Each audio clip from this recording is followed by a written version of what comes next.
There's a cliff face in Mali, West Africa, that stretches for about 150 miles across the Sahel landscape. It rises sharply, in some places nearly 1,000 feet straight up from the valley floor below. And carved into that cliff, tucked into its natural ledges and overhangs, are the remains of an entire civilization. Homes, granaries, ceremonial spaces, some of them so high up the rock face that you have to wonder how anyone got there without modern equipment. Not once, but generation after generation. This is the Bandiagara escarpment, and it has been hiding its secrets in plain sight for a very long time. The people most associated with this place today are the Dogon, a group who have lived in and around the escarpment for centuries. But here's the thing that stops archaeologists cold every time they dig into the record. The Dogon didn't build those cliff dwellings. They moved into structures that were already ancient when their ancestors arrived. The original builders, a people the Dogon themselves call the Telem, had been living in those caves and carved out ledges for hundreds of years before the Dogon ever set foot in the region. And before the Telem, there may have been others still. So when you look at those cliff dwellings, you're not looking at one chapter of human history. You're looking at several of them, layered on top of each other, compressed into a single stretch of stone. The Telem arrived in the escarpment region somewhere around the 11th century. That's the current working estimate based on radiocarbon dating of materials found inside the dwellings: wooden beams, fiber textiles, fragments of everyday life preserved by the extreme dryness of the environment. That dryness is actually one of the reasons so much survived. The Sahel climate is brutal on living things, but remarkably kind to organic artifacts. Rope, fabric, wood, things that would have rotted away in a wetter climate have lasted 1,000 years here. What the Telem left behind paints a picture of a community that was sophisticated, organized, and deeply connected to the physical landscape around them. Their granaries, small, rounded structures built directly into the cliff, were engineered to keep grain dry and cool. Their burial practices placed the dead in the highest, most inaccessible parts of the escarpment, which raises a question that researchers keep coming back to. How did they get up there? Even today, with ropes and modern climbing techniques, reaching some of those burial sites is considered a serious challenge. The Telem apparently did it routinely. One theory, and it's been around for a while, suggests the Telem was significantly smaller in physical stature and more agile than modern humans in the region. Some skeletal remains do appear to support this, though the evidence isn't conclusive. Another theory points to the possibility that the cliff face looked different 1,000 years ago, that there were more natural handholds, more gradual ledges, features that have since eroded away. Plausible, but again, not proven. Then there's the climate argument. Around the 11th and 12th centuries, the broader West African region was experiencing significant environmental shifts. Rainfall patterns were changing.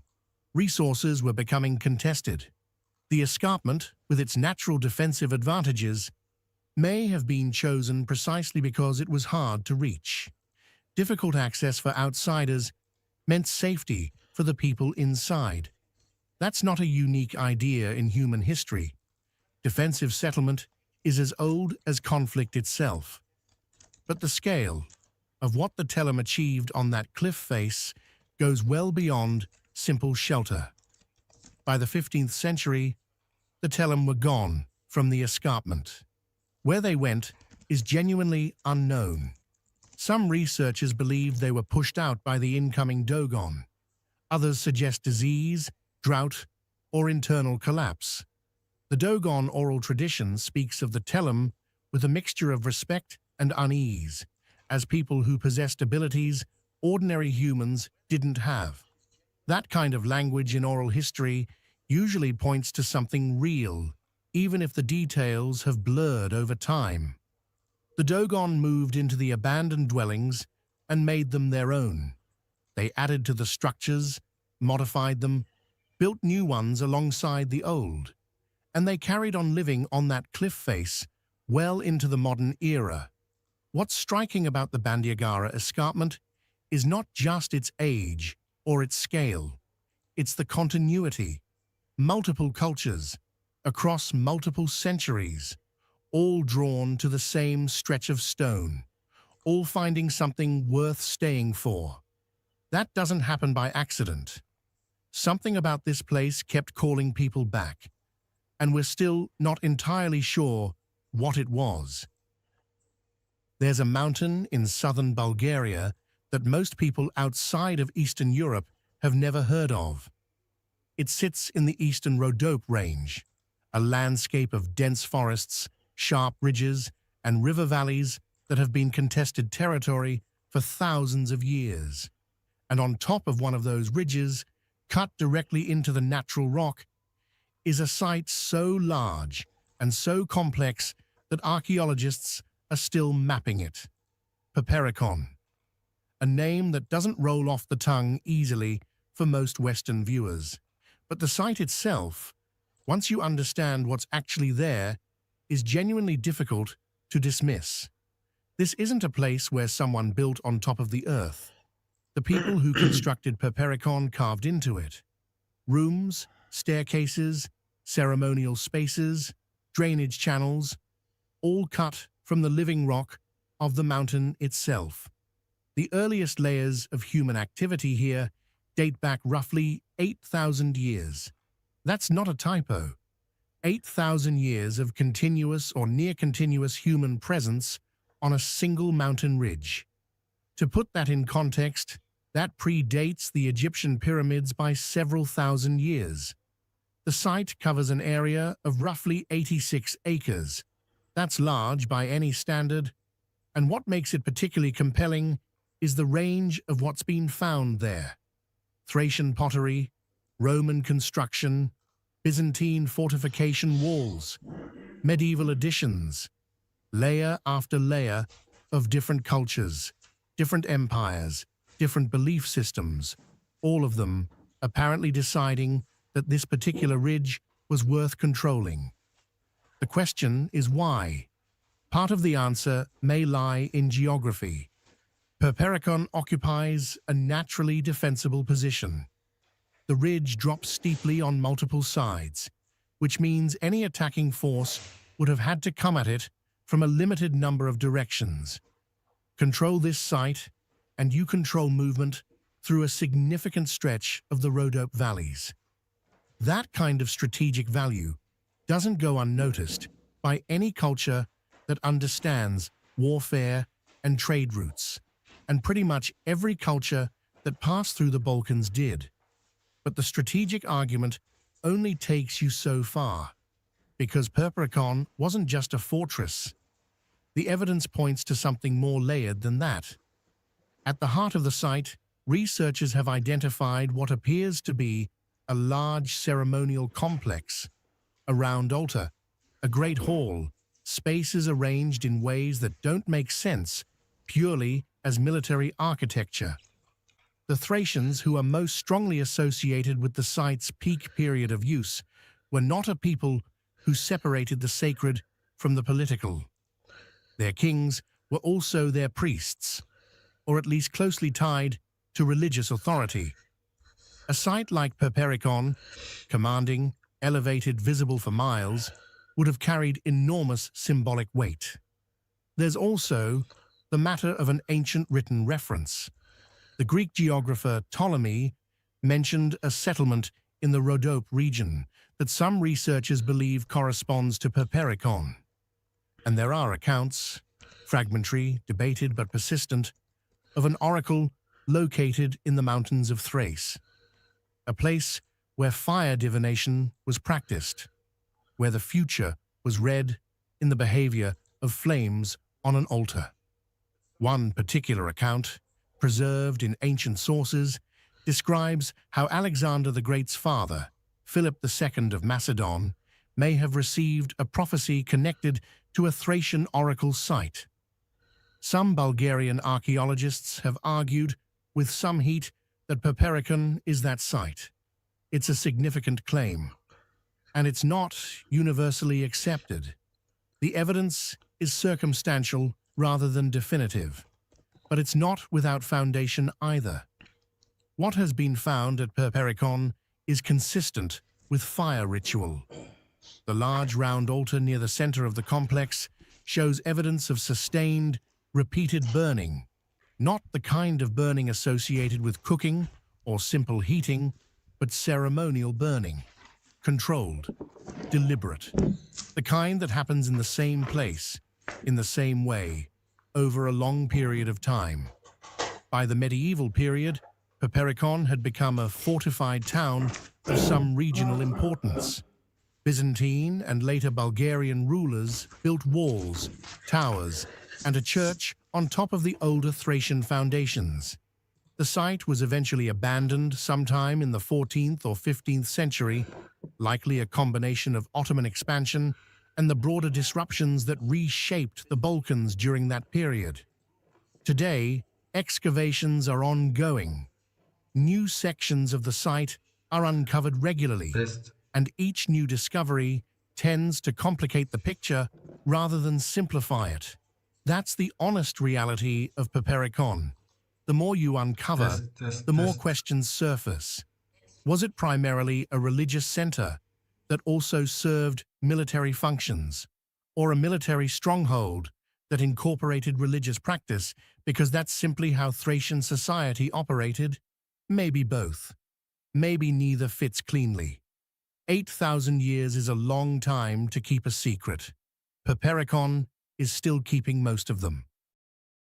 There's a small island in the middle of the Mediterranean Sea that holds something remarkable. Malta. Most people know it as a tourist destination. Warm weather, blue water, a complicated colonial history.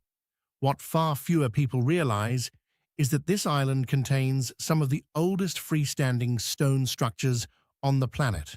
Not just old by regional standards, old by any standard. The temples of Malta were built before Stonehenge, before the pyramids at Giza, before most of what we typically think of as the ancient world had even gotten started. The oldest of these temples, the Gyantija complex on the nearby island of Gozo, dates to somewhere around 3,600 BCE. That's roughly 5,500 years ago. The stones used in its construction weigh up to 50 tons in some cases.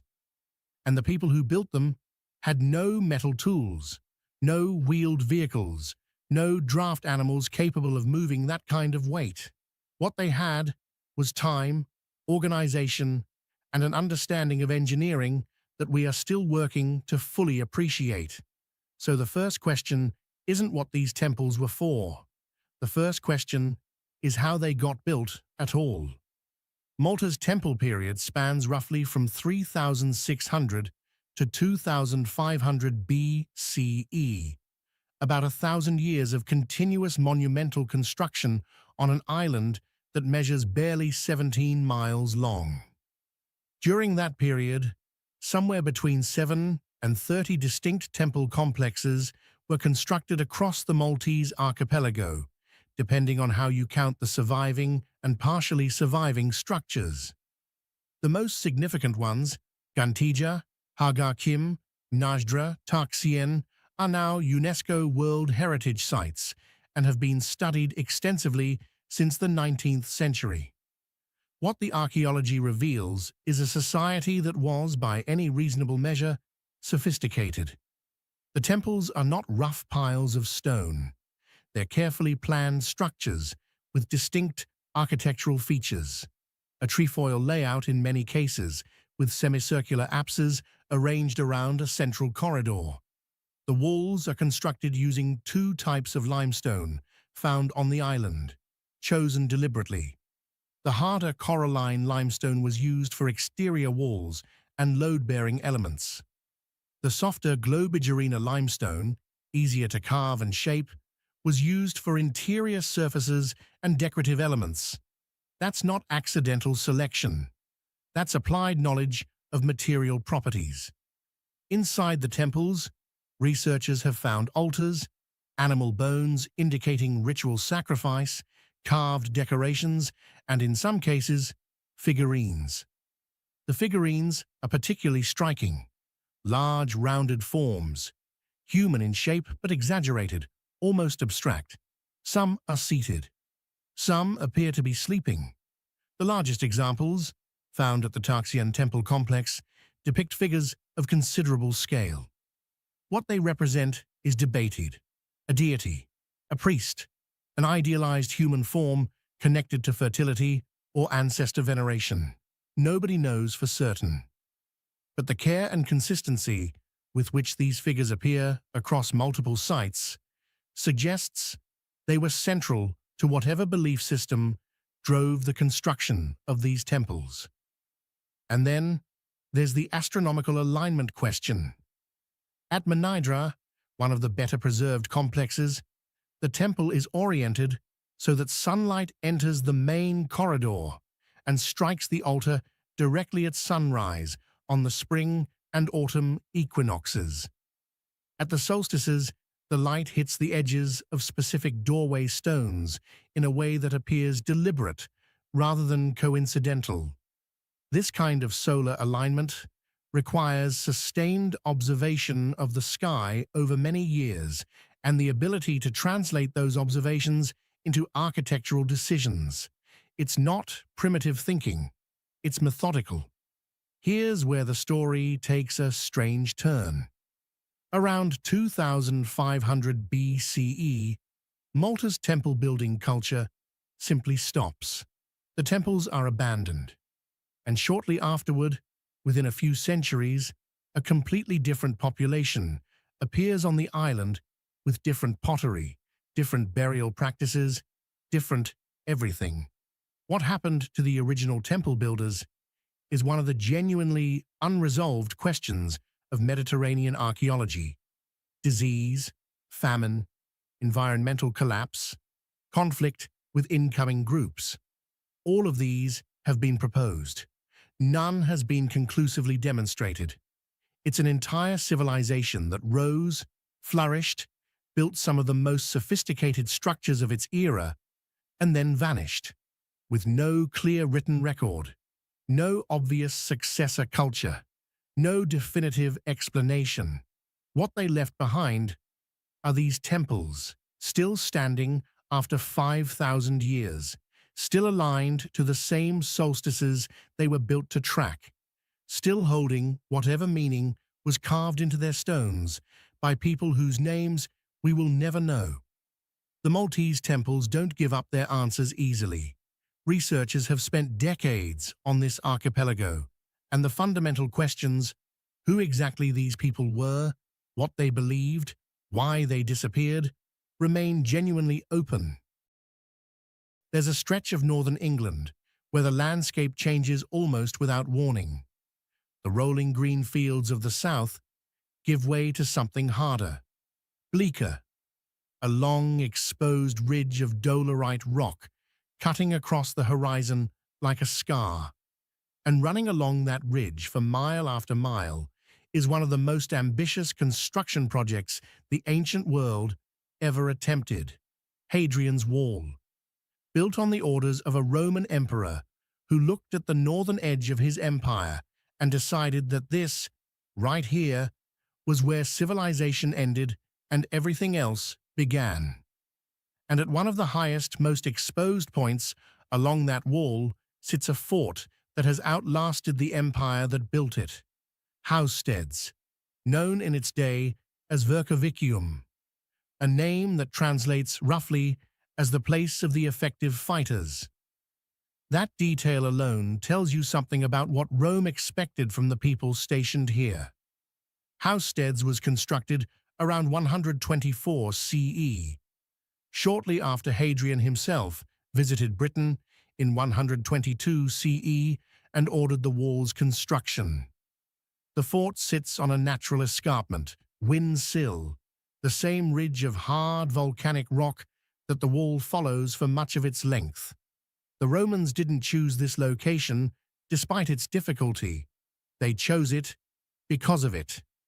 Elevation meant visibility. Visibility meant control. And control was the entire point of Hadrian's Wall.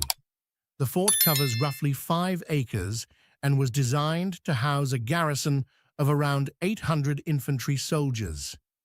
At its operational peak, Housesteads was a fully functioning military community. Barracks, granaries, a headquarters building, a hospital, latrines. Some of the best preserved Roman latrines anywhere in the former empire, which sounds like an odd distinction until you realize what they tell us about Roman engineering and communal life.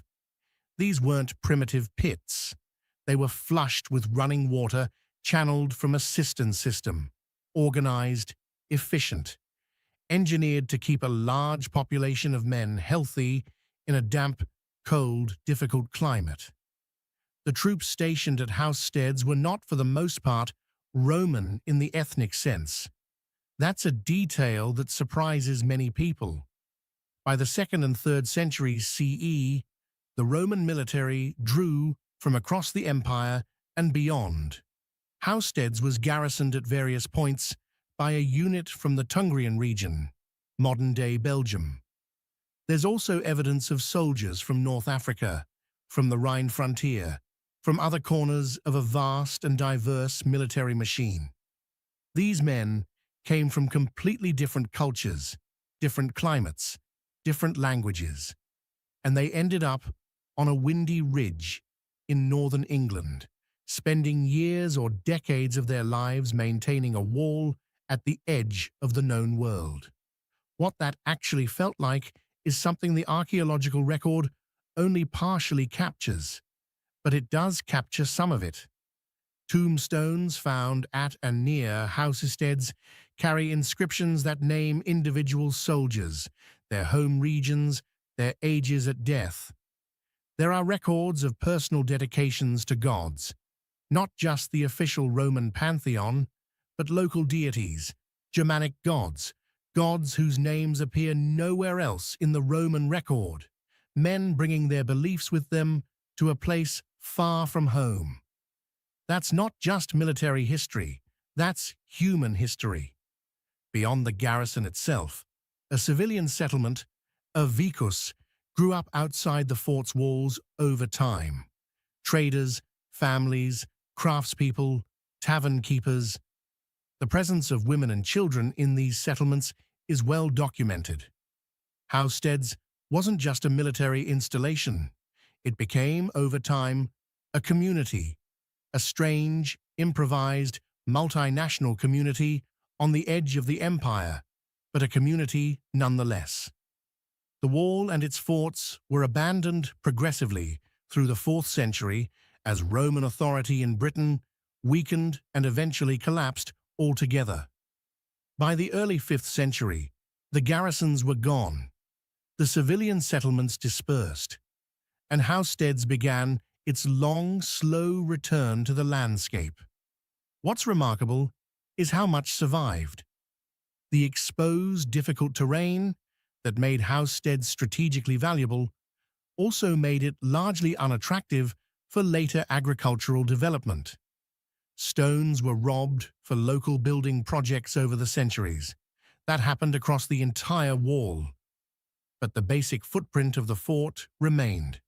Walls, room foundations, the layout of a Roman military community, preserved in outline against the Northumberland sky. Today, walking through Housesteads, you're walking through a place that was continuously occupied and operationally active for the better part of 3 centuries. 300 years of soldiers, administrators, traders, and families living and dying on that ridge. And yet the wall they maintained, the boundary they were sent to enforce, it never fully stopped what Rome feared from the north, whatever that actually was. There's a city in the ancient world that most people have heard of without really knowing what it was. Pella. The name appears in history books primarily as a footnote, the birthplace of Alexander the Great. And that association, as significant as it is, has actually worked against the site in a strange way. Because when people think of Pella, they think of Alexander, they think of conquest and empire, and a young Macedonian king who changed the map of the known world. What they don't think about is the city itself, what it was before Alexander, what it contained, what it meant to the people who actually lived there. The Upper Temple complex at Pella is one of those places that deserves considerably more attention than it typically receives. And the more carefully you examine what's been uncovered there, the more you realize that Pella was not simply a launching pad for a famous conqueror. It was a sophisticated urban center with a religious and civic life that reflected the full complexity of Macedonian culture at its height. Pella became the capital of the Macedonian kingdom sometime around 400 BCE, when the king Archelaus transferred the royal seat from Aegae, the older capital, to this new location on the edge of a large coastal lagoon in what is now northern Greece.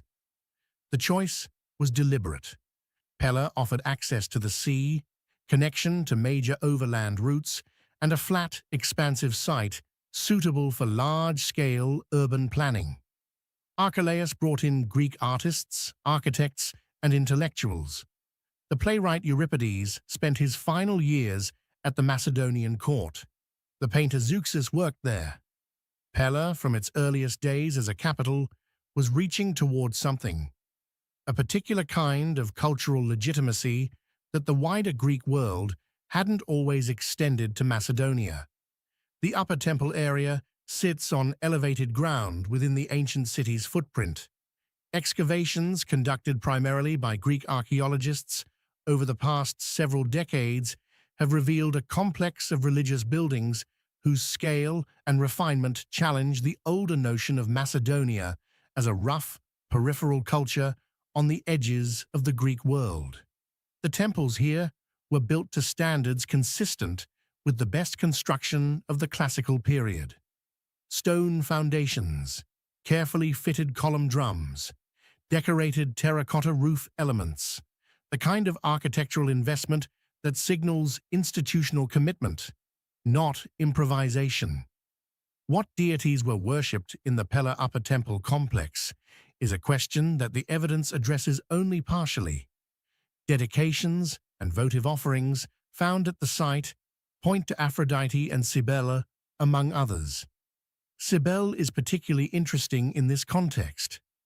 She was a goddess of Anatolian origin, a mother deity associated with nature, fertility, and a certain kind of wild, uncontrolled power.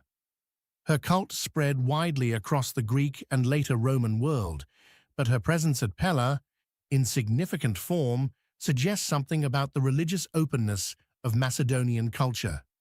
These were not people rigidly confined to a single tradition. They absorbed, adapted, incorporated.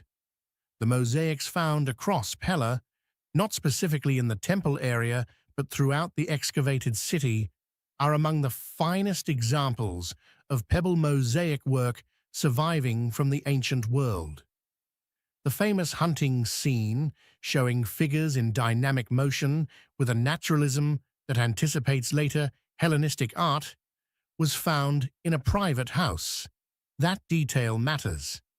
If private homes in Pella contained artwork of that quality, the civic and religious structures would have been extraordinary by any contemporary standard.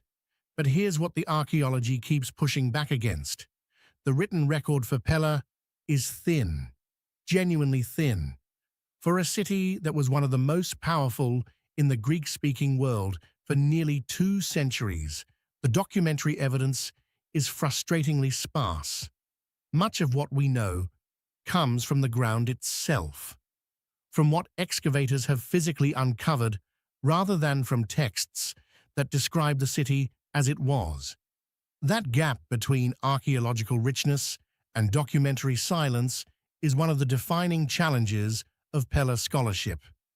The city declined after the Roman general Aemilius Paulus defeated the Macedonian king Perseus at the Battle of Pydna in 168 BCE.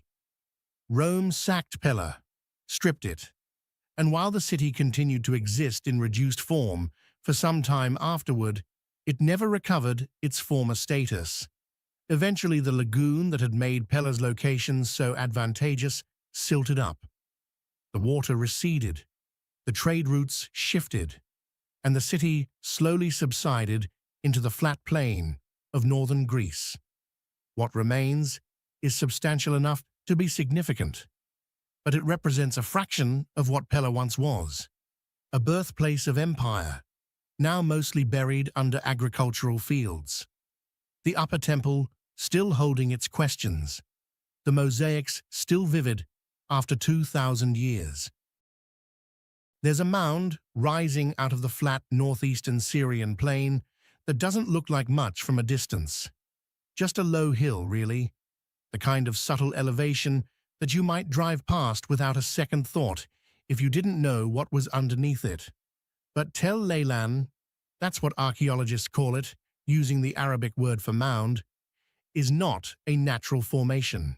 It's the accumulated debris of human occupation, stretching back more than 6,000 years. Layer upon layer of mud brick, ash, refuse, and rebuilding, compressed by time into a rise in the landscape that marks one of the most consequential cities of the ancient Near East. And at the center of Tel Leilan's story is something that reaches well beyond the site itself. A collapse, one of the earliest and most dramatic urban collapses in recorded human history. A civilization that was functioning, organized, and apparently thriving, and then, within what appears to be a relatively short window of time, simply stopped. Tel Leilan sits in the Kabul River Basin, a region of northeastern Syria that receives enough rainfall to support agriculture without irrigation. That distinction matters enormously in the ancient Near East, where most major civilizations depended on elaborate irrigation systems tied to the great rivers. The Kabul Basin was different. Rain-fed agriculture made it productive, resilient, and attractive to settlement from very early periods. By the 3rd millennium BCE, Tel Leilan had grown into a substantial city. Excavations led by Harvey Weiss of Yale University beginning in the 1970s revealed a settlement covering roughly 90 hectares at its peak, large by any standard of the period. The city had a lower town and an acropolis, public buildings, grain storage facilities on a significant scale, evidence of administrative complexity, including cylinder seals and written records consistent with the broader Mesopotamian bureaucratic tradition of the time. Around 2300 BCE, Tel Leilan came under the control of the Akkadian Empire, the first true empire in human history, centered further south in Mesopotamia under rulers like Sargon of Akkad and his successors. The Akkadians reorganized Tel Leilan, renamed it Shekna, and incorporated it into their imperial administrative system. New buildings went up. The grain storage facilities expanded. The city became an important node in an imperial network that stretched across a vast swath of the ancient Near East. And then, around 2200 BCE, everything stops. The archaeological record at Tel Leilan shows a sharp and unmistakable break. The city is abandoned, not gradually, not through the slow processes of economic decline or political marginalization. The evidence points to something more abrupt. Streets that were in use are suddenly empty. Buildings that were maintained are left to deteriorate. And crucially, a layer of wind-blown sediment, fine and distinctive, begins to accumulate over the abandoned structures, sediment that was not accumulating before, sediment that tells a specific story about the landscape around Tel Leilan during this period. Harvey Weiss and his team made an argument in the early 1990s that generated significant debate in archaeological circles and beyond.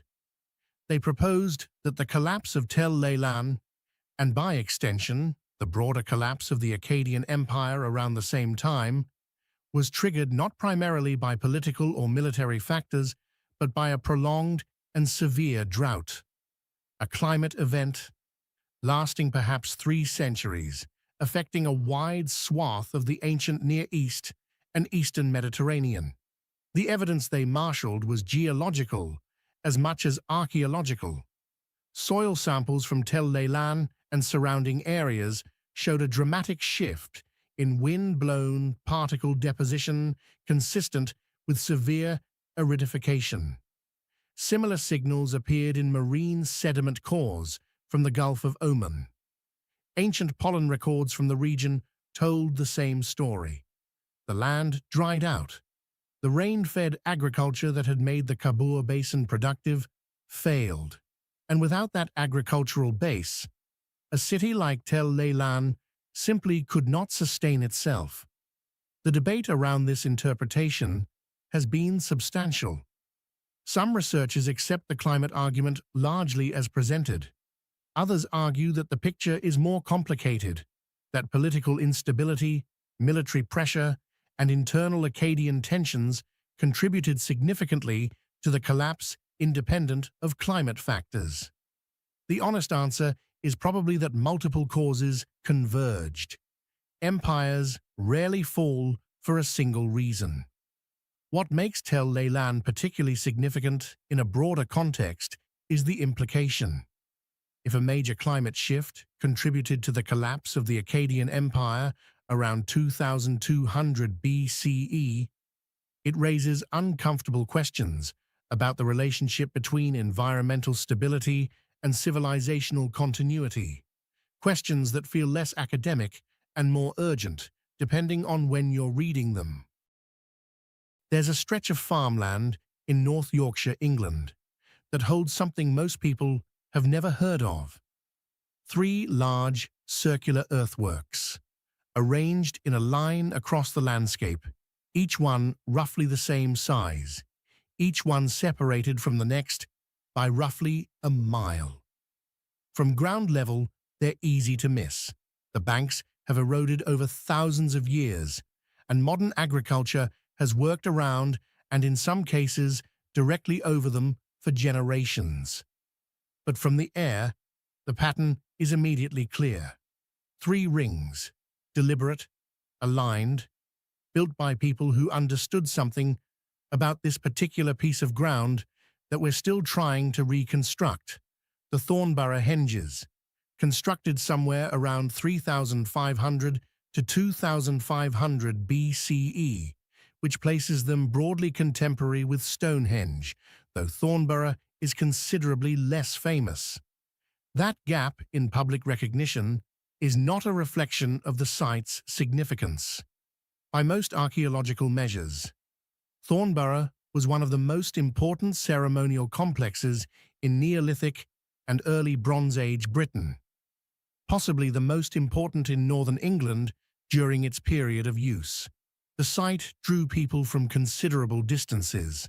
That much the evidence makes clear. What it can't fully tell us is why. Each of the 3 henges measures roughly 240 meters in diameter. That's nearly 800 feet across. The banks surrounding each one were originally substantial, likely standing several meters high when first constructed. And here's a detail that took researchers some time to fully appreciate. Those banks were coated with gypsum, a white mineral that would have made the earthworks gleam in sunlight and moonlight alike. Visible from miles away, across the flat Yorkshire landscape. That's not a practical choice. That's a deliberate visual statement. These structures were meant to be seen. The alignment of the three henges has attracted considerable attention, and not without reason. When you plot their arrangement on a map, they follow a line oriented roughly northwest to southeast, and that alignment corresponds, at least approximately, to the alignment of the three belt stars of the Orion constellation as they appear in the night sky: Al-Nitak, Al-Nilam, Mintaka. Three stars in a row, slightly offset from a perfectly straight line in a way that mirrors the slight offset of the three henges on the ground. This parallel was noted seriously by archaeologists, including Jan Harding, who has done extensive work at Thornborough, and it connects Thornborough to a broader pattern of possible astronomical orientation in Neolithic monuments across Britain and Europe. Whether the builders of Thornborough were deliberately replicating Orion's belt on the landscape is a question that can't be answered with absolute certainty. The alignment is real. The intention behind it is interpreted rather than proven. But the correspondence is precise enough that dismissing it entirely requires its own explanation. The site sits at a natural crossing point on the River Ure. That geography was almost certainly not coincidental. Water sources held ritual and practical significance for Neolithic communities, and the combination of a river crossing with a major ceremonial complex suggests Thornborough functioned as a gathering place, a location where communities from a wide surrounding region came together at significant times of year. The scale of the earthworks supports this. You don't build three henges of this size for a small local community. The investment of labor required to construct them implies the coordination of large numbers of people over extended periods. What those gatherings involved is partially illuminated by what's been found at and around the site. Evidence of feasting. Animal bones indicating the slaughter and consumption of large numbers of cattle. Cremated human remains. Artifacts made from materials that came from distant regions of Britain, suggesting the people who came to Thornborough were not all local. This was, by any reasonable interpretation, a major centre, a place where the social, religious, and possibly political life of a wide community was organized and expressed. The henges were used and modified over a long period, centuries rather than decades. Different phases of construction are visible in the archaeological record. The site evolved. It was not built once and left alone, but returned to, added to, changed. That kind of sustained investment across multiple generations tells you something fundamental about what Thornborough meant to the people who maintained it. By the Middle Bronze Age, the site's primary ceremonial function appears to have faded. The landscape around it was given over increasingly to agriculture. The Great White Banks began their long, slow erosion into the Yorkshire earth. Today, one of the three henges sits on land that has been actively quarried. The damage is significant and irreversible. What remains is protected, but what's already gone is gone. There's a city in western Turkey that most travelers pass through without stopping. Aden, a modern provincial capital in the Büyük Menderes River Valley, known today primarily for its fig production and its position on the main rail line between Izmir and the interior. Unremarkable by most tourist standards, but just above the modern city, on a broad plateau overlooking the valley, are the scattered remains of one of the most significant urban centers of the ancient Aegean world. A city that was, at various points in its history, wealthy, cultured, administratively important, and catastrophically destroyed. and then rebuilt, and then partially destroyed again. Tralles. The name appears in ancient sources with enough regularity to confirm that this was a place that mattered. Greek historians wrote about it. Roman administrators organized around it. The Apostle Paul may have passed through the region. And somewhere within the city's layered archaeology lies a sacred complex, temples, altars, ceremonial spaces that has never been fully excavated and whose complete story remains frustratingly just out of reach. The earliest significant presence at Tralles dates to the period following Alexander the Great's campaigns through Asia Minor in the 4th century BCE. The city grew substantially under the Seleucid successors and later came under the influence of the Kingdom of Pergamon before passing to Roman control in 133 BCE, when the last Pergamene king bequeathed his kingdom to Rome. Under Roman administration, Tralles flourished. It became one of the wealthiest cities in the province of Asia, a status reflected in its public buildings, its coinage, and the quality of artwork produced there or associated with it. The sacred complex at Tralles included a temple to Zeus, one of the most significant deity associations in the Hellenistic and Roman civic tradition, as well as structures associated with the imperial cult, the system by which Roman emperors were venerated as divine figures. That combination is telling. At Tralles, as in many cities of Roman Asia Minor, the religious and the political were not separate categories. Honoring the emperor through ritual was simultaneously an act of religious observance and a declaration of civic loyalty. The temples were instruments of governance as much as worship. What makes the Tralles sacred complex particularly interesting from an archaeological standpoint is what happened to it. In 26 BCE, a severe earthquake struck the region. Ancient sources, including the geographer Strabo, describe the destruction at Tralles as substantial.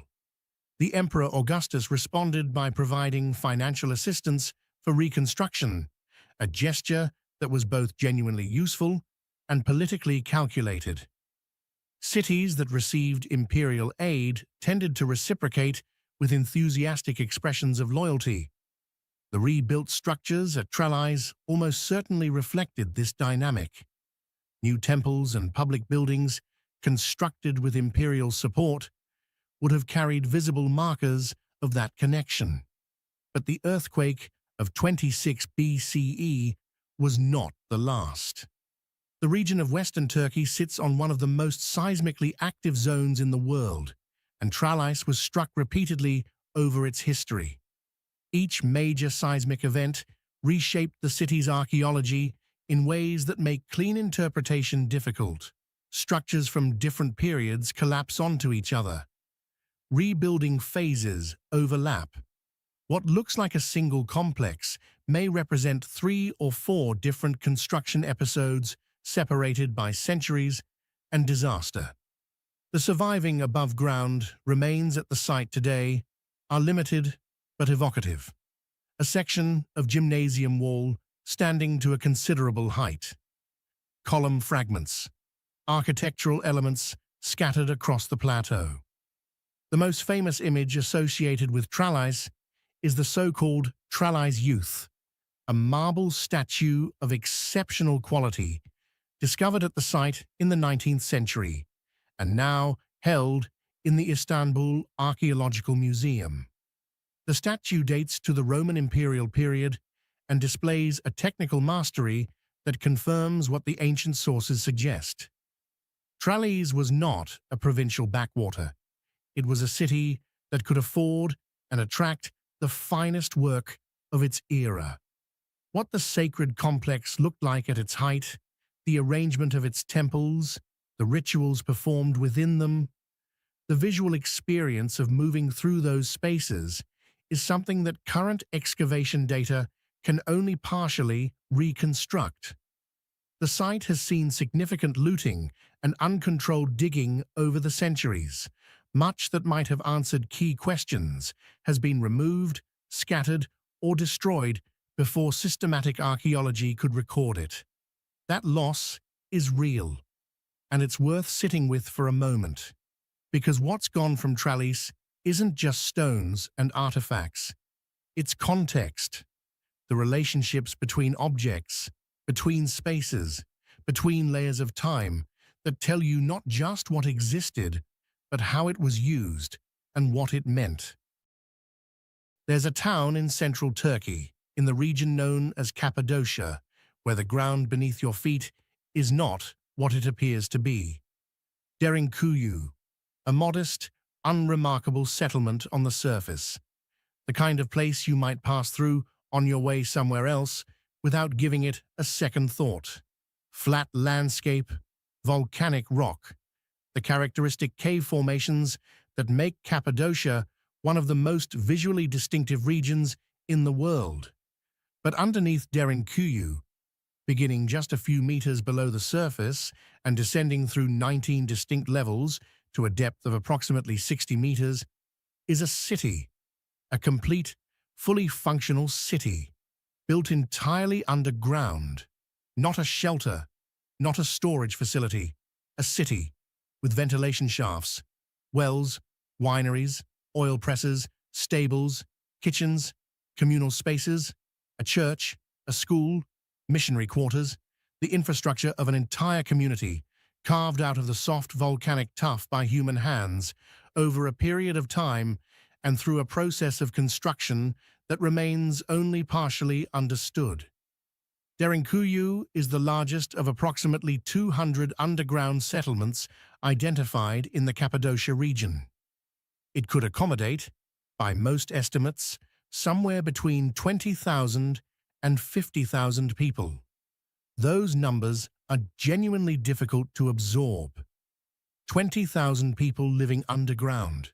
The logistics of that, the food supply, the water management, the air circulation, the social organization required to keep that many human beings alive in an enclosed subterranean environment represent an engineering and administrative achievement of a very high order. The volcanic tuff of Cappadocia made this possible in a way that would have been unthinkable in most other geological environments. The rock is soft enough to carve with relatively simple tools, but hardens significantly when exposed to air, becoming structurally stable over time. Early inhabitants of the region discovered this property and put it to extraordinary use. The underground spaces could be expanded gradually, room by room, level by level, without the constant risk of collapse that would have accompanied similar excavation in harder or less stable substrates. The earliest human activity in the underground spaces of Cappadocia is difficult to date with precision. Some researchers place the initial use of natural caves and simple excavations as far back as the Bronze Age. But the large-scale organized development of Derinkuyu as a complex multi-level settlement is most strongly associated with the period from roughly the 7th century BCE onward, with significant expansion and modification continuing through the Byzantine period, well into the first millennium CE. That's a span of active use covering more than 1,000 years, different cultures, different threats, different reasons for going underground. The defensive design of Derinkuyu is one of its most striking features. Each level could be sealed from the inside using large circular stone doors, some weighing several hundred kilograms, that rolled into position across doorways and could not be moved from the outside. The tunnels connecting levels are deliberately narrow and low, forcing anyone moving through them to crouch and proceed single file. An attacking force attempting to advance through those tunnels would have been extraordinarily vulnerable. The defenders, familiar with the layout and positioned at choke points, held an overwhelming advantage. This was not accidental architecture. Every element of Derinkuyu's design, reflects a sustained and sophisticated understanding of defensive strategy. The ventilation system is equally remarkable. Over 50 ventilation shafts connect the underground levels to the surface, maintaining breathable air throughout the complex, even when all entrances were sealed. The deepest shaft reaches approximately 55 meters, maintaining adequate airflow at that depth through a system designed without modern engineering knowledge, required both careful planning and accumulated practical experience.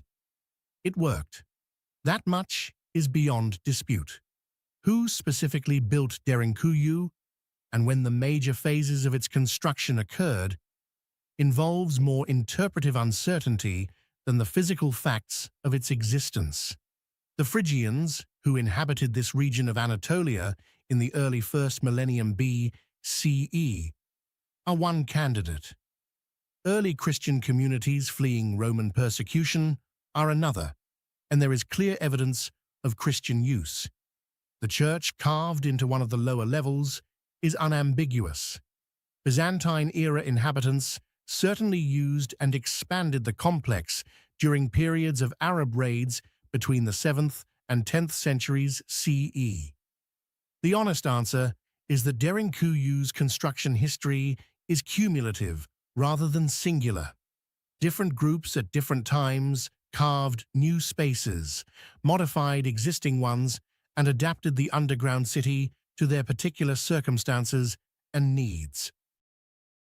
There's a group of islands off the northern coast of Scotland where the wind never really stops. Orkney, a landscape of low hills, treeless coastline, and skies that shift between dramatic and impossibly clear with very little warning. It's the kind of place that feels genuinely ancient, not in a romantic or constructed way, but in the way that the land itself carries weight. The rock here is old. The settlements here are old. And on a narrow strip of land between two lakes, the Loch of Harre and the Loch of Stennis, stands one of the most significant Neolithic monuments in northern Europe, the Ring of Brodgar, a stone circle of exceptional scale and remarkable preservation, built somewhere between 2500 and 2000 BCE, which places it in the same broad period as the later phases of Stonehenge. But Brodgar exists in a context that makes it, if anything, more archaeologically rich than its more famous southern counterpart. Because Brodgar is not alone. It sits within a concentration of Neolithic monuments, standing stones, burial mounds, settlement sites, that together constitute what researchers now call the heart of Neolithic Orkney, a UNESCO World Heritage Site, and a place that has fundamentally reshaped what we understand about the complexity of Neolithic society in Britain. The Ring of Brodgar originally consisted of 60 standing stones, arranged in a circle approximately 104 meters in diameter. Of those 60 original stones, 27 survive standing today. The circle is surrounded by a rock-cut ditch, not an earthen bank like most henges, but a ditch carved directly into the bedstone of the peninsula, reaching in some places 3 meters deep and nearly 9 meters wide. Cutting that ditch with the tools available in the Neolithic period, stone, bone, antler, represents an investment of labor that archaeologists have estimated in the hundreds of thousands of hours. That's not a casual undertaking. That's a community organizing itself around a purpose it considered absolutely central. What that purpose was is the question that Brodgar keeps refusing to answer cleanly. The site has never been fully excavated, a deliberate choice. As it happens, the decision to preserve the majority of the site unexcavated reflects both a respect for its integrity and a recognition that future archaeological techniques may extract information that current methods cannot. What excavation has been done, particularly around the henge ditch, has produced dating evidence and some artifacts, but nothing that resolves the fundamental question of function. Was Brodgar primarily a ceremonial space, an astronomical observatory, a gathering place for communities from across the region, a monument to the dead? Some combination of these things. The astronomical dimension of Brodgar has attracted serious attention. The circle's orientation and certain alignments within it have been studied in relation to solar and lunar movements. The Neolithic inhabitants of Orkney were clearly sophisticated observers of the sky. The nearby chambered tomb of Maeshowe, just over a mile from Brodgar, is oriented so that its entrance passage receives direct sunlight only at the midwinter solstice sunset. That level of precision requires sustained astronomical observation and the ability to encode those observations into architecture. If the builders of Maeshowe had that capability, it's reasonable to consider that Brodgar's geometry may carry similar intentionality. The Ness of Brodgar excavation, ongoing since 2003, has revealed a massive ceremonial complex between the Ring of Brodgar and the Stones of Stennis, another standing stone circle located less than a kilometre away. The structures uncovered at the Ness are extraordinary. Large, carefully constructed buildings with elaborately decorated interiors, evidence of feasting on a massive scale. Painted stonework, the remains of what appears to be a cathedral-like structure that predates the great medieval cathedrals of Europe by 3,000 years. The Ness of Brodgar was not a peripheral site. It was, by any measure, a center of significant power and organization. And here's something that the Ness excavation revealed that genuinely surprised researchers. At some point, the site was deliberately closed down. A massive feast was held. The bones of hundreds of cattle were deposited in a single event, and then the buildings were systematically dismantled and buried. A planned ending, a conscious decision by a community to terminate something they had maintained for centuries. Why they made that decision is unknown. What changed?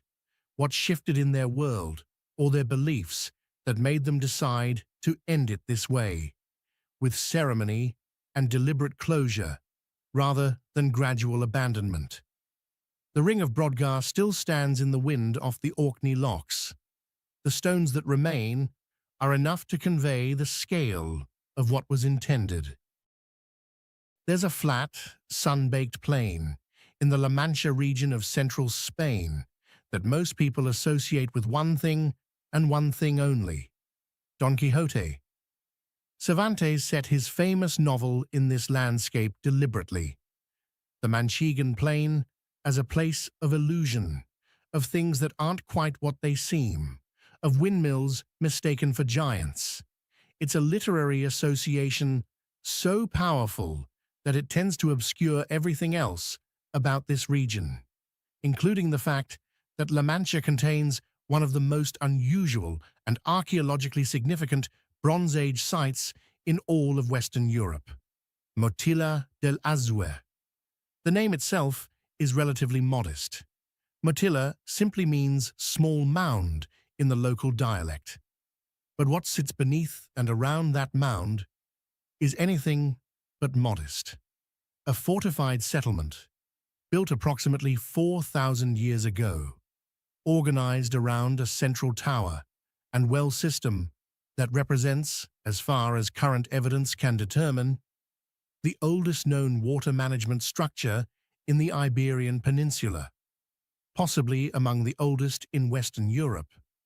The Bronze Age in Iberia, roughly 2,200 to 900 BCE, was not a period that generated the kind of monumental architecture most people associate with ancient civilizations. No pyramids, no towering temple complexes.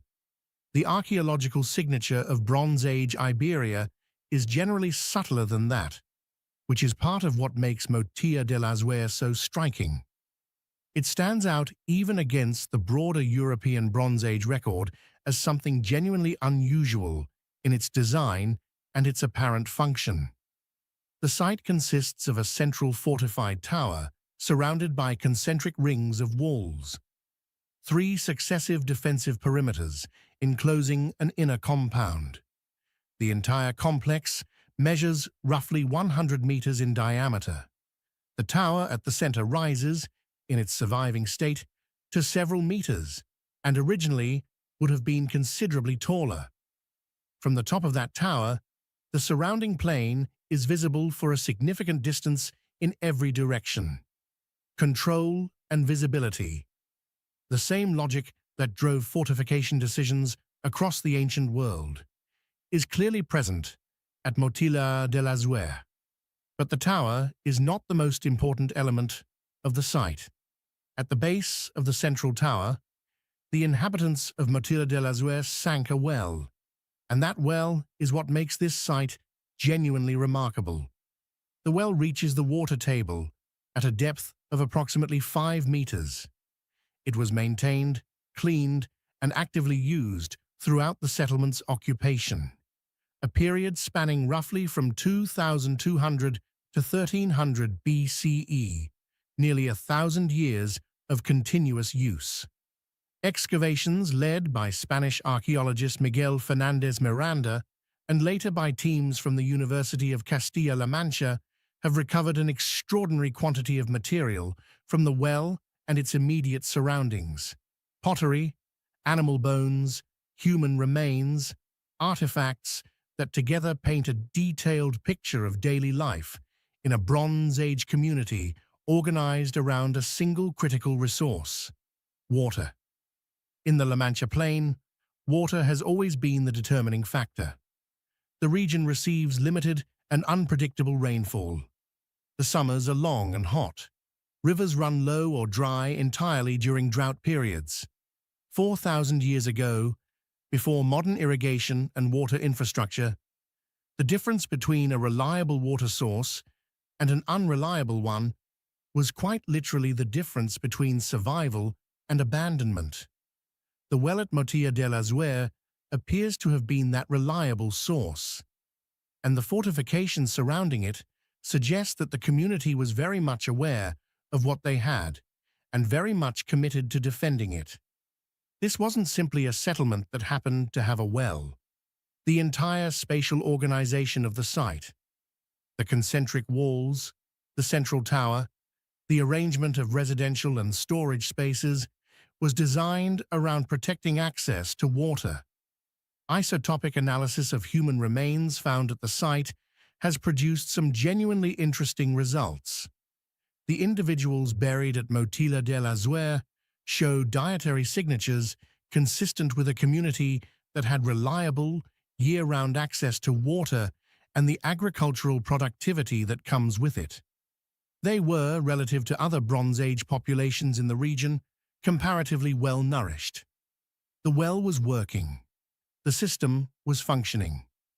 Around 1300 BCE, the site was abandoned. The timing corresponds broadly with a period of significant climate disruption across the Mediterranean and Near East. The same general era that saw the collapse of Bronze Age palatial cultures across Greece, the Eastern Mediterranean, and the Levant. Whether the abandonment of Motilla de la Zuer was directly connected to that broader climatic event, or driven by more local factors, is a question the evidence hasn't fully resolved. A Bronze Age community in central Spain. A well at the center of everything. 4,000 years ago, they understood something fundamental about what civilization actually requires to survive. What stays with you after moving through all of these places is not the stone or the scale or the sheer age of what was built. It's the people behind it, ordinary human beings who looked at a cliff face, a plateau, a flat plain, a piece of volcanic rock, and decided to make something permanent out of it. Something that would outlast them by thousands of years, even if they never intended that. We tend to think of the ancient world as something largely solved, dates in textbooks, names on museum placards, the comfortable assumption that the past has been organized and explained. It hasn't, not even close. Every site in this series has more unanswered questions than answered ones.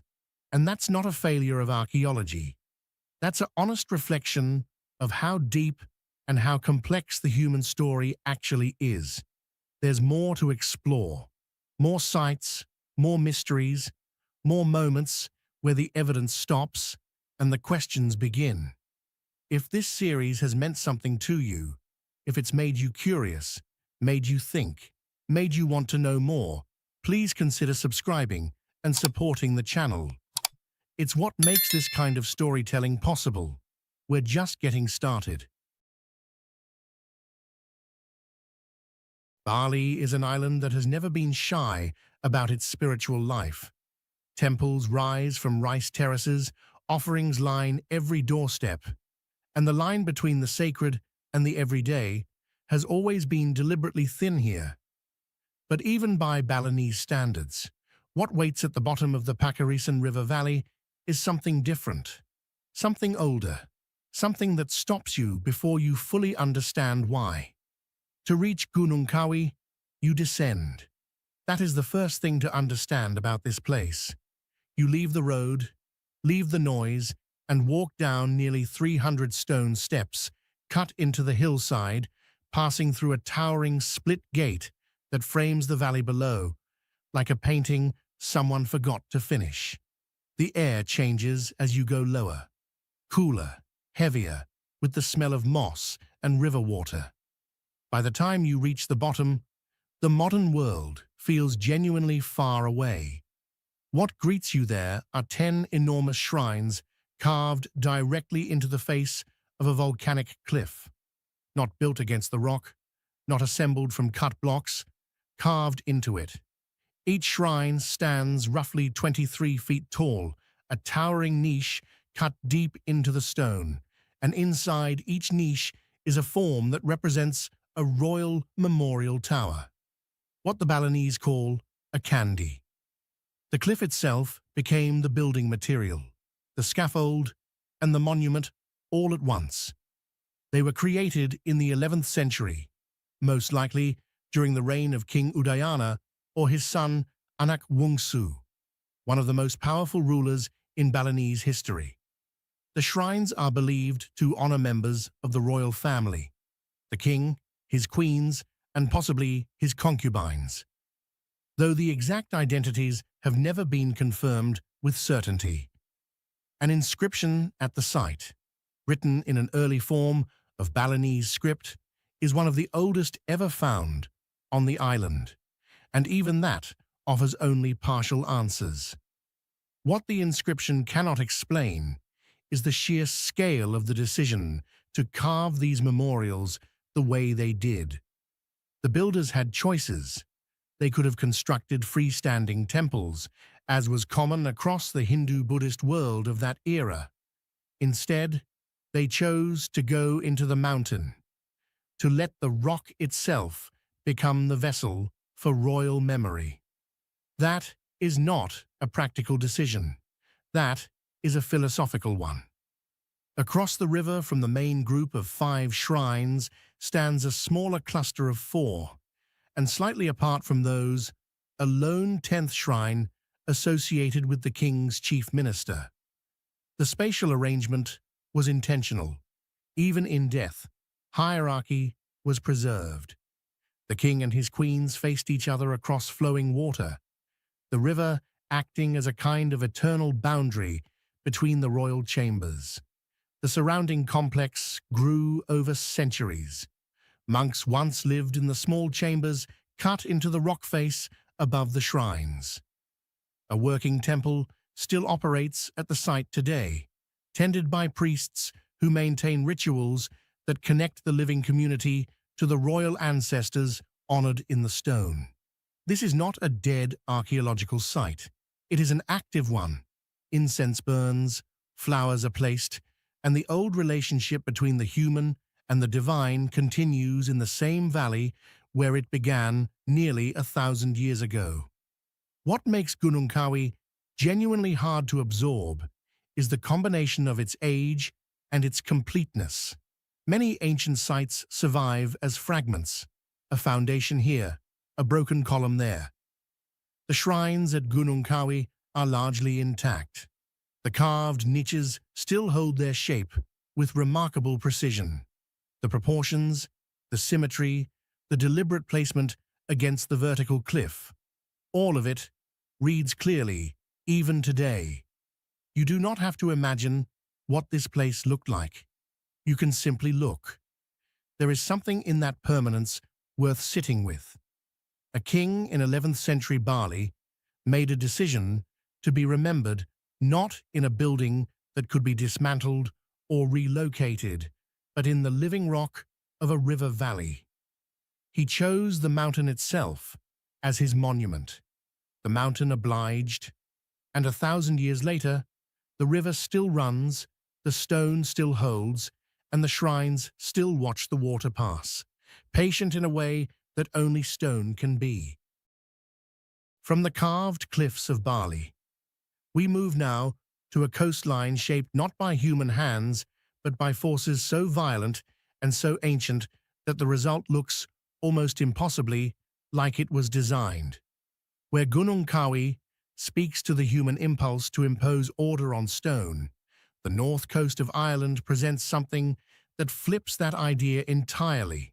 Stone that imposed its own order on itself, and did it so precisely that people refused to believe nature was responsible. The Giant's Causeway sits on the northeastern tip of Northern Ireland, where the North Atlantic arrives without apology. The wind here is constant. The sea is cold and grey more often than not, and the basalt cliffs that line this stretch of coast have been absorbing the impact of that ocean for longer than our species has existed. But what draws people to this particular half-mile of shoreline are not the cliffs. It is what lies at their base, roughly 40,000 interlocking columns of basalt, most of them hexagonal, fitted together with a geometric regularity that genuinely challenges your instinct about what nature is capable of. The columns range from a few inches across to nearly 18 inches in diameter. Some rise only a foot or two above the waterline. Others stack to heights of nearly 40 feet. Seen from above, the tops of the columns form a surface that looks almost like a tiled floor, one that leads from the base of the cliffs directly into the sea, disappearing beneath the waves toward the Scottish coast some 80 miles away. The geology behind this is well understood today, though no less remarkable for the explanation. Roughly 60 million years ago, during a period of intense volcanic activity along what is now the North Atlantic margin, lava poured out across this landscape in massive flows. As each flow cooled slowly and evenly from the top and bottom surfaces, it contracted. That contraction created internal stress fractures that propagated in regular patterns, and the most efficient geometric solution to that kind of uniform stress, as it turns out, is the hexagon. The same pattern appears in dried mud flats, in the eyes of insects, in the structure of honeycombs. Nature, given the right conditions, keeps returning to the same shape. But for most of human history, that explanation was not available. What people saw instead was a road, a causeway, built by something that was not human. Irish mythology gave that something a name. Fionn mac Cumhaill, the giant warrior of legend, said to have constructed the causeway as a path to Scotland so he could confront a rival across the water. The Scottish side of the story has its own version, its own giant, its own outcome. The details differ depending on who is telling it. What the stories share is the certainty that no ordinary process could have produced what they were looking at. That instinct, To reach for myth when the physical world exceeds expectation is not ignorance. It is a very human response to genuine wonder. And standing at the edge of the causeway, with the Atlantic swells rolling in and the columns wet and gleaming under a low sky, the mythological explanation still has a pull that pure geology cannot entirely displace. The site was formally recognized by the scientific community in the late 18th century, when debate between geologists over its volcanic origins played out in the pages of scholarly journals and drew visitors from across Europe who wanted to see the evidence for themselves. It was designated a UNESCO World Heritage Site in 1986, one of only two in Northern Ireland. The other is the nearby Causeway Coast itself, which frames the columns within a landscape of dramatic sea cliffs, hidden bays, and ruins of its own, including the remains of Dunluce Castle, perched on a separate basalt stack, as if daring the sea to take it. What lingers about the Giant's Causeway is not any single view or any particular column. It is the cumulative effect of the place. The repetition of that hexagonal form across such a wide expanse of coastline, the sound of the sea working at the rock, the sense that you are standing at an edge in more than one sense of the word. The land ends here. The geometry ends here. And 60 million years of geological time press up quietly against the soles of your shoes.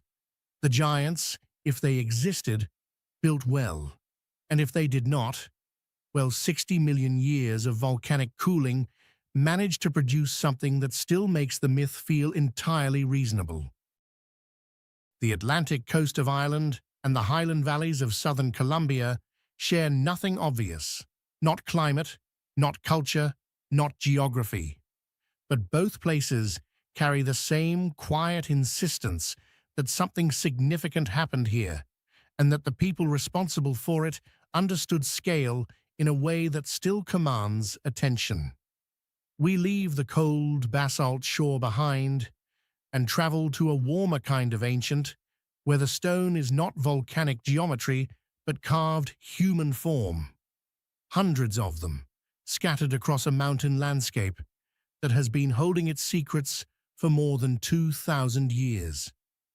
San Agustin sits in the Colombian department of Huila, high in the Andes, where the Magdalena River begins its long journey north to the Caribbean.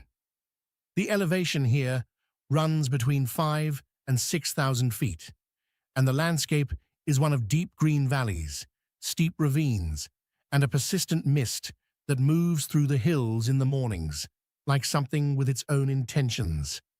It is the kind of terrain that feels private, folded in on itself, protective of what it contains. What it contains is the largest collection of pre-Columbian funerary monuments in the Americas. More than 500 stone statues have been found across an area of roughly 200 square miles, most of them associated with burial mounds that date from approximately the 1st century through the 8th century of the Common Era. The civilization that created them has no confirmed name.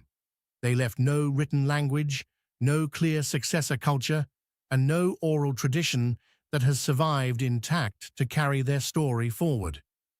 What they left are the statues, and the statues are extraordinary. The figures range from under a foot tall to nearly 14 feet in height. Some are realistic in their proportions, depicting human forms with careful attention to posture and expression. Others are something else entirely. Hybrid creatures combining human features with the attributes of jaguars, serpents, and birds in ways that suggest a cosmology where the boundaries between the human and the animal world were not fixed. Many show extended fangs, wide-set eyes, and clawed hands. These are not decorative choices. They are theological ones. The statues were placed deliberately in relation to the burial mounds they guarded. Some stand in front of the mounds like sentinels. Others were positioned inside small stone chambers called hypogea, which were built directly beneath the burial earthworks, essentially underground temples, some of them lined with carved reliefs and painted in red and black pigments that have survived in sheltered spaces for over a millennium. The care given to these underground chambers suggests that the builders understood the burial site not merely as a place to deposit the dead, but as a threshold, a carefully constructed point of passage between one state of existence and another. The social complexity implied by all of this is significant. Organizing the quarrying, carving, and transport of hundreds of large stone figures across mountainous terrain requires a population with surplus resources, specialist labor, and sustained political organization over generations. Yet the culture that accomplished it remains stubbornly anonymous. Archaeology has revealed the what, and to a degree, the how, but the who and the why exist mostly in inference and interpretation. What is known is that this was not a single event or a single reign. The statuary tradition at San Agustin developed and evolved over roughly 7 centuries, with different artistic styles evident in different periods. Early figures tend toward abstraction. Later ones show increasing sophistication in their rendering of the human form. There was continuity here, and there was change, the signatures of a living culture working out its relationship to death and the divine over a very long stretch of time. UNESCO designated San Agustin a World Heritage Site in 1995, recognizing it as an irreplaceable record of a civilization that has no other monument to its existence. The park today protects the most concentrated groupings of statues, including the Mesitas, a series of flat-topped hills where burial mounds and their guardian figures are clustered in numbers that give a real sense of how densely this landscape was once occupied by the ritual life of its people.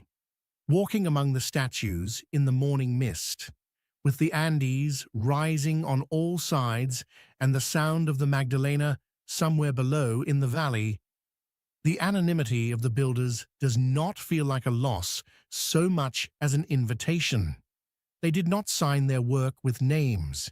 They signed it with stone, with form, with intention, with a seriousness about the passage between life and death that speaks clearly across 2,000 years of silence. The unnamed builders of San Agustin left their civilization encoded in stone figures, guardians placed at the threshold between the living and the dead, their identities dissolved into the mist of the Colombian highlands. As we move from that green anonymity into the stark clarity of the Arabian Peninsula, we encounter something different, a civilization that very much wanted to be known, that traded across continents, that carved its name into the rock faces of a desert valley, and that history somehow managed to overlook for centuries anyway. The Dardan kingdom occupied a narrow oasis valley in what is now the Al-Ula region of northwestern Saudi Arabia, roughly 1,000 miles north of Mecca. The valley sits between sandstone cliffs of deep red and amber, and the contrast between the arid terrain above and the fertile floor below is still striking. Water from underground sources made this strip of land habitable and, more importantly, commercially viable. In the ancient world, viability meant traffic, and traffic meant power. Dardan was a major political and commercial center from at least the 9th century BCE, reaching its height somewhere between the 7th and the 4th centuries BCE before giving way, gradually, to the Lehionite kingdom that succeeded it and occupied the same valley. At its peak, Dardan controlled a stretch of the incense trade route that connected the frankincense and myrrh, producing regions of southern Arabia and the Horn of Africa to the markets of Egypt, the Levant, and Mesopotamia. Frankincense was not a luxury in the ancient world. It was a necessity. Temples burned it by the ton. Palaces required it. Medicine used it. The trade in aromatic resins was, for several centuries, one of the most economically significant commercial networks in the ancient Near East, and Dadan sat squarely on its path. The physical remains of the kingdom reflect that prosperity. Archaeologists working the site have uncovered evidence of a densely built urban center, stone foundations of structures that suggest a city organized with the kind of deliberate planning that comes from sustained wealth and administrative capacity. There are temples, storage facilities, and residential areas, inscriptions in the Dadanite script, a South Semitic alphabet distinct from both Arabic and Hebrew, have been found carved into rock faces and on votive objects, recording names, dedications, and transactions that give the civilization a textual presence even where the structures themselves have eroded. Among the most visually dramatic remnants are the rock-cut tombs carved into the sandstone cliffs above the valley floor. These burial chambers were cut with precision into the cliff face at varying heights, some accessible only by cut footholds in the rock. The facades of the more elaborate tombs show carved details, niches, symbolic reliefs that reflect both the wealth of the individuals interred and the theological framework that governed how the Dardanites understood death and whatever they believed came after it. Lions carved in relief appear at several tomb entrances, functioning as guardians in a tradition that echoes across thousands of miles and entirely separate cultural lines, the sentinel figures of San Agustin.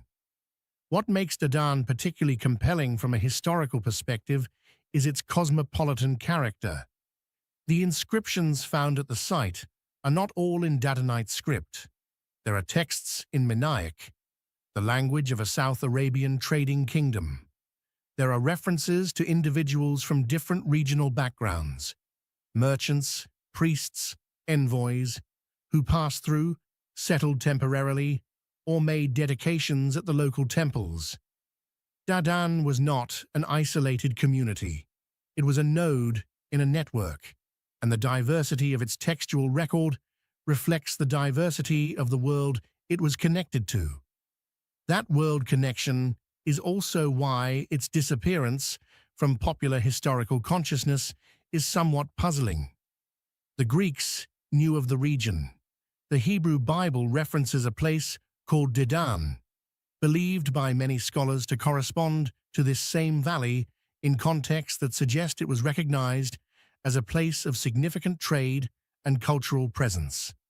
Yet for centuries, the broader historical narrative of the ancient Near East moved on without fully accounting for what had flourished here. Recent years have changed that. Systematic archaeological work in the Al-Ula Valley, supported by Saudi and international research partnerships, has begun to fill in the picture with a level of detail that earlier generations of scholars could only approximate. Each season of excavation produces new inscriptions, new structural evidence, new corrections to the timeline.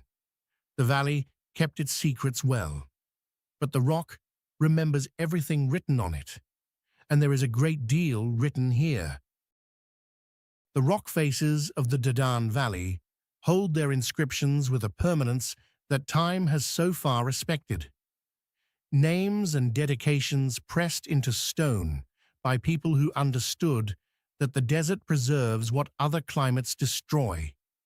That same quality of preservation, that same alliance between arid air and ancient ambition, draws us now further south and west, across the Red Sea and deep into northeastern Africa, where a civilization built its own monuments to permanence, in a form that the modern world has spent 2 centuries misreading.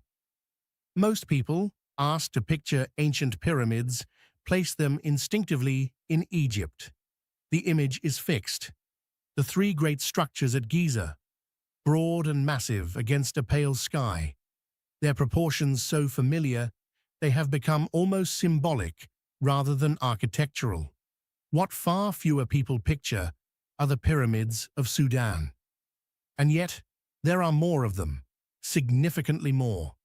The ancient kingdom of Kush, which ruled from its heartland along the Nile in what is now northern Sudan, built over 250 pyramids across several royal burial sites, nearly twice the number constructed in Egypt over the entire span of pharaonic history. The most significant concentration stands at Meroe, a site on the east bank of the Nile, roughly 3 hours north of Khartoum by road. Here, across a stretch of desert interrupted only by the occasional acacia tree and the slow curve of the river in the distance, more than 200 pyramids rise from the sand in clusters that correspond to different periods of the Meroitic kingdom, which flourished from roughly 300 BCE until around 350 CE. The structures are steep, far steeper than their Egyptian counterparts, with angles that approach 65 to 70 degrees compared to the roughly 51 degrees of the Great Pyramid at Giza. They are also smaller in footprint, typically ranging from 20 to 90 feet at the base, giving them a narrow, almost needle-like profile against the horizon that is immediately distinct from anything in Egypt. That distinction is important because the relationship between Kush and Egypt was never one of simple imitation. The 2 civilizations spent centuries in contact, sometimes as trading partners, sometimes as rivals, and for a remarkable period in the 8th and 7th centuries BCE, as political unities, when Kushite kings from the dynasty known as the 25th conquered Egypt and ruled it as pharaohs. Those kings built pyramids in their homeland as royal burial monuments, drawing on Egyptian tradition while adapting it to their own aesthetic and theological sensibilities. The steep pitch, the small funerary chapels attached to the eastern faces of the pyramids, the specific iconographic programs carved into the chapel walls. These are not Egyptian copies. They are Kushite statements, made in a form borrowed from the north and transformed into something distinctly their own. The chapels are where much of the surviving visual and textual evidence concentrates. Carved reliefs depict the deceased ruler being presented before the gods, particularly Osiris and the lion-headed Apidamak, a distinctly Kushite deity who appears nowhere in the Egyptian pantheon. Meroitic script, a writing system still only partially deciphered, covers some of the inscribed surfaces, a reminder that this was a literate culture conducting its religious and administrative life in its own language, not a borrowed one. The physical condition of the Meroe pyramids today reflects a particular chapter of 19th century history that the site carries like a scar. In the 1830s, an Italian treasure hunter named Giuseppe Fellini systematically demolished the upper sections of roughly 40 pyramids in his search for buried gold. He found one significant cache of jewelry in a single pyramid, almost certainly placed there by chance rather than as a general practice, and destroyed dozens of irreplaceable structures in the process. The jagged, broken tops visible on many of the pyramids at Meroe are his legacy, and they stand as a sobering reminder of how much the historical record can be damaged by a single season of unchecked extraction. Despite that damage, what remains is genuinely staggering in its cumulative effect. Walking the site in the early morning, before the heat builds, with the pyramids casting long shadows eastward across the sand and the Nile glinting somewhere beyond the low hills, the scale of Kushite royal ambition becomes fully legible. This was a kingdom that endured for over 1,000 years, that built cities, conducted international trade, produced sophisticated metallurgy, and buried its rulers under monuments that are still standing in the desert, patient and steep, and largely unvisited, waiting for the world to look properly in their direction. The pyramids of Meroe rise from the Sudanese desert with a solitary confidence, monuments built for eternity in a landscape that seems designed to enforce it. We carry that sense of deep time with us now as we move northeast, back across the Red Sea and onto the Arabian Peninsula, where the eastern coastline tells a very different kind of ancient story. Not one of royal burial and monumental architecture, but one of trade, water, and the kind of continuous human settlement that accumulates layers the way a shoreline accumulates sand, slowly, quietly, and to remarkable depth. Al-Qatif sits on the coast of what is now the eastern province of Saudi Arabia, facing the Persian Gulf across a stretch of shallow, warm water that has been one of the most commercially active bodies of water in the ancient world for at least 5,000 years. The Gulf connected Mesopotamia to the Indus Valley civilizations of modern Pakistan and India, and the ports along its western shore served as waypoints, supply depots, and trading hubs for a maritime network that moved copper, textiles, grain, and luxury goods across distances that still impress when you trace them on a map. Al-Qatif was one of those waypoints, and one of the most enduring. Archaeological evidence places human settlement in this area as far back as the 3rd millennium BCE, making it contemporary with the early cities of Mesopotamia and the Bronze Age cultures of the Gulf. The region was known in ancient sources by various names across different periods. Gera, Hajar, and later references in Islamic geographical literature confirm that this particular stretch of coastline was never truly abandoned, never fully eclipsed, through the long succession of empires and trading systems that rose and fell around it. What draws archaeologists and historians to Al-Qatif specifically is the evidence of that continuity.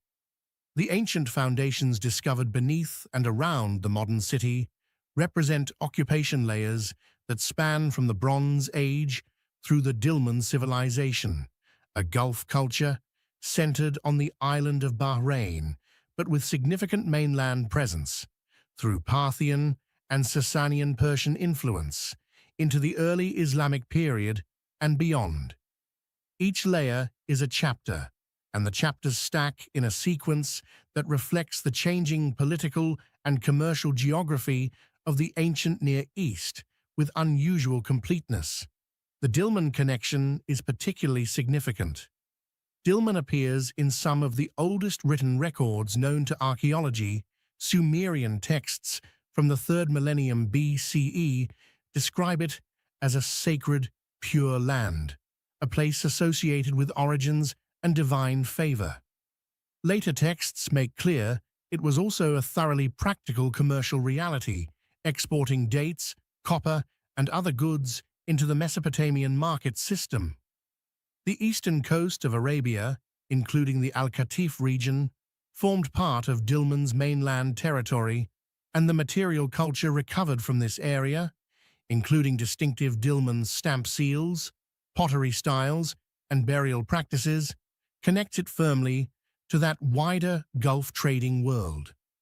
Water made all of this possible in a way that is easy to underestimate from a modern perspective.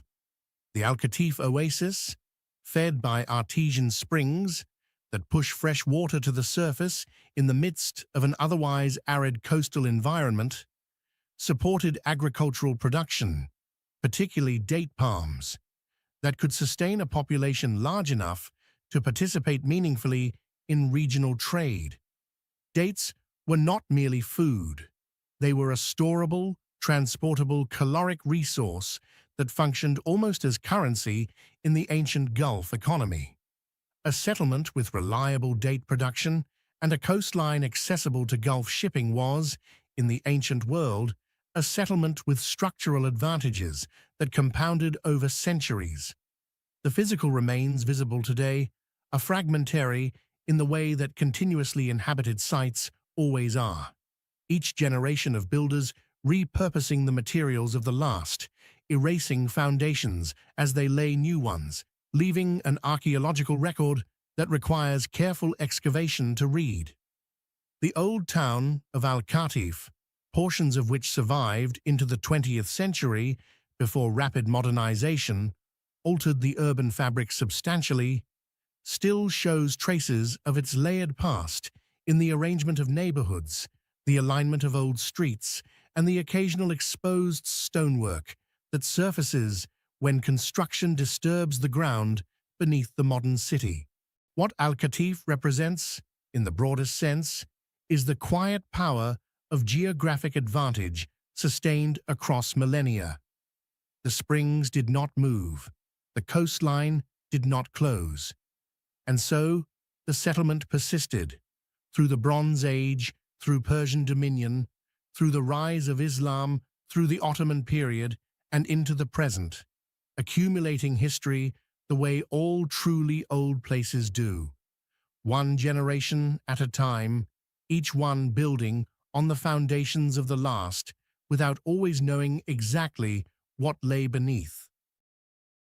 The layered foundations of Al-Khatif speak to a different kind of ancient ambition, not the vertical ambition of pyramids or carved cliff shrines, but the horizontal ambition of communities determined to hold their ground across centuries of shifting political fortune.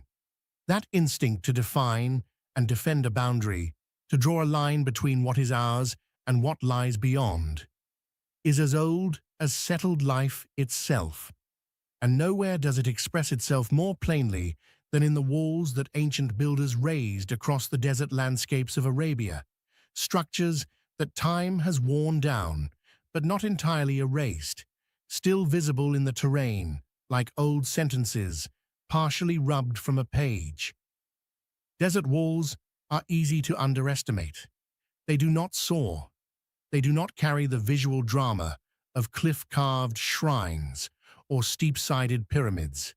They run horizontally across the land, following ridgelines, skirting wadis, connecting natural features into a continuous defensive perimeter that made geographic sense in its time and can still be traced on the ground and from the air today. In the Arabian Peninsula, these ancient ramparts appear across a wide geographic range. In the Hejaz, in the Nejd, along the edges of oasis settlements, and between agricultural zones and the open desert beyond. Their origins are varied. Some of the oldest wall systems in the region date to the pre-Islamic period, constructed by communities whose names and political structures survive only in fragmentary inscriptions and the occasional reference in classical sources. Others were built or substantially extended during the early Islamic centuries, when the rapid expansion of the new faith and the political order it carried with it created both new territorial boundaries and new reasons to defend existing ones. The walls served different purposes in different contexts, sometimes purely military, designed to slow or channel an approaching force, sometimes administrative, marking the edge of cultivated land and establishing who owed taxes on what, sometimes symbolic, asserting the claim of a settled community against the open desert and the pastoral populations that moved through it. The construction methods varied with the available materials. In areas where sandstone was accessible, walls were built from rough-cut blocks laid in courses with minimal mortar, relying on mass and careful placement for stability.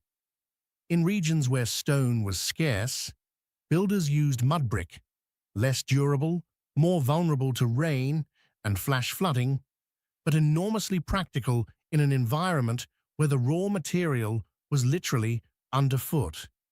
Some wall systems combined both, using stone for the lower courses, where moisture from the ground posed the greatest threat, and mud brick for the upper sections, where speed of construction mattered more than longevity.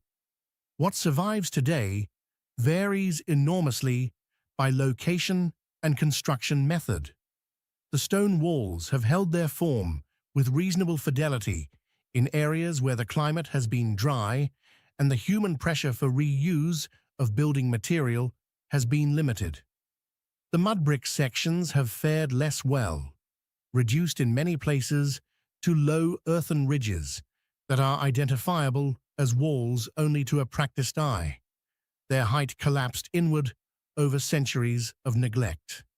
Aerial photography and satellite imagery have transformed the study of these structures in recent decades, allowing researchers to trace wall alignments across distances that would take weeks to walk, identifying systems of defensive architecture that were simply invisible at ground level. One of the more striking aspects of these wall systems is what they reveal about ancient population geography. A wall is only built where there is something worth protecting, and the locations of ancient Arabian ramparts consistently correspond to areas of agricultural productivity, reliable water sources, or commercially significant route corridors. Mapping the walls is, in a real sense, mapping the ancient landscape of valued space, tracing the boundaries that communities drew around the resources that kept them alive. The human cost of maintaining these structures should not pass without acknowledgement either. Building a wall across miles of difficult desert terrain, then garrisoning and repairing it across generations, required a sustained organizational commitment that placed real demands on the populations involved. The labor was not abstract, it was specific. Men cutting stone in the heat, hauling material up ridgelines, mixing and laying mud brick in summer temperatures that have not moderated since. The walls stand as evidence not just of political strategy, but of physical endurance, applied across lifetimes in service of a community's survival. They are quieter monuments than most, unheroic in their appearance, unglamorous in their function. But they mark the oldest edges of human ambition in this landscape. The line between here and out there, between safety and uncertainty, between the world a community had built and the open desert that was always waiting just beyond. Those ancient walls and ramparts drew the boundaries of survival across the open desert, lines of stone and mud brick that said, simply and firmly, this far and no further. The impulse behind them was defensive, protective, oriented outward toward threat. But as we move now into the Al-Ula Valley, just a short distance from the Dadan ruins we visited earlier in this journey, we encounter something that turns that impulse inward. A walled urban settlement that did not merely defend itself against the desert, but organized an entire community life within its boundaries, generation after generation, for roughly 1,000 years. The old town of Al-Ula occupies the floor of a narrow valley carved by ancient water action through the sandstone plateau of northwestern Saudi Arabia. The same cliffs that frame the Dardan ruins to the south also frame this settlement, and the relationship between the two sites is not coincidental. Al-Ula Valley has been a corridor of human movement and habitation for millennia. Its combination of underground water, fertile soil, and natural defensive topography, making it one of the most consistently occupied stretches of terrain in the entire Arabian Peninsula. The old town itself, distinct from the ancient Dardan and Lihyanite, remains nearby, was established sometime around the 12th century CE and was continuously inhabited until 1983, when its last residents relocated to the modern city that has grown up around it. That recent abandonment gives the site an unusual quality among the places we have visited on this journey. This is not a ruin that faded across millennia. It is a place that was alive within living memory, and the structures it contains reflect not prehistoric ambition, but the accumulated domestic and civic life of a medieval and early modern Arabian community. At its peak, the old town contained roughly 900 houses, stacked and connected in the dense, interlocking manner typical of traditional Arabian urban architecture. The buildings are constructed primarily from mud brick and stone, their walls sharing common surfaces with neighboring structures in a way that reduced the need for individual exterior walls and created a building mass so dense and interconnected that the town functioned almost as a single structure rather than a collection of separate buildings. Narrow lanes, some barely wide enough for two people to pass comfortably, wound between these blocks, shaded by the height of the buildings on either side and cooler by several degrees than the open valley floor beyond the town walls. At the center of the settlement stands a mosque that served the community across the full span of its occupation, rebuilt and modified in successive generations, but maintaining its position as the physical and spiritual anchor of the town's layout. Around it, the residential quarters organized themselves according to family and clan affiliations, in patterns that were understood implicitly by the residents even when they were not marked explicitly in the architecture. The social geography of the town was embedded in its physical geography, a relationship that is common to traditional urban settlements across the Islamic world, but is particularly legible here because the abandonment was so recent and so complete. That completeness of abandonment is, paradoxically, what has preserved the old town as well as it has. When the residents left in 1983, they did not dismantle their homes for materials, as often happens when settlements are gradually depopulated over time. They left largely intact. The result is a ghost town in the most literal sense. Structures standing to their full height in many areas, doorways still framed, rooms still defined, the spatial logic of a living community frozen at the moment of its departure. The decay since then has been significant. Mud brick exposed to occasional rain and the thermal stress of desert temperature swings deteriorate steadily without maintenance, and portions of the old town have collapsed into themselves, the upper stories folding down onto the lower ones in slow stages. Conservation efforts in recent years, as part of the broader development of Al-Ula as a heritage destination, have worked to stabilize the most vulnerable structures and document what remains before further loss occurs. Walking through the old town today, through those narrow shaded lanes with the sandstone cliffs rising behind the roofline and the silence pressing in from all sides, the 1,000 years of continuous habitation become tangible in a way that purely ancient sites rarely manage. The doorway you pass through was built for someone who woke up in the same room every morning, who knew every neighbor, who understood this dense, intricate place as simply home. The desert waited outside the walls, then just as it waits now. But inside, for 1,000 years, there was a city. The old town of Al-Ula reminds us that abandonment is not always the end of a story. Sometimes it is simply a pause, a held breath, a moment when the human noise stops and the structure speaks for itself. We carry that thought eastward now, across the Hejaz Mountains and down onto the broad, flat expanse of the Najd Plateau, where the capital of modern Saudi Arabia rises from a landscape that was, not so very long ago, the stage for one of the most consequential political transformations in Arabian history. On the northwestern edge of Riyadh, where the Wadi Hanifa cuts a green corridor through the plateau, the ruins of Diriya's Turaif district stand as the physical remains of the moment when a small oasis settlement became the seat of an empire. Diriyah was founded in the 15th century CE, established by the ancestral clan of the Al Saud family in a location that combined the defensive advantages of the Wadi's steep banks with access to the agricultural productivity of its floor.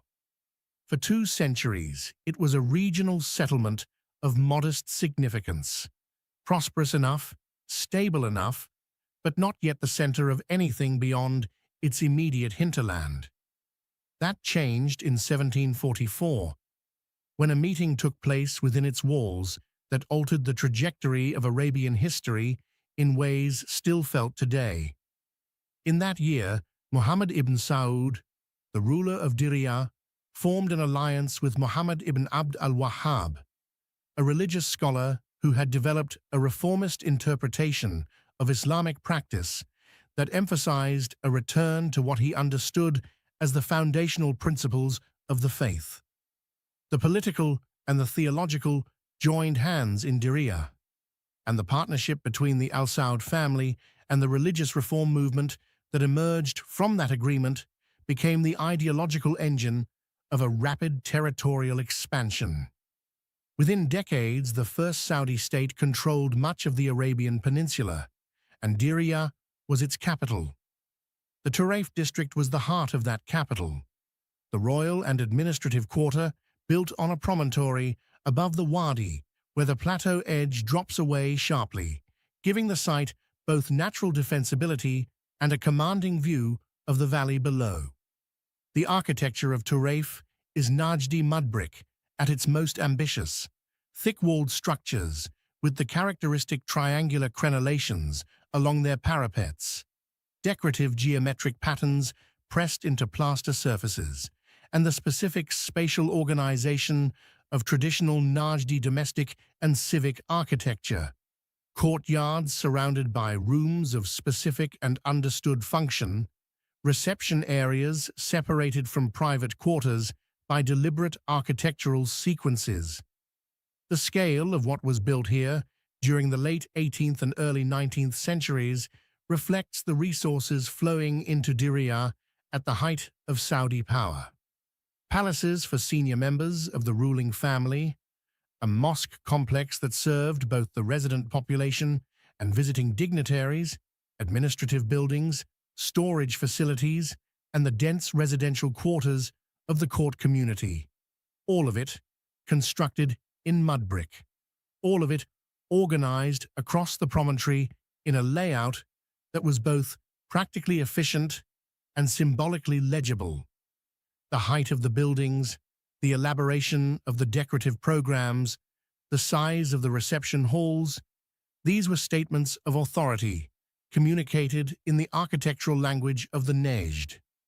That authority came to an abrupt and violent end in 1818, when an Ottoman military expedition, commanded by Ibrahim Pasha, captured Diriyah after a prolonged siege, demolished significant portions of the Turaif district, and effectively dismantled the first Saudi state.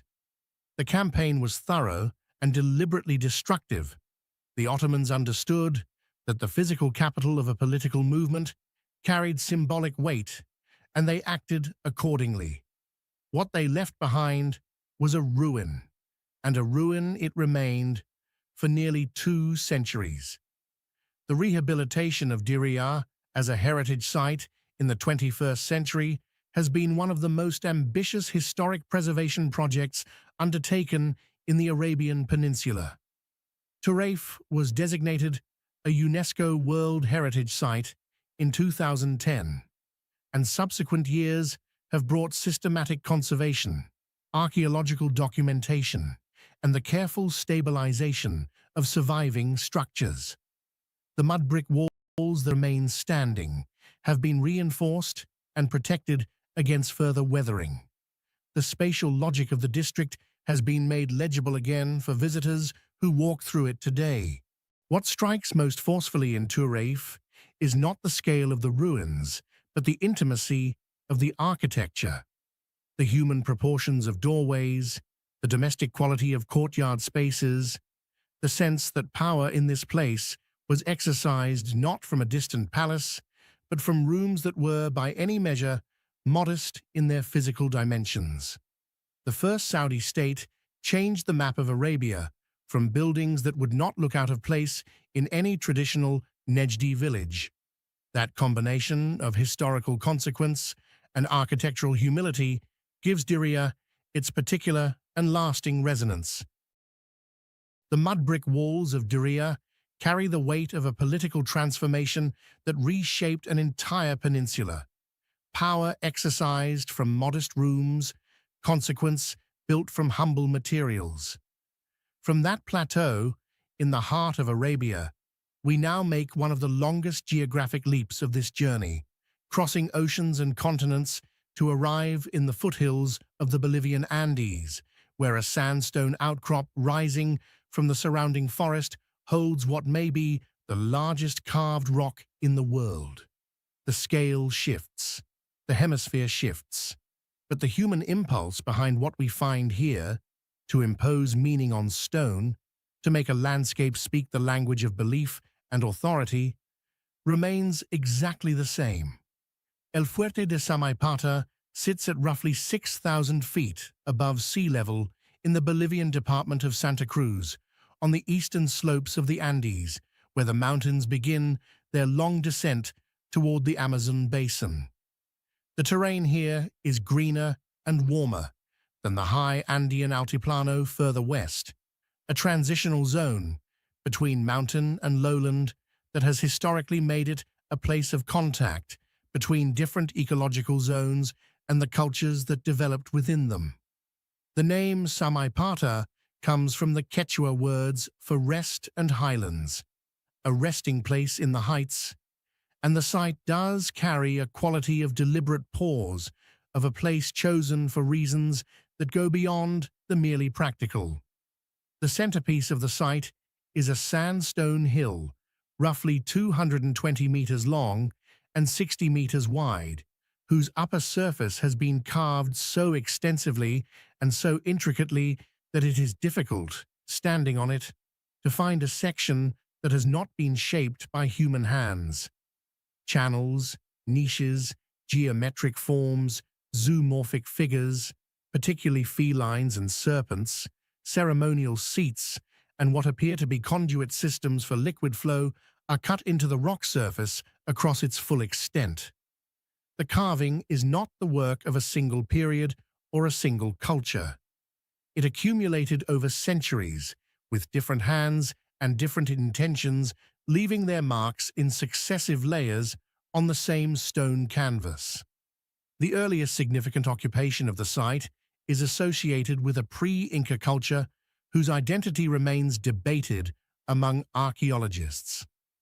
By the 15th century, the Inca Empire had incorporated Samaipata into its expanding eastern frontier, and the Inca contribution to the rock's carved surface is substantial. The characteristic geometric precision of Inca stonework is visible in sections of the carving that differ stylistically from the earlier work beneath and around them. Samaipata represented one of the easternmost points of Inca territorial reach, a frontier outpost at the edge of the empire's ability to project control into the lowlands beyond. The carved rock functioned as a ceremonial center. That much is broadly agreed. The specific rituals conducted there are less clear, though the recurring imagery of felines and serpents, both animals of enormous symbolic importance across Andean cosmologies, suggests a site oriented toward the kind of cosmic mediation that Andean religious practice consistently associated with elevated liminal spaces.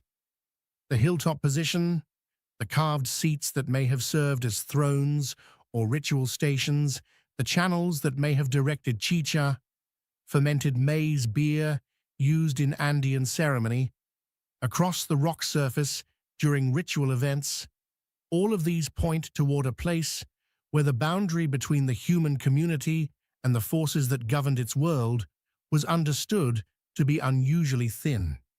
Below the carved rock, archaeological excavation has revealed the remains of a substantial settlement, storage facilities, residential structures, and administrative buildings consistent with an Inca provincial installation. The combination of ceremonial and administrative functions at a single site is characteristic of how the Inca Empire organized its frontier territories, using religious authority and practical administration as mutually reinforcing instruments of control.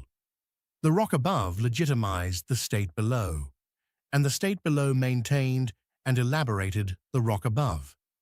Spanish colonial forces occupied and modified the site in the 16th century, adding their own structures to the complex in a pattern of layered occupation familiar from so many of the places we have visited. A UNESCO World Heritage designation in 1998 formalized international recognition of the site's significance, though El Fuerte remains considerably less visited than its importance warrants. The carved rock itself, seen in the slanted light of late afternoon when the shadows pool in the channels and the feline forms seem almost to shift against the stone, communicates something that resists neat archaeological categorization. This was not merely a political installation or a religious site in any narrow sense. It was a place where a community came to locate itself in the universe, to find, in carved stone and elevated ground, and the view across the descending forest toward the distant lowlands, its own position in a world that was very much larger than itself. The carved summit of Samaipata draws the eye outward, toward the descending forest, toward the lowland horizon, toward a world the Inca Empire was pressing against, but never fully absorbed. We descend now from that eastern frontier and move deeper into the Andes, traveling south and west along the mountain spine of South America to the high valley basin near Cusco, Peru, where a civilization that predated the Inca by 4 centuries left behind one of the most formally planned urban complexes in the pre-Columbian world. Where Samaipata speaks in curves and carved organic forms, what awaits us here speaks in straight lines, relentless, deliberate, and geometrically uncompromising in a way that still commands attention from the air. Piquillacta sits in the Luca Basin, roughly 30 kilometers southeast of Cusco, at an elevation just above 11,000 feet. The name means flea town in Quechua, a label applied by later populations who had no memory of who built it or why. A small linguistic reminder that even imposing ruins can accumulate dismissive nicknames when their builders have been forgotten. The people who actually constructed Piquillacta were the Wari, an Andean civilization that emerged in the Ayacucho region of south-central Peru around 600 CE and expanded across a vast territory during the Middle Horizon period, roughly 600 to 1000 CE, creating what many archaeologists consider the first true empire in Andean history, preceding the Inca by several centuries, and in some respects anticipating the administrative strategies the Inca would later deploy with such dramatic effect. The site covers roughly 2 square kilometers, enclosed within a perimeter wall that still stands to significant height in several sections. Inside that boundary, the urban grid is laid out with a regularity that is immediately apparent and somewhat startling, given the mountainous terrain. Streets run at right angles. Compounds are arranged in repeating units of nearly identical size and configuration. The standardization is so consistent across the site that it clearly reflects centralized planning executed according to a predetermined template rather than the organic growth of a community developing incrementally over time. Someone designed Pikilakta whole, or very nearly so, before construction began. The individual compounds within the grid are large, some covering areas equivalent to a city block, and their internal arrangements follow a pattern of rooms organized around central courtyards that appears repeatedly across Wari sites throughout their imperial territory. Archaeologists have identified this compound type as a characteristic Wari administrative unit, a physical expression of the empire's approach to organizing the populations and resources of the territories it incorporated. The rooms within the compounds were not domestic spaces in any ordinary sense. The doorways are narrow to the point of being deliberately restrictive, and the interior spaces show little evidence of the kind of hearths, storage patterns, and material culture associated with everyday residential life. What the compounds do show is evidence of large-scale feasting and the production and consumption of chicha on a significant scale. Ceramic remains consistent with both brewing and communal drinking have been found throughout the site. In Andean political culture, the obligation of a ruler or administrative authority to provide food and drink to those who worked within the imperial system was fundamental. Feasting was not celebration in a casual sense. It was statecraft, the mechanism by which labor obligations were acknowledged, alliances maintained, and the social contract between the empire and its subject populations renewed in physical, embodied terms. Pikilakta was, among other things, a machine for that kind of political hospitality, operating at imperial scale. The site was apparently never fully completed. Sections of the perimeter wall and several interior compounds show evidence of construction halted before finishing, and there are areas where planned structures were begun, but not brought to completion before the Wari withdrawal from the Cusco region, which appears to have occurred sometime around 900 CE. The reasons for that withdrawal, whether military pressure, internal political collapse, environmental stress, or some combination, remain a subject of active scholarly debate. What is clear is that Pikilakta was deliberately decommissioned rather than simply abandoned. Evidence suggests that the Wari sealed doorways, buried ritual deposits, and systematically closed the site before departing, a process that implies intention and organization rather than sudden flight. The Inca, who arrived in the Cusco Valley centuries later and built their own empire in the same landscape, were certainly aware of Pikilakta. They modified portions of the site and incorporated it into their own sacred geography, treating the massive abandoned compound as a huaca, a place of spiritual power, in the way Andean cultures consistently approached the imposing remains of their predecessors. The grid still reads clearly from above, its straight lines cutting across the Luca Basin with the quiet authority of a plan that time has roughed up but not erased. Every place we have visited on this journey began as someone's answer to a question. How do we honor our dead, defend our homes, mark our territory, reach toward the divine, or simply declare that we were here?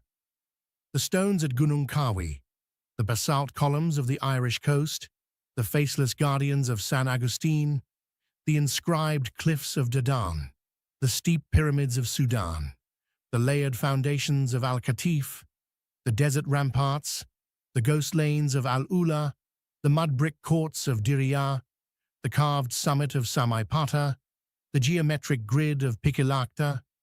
Each one is a different answer, shaped by a different culture, a different landscape, a different understanding of what it means to be human in a world that does not automatically make room for us. What connects them is not age or geography or architectural style. What connects them is the refusal to disappear without leaving something behind. That refusal is one of the most consistent things our species has ever done, across every continent and every era for which we have evidence. We build, we carve, we mark, we remember. The world is full of places like these, quieter than the famous sites, less visited, less explained, but no less meaningful for any of that. They are waiting, most of them, for someone to simply show up and pay attention.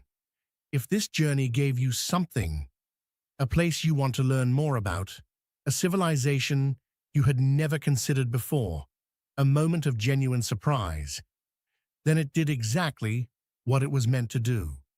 If you want to keep exploring, subscribe, and stay with us. There are many more stones that remember, and we are just getting started.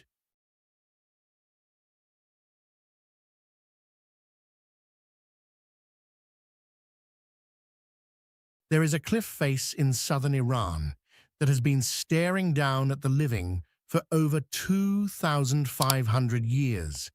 It rises from the flat earth like a wall the sky forgot to finish.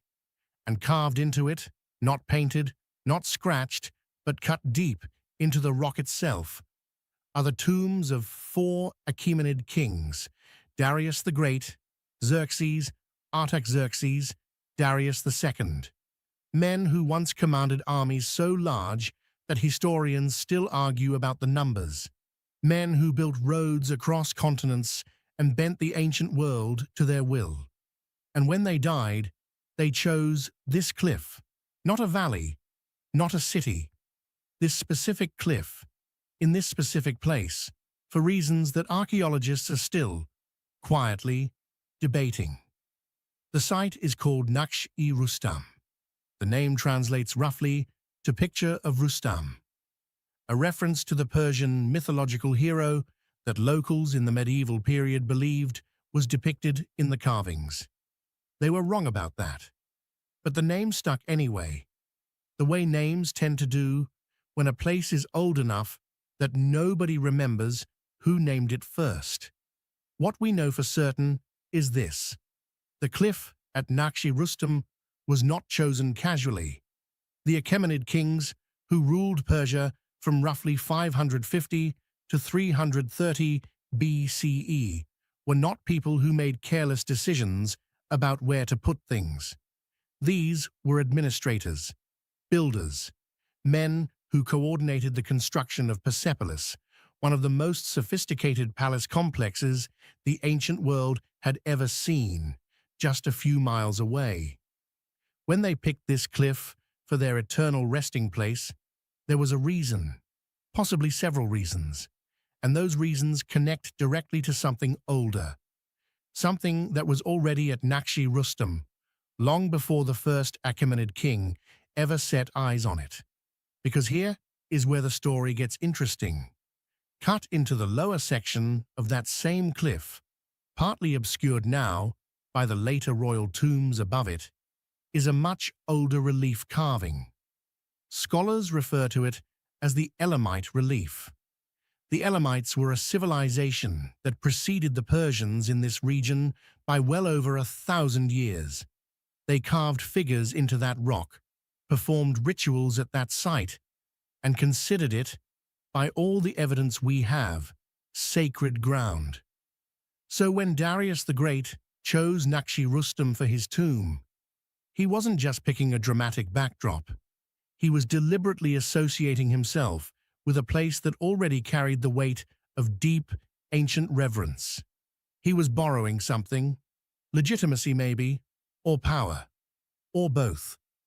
That kind of layering, one civilization building on top of another's sacred space, is something you see again and again in the ancient world.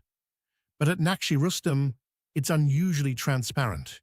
You can literally see the older carvings beneath the newer ones. The timeline is written into the rock itself. Now, in front of the cliff, standing in the open ground, there is a square stone tower. It's called the Kaaba-i-Zartosht, which translates loosely to Cube of Zoroaster. It's roughly 14 meters tall, built from white limestone, and it is almost perfectly preserved. Nobody knows exactly what it was for. That is not an exaggeration or a dramatic flourish. It is a genuine, documented gap in our understanding. Was it a fire temple, a treasury, a place where sacred texts were kept? All three theories have serious scholars behind them. None of them has been definitively proven, and that tower has been standing there, in front of those royal tombs, for somewhere between 2,400 and 2,600 years, keeping whatever secret it holds. The Selka stone settlement framework places Nakshi Rustam in a specific category, sites where stone was used not merely for construction, but for deliberate layered communication across time. The cliff face functions almost like a bulletin board for power. Each king who added his tomb there was making a statement to every generation that followed, and the Elamite carvings underneath were making a statement to the kings themselves. We were here first. This place is old. Respect it. What we cannot yet answer is the deeper question underneath all of that. Why this cliff specifically? There are other cliffs in the region, other dramatic rock faces.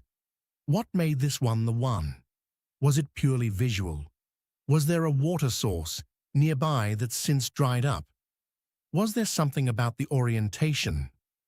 The way it faces, the way the light hits it at certain times of year? Those questions remain open, and in some ways, that's exactly the point. Stone endures, but it doesn't always explain itself. There is a small town in north-central Turkey, sitting quietly in the middle of Anatolia, that most people outside of archaeology have never heard of. It doesn't have the name recognition of Troy. It doesn't pull the tourist numbers that Ephesus does. But what was pulled out of the ground there, starting in the late 19th century and continuing for decades after, forced historians to push back their understanding of early Anatolian civilization by several hundred years. The site is called Alaka-Hoyuk, and the stone gate foundations at its entrance are, in the most precise sense of the word, extraordinary. The gates themselves, what remains of them, date to the Hittite period, roughly 1400 to 1200 BCE. The Hittites were a Bronze Age empire that controlled much of Anatolia and the northern Levant at their peak, powerful enough to go toe-to-toe with Egypt and sign what is considered the world's earliest surviving peace treaty after the Battle of Kadesh. These were not a minor people. They built in stone with serious intention, and the sphinxes that flanked the gate at Alaka-Hoyuk, massive, carved figures with human heads and lion bodies, were designed to project exactly the kind of authority you'd expect from an empire that negotiated with pharaohs. But here is what the sphinxes are hiding, in a manner of speaking. Beneath the Hittite construction, the excavations at Alaka-Hoyuk revealed something much older, royal tombs from what archaeologists call the early Bronze Age, dating back to roughly 2350 to 2150 BCE. These pre-Hittite burials contained gold, silver, electrum, and bronze objects of remarkable sophistication, sun discs, ritual standards, figures of stags and bulls that show a level of metallurgical skill that nobody expected to find in Anatolia that early. The people who made these objects are not definitively identified even now. They predate the Hittites by nearly 1,000 years. They were building and burying and creating at a level that simply wasn't supposed to exist in that region at that time, according to the historical models that were in place before the excavations began. So what you have at Alakahuyuk is a site with at least two distinct civilizational layers, each one remarkable on its own terms, stacked on top of each other in the same patch of Anatolian ground. And the stone gate foundations sit right at the intersection of those two worlds. The visible Hittite architecture built directly above and around the older sacred burial ground beneath. The Selka stone settlement classification of this site focuses specifically on those gate foundations and what they represent structurally. The foundation stones are not decorative. They are load-bearing, carefully fitted, and positioned with a precision that reflects serious engineering knowledge. The Sphinx Gate was not just an entrance, it was a threshold, a deliberate boundary between the ordinary world outside and whatever the Hittites considered sacred or protected within. That concept of the threshold, the marked boundary built from stone, shows up at multiple sites in the Selka framework, and Alakahuyuk is one of the clearest examples of it anywhere in the ancient Near East. What remains genuinely unresolved is the relationship between the Hittite builders and the Bronze Age burials beneath them. Did the Hittites know what was under the ground when they built there? Almost certainly yes. Bronze Age burial mounds are not subtle features in a landscape. Did they build there because of what was already there? That is a much harder question. Some researchers argue that the Hittites deliberately chose the site to inherit the sacred authority of the earlier culture. Others suggest the location was chosen for purely practical or geographical reasons, and the older tombs were essentially irrelevant to the decision. The honest answer is that we don't know. The written record the Hittites left behind, substantial as it is, they were prolific record keepers on clay tablets, does not address Alakahuyuk specifically in ways that resolve this question. The stone speaks more clearly than the texts do in this case. There is one more detail worth sitting with. The sphinxes at the gate are not originals. The originals were removed during excavation and are now split between two museums, one in Ankara, one in Berlin. What stands at the site today are reproductions, which means the gate, as visitors see it now, is itself a kind of reconstruction, a copy of a threshold that was built above a world that was already ancient when the Hittites arrived. Layers beneath layers, stone beneath stone. That pattern, it turns out, is only getting started. Sometime around 1902, a construction crew in the town of Paula, on the small Mediterranean island of Malta, was digging foundations for a new housing development. Routine work, the kind of thing that happens in growing towns without much ceremony. And then one of their tools broke through into something below, a hollow space.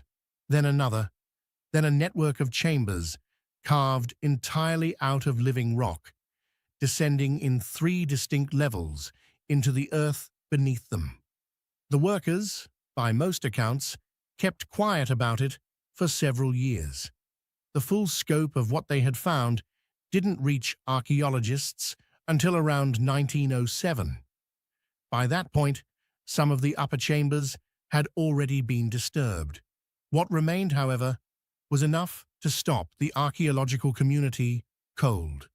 The site is called the Hal Saflieni Hypogeum. The word hypogeum simply means underground structure in Greek, but that word does almost nothing to prepare you for what the place actually is. This is not a cave. It is not a natural formation that people later adapted.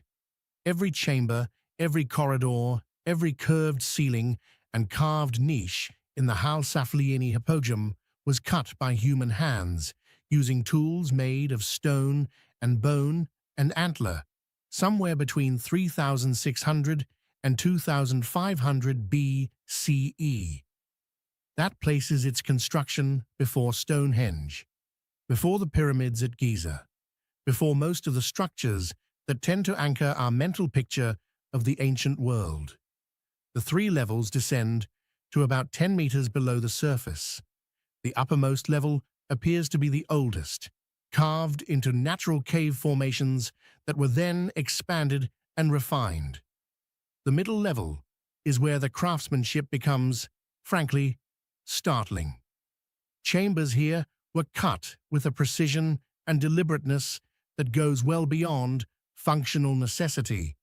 One room in particular, called the Oracle Room, has an acoustic property that researchers have spent considerable effort studying. A low male voice, spoken or chanted from a specific niche in that room, resonates through the entire hypogeum at a frequency of around 110 Hertz. The sound doesn't just echo, it fills the space in a way that is, by multiple accounts from people who have experienced it firsthand, physically felt as much as heard. Was that intentional? Did the builders of the Hal Saflieni Hypogeum design the Oracle Room specifically to produce that acoustic effect? That is not a question with a clean answer. Some acoustic archaeologists argue yes, that the 110 Hz frequency was deliberately engineered, possibly to induce specific neurological states during ritual use. Research has shown that sound at that frequency can affect brain activity, producing responses in the areas associated with altered consciousness and deep memory. Others are more cautious, noting that we cannot confirm intentionality without written or pictorial evidence that the builders understood what they were creating. The Maltese temple builders left no written language. Their intentions have to be inferred entirely from what they built. What we do know is that the hypogeum was used, for a significant period, as a burial site. The remains of approximately 7,000 individuals were found across its chambers. 7,000. On an island that, at the time of the hypogeum's use, had a total population that was almost certainly far smaller than that number suggests. The dead were placed here over generations, possibly centuries, in what appears to have been an organized and deliberate funerary practice. Ochre, red pigment, was found on many of the remains and on the chamber walls. Figurines were found, including one of the most debated objects in Maltese archaeology, a small sleeping figure, often called the Sleeping Lady, whose posture and craftsmanship suggest a ritual significance that nobody has fully explained.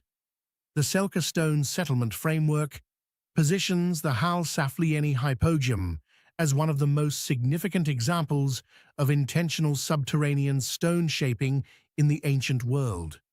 Not because it is the largest, it isn't, but because the relationship between the space, the stone, the sound, and the dead who were placed there suggests a coherent worldview being expressed in 3 dimensions: underground, in the dark.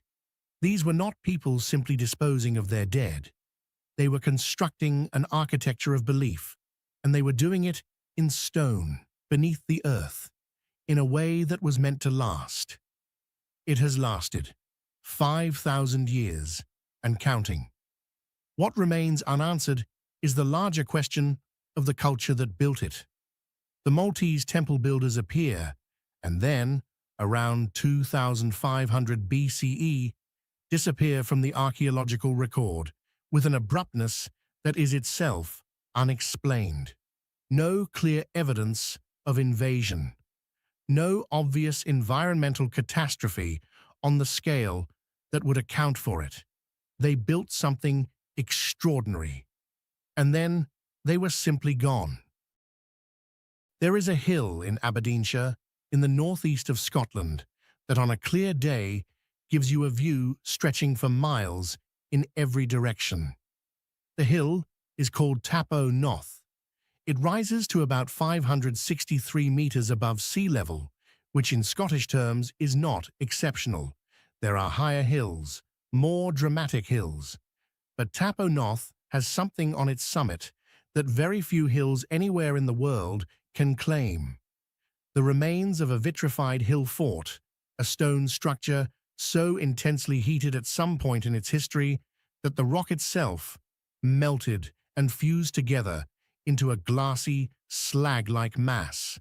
And recent excavations have revealed that what sits beneath and within that vitrified outer wall is one of the largest prehistoric hill forts ever identified in Scotland, possibly in all of Northern Europe.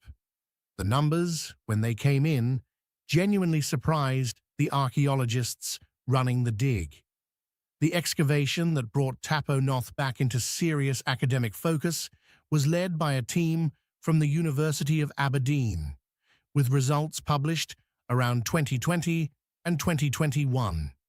Using a combination of traditional excavation and modern survey techniques, they identified evidence of around 4,000 pit houses, structures dug partially into the ground and covered with organic roofing material, clustered on and around the hill fort. 4,000.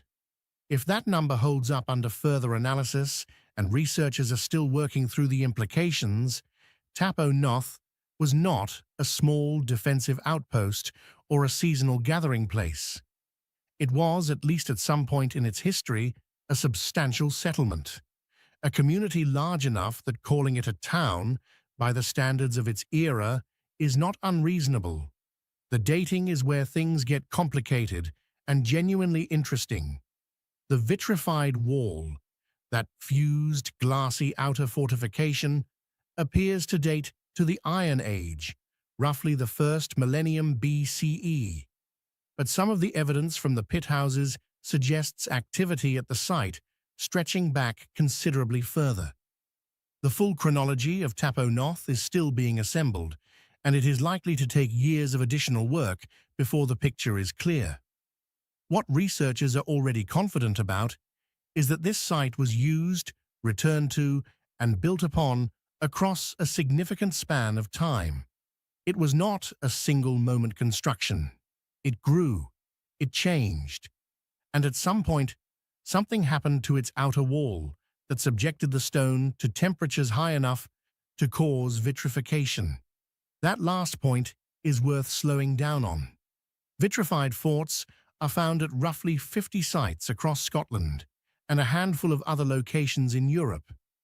The vitrification is real and documented. The stone genuinely melted. What is not agreed upon is how or why.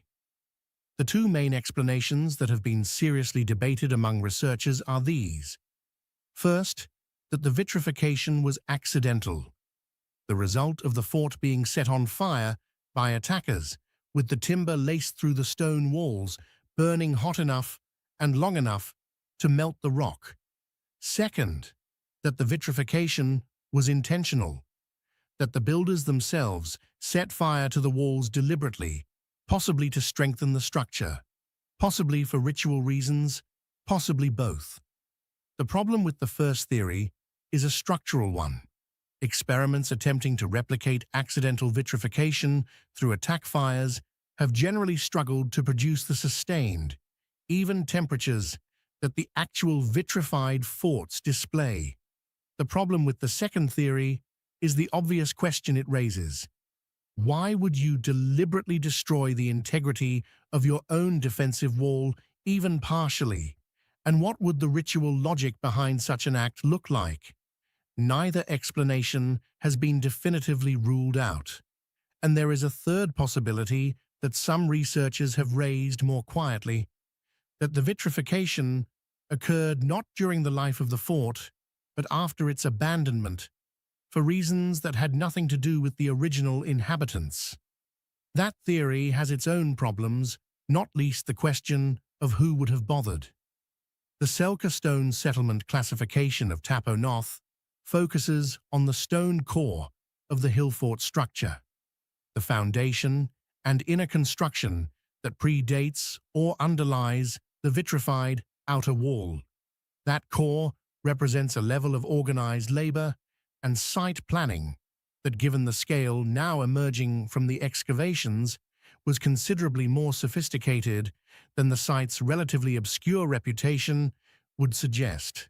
Scotland has no shortage of prehistoric monuments, but Tapo North, sitting on its windy summit in Aberdeenshire, keeps producing evidence that pushes the boundaries of what we assumed about the scale and complexity of Iron Age and pre-Iron Age communities in northern Britain. 4,000 pit houses on a Scottish hilltop. That is not a footnote. That is a city waiting to be understood. There is a place in the Sierra Nevada de Santa Marta Mountains of northern Colombia that the outside world did not know existed until 1972.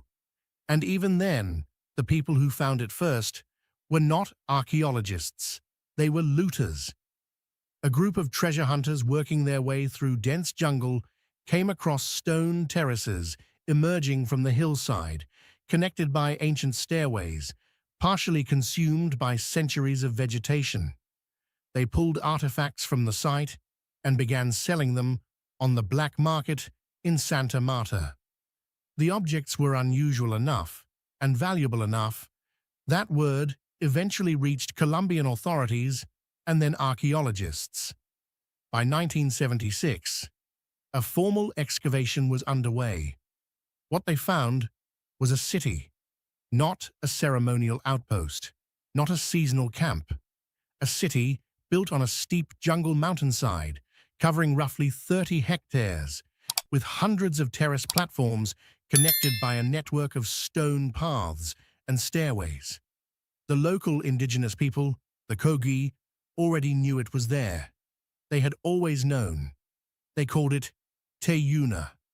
The name Ciudad Perdida, the lost city, came later from the outside world that had simply failed to look. The lower terraces at Ciudad Perdida are where much of the most significant structural evidence sits, and they are the focus of the Selcha stone settlement classification of this site. These terraces were not carved from the mountain passively. They represent an enormous and sustained engineering effort, stone retaining walls built to hold flat platforms against a slope that drops sharply through tropical rainforest toward the Buritaca River below. The precision of the construction matters here. These walls were built without mortar. The stones were shaped and fitted against each other in a way that has allowed them to withstand centuries of heavy rainfall, root intrusion, seismic activity, and the relentless biological pressure of one of the most aggressive ecosystems on Earth. Many of them are still structurally sound today. The builders were the Tairona people, a civilization that flourished in the Sierra Nevada de Santa Marta from at least the first millennium CE. Radiocarbon dating of organic material from the site places the construction of Ciudad Perdida at around 800 CE, though some researchers believe activity in the area began earlier. The Tairona were sophisticated in ways that their relative obscurity in popular history doesn't reflect. They built extensive road networks through the mountains. They managed water through a system of drainage channels integrated into their terraced construction. They maintained trade relationships with other cultures across the region. And they built their primary city not in a valley or on a coast where access would be easy, but high in a mountain range that required days of difficult travel to reach even today, with marked trails and modern gear. Why there?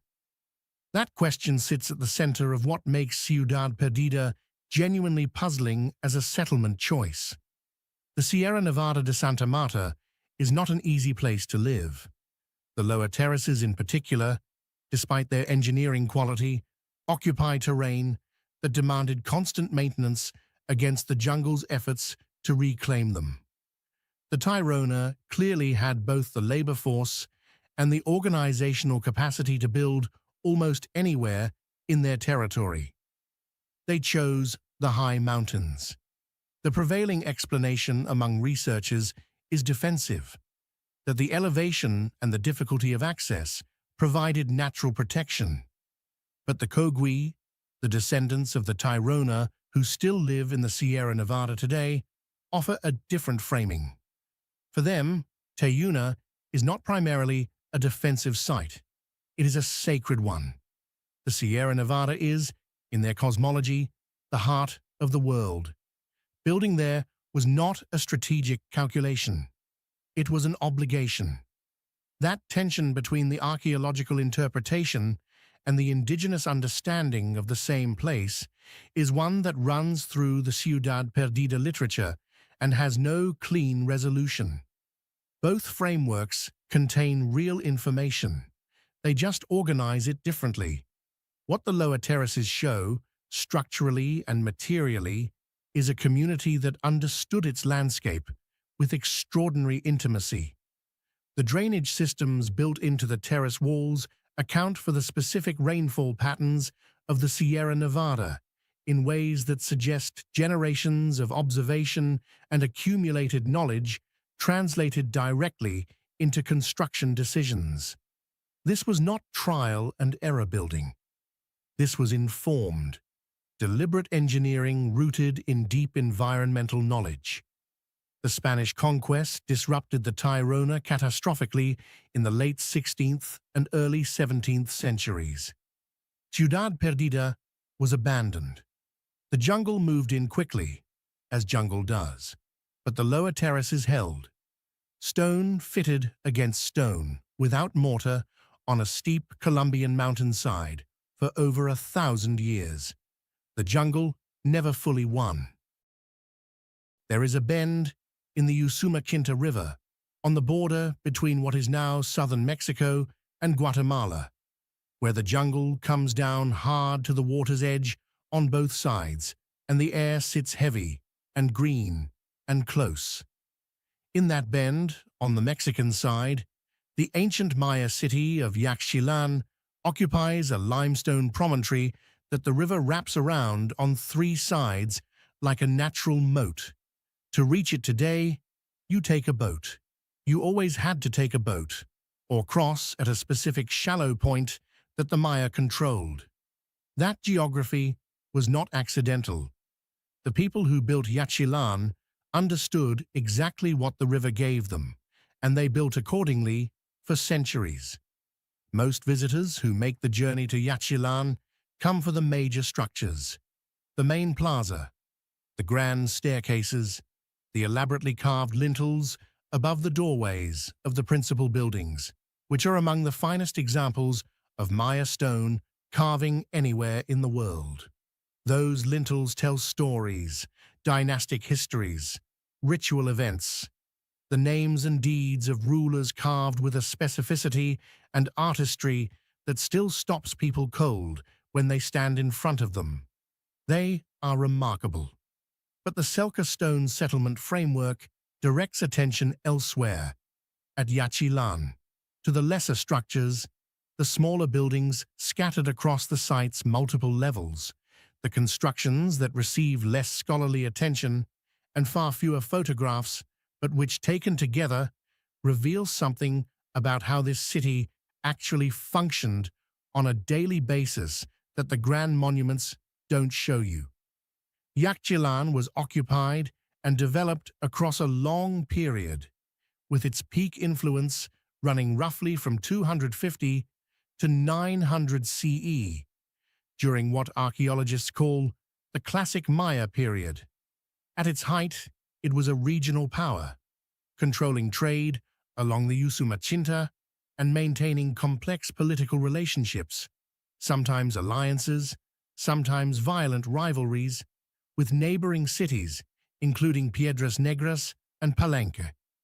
The ruling dynasty that left the most visible mark on the city was associated with a series of kings whose names, reconstructed from the carved inscriptions, include Shield Jaguar the Great and Bird Jaguar the Fourth.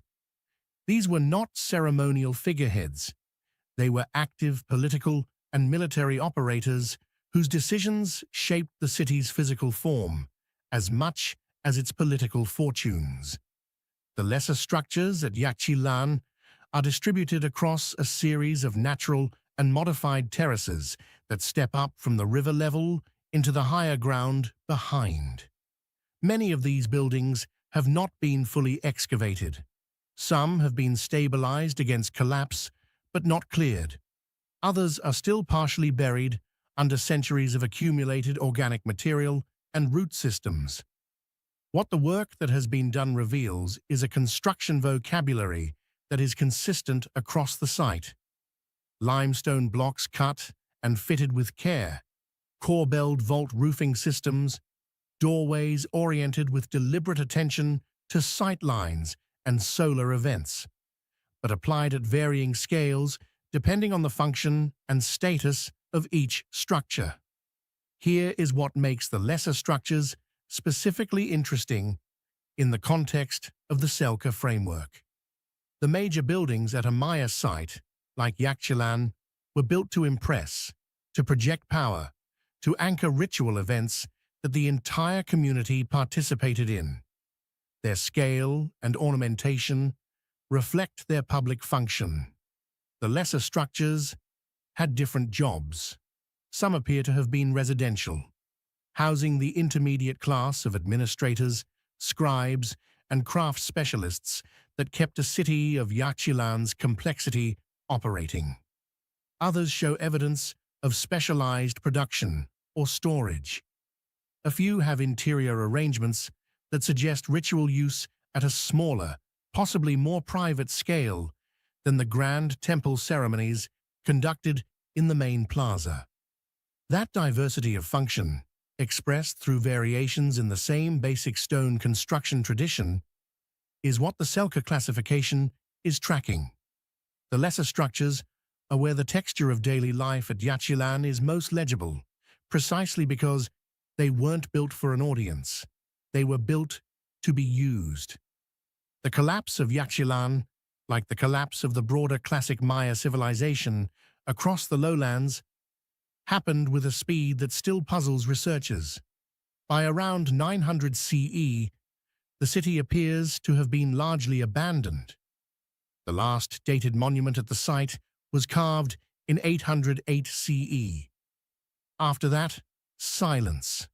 The theories are familiar from other Maya collapse discussions: prolonged drought, agricultural exhaustion, political fragmentation, warfare. Probably some combination of all of them, in proportions that shifted across different regions and different decades. But here is the question that the lesser structures quietly raise. When the city emptied, where did those people go? The administrators, the craftspeople, the families who lived in those smaller stone buildings on the terraces above the river. There is a site in the Tlacolula Valley of Oaxaca, in southern Mexico, that occupies a rocky hillside above the valley floor with the particular kind of quiet authority that old places sometimes carry. The valley itself is one of the arms of the broader Oaxaca Valley system, a landscape that has supported continuous human settlement for thousands of years and that produced, among other things, the Zapotec civilization, one of the earliest complex societies in Mesoamerica, predating the better-known Aztec and Maya cultures by centuries. The site is called Yagul, and while it contains a substantial archaeological complex, including a ball court, palace structures, and one of the largest group tomb systems in the Oaxaca Valley, the Selka stone settlement framework focuses on something more specific: the astronomical orientation evidence embedded in Yagul's stone construction, and what that evidence says about the people who built here and the sky they were watching. Yagul was occupied across a long span, with its most significant development occurring during the late pre-classic and classic periods, roughly 500 BCE to 900 CE, though occupation of the broader area stretches back considerably further. The site sits at an elevation that gives it commanding views of the surrounding valley, and its relationship to the nearby major Zapotec center of Mitla is close enough, geographically and culturally, that the two sites are often discussed together. But Yagul has its own character. It is smaller than the great Zapotec capital of Monte Alban, less visually dramatic than Mitla's famous geometric stone mosaic facades. What it has, and what makes it significant in the context of this series, is a specific and well-documented piece of astronomical architecture that connects it to a tradition of sky observation that runs deep through Zapotec culture. The Zapotec were serious astronomers. That is not a romantic projection. It is documented in their architecture, their calendar systems, and their careful orientation of major structures relative to celestial events. Monte Alban contains a building known as Building J, arrow-shaped and oriented in a way that is clearly non-standard for the site, which researchers have convincingly argued was designed as an astronomical observation point, aligned to specific stellar events. The Zapotec tracked the movements of Venus with particular intensity, and their understanding of the solar year was precise enough to be encoded in the physical layout of their ceremonial centers. At Yagul, the astronomical evidence is expressed differently. The site's principal structures are oriented with attention to solar events and the positioning of specific architectural elements, doorways, sight lines, through aligned openings. The relationship between structures and the natural horizon reflects the same tradition of encoding celestial knowledge into built form that appears at other Zapotec sites. What researchers studying Yagul's observatory function have focused on is the way the stone construction mediates between the human observer and the sky. You are not simply standing in an open field, watching the sun rise. The architecture frames the event. It tells you where to stand, and when, and what to look for. That framing function of the stone is what the Selka classification is tracking here. The lesser-studied astronomical orientation evidence at Yagul represents a use of stone that is neither purely defensive, nor purely residential, nor purely ceremonial in the conventional sense. It is instructional. The stone is arranged to teach, or more precisely to preserve and transmit, a specific body of knowledge about the sky and its relationship to time, agriculture, ritual, and political authority. Because astronomical knowledge in Mesoamerican cultures was not a purely intellectual pursuit. It was power. The ability to predict the movements of the sun and Venus and the timing of the rainy season was the ability to coordinate planting, to time rituals, to legitimate the authority of rulers who presented themselves as mediators between the human world and the celestial one. The people who controlled astronomical knowledge controlled something essential, and they built that knowledge into stone, so it could not be lost to the death of any individual keeper. The broader Tlacolula Valley contains multiple sites with astronomical orientation evidence, and Yagul sits within that landscape as one node in a larger network of sky-watching architecture. How these sites related to each other, whether there was active coordination among astronomical observers across different communities, or whether each site independently arrived at similar orientations through shared cultural tradition, is a question the evidence doesn't fully answer. There is a structure sitting in the middle of the Sardinian countryside near the small town of Barumani that has been visible on the landscape for roughly 3,000 years. It is not hidden. It is not buried. It sits in open farmland, broad and heavy and unmistakable, built from dark basalt stone, without mortar, without written instructions, without any blueprint that has ever been found. The locals always knew it was there, For a long time, the broader world simply didn't pay attention. That changed in the 1950s, when an archaeologist named Giovanni Liliu led a systematic excavation of the site and pulled back enough of the accumulated earth and debris to reveal the full scale of what had been sitting in plain sight all along. The structure is called Nurage su Nuraxi. In 1997, it became a UNESCO World Heritage Site, and it remains, despite decades of study, one of the most architecturally distinctive and culturally puzzling monument types in all of prehistoric Europe. A nuraghe and su Nuraxi is the finest example of thousands scattered across Sardinia, is a type of stone tower unique to the island. The word itself is ancient, possibly pre-Indo-European in origin, which is itself a clue about the depth of the culture that produced these structures. There are somewhere between 7,000 and 10,000 nuraghi on Sardinia, depending on how you count partial remains. That density is extraordinary. No other region on Earth has anything quite like it. The towers were built primarily during the Nuragic period, which runs roughly from 1900 to 700 BCE, though the culture that built them persisted in various forms well beyond that. Su Nuraxi is among the oldest and most complex of the surviving examples, with a central tower that dates to around 1700 BCE and a surrounding bastion and village that developed over subsequent centuries.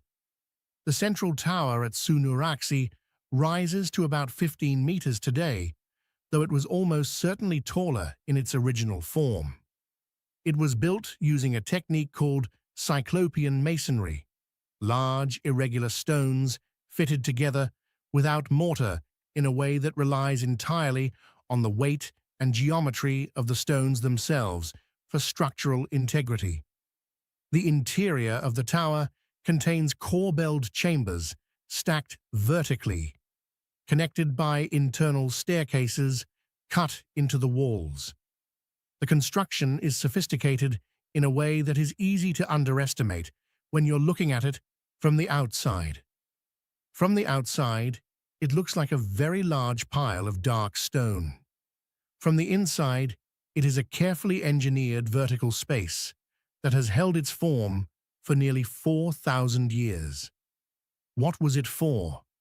That question has generated a substantial body of research and a range of competing answers. The defensive interpretation is the most straightforward. The towers are tall, they have commanding views of the surrounding landscape, and their thick walls would have made them extremely difficult to attack with the technology available during the Bronze Age. But defense alone doesn't account for the density of nuraghi across Sardinia, many of which are positioned within sight of each other in patterns that suggest a coordinated territorial network rather than individual fortifications.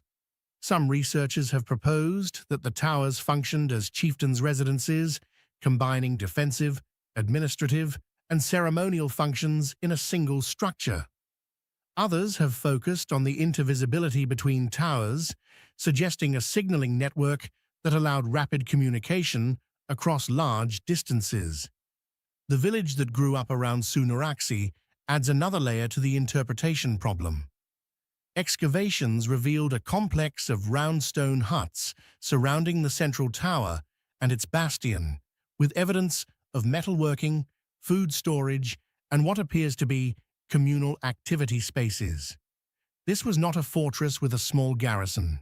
It was a community, organized around the central tower, in a way that made the tower both a practical and a symbolic anchor for daily life. The Nuragic people left no deciphered written language. Their beliefs, their social organization, their understanding of the towers they built with such consistency and care across an entire island, all of it has to be reconstructed from material evidence alone. Bronze figurines found at Nuragic sites show warriors, athletes, priests, boats, and animals, offering fragmentary glimpses of a visual culture that was clearly rich and varied. But the figurines raise as many questions as they answer. What is clear, at Su-Naraxi specifically, is that the stone was chosen and placed with intention at every stage of the structure's long development. Each addition to the original tower reflects a community that understood what it had inherited and chose to build on it, rather than replace it. 3,000 years of Sardinian wind have not moved a single stone out of place. That is not luck, that is knowledge, built in. There is a site in the highlands of Ecuador, sitting at roughly 3,200 meters above sea level in the Cañar province, where the wind comes off the Paramo grasslands in long, cold sweeps, and the sky feels closer than it should. The site is called Ingapirca. Most people who know it at all know it for the Inca construction at its center, an elliptical stone platform called the Temple of the Sun, built with the fitted stone precision that the Inca are famous for, oriented to catch the light of the solstice sun in specific and deliberate ways. That structure gets the photographs, it gets the guidebook descriptions, it anchors the site's identity in the popular imagination as an Inca monument. But Ingapirca is not simply an Inca site, and the lesser structures surrounding that central platform tell a story that is, in certain respects, more complicated and more revealing than the temple itself. Before the Inca arrived in this part of the Andes, the Cañar region was home to the Cañari people, a distinct culture with their own language, their own traditions, and their own long relationship with this specific landscape. The Cañari had been building at and around Ingapirca before the Inca expansion reached them in the latter half of the 15th century. When the Inca incorporated the Cañari into their empire, they did what the Inca characteristically did. They built on top of, alongside, and in dialogue with what was already there. The result at Ingapirca is a physical layering of two distinct architectural traditions occupying the same hilltop, which is what makes the lesser structures so significant to the Selkirk stone settlement analysis of this site.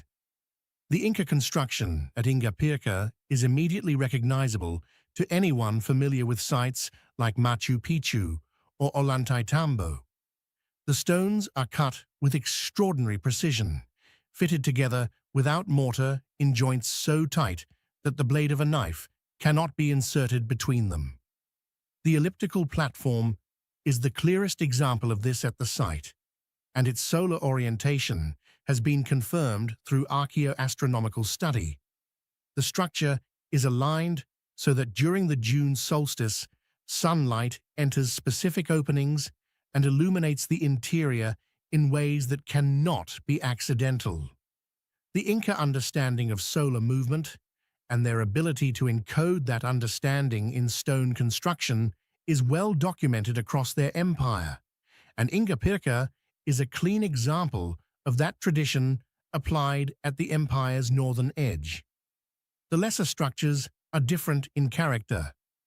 Some of them reflect Cañari construction methods, less precisely fitted, using locally available stone in ways that prioritize function over the geometric perfection the Inca prized.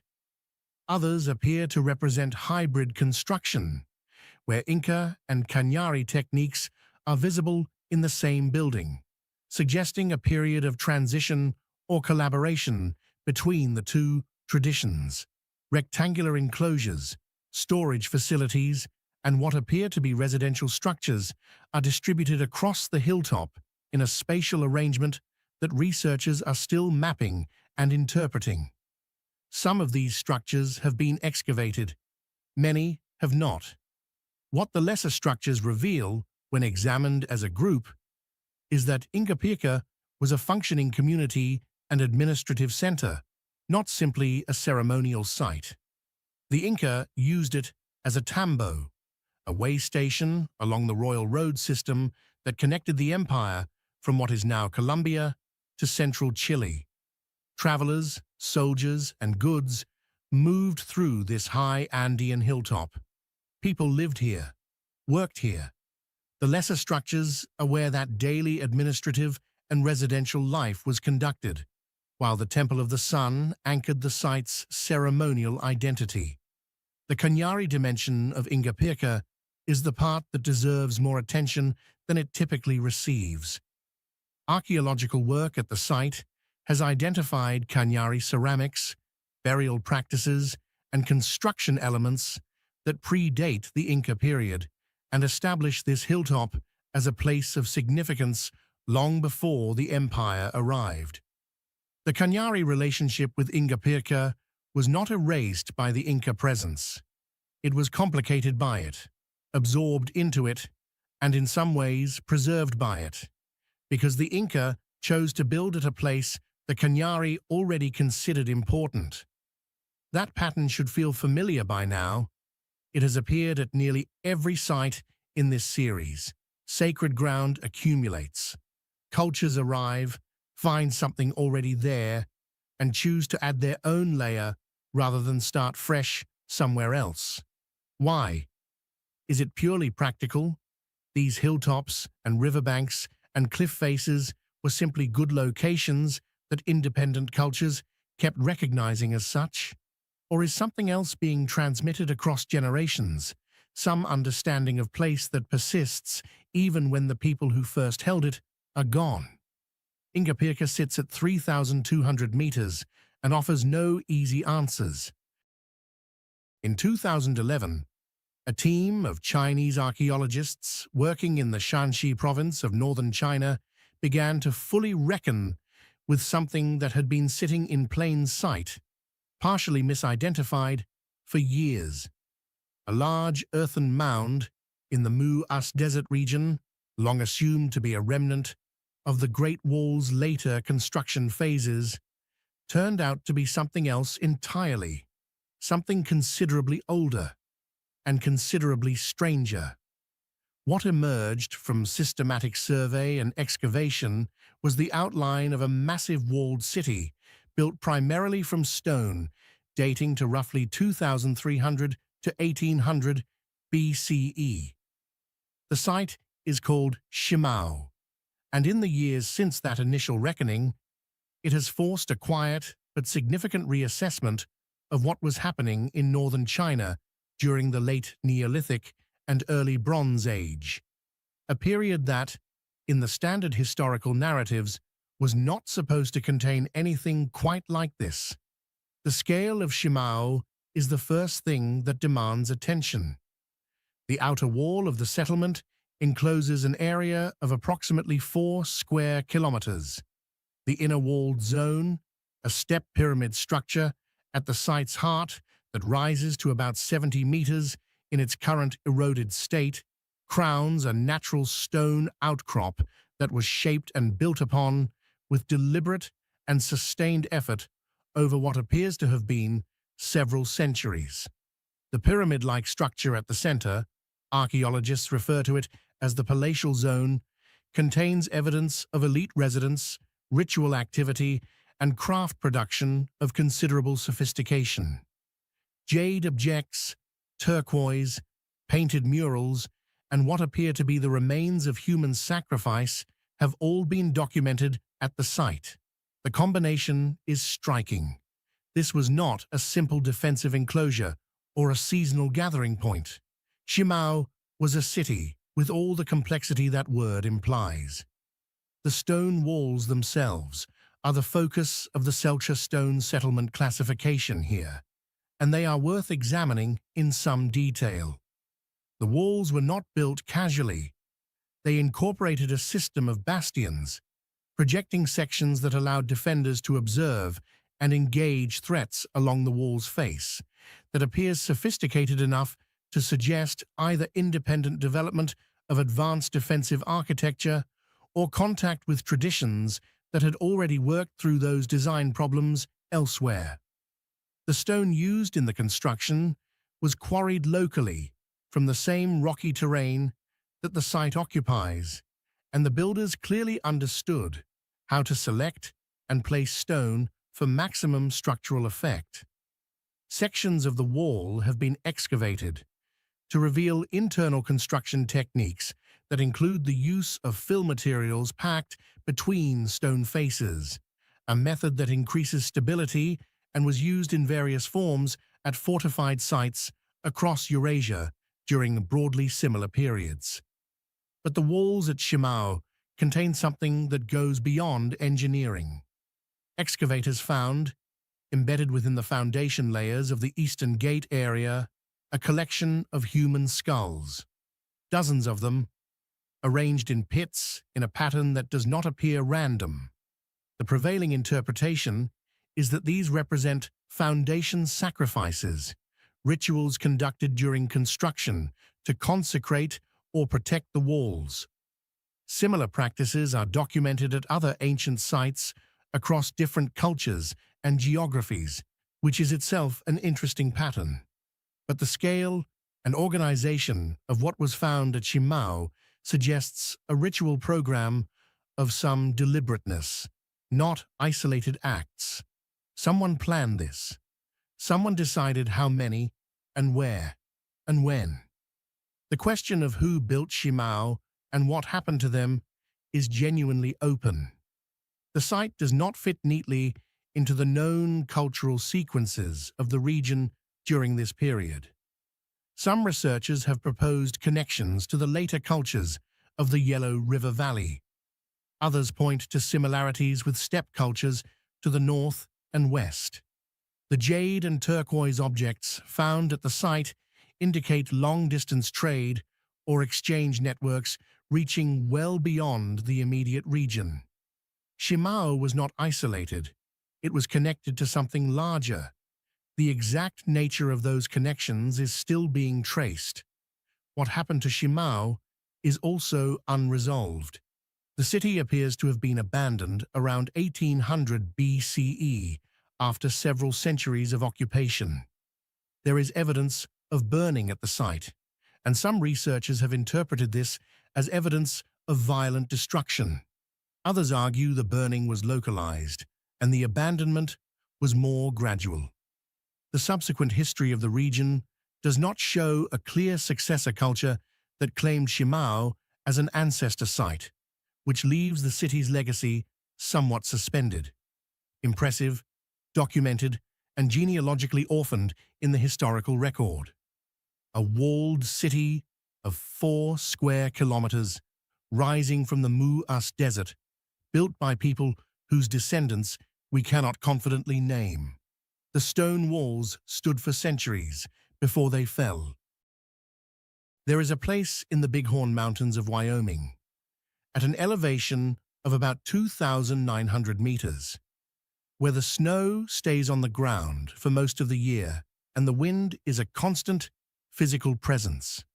In that high, exposed place, someone arranged stones in a pattern on the ground, a central cairn, a circle of stones extending outward from it, roughly 25 meters in diameter, and from that central cairn, 28 stone lines radiating out like the spokes of a wheel toward the outer ring, with 6 smaller cairns positioned at specific points around the circumference. No walls, no roof, no shelter of any kind, just stones, placed with care on the roof of a Wyoming mountain at an altitude where the growing season is measured in weeks and the weather can turn life-threatening with very little warning. This is the Bighorn Medicine Wheel. It is one of the most studied and most debated stone arrangements in North America. And despite well over a century of formal research, beginning with the first systematic documentation by the anthropologist S.C. Sims in 1903, the full picture of what it is, who built it, when, and precisely why, remains stubbornly and fascinatingly incomplete. The dating question alone is complicated. There is no organic material embedded in the stone arrangement itself that allows direct radiocarbon dating of the wheel's construction. Estimates based on associated artifacts, oral traditions, and comparative analysis have placed its origin anywhere from several hundred to over 1,000 years ago. The most commonly cited range among researchers puts the primary construction phase somewhere between 1200 and 1700 CE, though some elements may be older.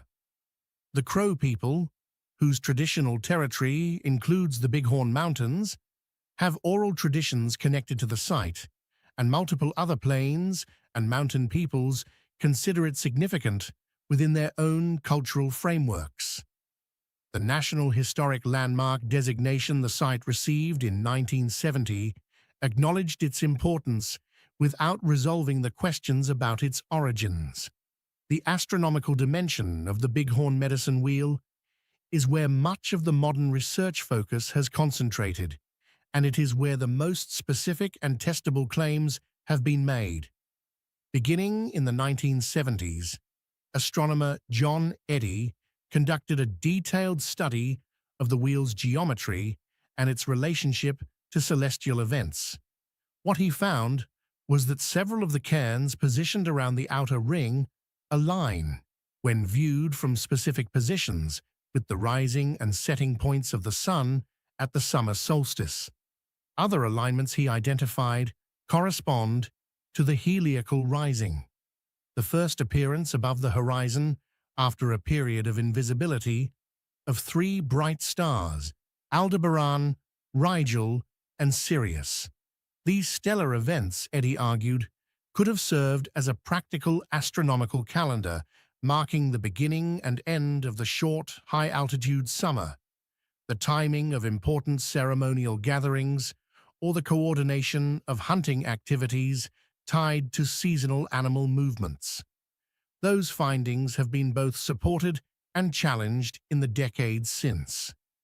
Some researchers have replicated and extended Eddy's work, finding additional alignments that strengthen the astronomical interpretation.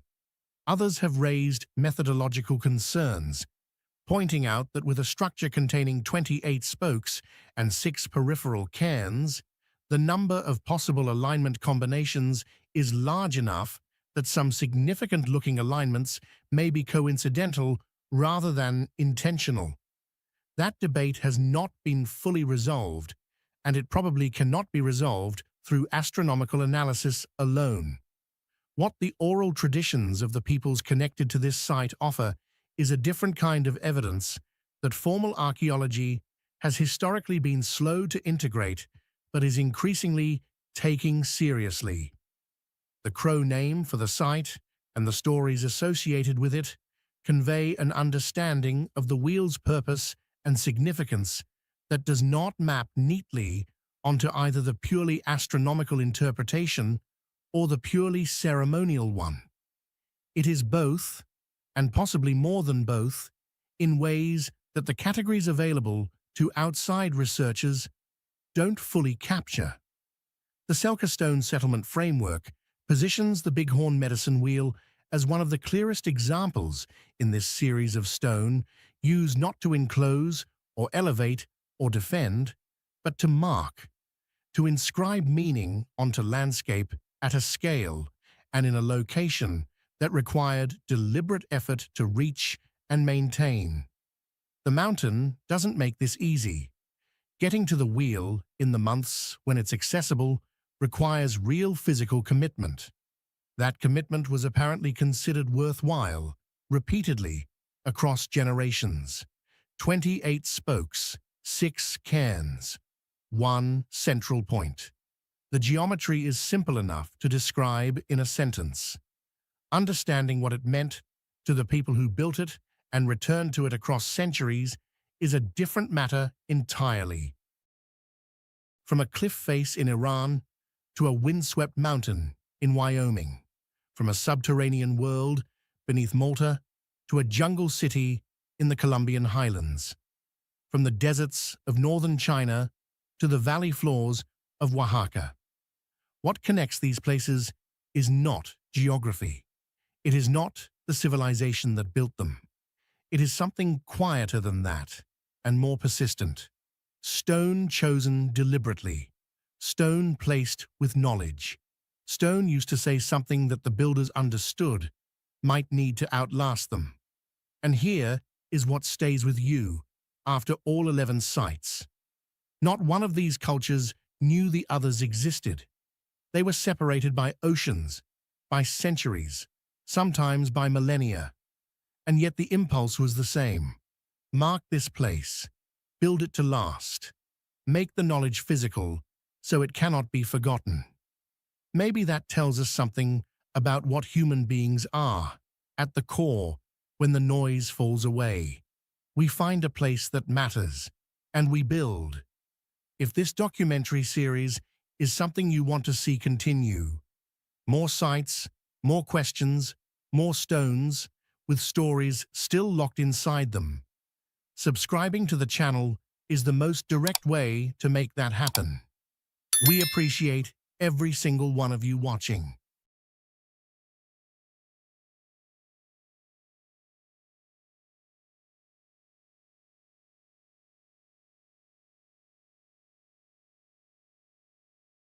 Some of the most remarkable things ever built by human hands are barely known outside the communities that surround them. No souvenir shops, no crowds, just stone, silence, and questions that have outlasted every attempt to answer them. Across 6 continents, civilizations rose, organized themselves with extraordinary intelligence, constructed things that defied their supposed limitations, and then by war or drought or simple passage of time, faded. What they left behind is not ruin so much as evidence. Evidence of ambition, of belief, of a human need to build something that would last longer than any single life. This is the story of those places, and of what they still have left to tell us. That need to build something lasting, something placed deliberately at the edge of the known world, found one of its most striking expressions on a limestone cliff above the Caribbean Sea. Tulum sits on the northeastern coast of Mexico's Yucatan Peninsula, perched roughly 40 feet above water, so blue it looks artificial. The Maya who built this city weren't working from a position of desperation or isolation. They were operating at the center of a thriving trade network, and they chose this location with intention. The clifftop setting wasn't just dramatic, it was strategic, spiritual, and deeply practical all at once. The site dates to roughly the 13th century, though some structures may be older.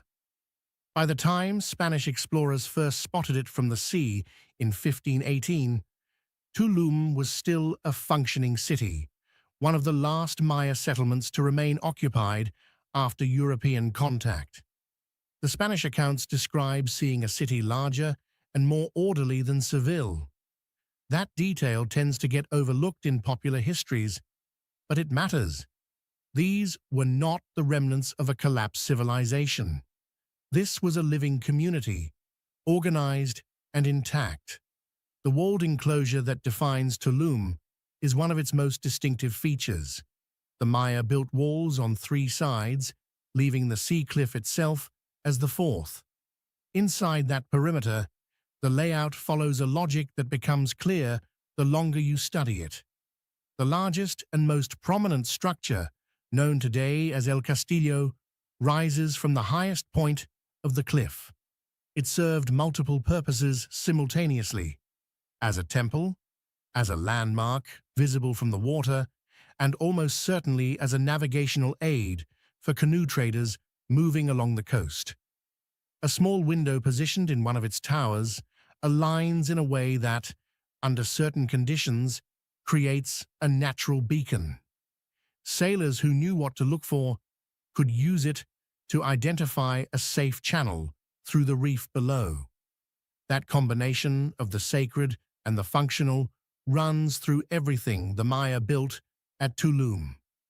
The Temple of the Descending God appears at several points across the site, identified by a distinctive upside-down figure carved above its doorways. Interpretations vary. Some scholars read it as a diving god associated with bees and honey. Others connect it to the setting sun or the planet Venus. The Maya tracked celestial cycles with a precision that still commands respect from modern astronomers, and Tulum's positioning suggests that astronomical alignment was part of the original design. What strikes most visitors, and what photographs genuinely cannot prepare you for, is the relationship between the architecture and the landscape. The structures don't dominate the natural setting. They participate in it. The cliff drops away sharply to a narrow beach below. The reef breaks the open ocean into something quieter and more manageable. On clear days, the horizon stretches so far that the curvature of the earth becomes almost perceptible. Standing inside those walls, with the wind off the water and the pale stone catching the afternoon light, it's not difficult to understand why someone decided this was a place worth making permanent. Trade was the engine that sustained Tulum. The city functioned as a port for the exchange of goods, moving through the broader Maya world. Obsidian from the highlands of Guatemala, copper bells from further north, jade, cacao, textiles, and the extraordinarily valuable commodity of salt harvested from coastal flats. The merchants who passed through here were not peripheral figures in Maya society. Commerce carried its own prestige, and port cities like Tulum occupied a critical position in a network that extended for hundreds of miles in every direction. The population that maintained all of this was never enormous by the standards of great ancient cities. Estimates range from a few hundred to perhaps 1,500 permanent residents. But size is not the measure of significance. Tulum controlled access to a coastline, commanded a position visible for miles, and maintained its function long after many of its inland counterparts had gone silent. When the city was finally abandoned, sometime in the 16th century, the causes were almost certainly the same forces that unraveled Maya life across the peninsula. Epidemic disease introduced through contact with Europeans, political disruption, and the slow collapse of the trade systems that had kept coastal cities viable. The walls still stand. The temples still face the sea. The reef still breaks the waves in the same channel the traders once navigated by the light from El Castillo. Some things outlast the people who built them by so many centuries that the builders themselves become difficult to imagine. At Tulum, that distance between past and present feels unusually thin. Tulum endured at the edge of the sea, defined by its coastline and its connection to the wider world through trade. But not every great civilization built toward the water. Some turned inward, toward the heart of a continent, and constructed something that the landscape itself seems to have forgotten. In the river bottoms of what is now southwestern Illinois, just across the Mississippi from modern-day St. Louis, the largest pre-Columbian city north of Mexico once stood. At its peak, sometime around 1100 AD, Cahokia was home to an estimated 10 to 20,000 people. That made it, at that moment in history, larger than London, larger than any city that would exist north of the Rio Grande for the next 7 centuries. And yet most Americans have never heard of it. The site takes its modern name from a much later tribe that lived nearby, a group that had no connection to the original builders. We don't know what the people who constructed Cahokia called themselves, or what language they spoke, or precisely what beliefs organized their society. What they left behind are mounds.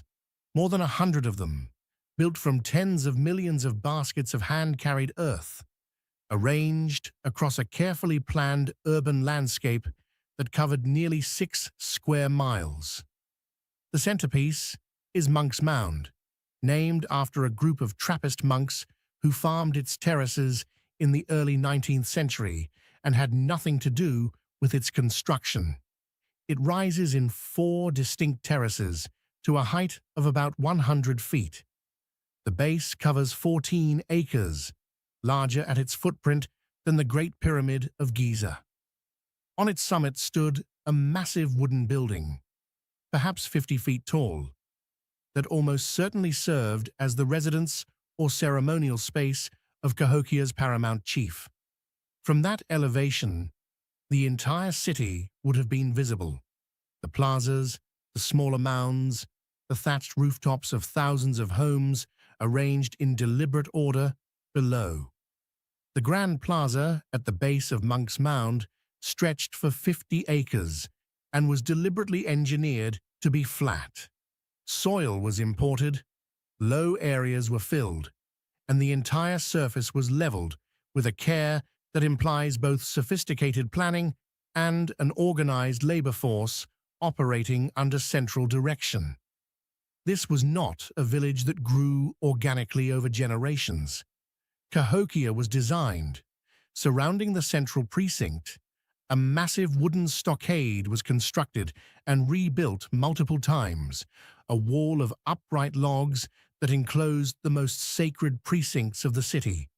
The effort required to cut, transport, and erect that barrier, and then to replace it as the wood decayed, speaks to a level of social organization that contradicts older assumptions about the complexity of North American societies before European contact.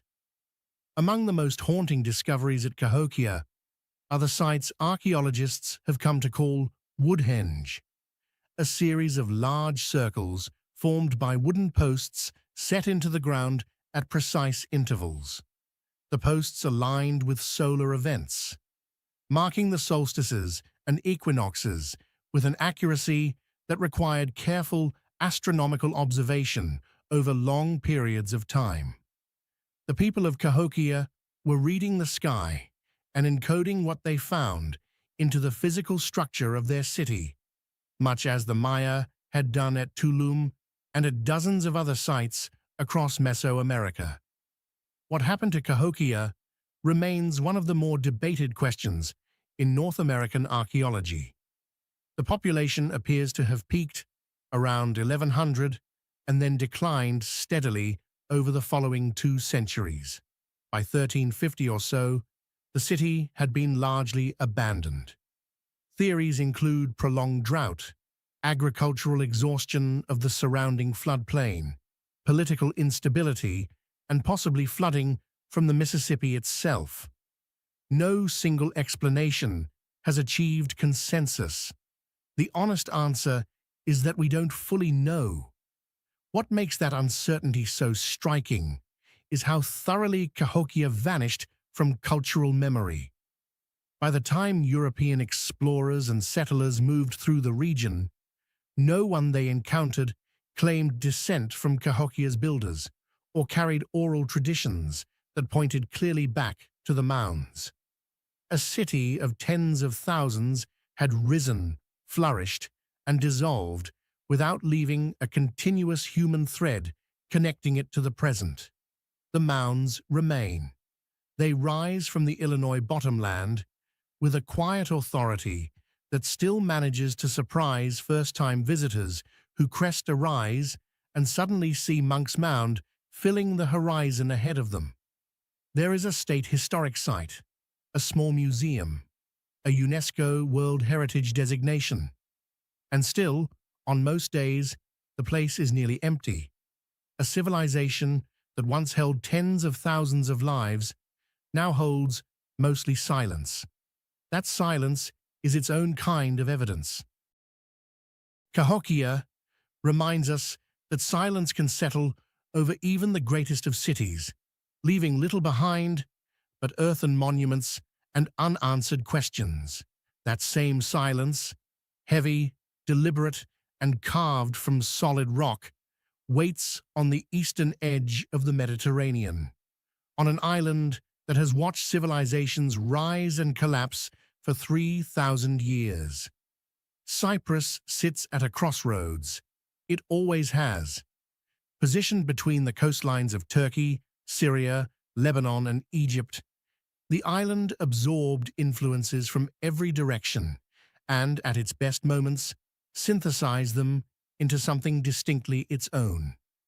The tombs of the kings lie on the northwestern edge of the island, just outside the modern city of Paphos, cut directly into the pale sandstone bedrock along a coastal promontory above the sea. They are not, despite the name, tombs of actual kings. The title came later, bestowed by the local population who assumed that only royalty could have warranted such elaborate preparation for death.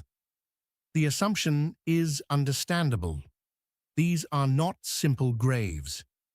The complex dates primarily to the Hellenistic and Roman periods, roughly the 3rd century BC through the 3rd century AD, a span of about 600 years during which Paphos served as the administrative capital of Cyprus under Ptolemaic and later Roman rule. The tombs were built for high-ranking officials, wealthy aristocrats, and prominent members of a society that took the architecture of death as seriously as the architecture of the living. What distinguishes the tombs of the kings from most ancient burial sites is their scale and their structural ambition. The largest tombs descend underground through a carved entrance shaft and open into a central courtyard, open to the sky, surrounded on all sides by colonnaded porticos cut directly from the rock.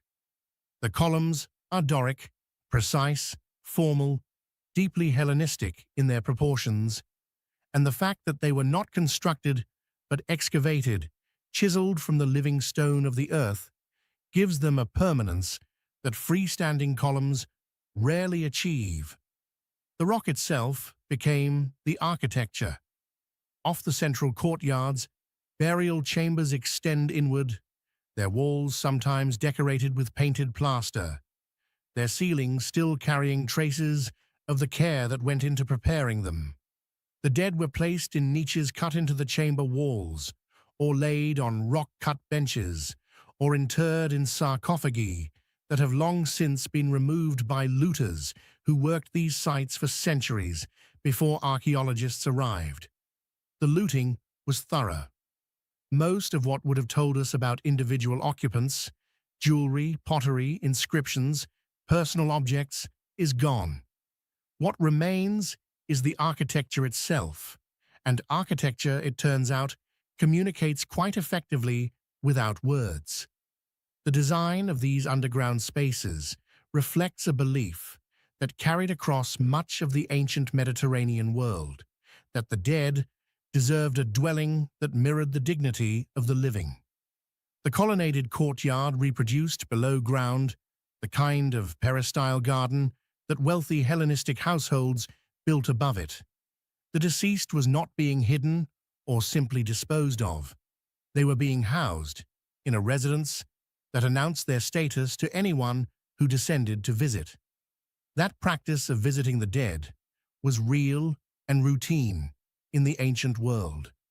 Families returned to tombs for commemorative meals, for religious observances tied to the calendar, for the ongoing maintenance of a relationship between the living and those who had gone before them. The open courtyards of the Paphos tombs were functional spaces for those gatherings, sheltered from wind, open to light, surrounded by the permanence of cut stone. Above ground, the coastal setting adds another dimension that no description fully captures. The promontory drops toward the sea, the Mediterranean spreading west and south toward Egypt and Libya, and on clear days, the water holds a color that shifts between deep blue and green, depending on the depth and the angle of the sun. The people buried here would have known that view, their families, climbing back up from the tombs after their commemorative visits, would have emerged into that light and that horizon. There is something in that combination, the darkness of the carved chambers below, the brightness of the open sea above, that feels less like a contrast and more like a conversation. The ancient world did not always draw the hard line between life and death that modern Western culture tends to assume. The tombs of Paphos don't feel like endings. They feel like rooms in a larger house, one whose walls happen to extend in both directions across time. The island of Cyprus has known many occupiers since these chambers were sealed for the last time, but the rock remembers everything cut into it. The rock of Cyprus holds its secrets in the cool darkness of carved chambers, patient and immovable. But rock can also be shaped into something altogether different, into walls, towers, and fortresses built not for the dead, but for the very much living, raised high above river valleys as declarations of power in a world where power required constant, visible proof. From the island of Cyprus, we move northeast, crossing into the highlands of eastern Turkey, to a region that most Western travelers never reach. The landscape here is severe in the way that only high-altitude continental interiors can be.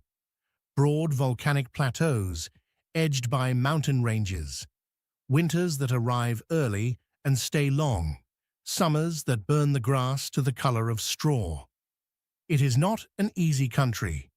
The people who mastered it in antiquity were not soft. Çavuştepe sits on a long, narrow ridge above the Gürpınar Valley, roughly 30 kilometers southeast of the city of Van, in the shadow of mountains that still carry snow well into spring. It was built in the 9th century BC by the Eurasian king Sarduri II, and it served as a royal fortress and administrative center for one of the ancient world's least familiar great powers. The Urartu kingdom, sometimes called the Kingdom of Van, controlled a substantial portion of what is now eastern Turkey, northwestern Iran, and Armenia at its height. It was a contemporary and persistent rival of the Assyrian Empire, which is itself something that most people would find surprising, given how completely the Eurasians have faded from popular historical consciousness. The fortress stretches along the ridgeline for nearly a kilometer, with the upper citadel at one end and a lower city at the other. The Eurasians were extraordinary stonemasons, and the walls of Çavuştepe demonstrate why their construction work still commands professional admiration. The lower courses of the fortification walls are built from massive basalt blocks, fitted together with a tightness that required no mortar and has survived earthquakes, centuries of weather, and the slow pressure of vegetation, working into every available crack. Above the basalt, the walls continued upward in mud brick, a combination of materials that was standard Eurasian practice and reflects a sophisticated understanding of what each material does well. Inside the fortress, the remains of a temple dedicated to the Eurasian god Haldi still stand to a considerable height. Haldi was the supreme deity of the Eurasian pantheon, a war god whose favor was invoked before military campaigns and whose temples were placed at the most prominent points of every major Eurasian site.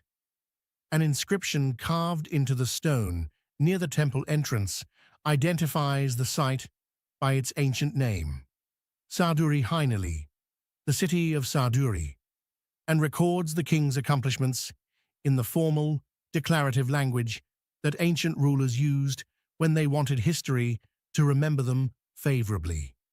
The inscription is in the Eurasian language, written in Assyrian cuneiform script, a borrowing that tells its own small story about the relationship between rival civilizations and the practical exchange of ideas that continued even between enemies. What Çavuştepe offers that many ancient sites cannot is a genuine sense of the daily infrastructure behind the military and ceremonial surface. Archaeologists have uncovered an extensive system of storage rooms running along the lower city, long, narrow chambers that held enormous ceramic jars used for storing grain, wine, and oil. Some of the jars remain in place, still sitting on the floors where they were left when the city was abandoned. The storage capacity documented at Çavuştepe suggests a logistical operation on a serious scale, one capable of supplying a substantial garrison and administrative population through the long winters of the Van region. The end of Çavuştepe came with the broader collapse of the Urartian kingdom in the late 7th and early 6th centuries BC, under pressure from the Scythians, the Medes, and internal fragmentation. The fortress was burned. The mud brick upper walls collapsed over the basalt foundations, and the ridge gradually returned to the landscape that had always surrounded it. Today, a local shepherd reportedly keeps his flock near the lower excavations, and the site receives a fraction of the visitors that comparable sites in western Turkey draw without effort. That relative obscurity feels like an injustice when you stand on the ridge and look out across the valley. Sarduri II, surveyed from these same walls nearly 3,000 years ago. The mountains have not changed. The wind off the plateau has not changed. What has changed is the name of the king, and whether anyone remembers it. Sarduri II built Çavuştepe to last, and in the solidity of its basalt foundations, something of his ambition survives. But even the most durable stone is vulnerable to the forces that humans bring against one another. Not far from the Urartian highlands, in a part of the ancient world that has known almost continuous conflict for millennia, another extraordinary monument endured for centuries before modern warfare finally took a portion of it that 3,000 years of weather had not. We move southwest from eastern Turkey, crossing into northwestern Syria, to a site that occupied a low forested hill above the Afrin River Valley. Aindara was a temple city of the ancient Syro-Hittite culture, a loosely connected group of successor states that emerged in the region following the collapse of the Hittite Empire around 1200 BC. The temple at Aindara was constructed in phases beginning around 1300 BC and continued in use, with modifications and expansions until approximately 740 BC, a span of more than 5 centuries during which it remained an active center of religious life in northern Syria. The structure that archaeologists uncovered beginning in the 1980s was unlike almost anything else known from the ancient Near East. The temple sat on a massive raised platform, approached by a broad monumental staircase, and its entrance was flanked by colossal basalt sculptures, lions and sphinxes of a scale that announced the sacred character of the space long before a visitor reached the threshold. Those guardian figures, carved with a confidence that blended Hittite, Mesopotamian, and local Syrian artistic traditions, set the tone for everything that followed. What stopped archaeologists in their tracks, and what continues to generate serious academic discussion, were the footprints. Carved into the stone threshold and into the floor of the entrance portico are 3 enormous human footprints, 2 at the outer threshold and 1 just inside the doorway, as if a figure of immense size had stepped from the outside world into the sacred interior. Each footprint measures roughly 3 feet in length. The theological implication was deliberate and unmistakable. These were not decorative elements. They were a statement about divine presence, a physical record, carved in stone, of a god crossing into his own house. That detail resonated beyond the immediate context of Syro-Hittite religion because of a comparison that scholars began making with increasing seriousness. The floor plan of the Ain Dara temple bears a striking structural resemblance to the description of Solomon's temple as recorded in the Hebrew Bible.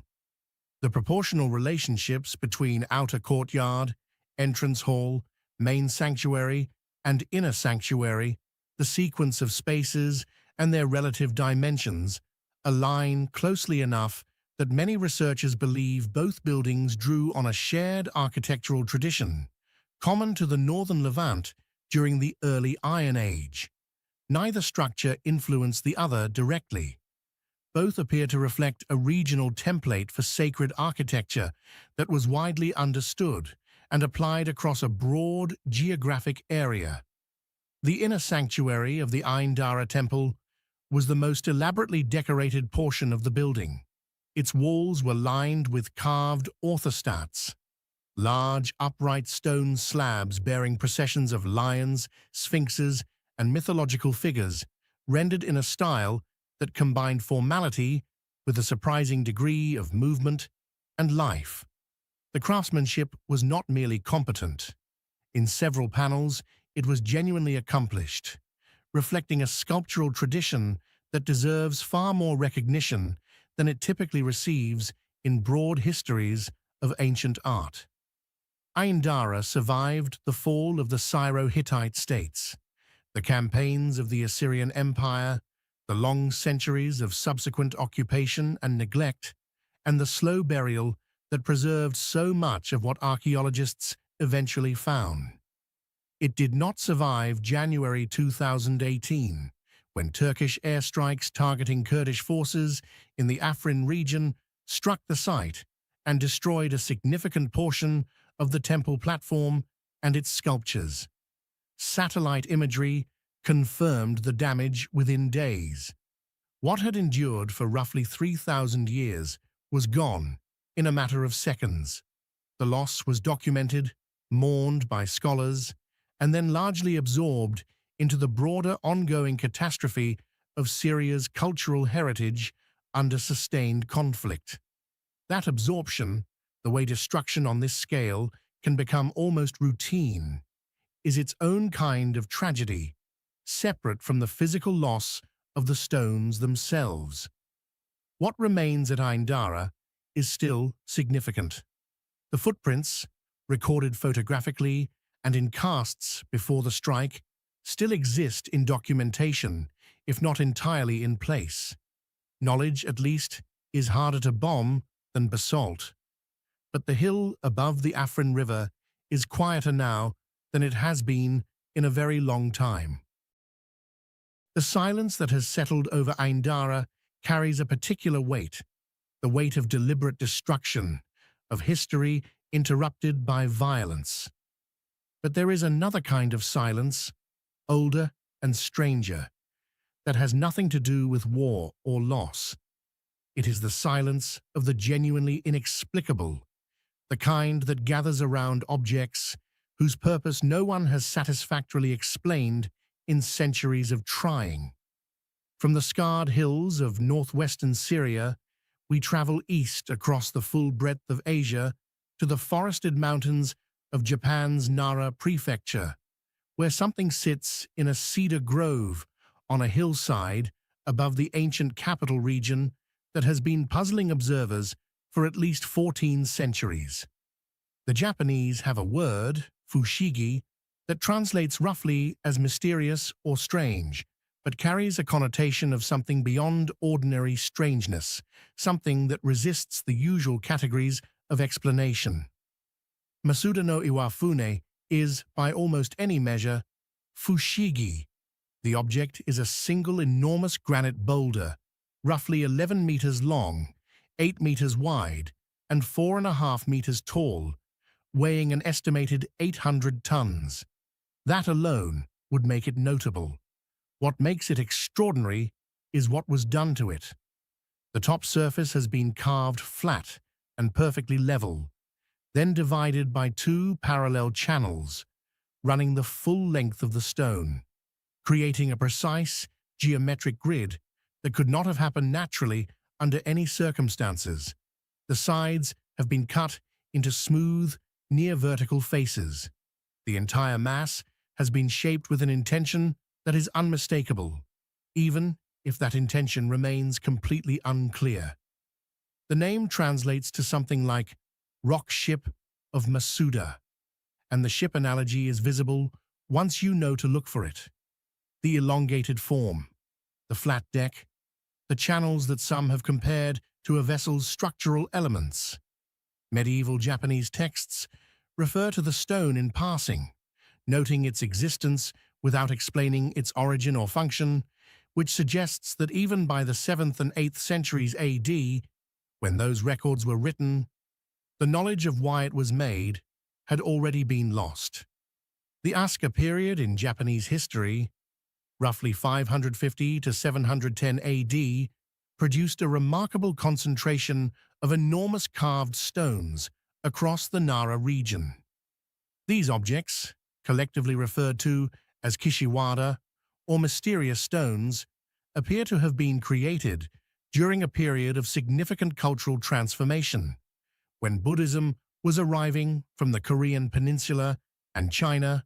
Political power was consolidating under the early imperial court, and the relationship between older indigenous beliefs and new religious frameworks was being actively negotiated. Some researchers connect the carved stones of the Asuka period to that negotiation, reading them as expressions of a spiritual geography being deliberately remapped. Whether Masuda no Iwafune fits into that framework is genuinely uncertain. Its scale separates it from most of the other Asuka stones. Quarrying, shaping, and possibly moving 800 tons of granite, even partially, required a mobilization of labor and technical knowledge that implies serious institutional backing. Someone with significant authority commissioned this work. The fact that no inscription, no contemporary written record, and no clear oral tradition explains the commission is the central puzzle. Theories have accumulated over the centuries, with more enthusiasm than evidence. Some have proposed astronomical alignment, that the channels on the upper surface functioned as sighting guides for celestial observation.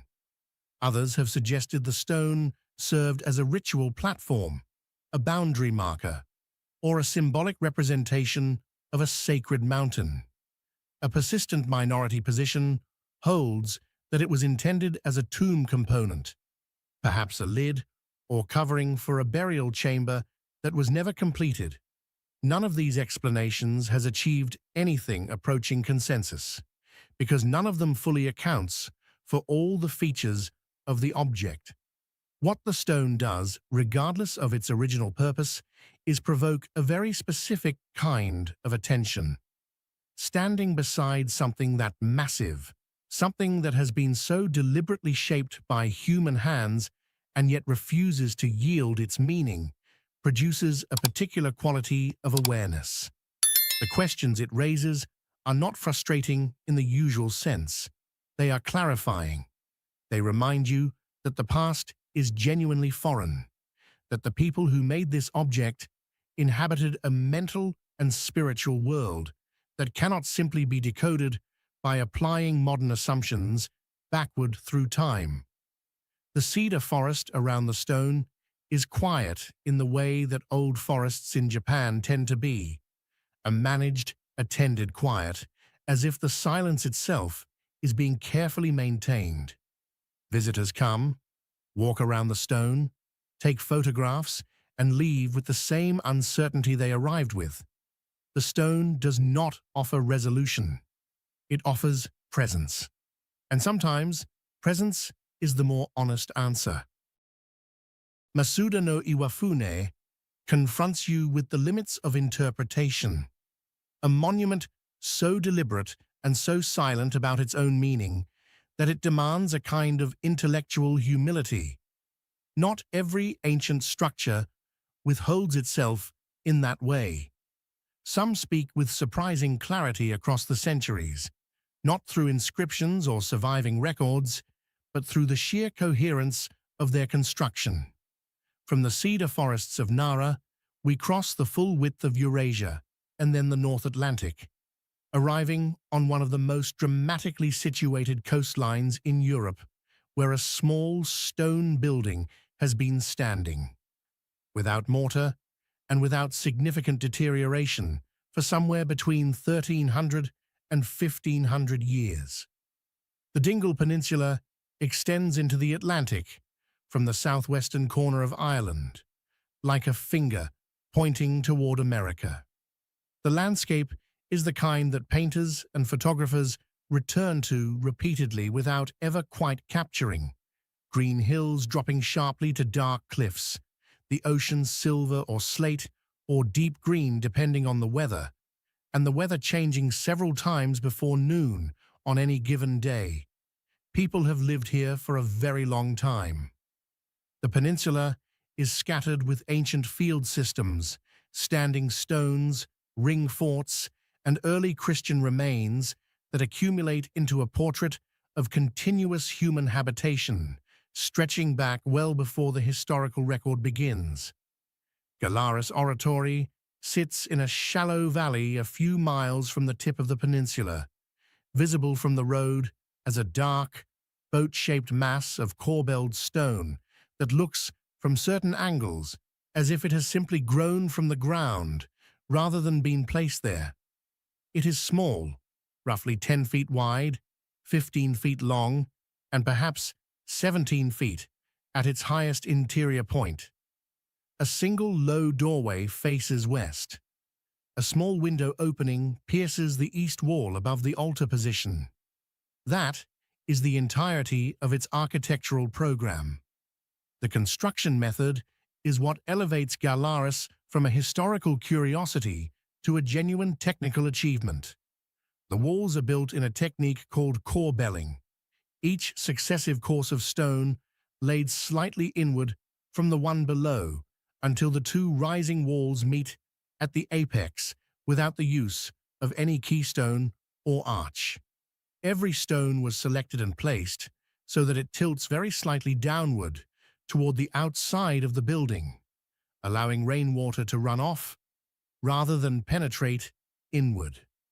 After more than 1,000 years of Atlantic weather, storms that regularly drive horizontally, winters that bring sustained gales off the open ocean, the interior of Galaris Oratory remains dry.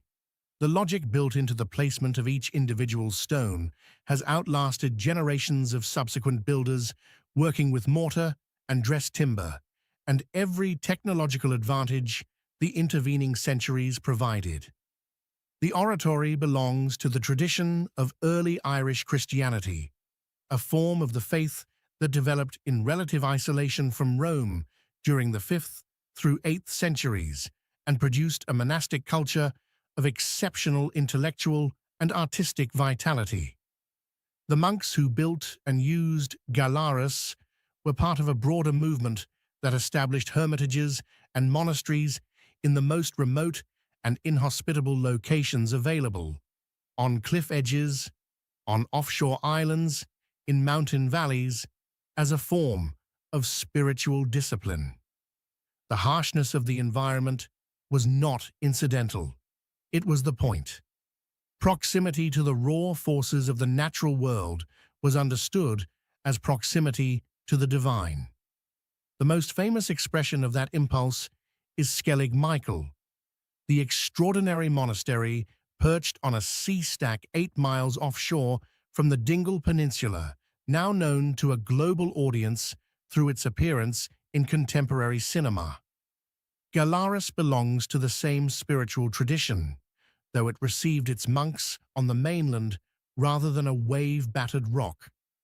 The similarity in construction technique between Galaris and the Skellig beehive huts suggests a shared regional building practice, refined over generations into something that worked with remarkable reliability in one of the wetter climates on Earth. What is striking about standing inside Galaris is the quality of the silence. The walls are thick enough that the wind, almost always audible somewhere on the Dingle Peninsula, becomes a distant presence rather than an immediate one. The interior is dim, cool, and completely still. Whatever you brought in with you from the outside world seems to lose some of its urgency at the threshold. Whether that effect was intentional on the part of the builders is impossible to say with certainty. But the monks who sought out the edges of the known world in pursuit of contemplative quiet were not building casually. Every stone was placed with care, every angle considered. The silence inside Galaris Oratory is not accidental. It was, in all likelihood, precisely what they were building toward. The monks of the Dingle Peninsula built towards silence and found it, shaping stone into a vessel for contemplation on the outermost edge of the known world. But the impulse to build deliberately, to impose careful order on the physical environment, was not born in the mountains of early medieval Ireland. It reaches back much further, to one of the oldest and least understood urban civilizations in human history, flourishing on a river plain in South Asia at a time when most of Europe was still organized around small farming settlements. From the Atlantic coast of Ireland, we travel southeast across Europe and deep into the Asian subcontinent, to the floodplain of the Indus River in what is now the Sindh province of Pakistan. Here, roughly 4,500 years ago, a city stood that was home to perhaps 40,000 people, a population comparable to ancient Memphis or Ur, the great cities of Egypt and Mesopotamia that tend to dominate the historical narrative of early urban civilization. The city is known today as Mohenjo-Daro, an Urdu phrase meaning roughly the mound of the dead men, a name given by the people who rediscovered it, not by the people who built it. Like Cahokia, like the tombs of the kings, this place has lost its original name to time. Mohenjo-Daro was one of the major centers of the Indus Valley civilization, a culture that extended across an area larger than ancient Egypt and Mesopotamia combined at its peak, roughly 2,600 to 1900 BC. And yet the Indus Valley civilization remains, in the popular imagination, curiously absent from the standard account of humanity's early urban achievements. Part of the reason is that its writing system has never been deciphered. Without readable texts, the civilization speaks only through its objects and its architecture, it turns out, has quite a lot to say. The first thing that strikes any serious examination of Mohenjo-Daro is the planning. The city was laid out on a grid. Streets ran at right angles to one another, oriented to the cardinal directions with a consistency that implies a central authority capable of enforcing a unified design across an urban area of considerable scale. The residential blocks that filled those grid squares contained houses built from fired brick, not sun-dried mud brick, which was the standard building material of the ancient Near East, but kiln-fired brick of a standardized size, produced in quantities that required organized industrial production. Those houses were not simple shelters. Many of them contained private bathrooms connected to a citywide drainage system that ran beneath the main streets in covered brick channels. Wastewater from individual homes flowed into neighborhood drains, which fed into larger municipal channels, which carried waste out of the settled area entirely. This was not an improvised solution to a local problem. It was a designed infrastructure, implemented at city scale, in the 3rd millennium BC. London would not achieve comparable urban sanitation until the 19th century AD. The famous Great Bath at Mohenjo-Daro occupies a prominent position in the upper citadel area of the city. It is a watertight tank, roughly 12 meters long and 7 meters wide, constructed with careful attention to preventing leakage. The bricks were laid in a gypsum mortar. The outer faces were sealed with bitumen, and the entire structure was surrounded by a colonnade of smaller rooms whose function is still debated. Most scholars believe the Great Bath served a ritual purification function, making it among the earliest known examples of a tradition of sacred bathing that would eventually become central to Hinduism, and that persists in South Asian religious practice to the present day.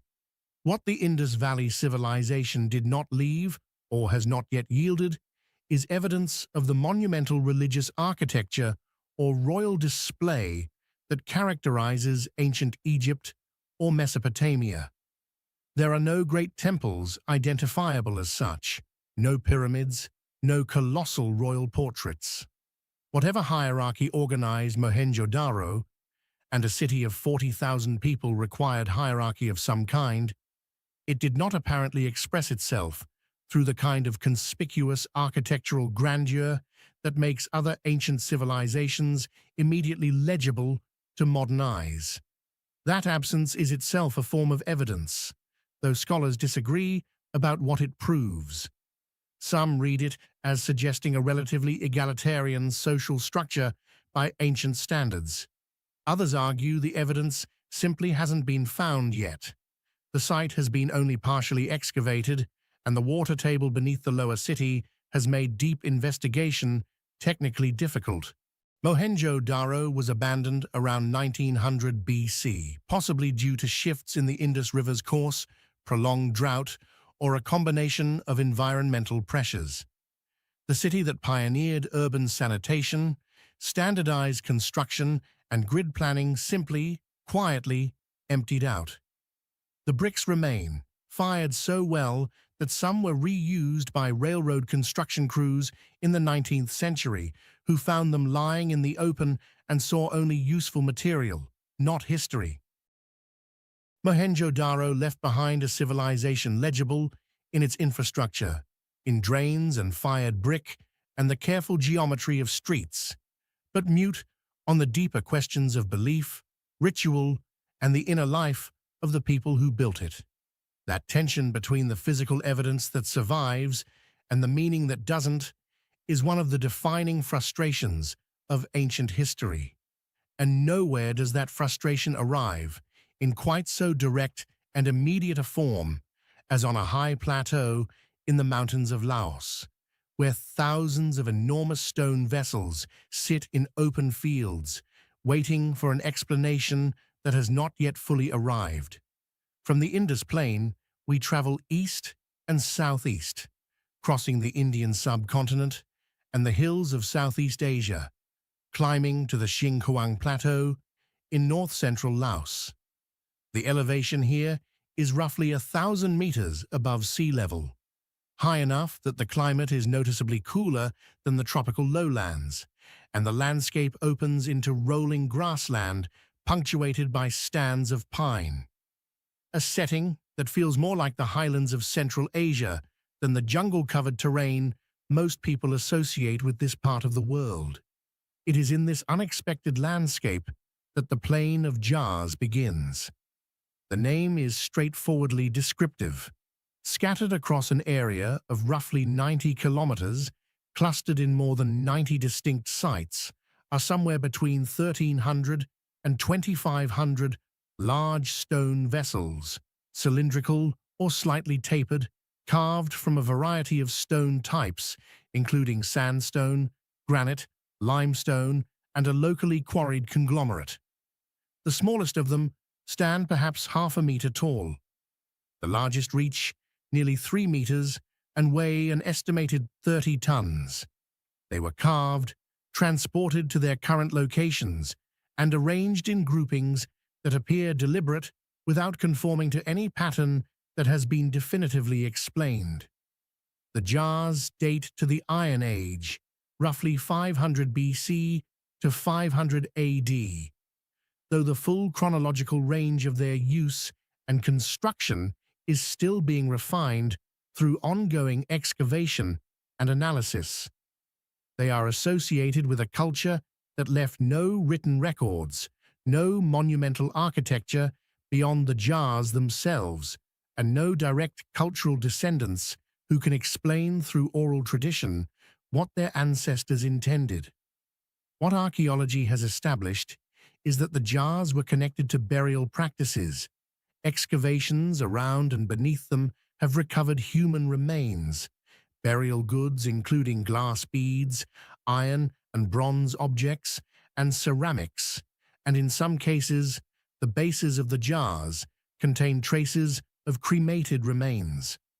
The leading interpretation, supported by the physical evidence, is that the jars functioned as part of a multi-stage mortuary process, perhaps as containers for the decomposition or preparation of the dead before secondary burial, or as markers for burial sites, or as vessels associated with funerary feasting and the ritual treatment of the deceased. Secondary burial, in which remains are moved and reinterred after an initial period of decomposition, was and remains common across Southeast Asia and suggests a belief system in which death was understood as a process rather than a single event. What that belief system looked like in fuller detail, what stories the people of the Plain of Jars told about death, what they believed happened afterward, what obligations the living held toward the dead, is simply not recoverable from what has survived. The jars sit in the grass and offer their physical facts without context, which is both their archaeological character and their peculiar power as objects. The Xiangkuang Plateau carries an additional layer of modern history that complicates any purely ancient narrative. During the Vietnam War, this region of Laos was subjected to one of the most intensive aerial bombing campaigns in military history. The United States dropped more ordnance on Laos between 1964 and 1973 than was dropped on all of Europe during World War II combined, targeting supply routes and Pathet Lao positions across the plateau. A significant portion of that ordnance did not detonate. Unexploded cluster munitions remain scattered across the Plain of Jars in quantities that have killed and maimed people continuously in the decades since the war ended, and that have restricted archaeological access to large portions of the site. The jars that survived 2,000 years of weather, vegetation, and the slow settling of the earth were also present during that bombardment. Several sites show direct evidence of bomb damage. Others were simply inaccessible to investigators for decades because the ground around them was too dangerous to walk on. There is a grim irony in the fact that the ancient dead, memorialized in stone, that was meant to endure, share their plateau with unexploded remnants of a 20th century conflict that the living are still working to resolve. The past and the recent past occupy the same ground here, uncomfortably close.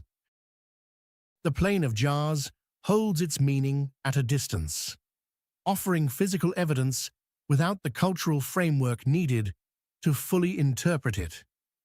That experience of reaching toward ancient intention across an unbridgeable gap is familiar by now. It has followed us from the mounds of Illinois to the carved boulder in Nara, from the drained streets of Mohenjo-Daro to the bombed plateau of Laos. But some ancient sites do yield their meanings, at least partially, through the sheer density of imagery they left behind. The challenge there is not absence of evidence, but the opposite, an overwhelming, almost aggressive visual program that demands to be read and rewards careful attention. From the highlands of Laos, we travel northeast across the Pacific, arriving in the high valley of central Mexico, at one of the most influential cities of the ancient world. Teotihuacan sits roughly 50 kilometers northeast of modern Mexico City, in a broad mountain-ringed basin, at an elevation of over 2,000 meters. At its peak, between roughly 100 and 550 AD, it was among the largest cities on Earth, home to an estimated 100,000 to 200,000 people, a metropolis whose influence extended across Mesoamerica and whose artistic and architectural vocabulary was absorbed, adapted, and transmitted by cultures that came centuries after its decline. Most visitors to Teotihuacan come for the Pyramid of the Sun and the Pyramid of the Moon, the two massive structures that define the northern end of the Avenue of the Dead.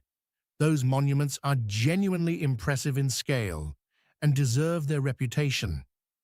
But the building that rewards closest attention, the one that archaeologists have found most revelatory, sits at the southern end of the same avenue and is known as the Temple of the Feathered Serpent, or, in the Nahuatl language of the later Aztecs who named it, the Temple of Quetzalcoatl.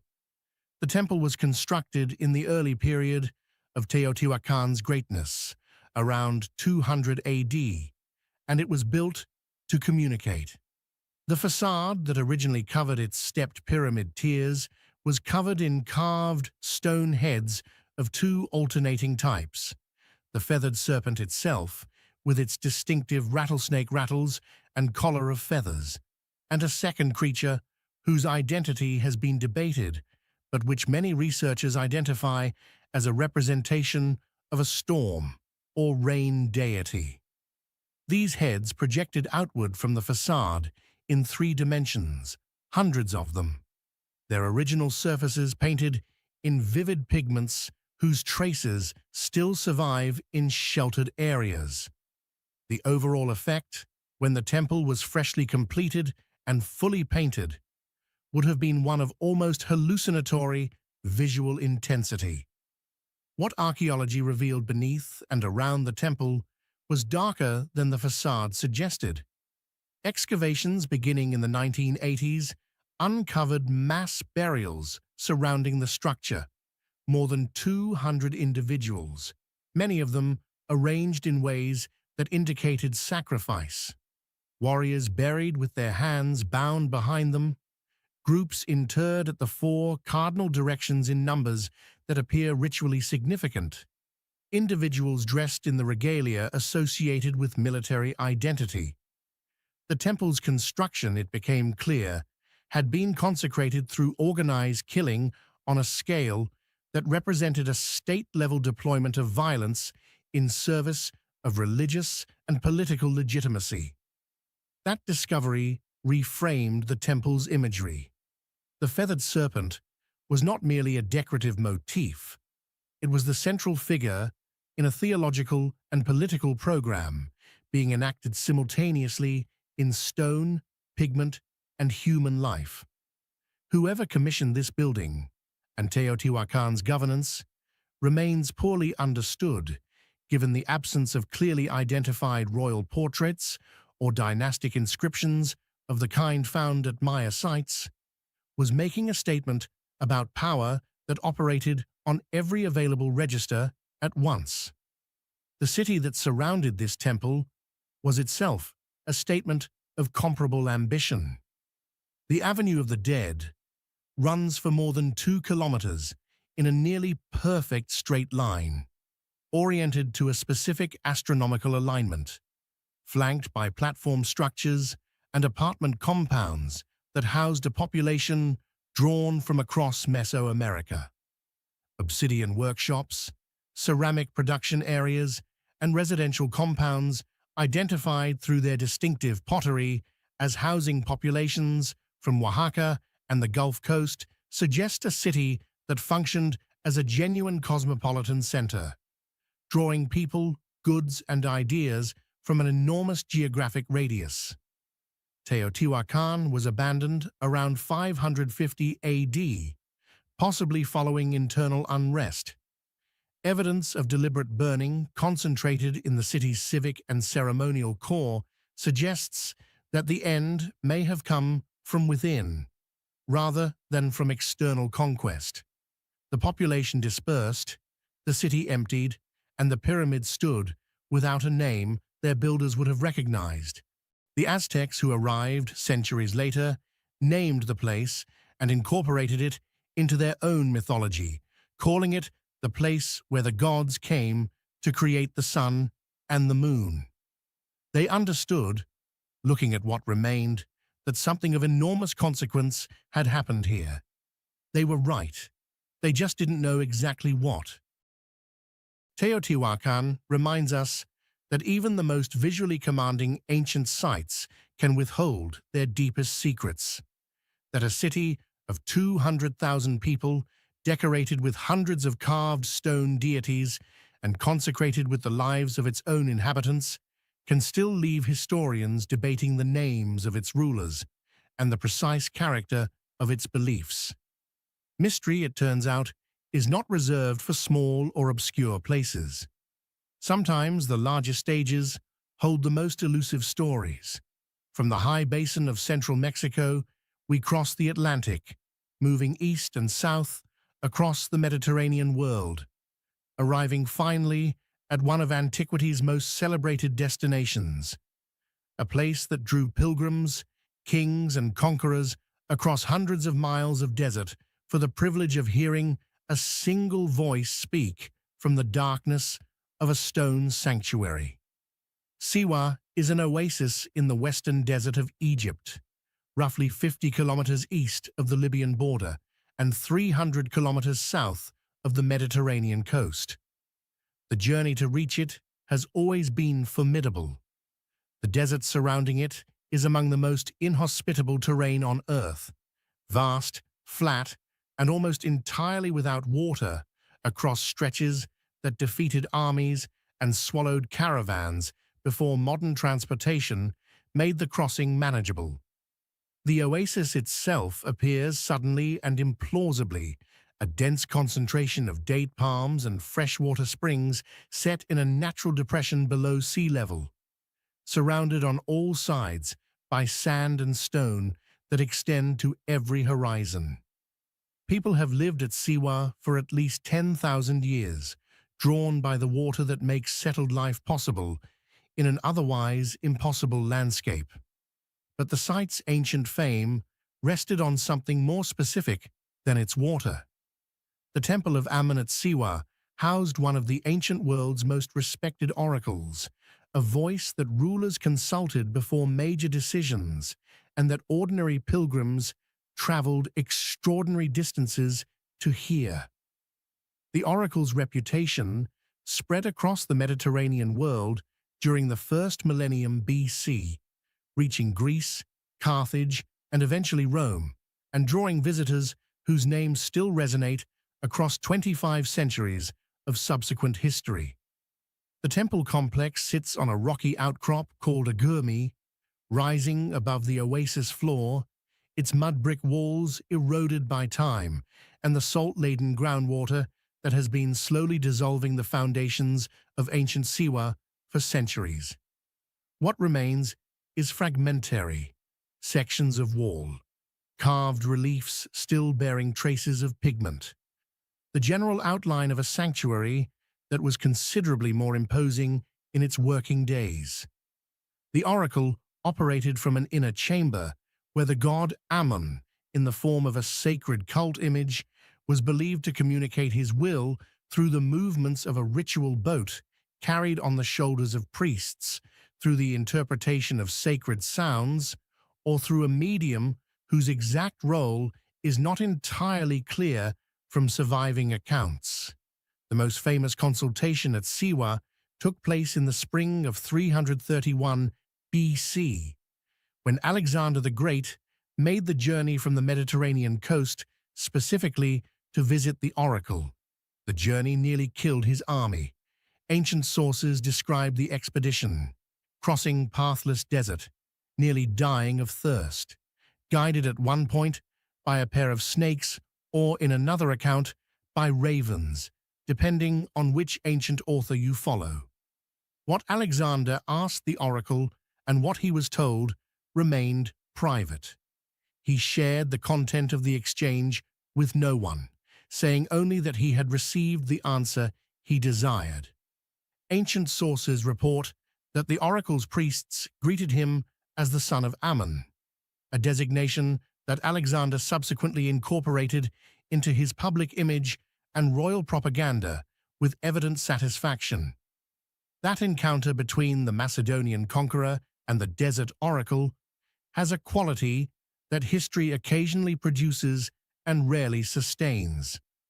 The sense of two world historical forces meeting in a specific, mappable place under conditions that can be partially reconstructed from surviving evidence. The ruined walls on the Agurmi outcrop are the walls Alexander would have approached. The oasis below them is the oasis his soldiers camped in. The desert that surrounded them then surrounds the site still, unchanged in its essential character, despite everything that has happened in its vicinity across 23 centuries. Siwa today is a living community of roughly 30,000 people, known for its distinctive Berber culture, its date and olive production, and an increasing trickle of tourism, drawn by the oasis's extraordinary natural setting and its layered history. The ancient ruins coexist with a functioning modern town in the way that much of North Africa manages, pragmatically, without excessive ceremony, history underfoot rather than behind glass. The oracle has been silent for 2,000 years, but the question Alexander carried across the desert, the need for confirmation, for divine assurance that the path chosen was the right one, turns out to be a remarkably durable human impulse. People are still making long journeys to ask it. We began this journey with a simple observation that some of the most remarkable things ever built by human hands are barely known outside the communities that surround them. Having traveled from the limestone cliffs of the Yucatan to the desert oasis of Siwa, from the river bottoms of Illinois to the cedar forests of Japan, from the Atlantic edge of Ireland to the bombed plateau of Laos, that observation has accumulated considerable weight. What connects these places is not geography or chronology or cultural tradition. It is something more fundamental: the insistence, repeated across every civilization we have encountered, that human life requires more than survival. It requires meaning. It requires permanence.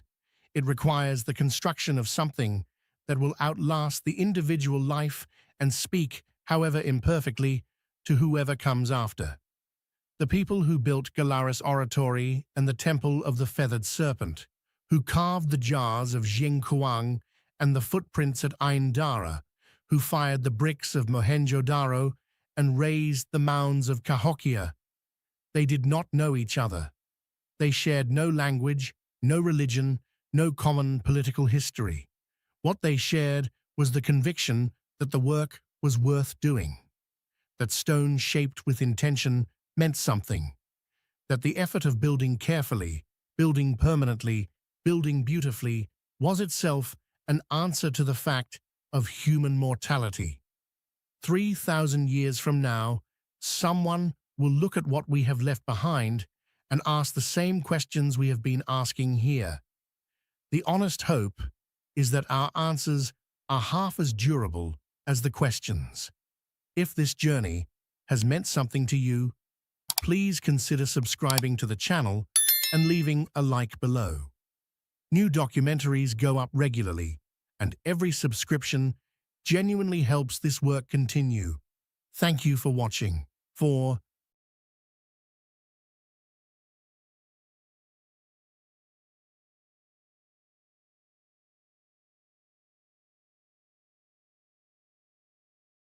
The Gulf Coast of Mexico holds a secret that archaeologists are still trying to understand.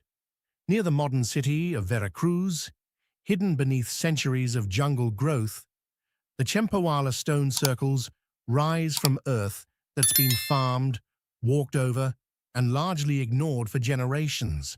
Most visitors to this region know about the Aztec temples, the Spanish conquest, the familiar narratives we've all heard before.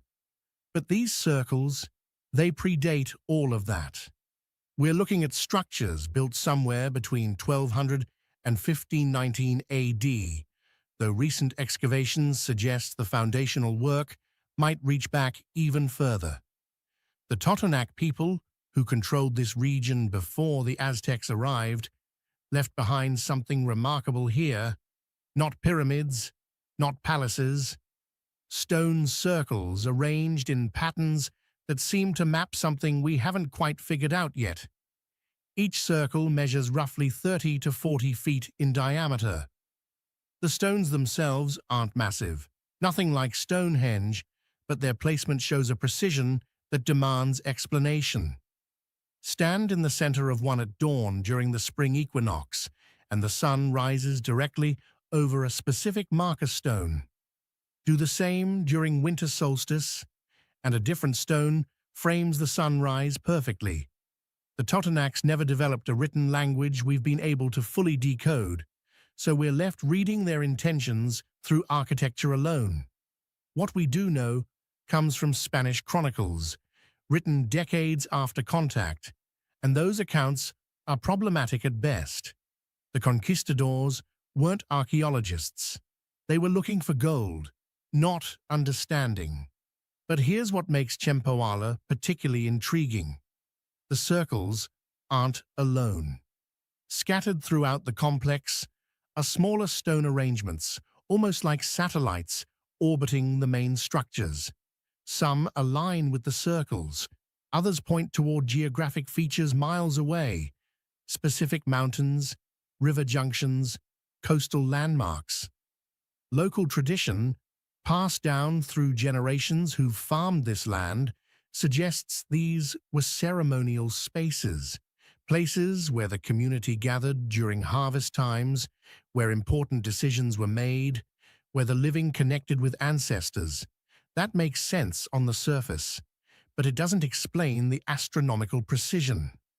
Modern surveys using ground-penetrating radar have revealed something unexpected beneath the visible circles.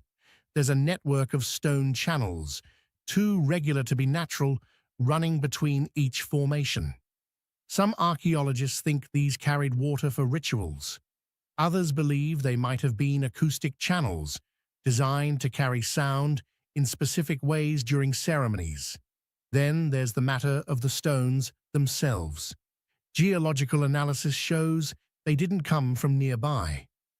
The nearest quarry matching their composition sits almost 12 miles to the west, across difficult terrain. Moving them would have required organization, planning, and a labor force working toward a shared goal we can only guess at. What's equally puzzling is what we haven't found. No evidence of permanent dwellings within the circle complex. No burial sites, no trash heaps or tool caches that would indicate people lived here day to day.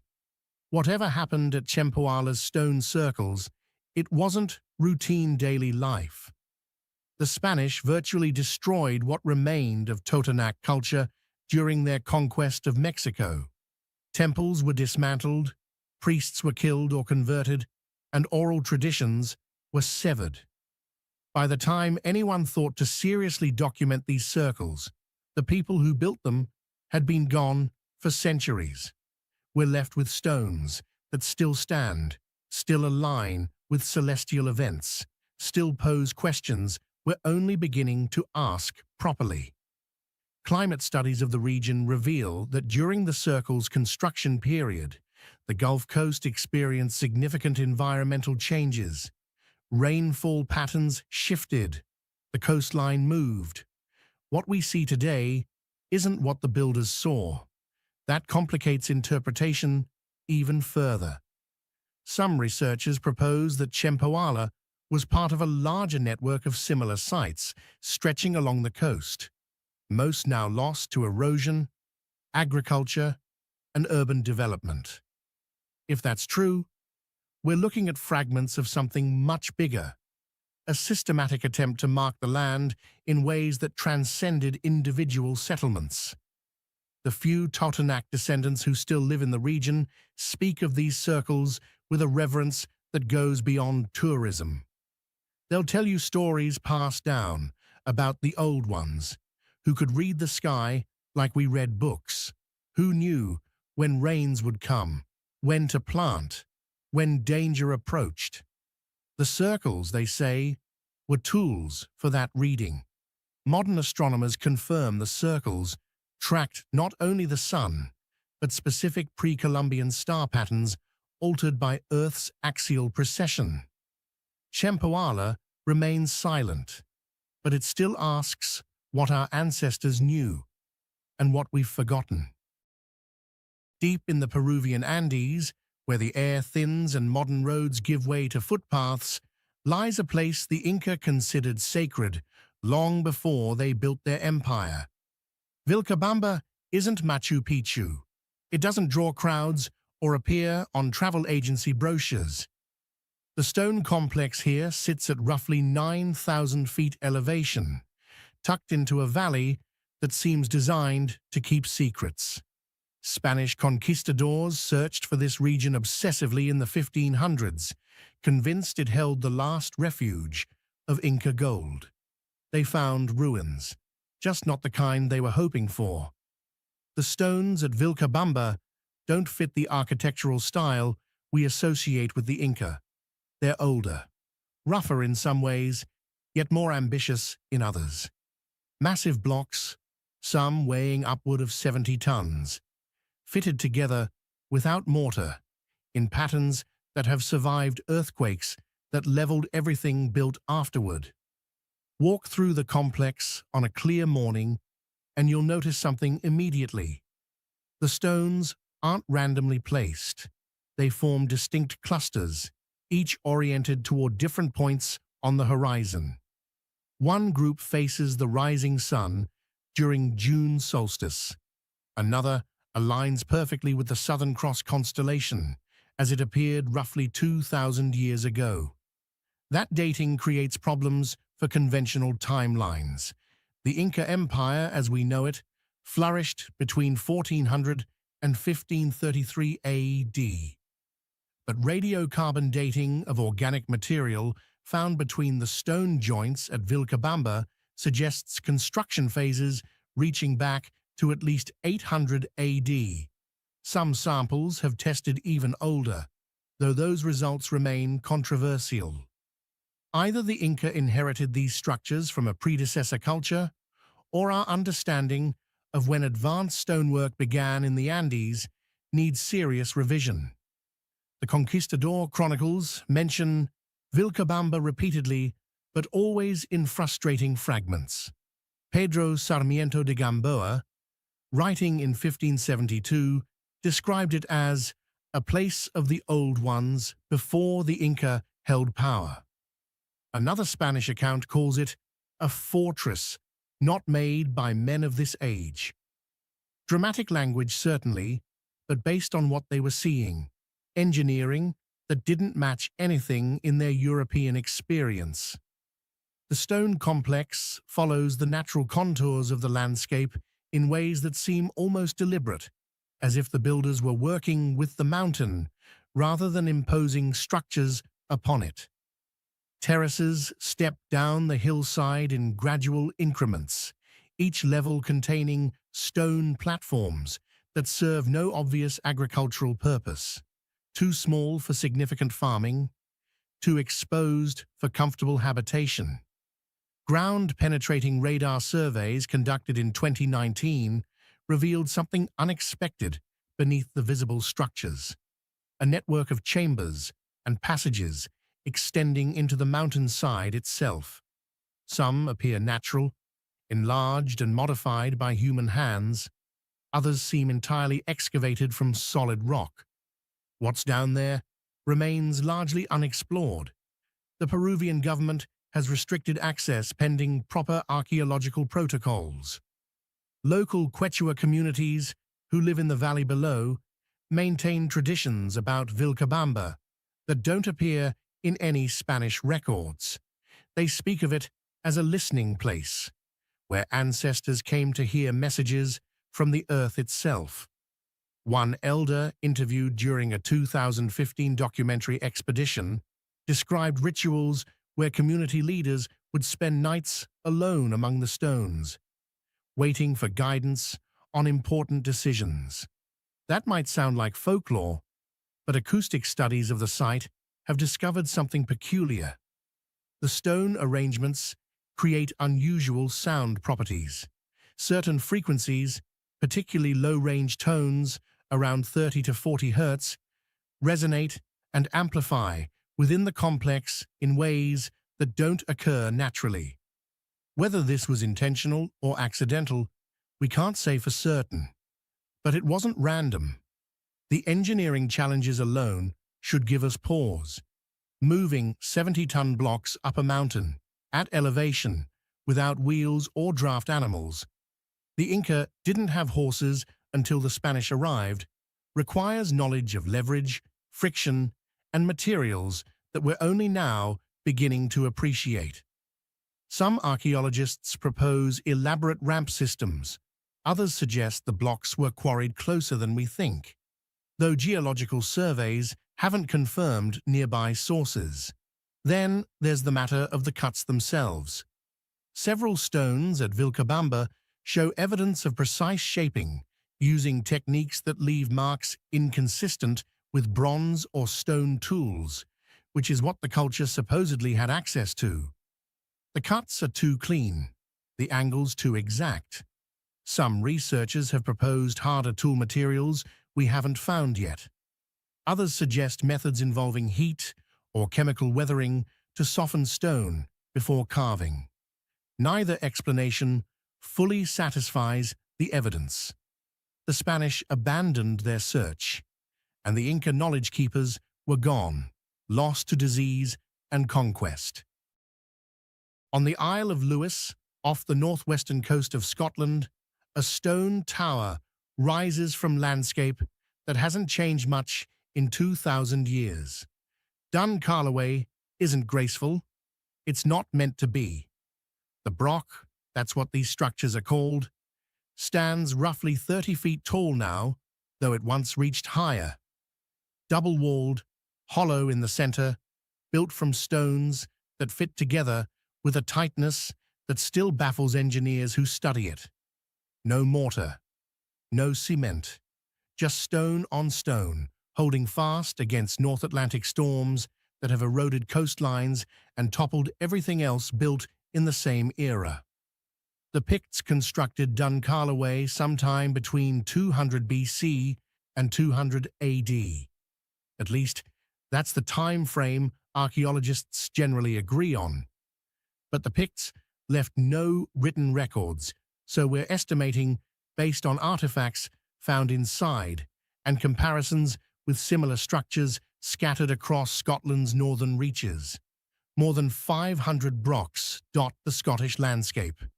Dun Carlaway is simply one of the best preserved. Stand outside it on a winter afternoon when the light comes in low across the moorland, and you'll understand why someone chose this spot. Visibility extends for miles in every direction. The Atlantic stretches to the west. Hills roll eastward toward the interior. Anyone approaching would be seen long before they arrived. That's led to the most common explanation. These were defensive structures, fortifications built during unstable times when raids from sea or land were constant threats. The design supports this interpretation to a degree. The walls are 12 feet thick at the base. The single entrance is narrow, easily defended. Internal galleries wind upward in a spiral, creating multiple levels where defenders could position themselves. But here's what doesn't fit the fortress theory. No evidence of violence. No scorch marks from fires set during sieges.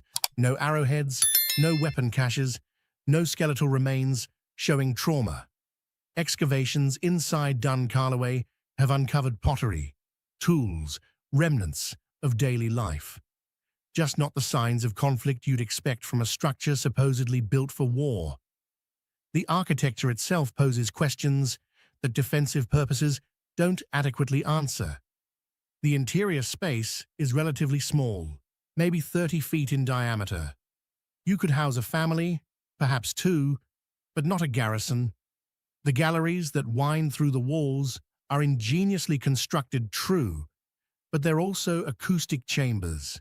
Sound carries through them in peculiar ways. Speak at ground level in a normal voice, and someone 3 levels up hears you clearly, as if you were standing beside them. Was that intentional, or just a happy accident of double-wall construction? Archaeological evidence suggests people lived in Dun Carlaway for centuries, possibly as late as the 1600s. Layers of occupation debris tell a story of continuous habitation, abandonment, reoccupation. The structure adapted to different needs across different eras, but its original purpose, what the Pictish builders had in mind, remains frustratingly unclear. Local tradition offers another perspective, though one that's harder to quantify. Older residents of Lewis, particularly those who speak Gaelic and maintain connections to pre-Christian island customs, describe Brochs as threshold places, not quite of the world, not quite separate from it, places where the boundary between earthly and spiritual grew thin. That sounds mystical until you consider the alignments. Dun Carlaway's entrance faces almost exactly southeast. During the winter solstice, sunrise light penetrates directly into the interior, illuminating the back wall for approximately 15 minutes before the angle shifts. The same thing happens, reversed, during summer solstice at sunset through a gap in the upper gallery. Coincidence? Perhaps. But too many Brochs share similar orientations for it to be entirely accidental.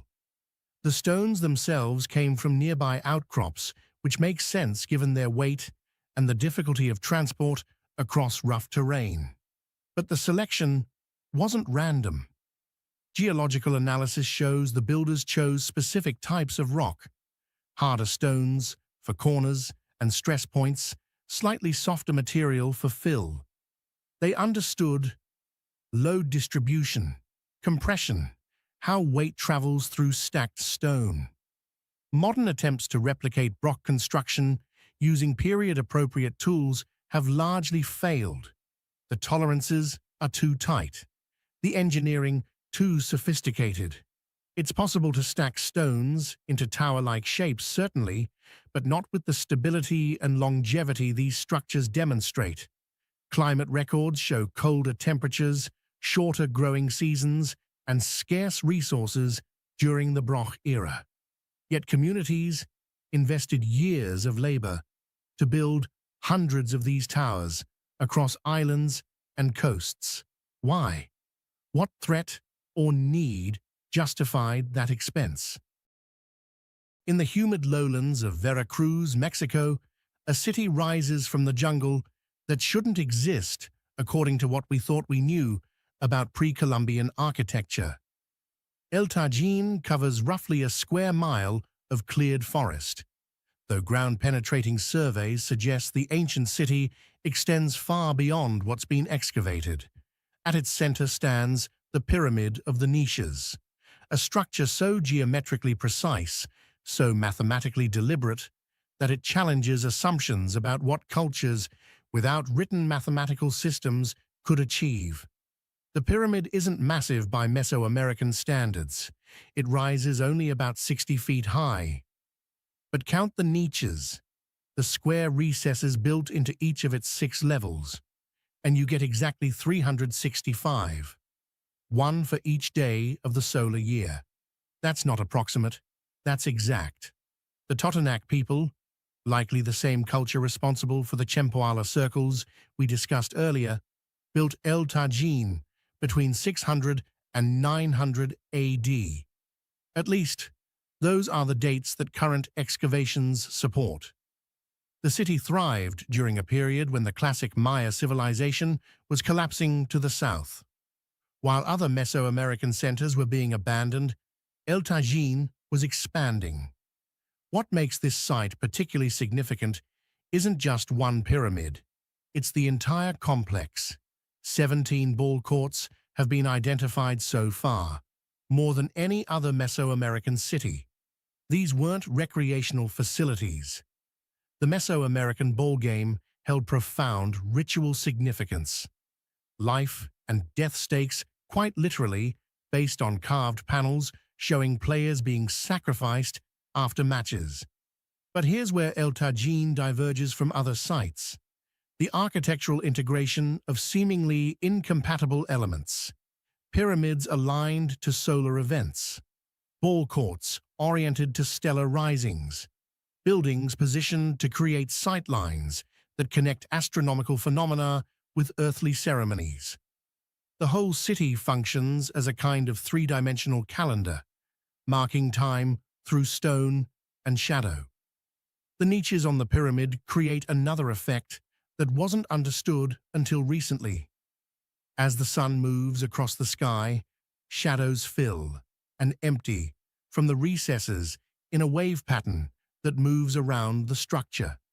Stand at the right position during equinox, and you can watch the shadow wave complete a full circuit in hours, giving ancient observers a visual representation of solar movement they could track and predict. Excavations beneath the visible structures have revealed earlier construction phases, some showing significantly different architectural styles.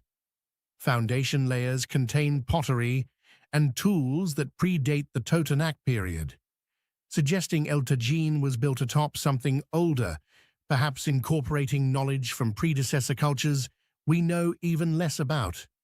The ball courts themselves present engineering challenges that archaeologists are still working to fully understand. The playing surfaces are sloped at precise angles, not level as you might expect. The acoustics within the courts are remarkable. Clap your hands at one end, and someone at the opposite end, roughly 150 feet away, hears a clear echo that sounds like a bird's chirp. Natural phenomenon? Or deliberate acoustic engineering built into the court's dimensions and materials? Spanish conquistadors never saw El Tajin in its glory.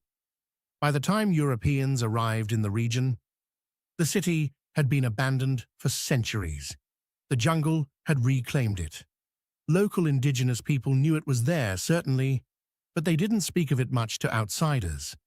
When archaeologists finally began serious excavations in the early 1900s, they found a city largely intact beneath the vegetation, unusual for sites that typically get scavenged for building materials over centuries. Recent LiDAR surveys, remote sensing technology that can map ground features through dense jungle canopy, have revealed that El Tajin was part of a much larger network of settlements connected by raised stone causeways. These roads, some stretching over 20 miles, linked El Tajin to other ceremonial centers in a pattern that suggests coordinated activity across the entire region. The question that bothers researchers is this: how did a culture without draft animals, without wheeled vehicles, without metal tools beyond basic copper implements, create such architectural sophistication?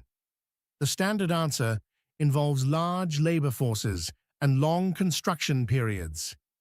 That explains the muscle, but not the knowledge. The mathematical precision alone indicates advanced understanding. The 365 niches aren't just decorative, they're a statement. We understand the solar year. We can count it. We can build it into permanent stone. That requires observation over generations, record-keeping systems we haven't found evidence for, and transmission of knowledge across time in ways that survived despite the absence of written texts. In northern Sudan, where the Nile bends through desert that has known human settlement longer than almost anywhere else on Earth, mud brick structures rise from sand that predates the Egyptian pyramids. Kerma doesn't get the attention that Egypt commands. It sits upstream, south of the traditional pharaonic heartland, in territory that ancient Egyptians referred to as Kush. The Defufa, that's what the locals call the massive mud brick structures here, stand as monuments to a civilization that thrived when Egypt was still finding its footing. The Western Defufa, the larger of the two main structures, measures roughly 160 feet long and 80 feet wide at its base. It rises 50 feet into air that shimmers with heat most of the year, built entirely from mud brick.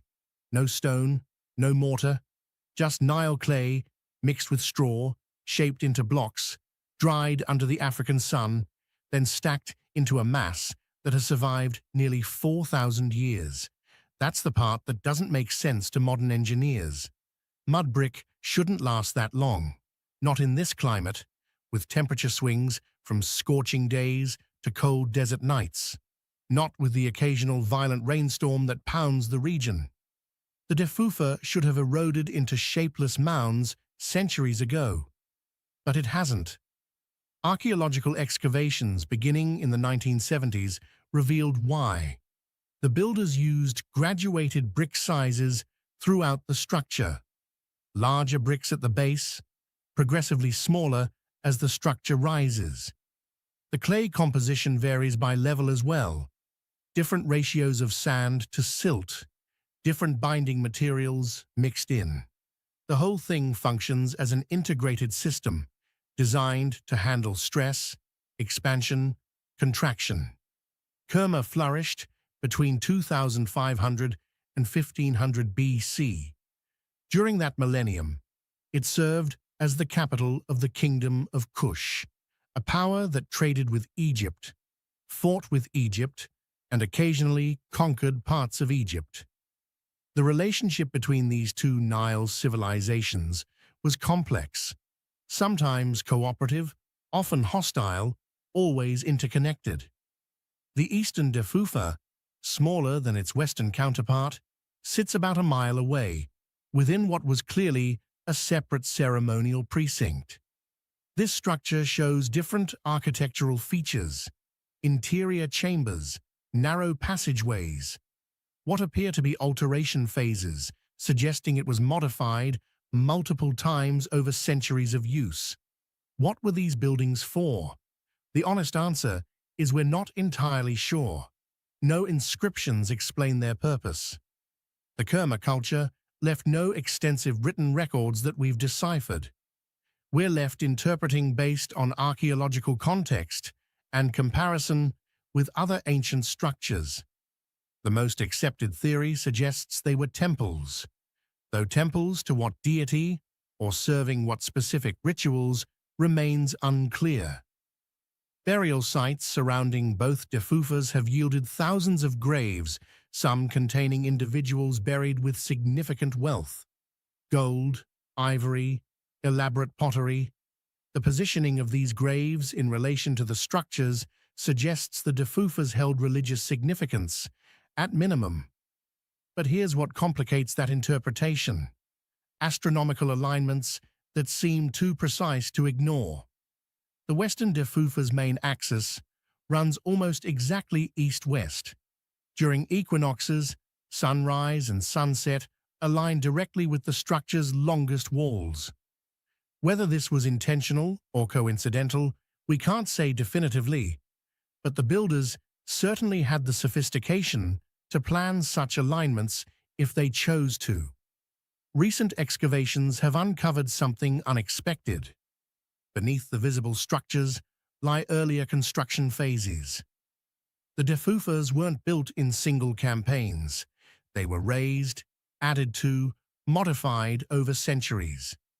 Some foundation layers contain pottery styles that predate the Kingdom of Kush itself, suggesting the site held significance even before Kerma became a political capital. The scale of labor required to build these structures was enormous. Estimates suggest the Western Defufa alone required several million mud bricks. Manufacturing that many bricks, transporting them, stacking them under controlled conditions to prevent collapse during construction. That's a multi-generational project, requiring organization, planning, and a stable society capable of sustaining such efforts. Climate studies show that during Kerma's peak, the Sahara was drying, but still a transitional savanna with seasonal rain and vegetation. The Nile flooded differently, creating a landscape less harsh than today. This environment supplied clay and straw, allowing a mud-brick civilization to thrive using materials renewed by the river. The kingdom of Kush fell to Egyptian expansion around 1500 BC, and Kerma was abandoned. Though pharaohs claimed victory over barbarians, archaeology tells another story. This was a sophisticated culture, building mud-brick monuments that outlasted stone elsewhere. In the hills of northern Morocco, about 11 miles from the coastal town of Asila, stands a stone circle that most of the world has never heard of. Mzora doesn't appear in standard archaeology textbooks. It doesn't draw tourist crowds. The 167 standing stones, arranged in an ellipse measuring roughly 180 feet across, site on private farmland, surrounded by olive groves and wheat fields that have been cultivated for generations.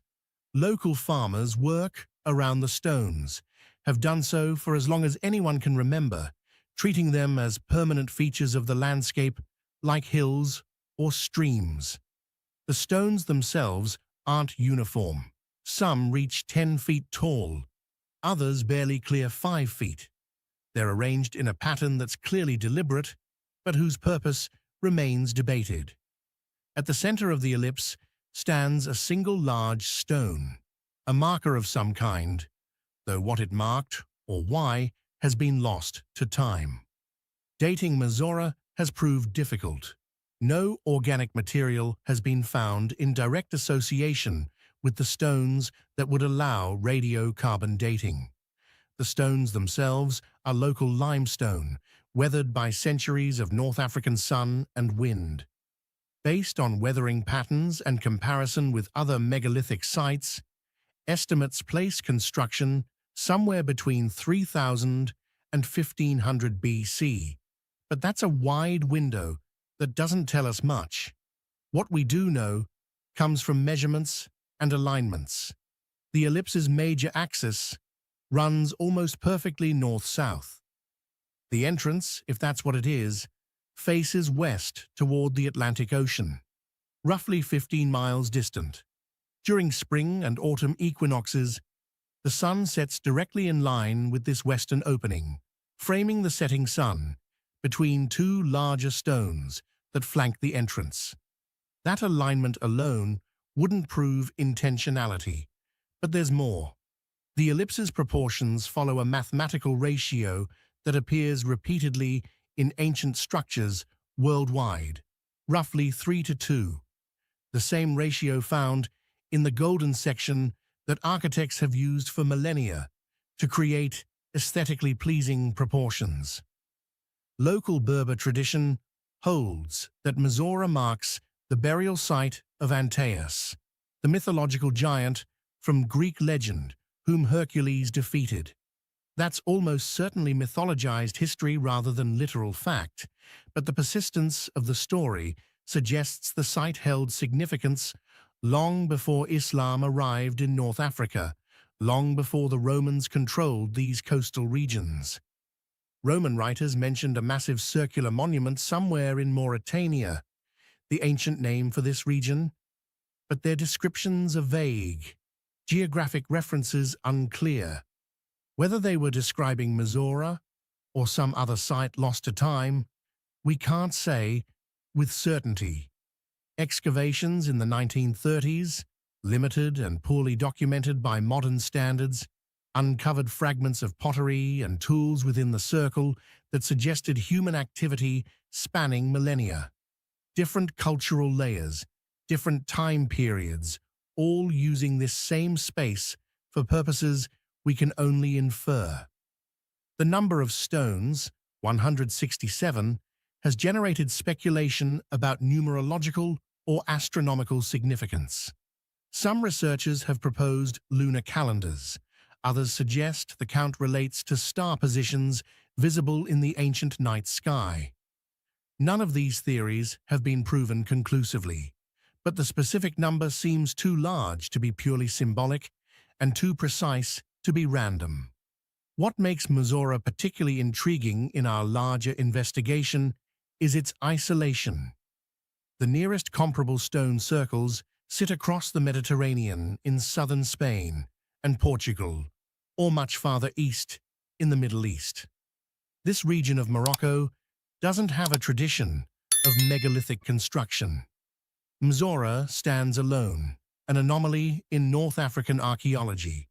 Yet the construction techniques, stones selected for size and shape, positioned upright in holes dug into bedrock, secured with smaller stones wedged around the bases. Match methods used in European megalithic sites, built around the same period. Either these techniques developed independently in different regions, or there was contact between cultures we've assumed had no meaningful interaction. The farmland surrounding Mizora has yielded artifacts spanning Phoenician, Roman, and Islamic periods, evidence of continuous human presence in the area. But none of those cultures claimed credit for the circle. Each seemed to inherit it from whoever came before, treating it as something ancient even in their time. Preservation has been haphazard. Several stones have fallen over the centuries. A few were removed, presumably for building materials, before local authorities designated the site protected in the mid-1900s. What we see now is incomplete, a fragment of whatever Mizora originally was. The olive trees are young, the wheat is seasonal, but the stones have stood for millennia, silent witnesses to lost empires and forgotten meanings. In the desert of northern Saudi Arabia, where summer temperatures regularly exceed 115 degrees Fahrenheit, 50 stone pillars stand in formations that suggest purpose but reveal no clear meaning. Al-Rajajil, the name translates roughly to the men in Arabic, sits near the town of Sakaka in Al-Jaf province. Local Bedouin tribes have known about these stones for generations, weaving them into folklore about giants turned to stone or ancient warriors frozen in time. But serious archaeological attention didn't arrive until the 1970s, and even then, study has been sporadic at best. The pillars themselves range from 3 to 10 feet tall, carved from local sandstone into roughly cylindrical shapes. They're not natural formations. The shaping is too deliberate, the groupings too regular. They're arranged in clusters, most containing between 3 and 7 stones, positioned in patterns that might be circles, might be alignments, or might be something else entirely, depending on how you interpret the fallen stones, mixed among those still standing. Dating has placed construction somewhere between 4000 and 2500 BC, making Al-Rajajil contemporary with some of the earliest Egyptian dynasties. But this region wasn't Egypt. There were no pharaohs here, no centralized kingdoms that we know of. The people who built these stone formations were likely pastoral nomads, moving through the landscape with herds, following water and seasonal vegetation. That raises an immediate question. Why would nomadic people invest the labor required to quarry, shape, and erect permanent stone monuments?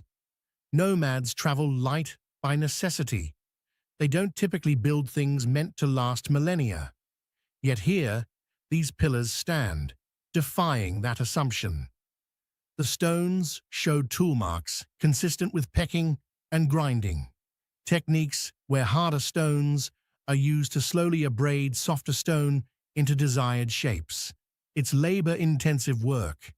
Each pillar would have required days, possibly weeks, of focused effort.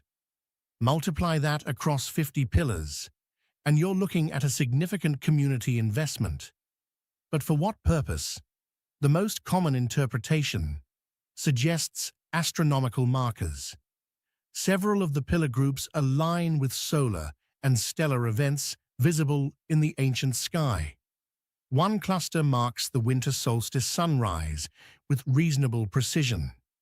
Another appears oriented toward the rising point of Sirius, though precession of the equinoxes has shifted star positions since then, making ancient alignments harder to confirm with absolute certainty. Some researchers have proposed the site served as a kind of territorial marker, a way for groups moving through the region to identify meeting places or boundaries. In a landscape as featureless as the northern Arabian desert, permanent stone markers would have provided navigation reference points visible from considerable distances. Others suggest religious significance, though evidence for specific rituals remains thin. No burials have been found directly associated with the pillars. No offerings, no ceremonial objects. Nothing that clearly indicates worship or religious practice. If Al-Rajajal was a temple of some kind, it was unlike temples elsewhere in the ancient world. Recent excavations around the site's periphery have uncovered fragments of pottery and stone tools that indicate human presence over millennia. Different styles, different periods, suggesting people returned to this location repeatedly across vast stretches of time. That pattern of reuse implies the site held enduring significance, even as the cultures inhabiting the region changed. Climate reconstruction for the period shows that northern Arabia wasn't quite the harsh desert it is today. Rainfall was higher. Seasonal lakes formed in low-lying areas. Vegetation supported larger animal populations, making the region more hospitable to human habitation. The people who built Al-Rajajil lived in an environment more forgiving than the one that surrounds these stones now. What's particularly striking about Al-Rajajil is its position in a larger pattern. Throughout the Arabian Peninsula, smaller groupings of standing stones have been documented. Nothing as concentrated as this site, but enough to suggest a broader tradition of stone monument construction in ancient Arabia that hasn't received the scholarly attention it deserves. The pillars themselves are deteriorating. Sandstone doesn't weather as well as harder stones like granite. Wind erosion, temperature fluctuations, and occasional flash floods, when rare rains come, have taken their toll. Some pillars show significant degradation compared to photographs taken just 50 years ago. Without intervention, Al-Rajajil may not survive another few centuries. Saudi authorities have begun efforts to protect the site, restricting vehicle access and installing monitoring equipment to track weathering rates. But preservation in this climate is challenging. In the highlands of northern Ethiopia, at an elevation of roughly 7,000 feet, stands a stone temple that predates the Christian kingdom of Aksum by centuries. Yeha doesn't fit neatly into the narratives we tell about ancient Africa. The great temple here, with its precisely fitted stone walls still standing 40 feet high in places, represents architectural sophistication that challenges assumptions about when and where advanced building techniques developed on the continent. The structure dates to approximately 700 BC, placing it firmly in the pre-Aksumite period. This was ancient South Arabian influence, reaching across the Red Sea into the Ethiopian highlands, bringing with it architectural traditions, religious practices, and stoneworking knowledge that would fundamentally shape the region's development. The temple's walls are remarkable for their construction. Large limestone blocks, some weighing several tons, fitted together without mortar in a style that echoes techniques used in Yemen across the water.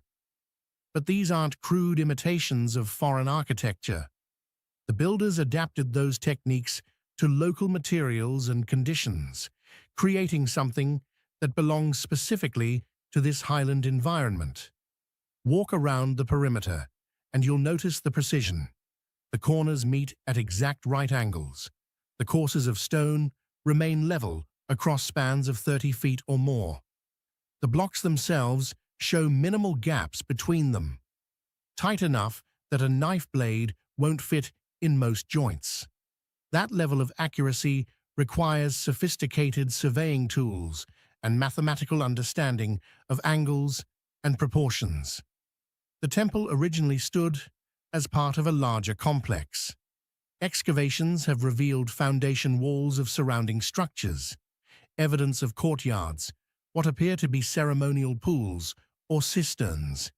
Yeha wasn't just a temple, it was a religious center serving a wider community, drawing pilgrims or worshippers from the surrounding region.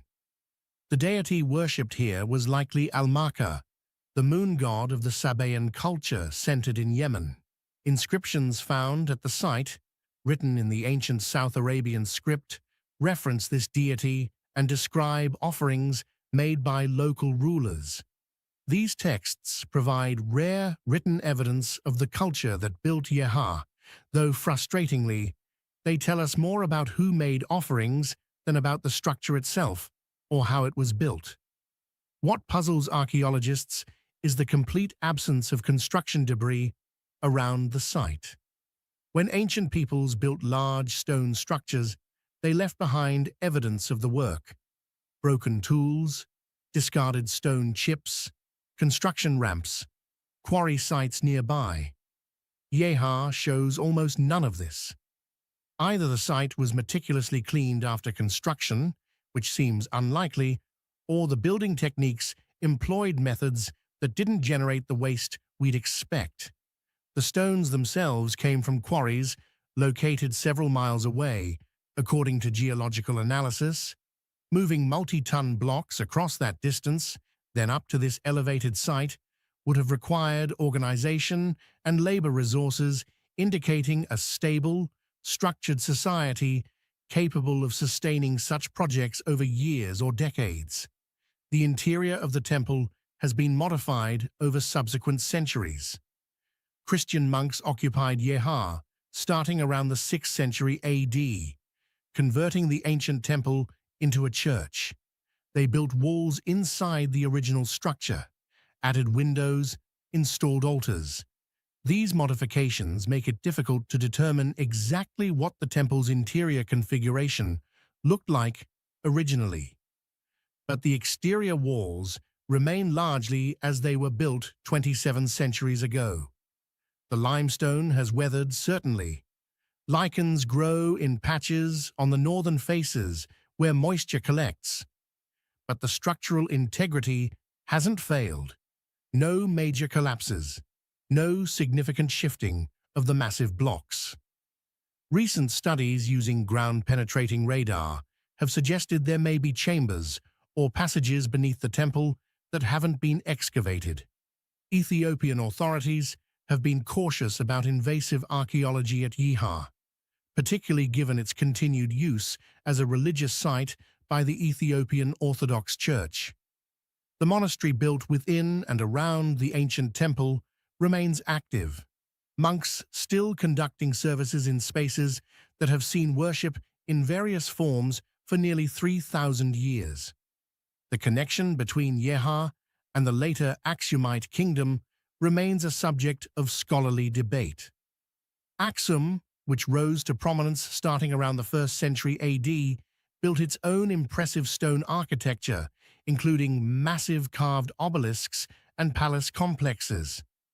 Did Aksumite builders learn from Yeha, or were both cultures drawing on the same South Arabian architectural traditions independently? What's clear is that Yeha demonstrates that advanced stone architecture in highland Ethiopia has roots reaching back far earlier than the better-known Aksumite period. Beneath the Temple of Seti, the first at Abydos in southern Egypt, lies a structure that doesn't belong to the same architectural tradition as the temple built above it. The Osirian, named for its supposed association with Osiris, god of the underworld, sits roughly 50 feet below ground level, carved from bedrock and constructed from limestone and granite blocks that dwarf anything in the temple overhead. Some of these blocks weigh upward of 100 tons.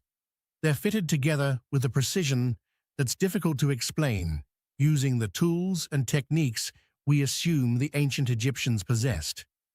The conventional timeline places the Osirian's construction during Seti I's reign, roughly 1300 BC. After all, it sits directly behind his temple. The association seems obvious, but archaeological evidence tells a more complicated story. The architectural style is completely different from anything else built during the 19th dynasty. The Osirian uses massive megalithic blocks with minimal decoration. Stark, geometric, focused on weight and mass, rather than the elaborate carvings and paintings that characterize New Kingdom Egyptian architecture. It resembles nothing else from Seti's period. Instead, it looks remarkably similar to structures from the Old Kingdom, particularly the valley temples associated with the Giza pyramids, built roughly 1,000 years earlier. Same construction techniques, same use of enormous stones, same emphasis on geometric precision over decorative elements. That similarity has led some researchers to propose that the Osirian is far older than the temple above it, that Seti I's builders discovered an ancient structure already there and incorporated it into their temple complex, perhaps interpreting it as a sacred site worth preserving. The layout supports this interpretation. The Osirian consists of a central hall, surrounded by a moat-like channel, with massive pillars supporting enormous lintels overhead. The whole thing would have been covered originally, creating a dark, enclosed space with water flowing around the central platform. Water is key to understanding this structure's purpose, or at least its symbolic meaning. The ancient Egyptians associated the primordial mound, the first land that emerged from the waters of chaos at creation, with Osiris and resurrection. The Osirian's design, with its central island surrounded by water, clearly references that mythology. But here's where things get stranger. The water wasn't decorative.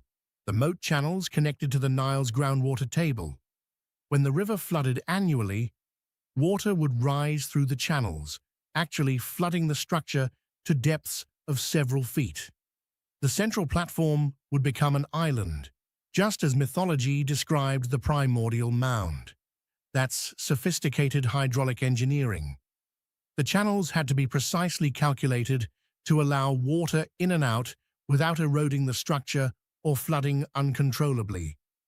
The platform height had to be exact, tall enough to remain above the water during a flooding, but not so tall that the symbolic effect was lost. Excavations in the early 1900s, when the Osirian was first properly documented, found that silt deposits inside the structure reached depths suggesting flooding continued for centuries. This wasn't a one-time effect. This was a structure designed to flood and drain repeatedly, year after year, as part of its intended function. The granite used in construction came from Aswan, roughly 200 miles south.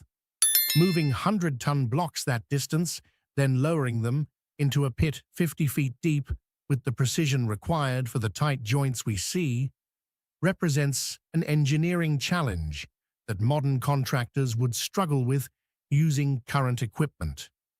Standard explanations involve ramps, levers, and massive labor forces.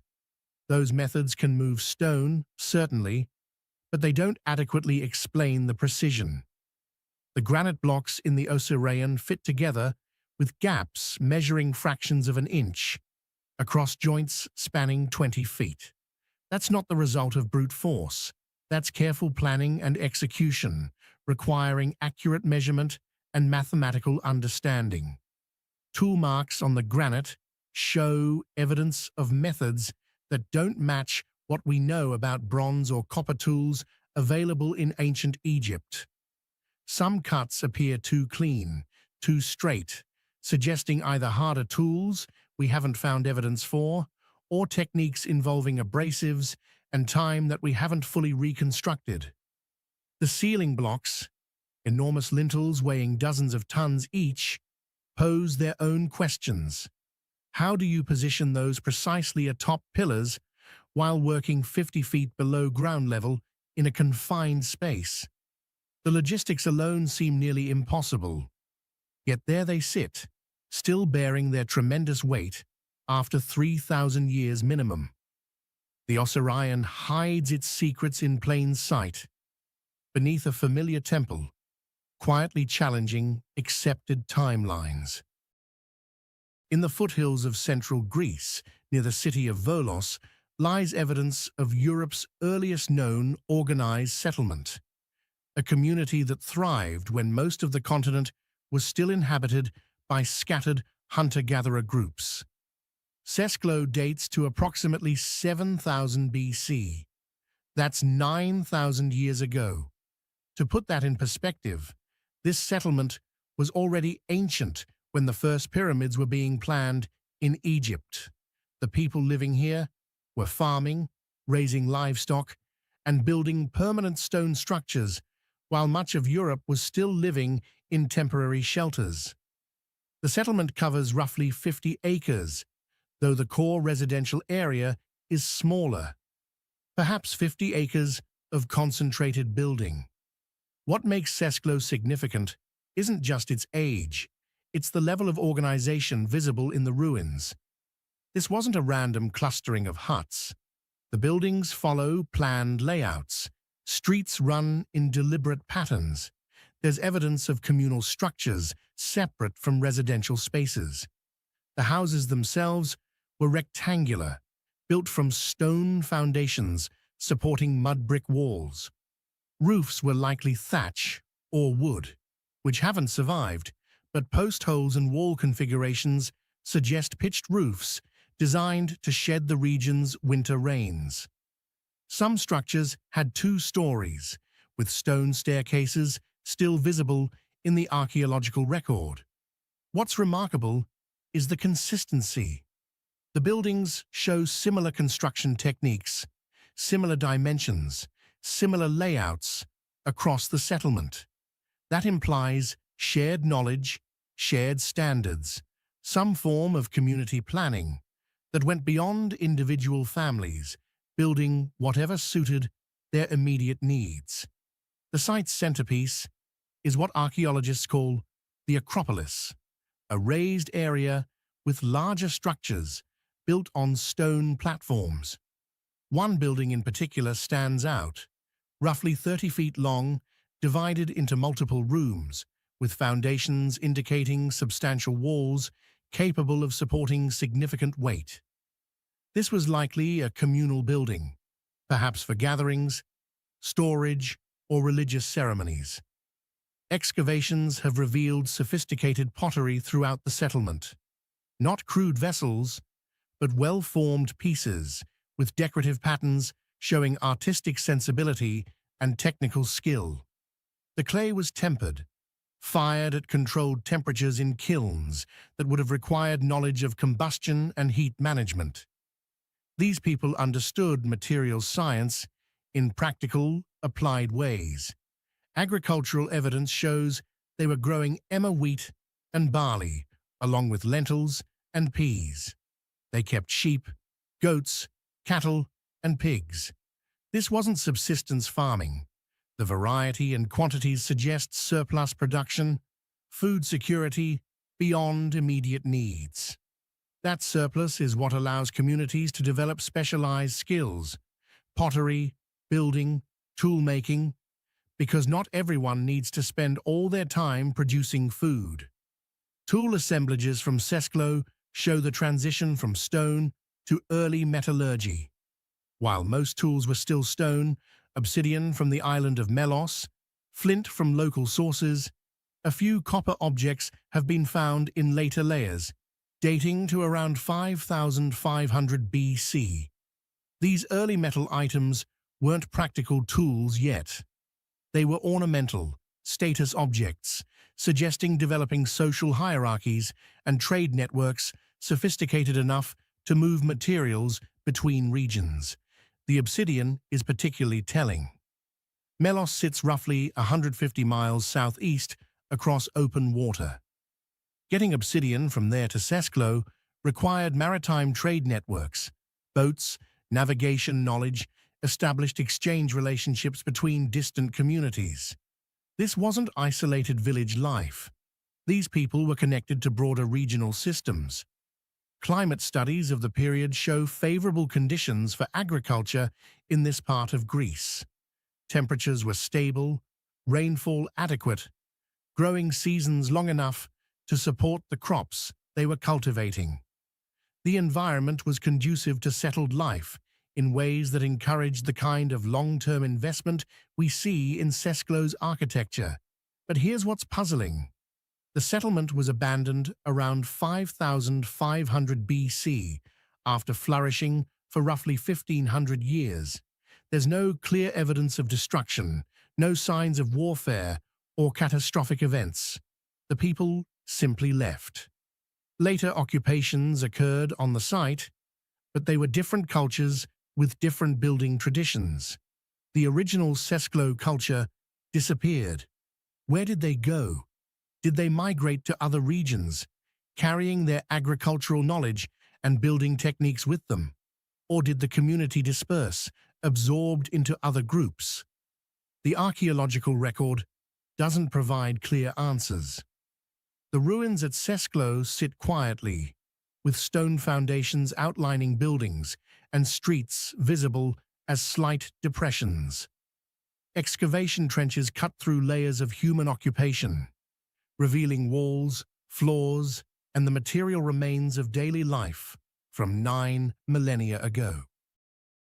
On a small island in the Gulf of Morbihan, off the coast of Brittany, France, sits a stone monument that represents one of the finest examples of Neolithic art in all of Europe. Gavrinis is a burial cairn, a massive mound of stone covering a passage grave, constructed around 3500 BC. That places it in the same time frame as the early phases of Stonehenge, though the two monuments couldn't be more different in style and execution. The cairn itself rises roughly 20 feet above the island's highest point, built from an estimated 10,000 to 14,000 tons of stone. Local granite, quarried from outcrops visible on the Breton coast, transported to this island by methods we can only partially reconstruct. The exterior would have been smooth once, carefully stacked to create a dome-like profile. Erosion and stone robbing over millennia have left it rougher, but the basic form remains intact. The real significance lies inside. A passage roughly 40 feet long leads from the cairn's southern edge to a central chamber.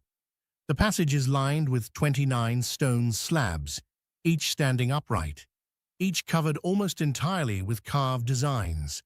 These aren't random decorations. The carvings show deliberate patterns, spirals, concentric arcs, U-shapes, serpentine lines, axes, geometric forms that repeat with variations across multiple stones. The density of carving is extraordinary. Nearly every available surface on the passage stones bears decoration. Someone invested hundreds, possibly thousands of hours, pecking these designs into hard granite using stone tools. The central chamber, roughly 8 feet square, sits beneath a massive capstone weighing an estimated 17 tons. This single stone had to be positioned precisely atop the chamber walls, at the center of the cairn, before the entire structure was covered with thousands of tons of additional stone. The engineering required for that placement alone represents sophisticated understanding of forces, balance, and structural stability. What do the carvings mean? That's been debated since the cairn was first properly studied in the 1830s. Some patterns resemble natural forms, waves perhaps, or representations of water. The site's position on an island, surrounded by tidal waters that change dramatically twice daily, lends support to water-related interpretations. Other designs suggest astronomical significance. Certain arc patterns, when measured carefully, correspond to lunar cycles visible in the Neolithic sky. The spirals might represent solar movement, the turning of seasons, or cosmological concepts about birth, death, and renewal that burial monuments naturally evoke. But here's what complicates simple interpretations. Several of the stones in Gavrinis were reused from earlier structures. They were already carved when they were incorporated into this cairn. That means some of the designs we see weren't created for this specific monument. They belonged to something else first, something older, something that was dismantled to build what we see now. One stone in particular, stone C7 in archaeological notation, shows a pattern that matches almost exactly with designs on standing stones at other Breton sites, some located miles away. Either the same carvers worked across multiple sites, or there was a shared symbolic language being expressed in stone across the region. Excavations inside the chamber found evidence of cremated human remains, though not many. This massive structure, requiring enormous communal effort to construct, apparently served as a tomb for only a select few individuals. That suggests social stratification. Chiefs, priests, individuals of high status receiving burial rites unavailable to common people. The passage alignment is significant. It opens to the southeast, positioned so that during winter solstice, the rising sun's light penetrates deep into the passage, illuminating the chamber briefly. That solar connection appears intentional, linking death, burial, and the seasonal renewal promised by the sun's return from its southernmost point. Recent analysis using photogrammetry, detailed three-dimensional mapping of the carvings, has revealed that some designs were carved in multiple phases. Earlier, shallower carvings were later enhanced or modified with deeper pecking. The monument wasn't decorated all at once. It was worked over time, perhaps across generations, with each phase adding or altering what came before. The tiny island of Gavrinis, barely 10 acres, would have been dominated by its massive cairn, visible to anyone approaching by boat. The Gulf of Morbihan holds hundreds of megalithic monuments from a 1,000-year Neolithic period, where communities express themselves through stone.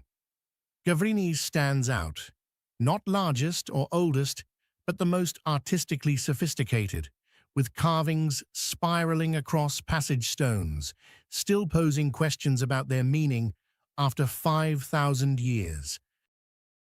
From the Gulf Coast of Mexico to the highlands of Georgia, from Scottish islands to Arabian deserts, we've traced a pattern that conventional archaeology struggles to explain. Different continents, different cultures, different time periods, yet the same techniques appear repeatedly, astronomical alignments that track celestial events with precision, massive stones fitted without mortar, acoustic properties that seem too deliberate to be accidental, geometric proportions that mirror mathematical constants. Were these parallel developments, human minds, independently reaching similar solutions to universal questions? Or was there contact, knowledge exchange across distances we've assumed were unbridgeable? The stones can't tell us. They can only stand as they have for millennia, marking knowledge that survived in architecture long after the builders themselves were forgotten. What connected these ancient engineers remains one of archaeology's most compelling mysteries. And perhaps that's exactly what they intended. Questions carved in stone, waiting for us to finally ask the right ones. If this exploration into our forgotten past intrigued you, subscribe to support more investigations into the mysteries our ancestors left behind. There are more stories waiting in stone. In the middle of what used to be Lake Kopais in central Greece, there's a fortress that shouldn't exist. Gla, not a palace, not a typical Mycenaean citadel. A massive enclosure covering over 50 acres, surrounded by walls that stretch for nearly 2 miles, enclosing an area larger than any other fortified site in Bronze Age Greece. Mycenae itself, the legendary city of Agamemnon, covers less than half that area. Tiryns, with its famous Cyclopean walls, is even smaller. So what was Gla? Why build something this enormous in the middle of a drained lake bed? And why abandon it so completely that it disappeared from historical memory until modern archaeologists stumbled across it? Lake Kopais was one of the largest lakes in Greece, fed by rivers from the surrounding mountains with no natural outlet. Over millennia, water accumulated in this basin, creating a shallow lake that expanded and contracted with seasonal rainfall. The Mycenaeans, during their peak between 1350 and 1250 BC, decided to drain it. They excavated channels, built dikes, created an artificial drainage system that redirected water into sinkholes and underground rivers. It was one of the most ambitious hydraulic engineering projects of the Bronze Age, comparable to anything being done in Egypt or Mesopotamia. Why bother? The lake bed contained some of the most fertile soil in Greece. Drain the lake and you gain thousands of acres of farmland. The Mycenaean civilization was reaching its maximum population. Food security would have been a pressing concern.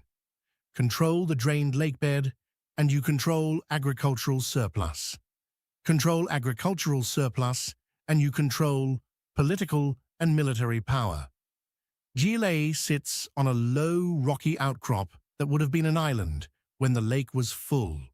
After drainage, it became a plateau, rising about 100 feet above the reclaimed farmland. Someone decided this was the place to build a fortress, and they built it on a scale that defies easy explanation.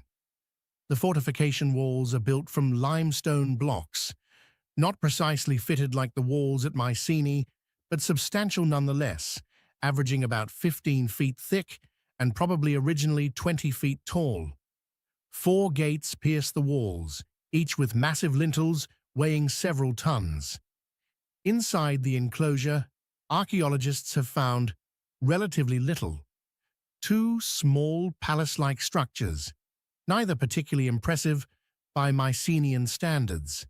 Some storage buildings. Evidence of residential areas, but nothing that explains why you'd need this much enclosed space. Most of the interior appears to have been empty, or at least not built up with permanent structures.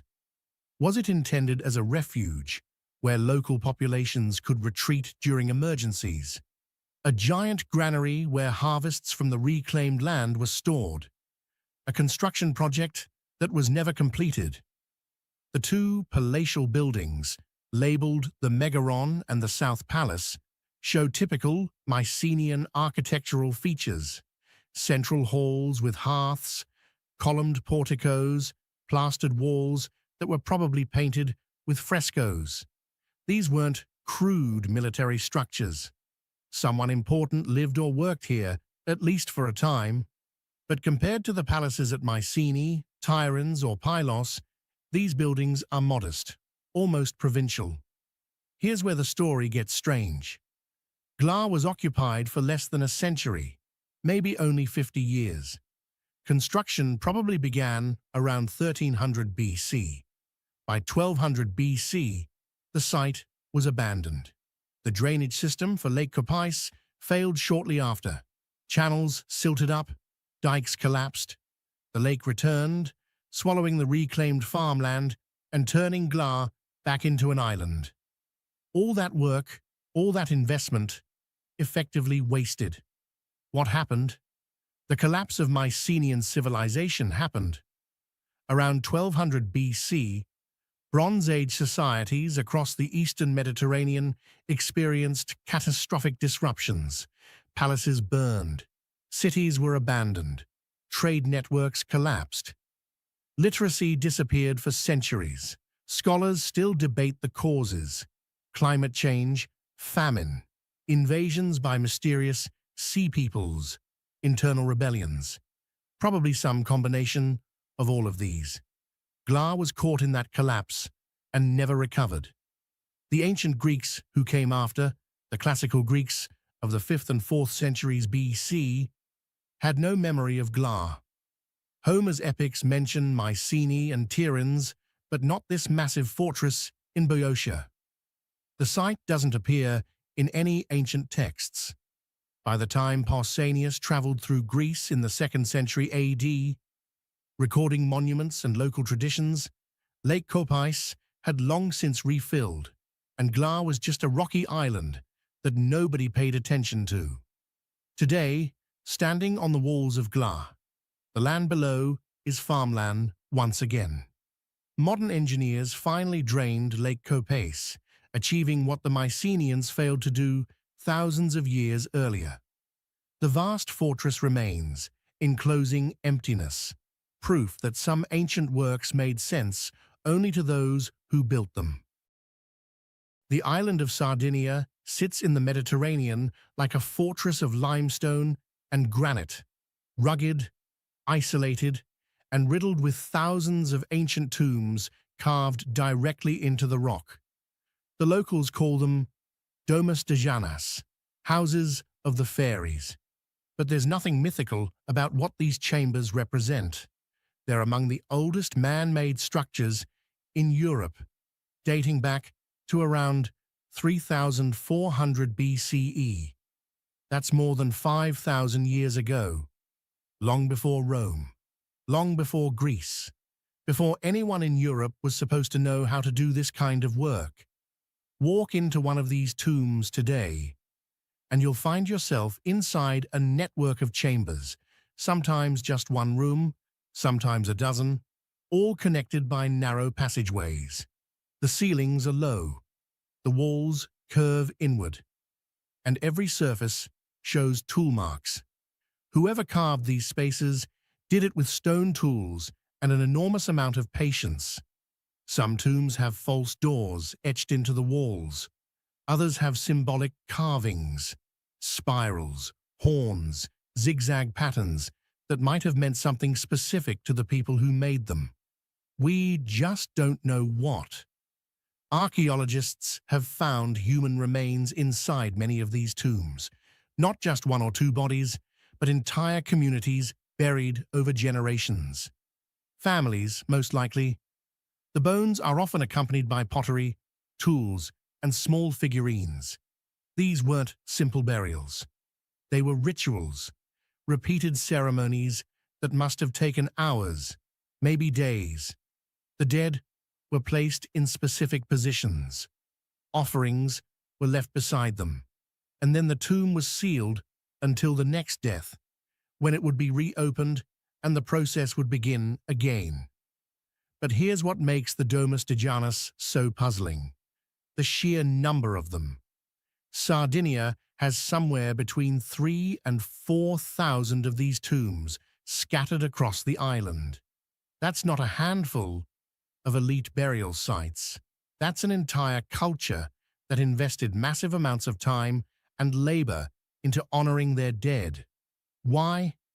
What belief system demanded this level of effort?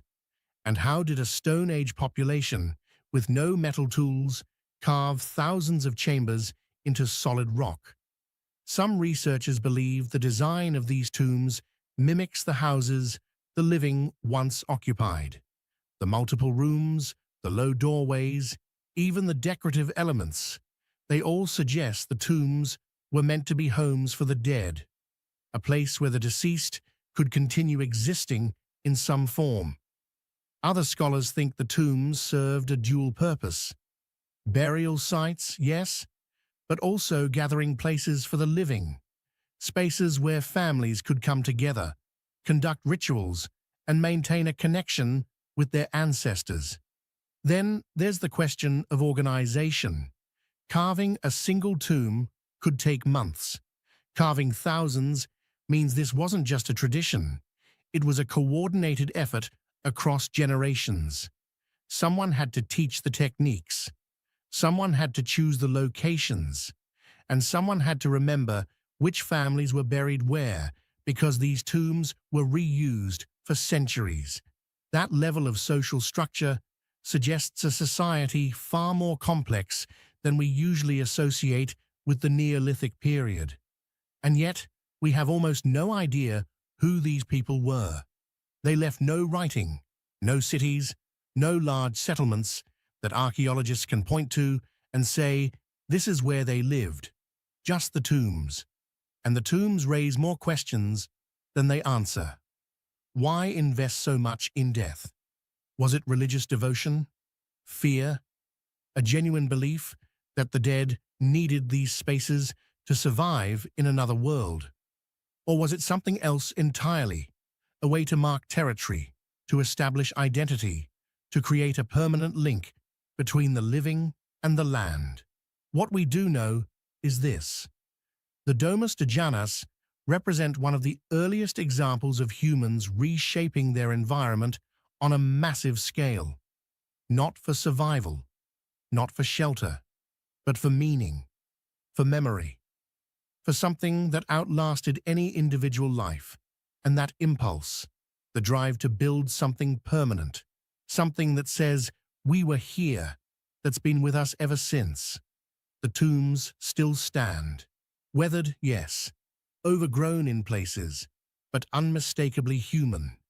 You can walk inside one today and feel the coolness of the stone, see the marks left by hands that have been dust for 5 millennia, and know that whoever carved this space believed it mattered, believed it would last. And they were right. But Sardinia isn't the only place where ancient people carved their legacy into stone. Far to the east, thousands of miles away, in the rugged mountains of Iran, another civilization was shaping the landscape in its own way. They built something equally enigmatic, designed to endure. Like Sardinia's stone monuments, it has survived long after its creators disappeared, leaving behind questions that time has yet to answer. Northwestern Iran, high plateau country where the winters bite hard and the summers bake the earth dry. This is where you'll find Takhti Soliman, the throne of Solomon. Not the famous Zoroastrian temple complex that tourists visit today. We're talking about something older, much older. A collection of standing stones arranged in patterns that predate written history in this region by more than 1,000 years. The megaliths sit on ridges overlooking valleys that once supported early farming communities. Some stones stand alone, others form rough circles or alignments that seem to follow the contours of the landscape. They're not as massive as Stonehenge, but they're substantial. 3, 4, sometimes 5 meters tall, heavy enough that moving them required teams of people and some kind of coordinated effort. And they've been standing there since roughly 3000 BCE, maybe earlier. Here's what strikes you when you see them in person. They're not randomly placed. Each stone occupies a specific point in the terrain. Some mark high ground. Others sit at the edge of ancient pathways. A few are positioned so they're visible from miles away, silhouetted against the sky.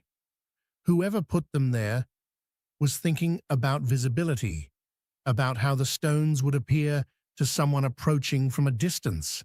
That takes planning, intention. Archaeologists working in the area have found evidence of early settlements nearby: mud brick structures, fire pits, animal bones that suggest herding and basic agriculture. These weren't nomads passing through. These were people putting down roots, building something that would last generations. And apparently, part of that process involved hauling multi-ton rocks up onto exposed ridges and setting them upright. Why? That's the question that keeps researchers coming back. Some believe the stones served as territorial markers, a way for early communities to claim specific grazing lands or water sources. Out here, water matters. A reliable spring or stream could mean the difference between survival and starvation. Marking your territory with permanent stone monuments makes a certain kind of sense. It's a statement. This land belongs to us, and we've been here long enough to move mountains. But other experts aren't convinced.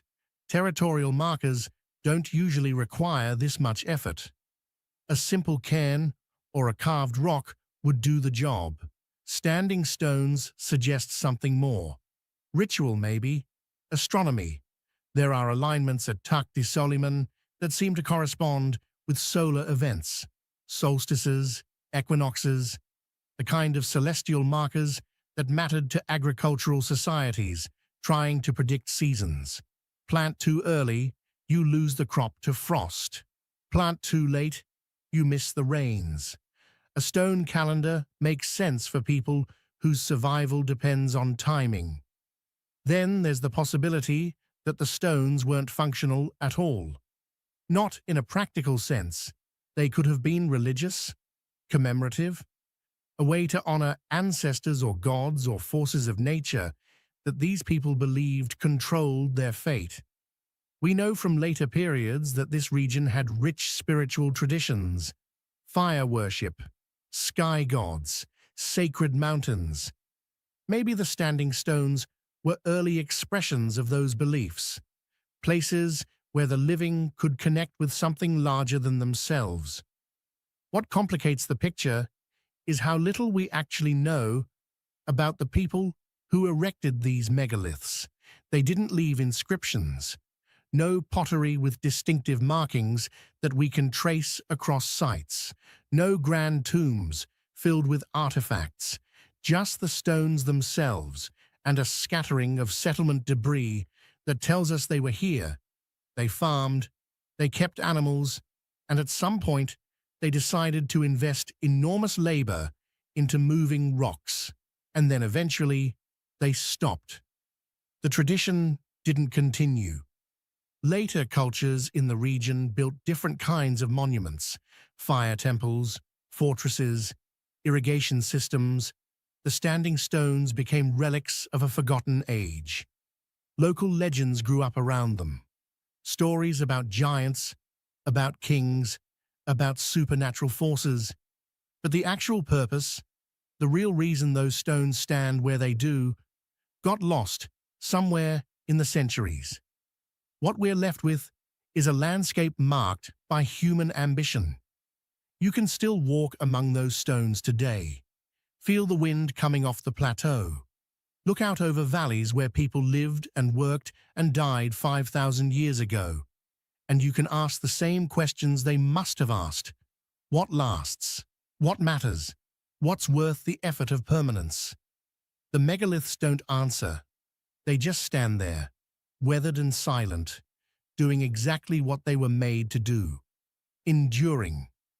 But if you think moving stones upright is impressive, wait until you see what was happening around the same time on a small island off the coast of Spain. There, ancient builders weren't just working with stone. They were designing architecture. Menorca, the smaller, quieter sister island to Mallorca in the Balearic chain.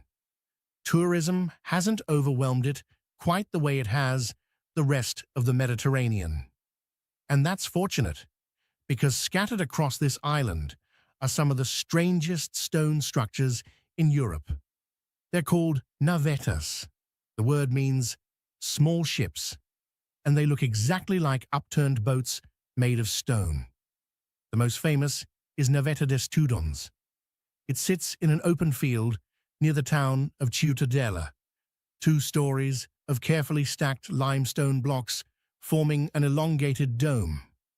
No mortar, no cement, just stone fitted to stone with such precision that after more than 3,000 years, the structure is still intact, still standing, still doing what it was built to do, even though we're not entirely sure what that was. Conventional thinking says it's a tomb, and there's evidence to support that. When archaeologists excavated the site in the 1950s, they found human remains, lots of them, nearly 100 individuals stacked in the upper chamber, along with bronze bracelets, bone buttons, and ceramic vessels. Clearly, this was a place where the dead were brought and placed with care. But here's the thing. The construction is too elaborate for just a burial mound. Look at the entrance. A small, rectangular doorway, barely 3 feet high, positioned at ground level.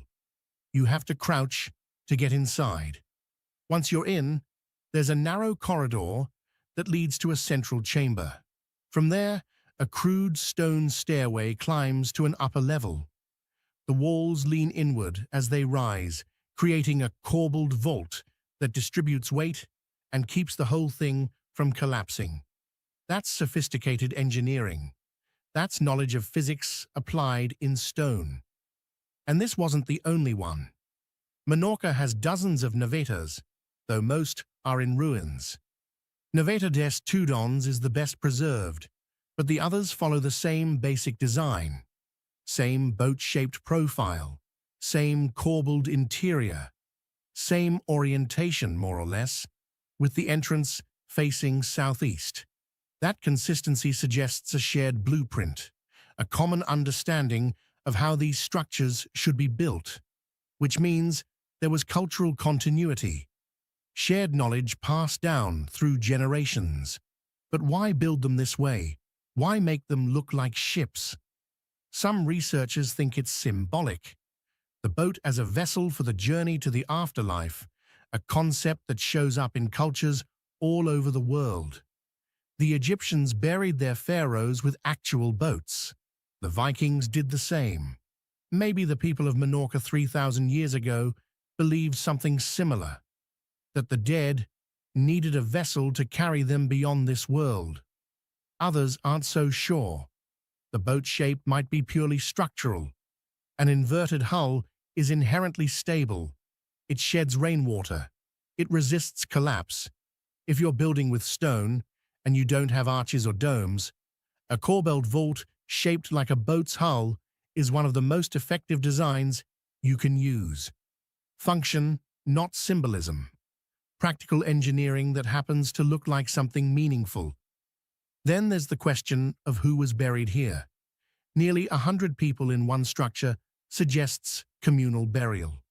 Not a single chieftain or royal family, but an entire community over time.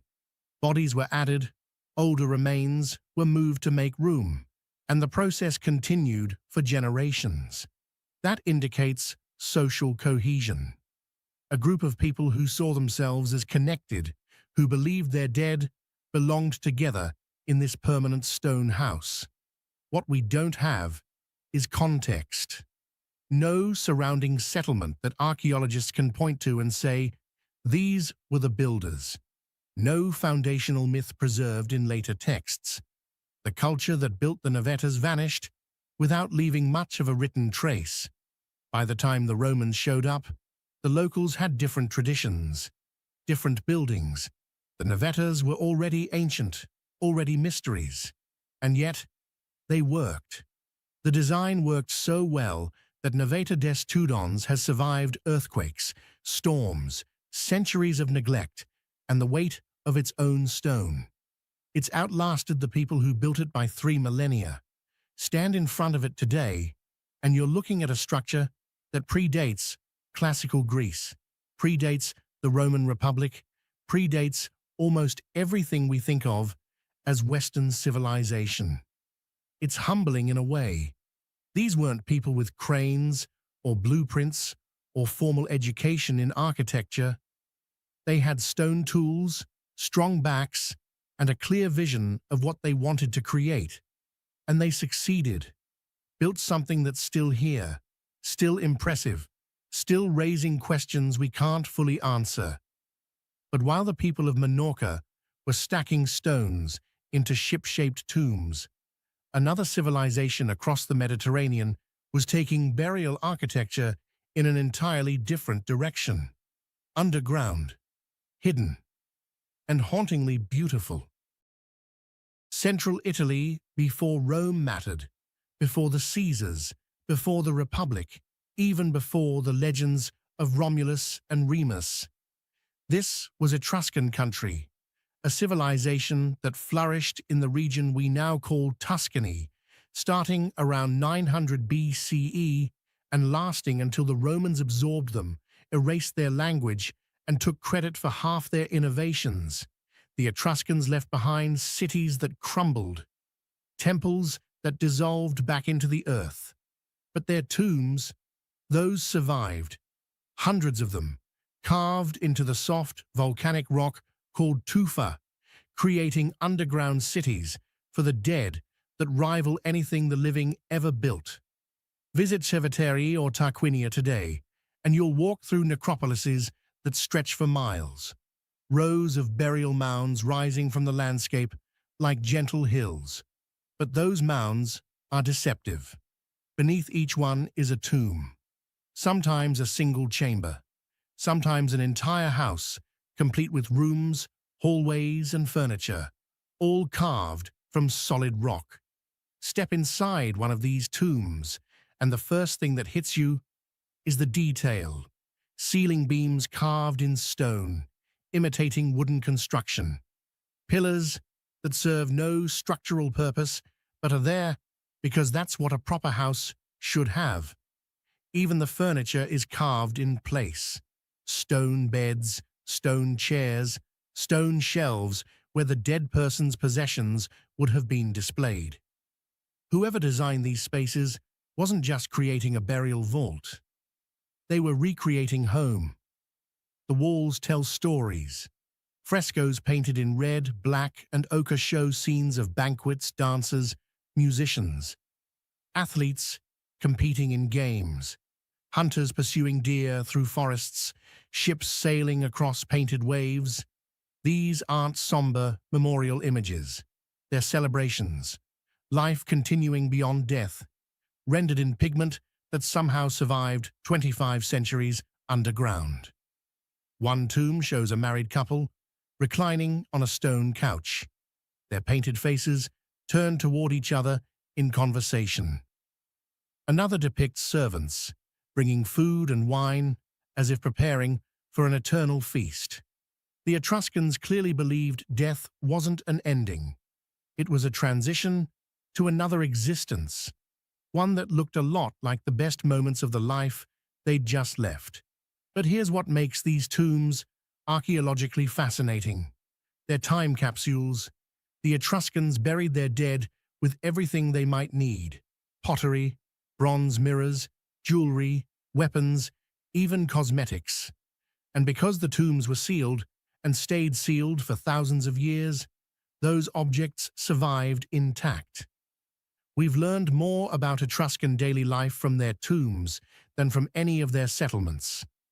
Take the pottery, ware they call it, black, burnished ceramic that the Etruscans produced in enormous quantities. We've found examples in tombs across the region, showing trade networks that stretched from central Italy to the Greek islands and beyond. Or the bronze work, intricate figurines, decorated mirrors, elaborate candelabra that demonstrate metalworking skills as advanced as anything in the Mediterranean at that time. And then there are the sarcophagi, stone coffins with sculpted lids showing the deceased reclining at a banquet, often with a serene smile. Some are individual, Others show couples lying side by side, husband and wife together in death as they were in life. There's a warmth to these sculptures, a humanity that's rare in ancient funerary art. These aren't distant, idealized figures. They're people. You can almost imagine the conversations they had, the meals they shared, the lives they lived before someone carved their likenesses into limestone. But for all we've learned from Etruscan tombs, we're still guessing about the big questions. What did they actually believe about the afterlife? The tomb decorations suggest continuity, that life goes on much as before, just in a different realm. But was that literal belief or comforting metaphor? And what about the elaborate rituals they performed? We know they had priests who read omens, interpreted lightning, communicated with the dead. But the details of those practices died with the language. Because that's the tragedy of the Etruscans. We can read their inscriptions, sort of. We know enough Etruscan to recognize names, a few basic words, but we can't read their literature, assuming they had any. Can't access their philosophy, or their poetry, or their explanations for why they built the way they did. The Romans saw to that, absorbed the culture, kept the engineering and the religious practices they found useful, and let the rest fade away. What remains are the tombs, silent houses carved into hillsides, filled with the possessions of people whose names we sometimes know, but whose thoughts are lost. They built for eternity and achieved it, just not in the way they probably intended. Meanwhile, on the coast of modern Turkey, another ancient people built a legendary citadel that would shape warfare and mythology for 3,000 years. The coast of northwestern Anatolia, where the Dardanelles meet the Aegean Sea. Strategic ground. Any power that controlled this stretch of shoreline controlled trade between the Mediterranean and the Black Sea. And someone realized that early, very early. We know the place as Troy. Homer made it immortal with his epic about bronze-armored heroes and a war fought over a stolen queen. For centuries, scholars assumed it was all fiction. Beautiful poetry, but nothing more. Then, Heinrich Schliemann started digging in 1870, and the fiction became fact. There was a Troy. Actually, there were 9 of them, stacked one on top of the other like archaeological layer cake. But forget the Troy of Achilles and Hector for a moment. We're interested in the earliest settlement. Troy I, as archaeologists call it. This citadel dates back to around 3000 BCE, making it older than most of what we think of as ancient history. Older than Mycenaean Greece. Older than the Hittite Empire. Contemporary with the first pharaohs of Egypt. What Schliemann found at the lowest levels was a fortified settlement. Stone walls, thick and solid, encircling the top of a hill. The location wasn't accidental. From this high ground, you could see for miles, watch ships entering the strait, monitor the roads approaching from the interior. It was a watchtower, a fortress, and a trading post all in one.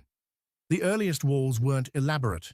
Rough-cut limestone blocks stacked without mortar, forming a defensive perimeter maybe 300 meters across.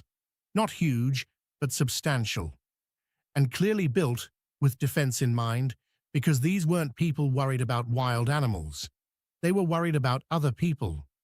Inside the walls, excavators found remains of rectangular houses, timber frames with stone foundations packed close together. Narrow streets barely wide enough for 2 people to pass. This was urban planning at its most primitive. Get everyone inside the walls, maximize the protected space, and hope the fortifications hold if trouble comes. And trouble must have come, because Troy I didn't last. The settlement burned. Whether it was war, accident, or something else, we can't say for certain. But the destruction layer is clear. Ash, charred wood, collapsed walls.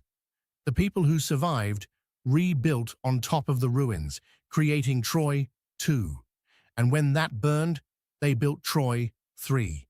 The pattern continued for 3,000 years. But here's what's remarkable about the earliest Troy. The people who built it weren't working from some established template. There was no nearby civilization they could copy. No instruction manual for building fortified settlements. They figured it out themselves, looked at their landscape, assessed the threats, and engineered a solution. Consider the walls. The builders chose limestone, a material abundant in the area but hard to work without metal tools. Each block had to be shaped, moved, and positioned. The wall had to be thick enough to resist attack, but not so massive that it took decades to complete. And it had to follow the natural contours of the hill, adapting to the terrain rather than fighting it. Then there's the question of social organization. You don't build fortifications unless there's something worth protecting. Stored grain, maybe. Trade goods. Wealth accumulated through commerce with passing ships. That means Troy, I wasn't just a farming village. It was a commercial hub, a place where goods changed hands and wealth concentrated enough to make defense necessary. Who exactly were these people? We don't know. They left no writing, no grand tombs. The artifacts from Troy, one are modest. Basic pottery, simple tools, nothing that screams power or sophistication. But they controlled a critical piece of geography, and they knew it, built accordingly. Later legends claim Troy was founded by Dardanus, son of Zeus, or by Ilus, grandson of the same. The Greeks spun elaborate genealogies connecting Trojan kings to gods and heroes. But those are Bronze Age stories, created long after Troy one had turned to dust. The real founders remain anonymous. Just practical people solving a practical problem. How to survive in a world where location is destiny. The citadel they built wasn't perfect. It burned and was rebuilt repeatedly. Each new generation added to it, strengthened it, expanded it. By the time we get to Troy 6 and 7, the levels that might correspond to Homer's war, the settlement had grown into a significant city with massive walls and sophisticated architecture. But it all started with that first stone fortification on a windy hill overlooking the strait. Stand on that hill today, and you can still see where the earliest walls ran. Not much left, just foundation stones and archaeological markers, but enough to trace the outline, enough to imagine what it took to build something permanent in a world where nothing lasted. Southern India in the state of Kerala. The Western Ghats mountain range runs like a spine down the coast, creating a landscape of hills, forests, and valleys that catch the monsoon rains. In this green country, tucked into clearings and scattered across hillsides, you'll find hundreds of massive stone structures that have no business being there. Dolmens, that's the technical term. Megalithic tombs made from enormous slabs of rock, vertical stones supporting a capstone that can weigh several tons. They look simple, almost crude. 3 or 4 upright stones with a flat rock balanced on top, creating a chamber underneath. But simple doesn't mean easy. The Marayor region has the highest concentration. More than 200 documented dolmens, probably more that haven't been officially counted yet. Some stand alone in fields, others cluster in groups, like small stone villages. And they're old, dating anywhere from 1500 BCE to 200 BCE, depending on which archaeologist you ask and which site you're examining. Walk up to one of these dolmens, and the first question that hits you is transportation. These aren't pebbles. The capstones are massive slabs of granite, or laterite, weighing anywhere from 2 to 15 tons. And they're not sitting on flat ground. Many dolmens occupy hillsides, ridges, places where you'd have to drag that stone uphill through forest, without wheels, without pulleys, using nothing but ropes, wooden rollers, and human muscle. Why go to that effort? The obvious answer is burial. Excavations have found human remains inside many of the dolmens, along with pottery, iron tools, and occasionally beads or other grave goods. These were definitely tombs, but the amount of labor involved suggests they weren't for ordinary people. Moving a 10-ton rock takes a village. Literally. You need dozens of people working together, which means community resources being directed toward honoring specific individuals. So who got dolmen burials? Chieftains, probably. Warriors, maybe religious leaders. People important enough that their death warranted a permanent stone monument. The dolmens make a statement. This person mattered, and we want everyone who passes this way to know it. But there's another layer to this. The dolmens aren't randomly distributed. They tend to cluster near trade routes, near sources of water, near areas where you'd expect settlements. Some researchers think they served dual purposes. Yes, they're tombs, but they're also territorial markers, a way for one group to claim land and announce their presence to anyone passing through. See that massive stone structure? We put that there. This is our territory. The construction technique varies slightly from site to site, which suggests different groups building over long periods using local traditions. Some dolmens have a fourth stone, closing off the entrance. Others leave the chamber open. A few have smaller stones stacked around the base, creating a kind of platform or foundation. And then there are the porthole dolmens, structures with a circular opening carved into one of the upright stones, just big enough for a person to crawl through. Those porthole openings are fascinating because they show up in megalithic tombs all over the world. Europe has them, the Middle East has them, and here they are in southern India. Did the idea spread through trade networks, or did different cultures independently arrive at the same solution? We don't know, but the similarity is striking. What we do know is that building dolmens required knowledge. You can't just stack heavy rocks and hope they stay put. The capstone has to be balanced correctly, or it'll shift and collapse. The upright stones need stable footings, or they'll sink into the soil. Some dolmens have remained standing for more than 3,000 years, which means whoever built them understood weight distribution, leverage, and soil stability. And they kept building them for over 1,000 years. That's cultural continuity. Generation after generation, maintaining the same tradition. Teaching the next group how it's done, why it matters. Even as technology advanced, iron tools appeared, pottery styles changed, trade networks expanded. The dolmens remained, a constant in a changing world. Then, around 200 BCE, the tradition stopped. Later cultures in the region buried their dead differently, built different monuments.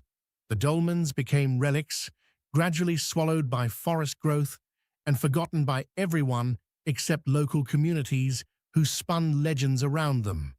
Stories about giants, about demons, about ancient kings who commanded the stones into position. But the stones don't need legends.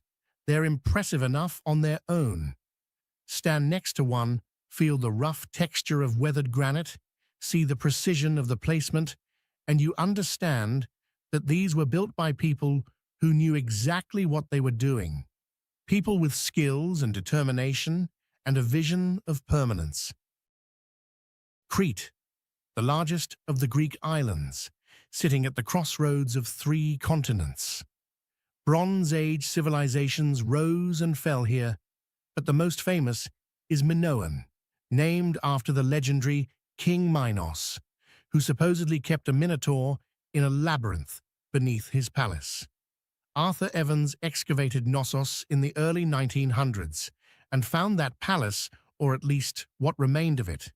Elaborate frescoes, advanced plumbing, a complex of rooms so maze-like that the labyrinth myth suddenly made sense. But Evans found something else. Beneath the palace he excavated, beneath the Bronze Age construction that everyone associates with Minoan civilization, there were older layers, much older.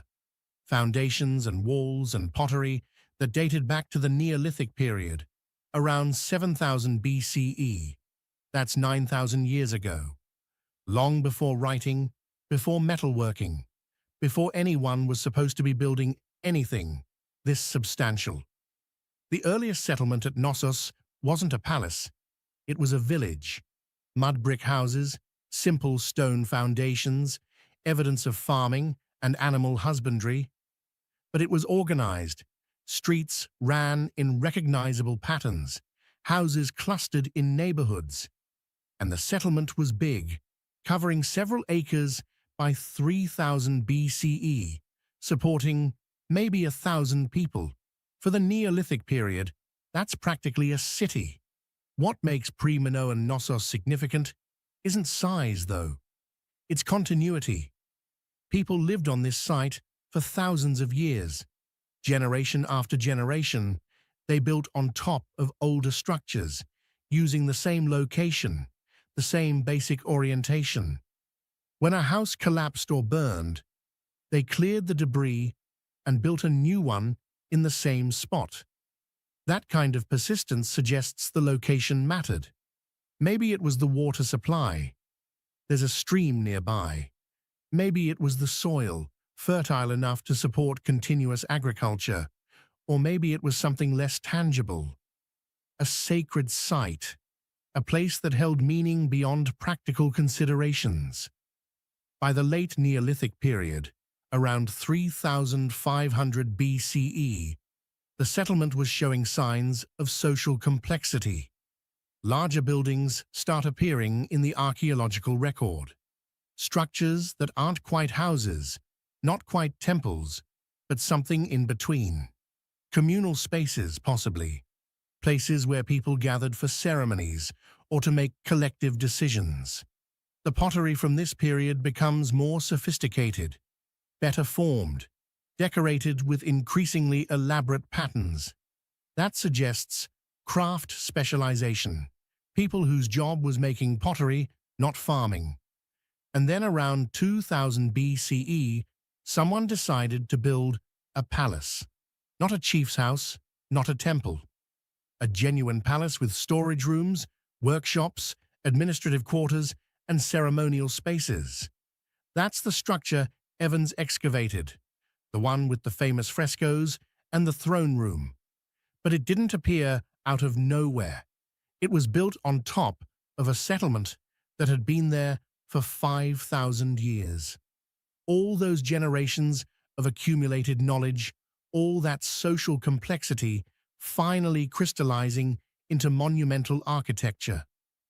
The pre-Minoan people couldn't have predicted that, couldn't have known that their small farming village would eventually become the center of a Bronze Age civilization.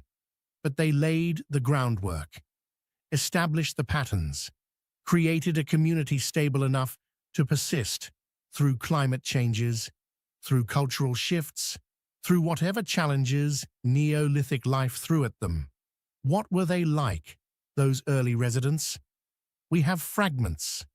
The pottery tells us they had artistic sensibilities, that they valued decoration and craftsmanship. The animal bones found in excavations show they kept sheep, goats, and cattle, standard Mediterranean livestock. They grew wheat and barley, made bread, produced olive oil. The basics of farming that would sustain the region for millennia. But we don't have their names, don't have their stories. The pre-Minoan people didn't write, didn't leave inscriptions. When writing finally appeared at Knossos, it was Linear A, the script of the Bronze Age Minoans, and we still can't fully decipher it.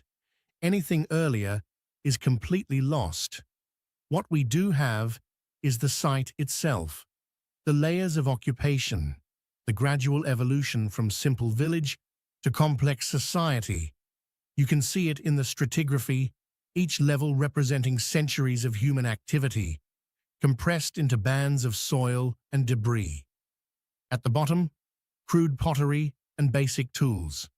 Higher up, refined ceramics and evidence of trade with other regions. And at the top, the palace, the culmination of everything that came before. Archaeologists debate what triggered the transition from village to palace. Some say it was trade. Knossos sits in a good location for maritime commerce, and controlling trade routes creates wealth and power. Others point to agriculture. Surplus grain needs storage. Storage needs organization. Organization requires hierarchy. Maybe it was both. Maybe it was something else entirely. Eastern Iran, near the Afghan border. The Sistan Basin, a desert plain that's hostile to human life 9 months out of the year. Temperatures that swing from freezing to scorching, winds that strip the soil down to bedrock. And sitting in the middle of this landscape is Shari Sukte, the burnt city. The name is literal. The site shows evidence of at least 3 major fires that destroyed large portions of the settlement. But fire wasn't what ended it.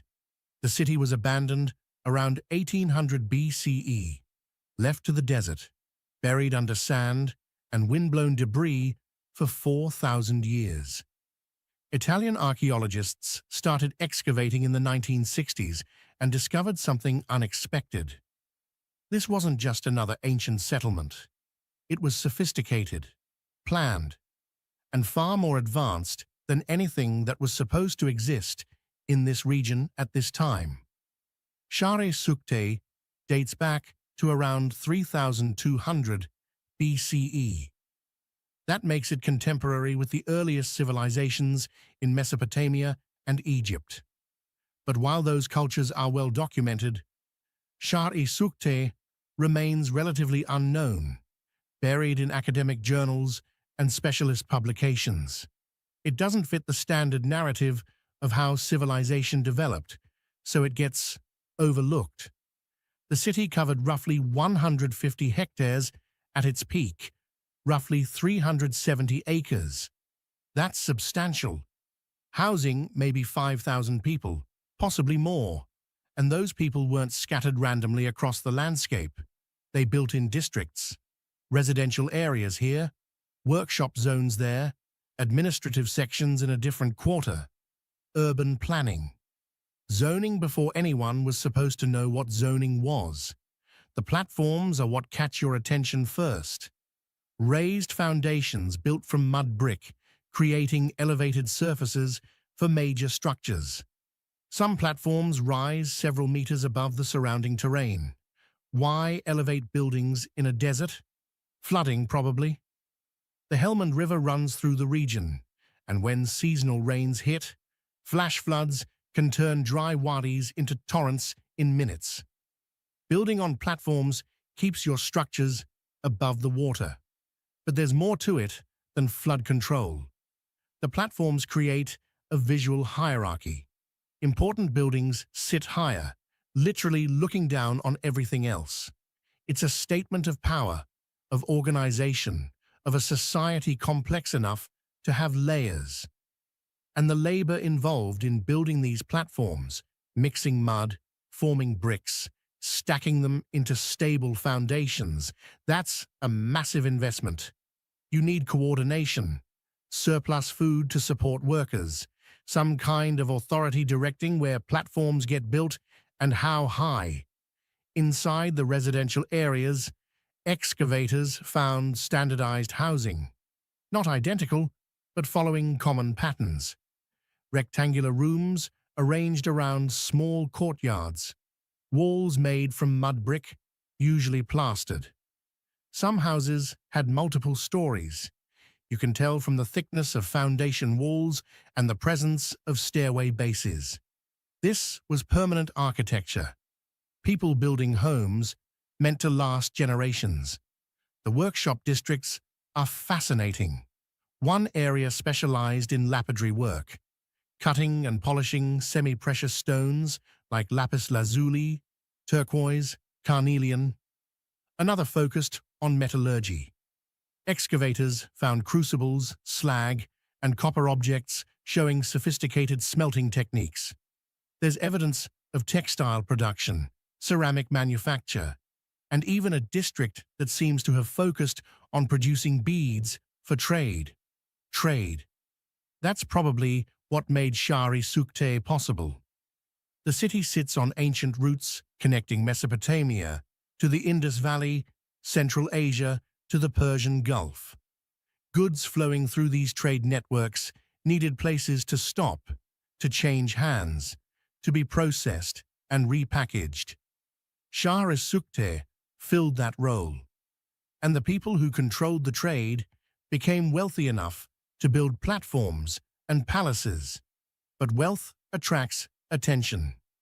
The fires that gave the city its name might have been accidents, or they might have been attacks. We don't know. What we do know is that each time the city burned, it was rebuilt.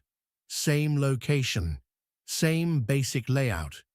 The people who lived there were committed to that spot, even when the desert and occasional fires made it a hard place to survive. And then there are the burials, thousands of them. The cemetery at Shari Sukte is enormous, with graves showing distinct social classes. Elite burials include elaborate grave goods, metal objects, jewelry, imported pottery. Common burials are simpler. But everyone got buried with something. Food offerings at minimum. A recognition that death required ritual, that the deceased needed provisions for whatever came next. One grave contained the world's oldest known artificial eye, worn by a woman around 2800 BCE. Functional and clearly used in life, it should have reshaped views of ancient medicine. Yet Shari Sukte remains largely ignored. Southwestern Iran, in the province of Khuzestan. The landscape here is flat, agricultural, dotted with oil wells and modern infrastructure. But rising from the fields, looking almost alien against the horizon, is a stepped pyramid of brick. Chogar Zanbil, a ziggurat, one of the few outside Mesopotamia that survived intact enough to show what these structures actually looked like. The name means basket mound. Local residents saw the shape, concentric levels stacked like baskets, and named it accordingly. But the original name was Dur Untash, the city of Untash, after the Elamite king who ordered its construction around 1250 BCE. That's late Bronze Age, contemporaneous with the Egyptian New Kingdom and the tail end of Mycenaean Greece. The world had cities by then, empires, writing systems, but ziggurats, those were still uncommon outside of Mesopotamia proper. The Elamites built Chogar Zanbil as a religious complex, a dedicated sacred city separate from their capital at Susa. The ziggurat itself was the centerpiece, originally 5 levels tall, rising roughly 50 meters above the plain. Today, only 2.5 levels remain, but that's enough. Enough to show the scale, the ambition, the sheer amount of brick required to build something this massive. And it's all brick, millions of them, each one sun-dried or kiln-fired, each one stamped with Elamite cuneiform, identifying the king who commissioned the work. The bricks were laid in precise patterns, courses alternating between stretchers and headers to create structural stability. No mortar between the bricks in the interior, just clay and bitumen in the outer facing layers. The whole structure held together by weight, friction, and geometric precision. Why build it here? Choga Zanbil wasn't on a trade route, wasn't strategically positioned for defense.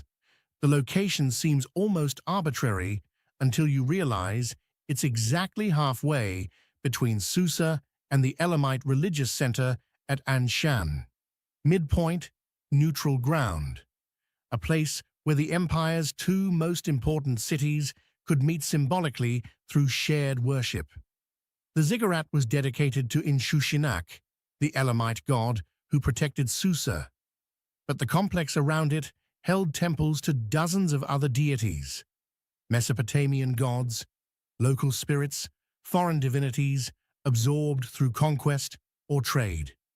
This wasn't just a temple, it was a pantheon in brick, a statement that Elam could accommodate all beliefs, all gods, under one administrative and religious umbrella.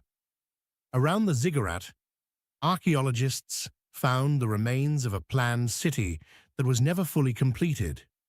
3 concentric walls originally encircled the complex. The innermost wall surrounded the ziggurat and major temples. The middle wall enclosed residential areas for priests and temple workers. The outer wall would have protected the entire sacred city, but it was never finished. Something stopped construction, and the city was gradually abandoned. What happened? We don't know for certain. The Elamite kingdom faced pressure from Assyria to the west, from migrations and invasions from the east. Political instability, maybe. Economic decline. Or perhaps the whole project was too ambitious, too expensive to sustain. Building a brand new sacred city from scratch takes resources, labor, materials, food to feed workers. If those resources dried up, construction would halt. But what they did complete is remarkable. The ziggurat alone represents an engineering achievement that rivals anything in Mesopotamia. The structure had to support its own enormous weight without crushing the lower levels, had to resist erosion from rain and wind, had to maintain stability even as the brick aged and the structure settled into the soil. And it worked. 27 centuries later, the core of the ziggurat is still standing. Weathered, yes. Partially collapsed, but recognizable. You can still climb the ancient stairs, feel the worn brick under your feet, and imagine the processions that once ascended to the temple at the summit. Inside the ziggurat, excavators found something unusual: elaborate drainage systems, channels and pipes designed to carry water down from the upper levels, preventing it from pooling and weakening the structure. That's sophisticated hydraulic engineering. Someone calculated water flow, designed channels with proper gradients, and integrated them into the construction. This wasn't trial and error. This was applied knowledge. The temple was once richly decorated with glazed bricks, geometric panels, and inscriptions honoring Inshushinak, reconstructed today from surviving fragments. Yet the surrounding city was never completed or fully inhabited, leaving Choga Zanbil as a sacred but empty monument to ambition. Meanwhile, across the Sahara in West Africa, a very different city emerged, without grand monuments, but with urban planning that endured for 2,000 years. West Africa, the inland delta of the Niger River, where the river spreads into a vast wetland during the flood season. Rich soil, abundant fish, and sitting on a rise above the floodplain is Djenné, Old Djenné, the oldest known city in sub-Saharan Africa. That statement usually surprises people. We're conditioned to think of ancient African civilizations as either Egyptian or peripheral. But Djenné predates most of what we call medieval Europe. Occupation started around 250 BCE. By 300 CE, this was a thriving urban center covering more than 33 hectares, supporting thousands of residents. And it did so without written records, without monumental stone architecture, without any of the features we typically associate with ancient cities. The site was discovered in the 1970s by archaeologists Susan and Roderick McIntosh. They were looking for evidence of early urbanism in West Africa, and what they found challenged assumptions about how cities develop. Conventional thinking said cities required certain preconditions. Agriculture, yes, but also writing, centralized government, monumental architecture, social hierarchy enforced through visible displays of power. Gennaro had none of that, and yet it functioned as a city for over 1,000 years. The settlement grew organically, no grid pattern, no central plaza. Houses clustered together, separated by narrow pathways that curved and twisted according to need rather than planning. Each house was built from cylindrical mud bricks, a distinctive construction technique unique to this region. Walls were thick, designed to insulate against heat. Roofs were flat or slightly domed, made from timber and mud plaster. Simple, functional, and apparently sufficient. What made Gennaro work was trade. The city sat at the convergence of multiple ecological zones: savanna to the north, forest to the south, the river system connecting both. Goods flowed through here: iron from the north, gold from the south, salt from the Sahara, fish from the delta. The city became a marketplace, a neutral ground where different groups could exchange resources. And the archaeological evidence supports this.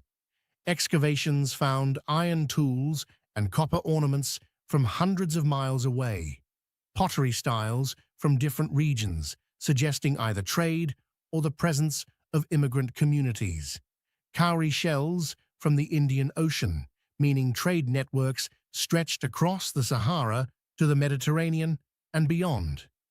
This was a cosmopolitan place, diverse in a way that contradicts the notion of isolated African societies. But there's something else, something that makes Gennaro unique among ancient cities. There's no evidence of centralized authority, no palace, no temple complex, no elite burials that indicate a ruling class. The houses are relatively uniform in size and quality. Wealth differences existed. Some houses have more imported goods than others, but nothing suggesting kings or priests controlling the population. How does a city function without central authority? The Macintoshes proposed that Gennaro operated through a system of corporate governance. Decisions made collectively by family groups or trade guilds rather than imposed from above. It's a model that appears in other parts of the world, but it's rare, and it worked here for a remarkably long time. The economy was diverse, iron smelting was a major industry, excavators found furnaces and slag heaps indicating large-scale production. Pottery manufacture was another specialty. The distinctive terracotta sculptures found at the site, human figures, sometimes elaborate, sometimes abstract, suggest artistic traditions maintained over centuries.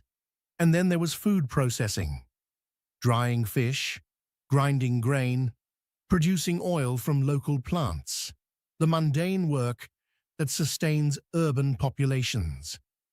Religion is harder to pin down.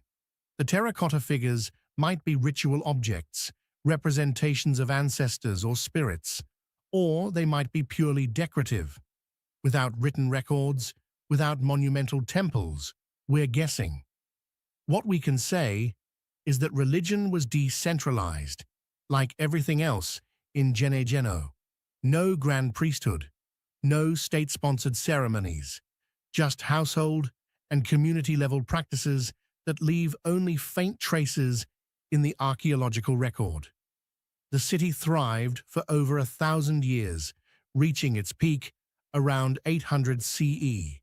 Then gradually, it declined. Not a sudden collapse. No evidence of conquest or disaster, just a slow migration of population to nearby Jenne, about 2 miles away. By 1400 CE, Jenne was abandoned. The new city of Jenne grew on the site we know today, with its famous mud brick mosque and its continuation of the architectural traditions first developed at the older site. The shift may have been caused by changing river channels or political changes linked to the spread of Islam. Rather than adapt, people relocated, and Jenne faded back into the earth. From Sardinia to India, from Iran to West Africa, across thousands of miles and thousands of years, people were building, creating permanence in a world defined by change. They carved tombs into rock, stacked stones into monuments, raised platforms above floodplains, and shaped cities from mud and ambition. We've recovered fragments of their work, studied their techniques, tried to decode their intentions, and yet the fundamental question remains unanswered. What drove them? What belief? What fear?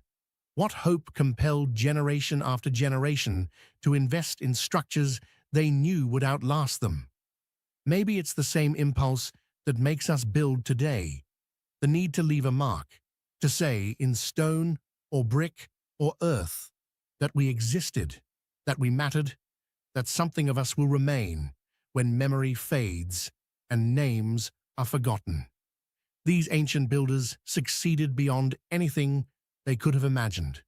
Their work survived empires, religions, languages, survived climate change and conquest and millennia of neglect. What they created still stands, still speaks, still raises questions we're only beginning to know how to ask. And in those questions, perhaps, lies the most enduring legacy. Not answers, not certainty, but the reminder that every generation builds on foundations it doesn't fully understand, hoping the next generation will decipher what we couldn't. The stones wait, patient, permanent, ready to reveal their secrets to anyone willing to look closely enough. On the island of Raiatea, roughly 120 miles northwest of Tahiti, there's a stone platform that Polynesians once considered the center of their universe, Marae Tapu Tapuatea. The name translates roughly to sacrifices from abroad. For 1,000 years, navigators from across the Pacific returned here to pay tribute, to learn the stars, and to connect their scattered islands to something larger than themselves. The site sits on a black sand beach, waves breaking just yards from the stone terraces. It's not grand in the way we usually think of ancient monuments. No towering pyramids, no colossal statues.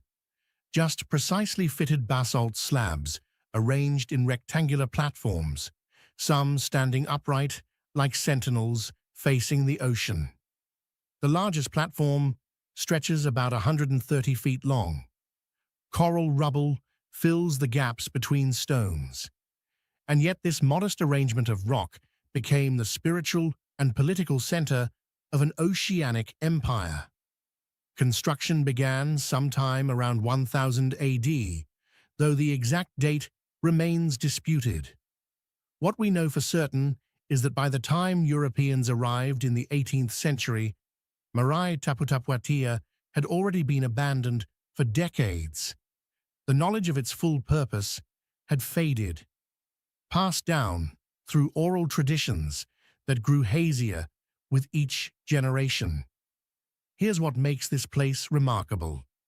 The Polynesians who built it were master navigators who crossed thousands of miles of open ocean without compasses or written charts.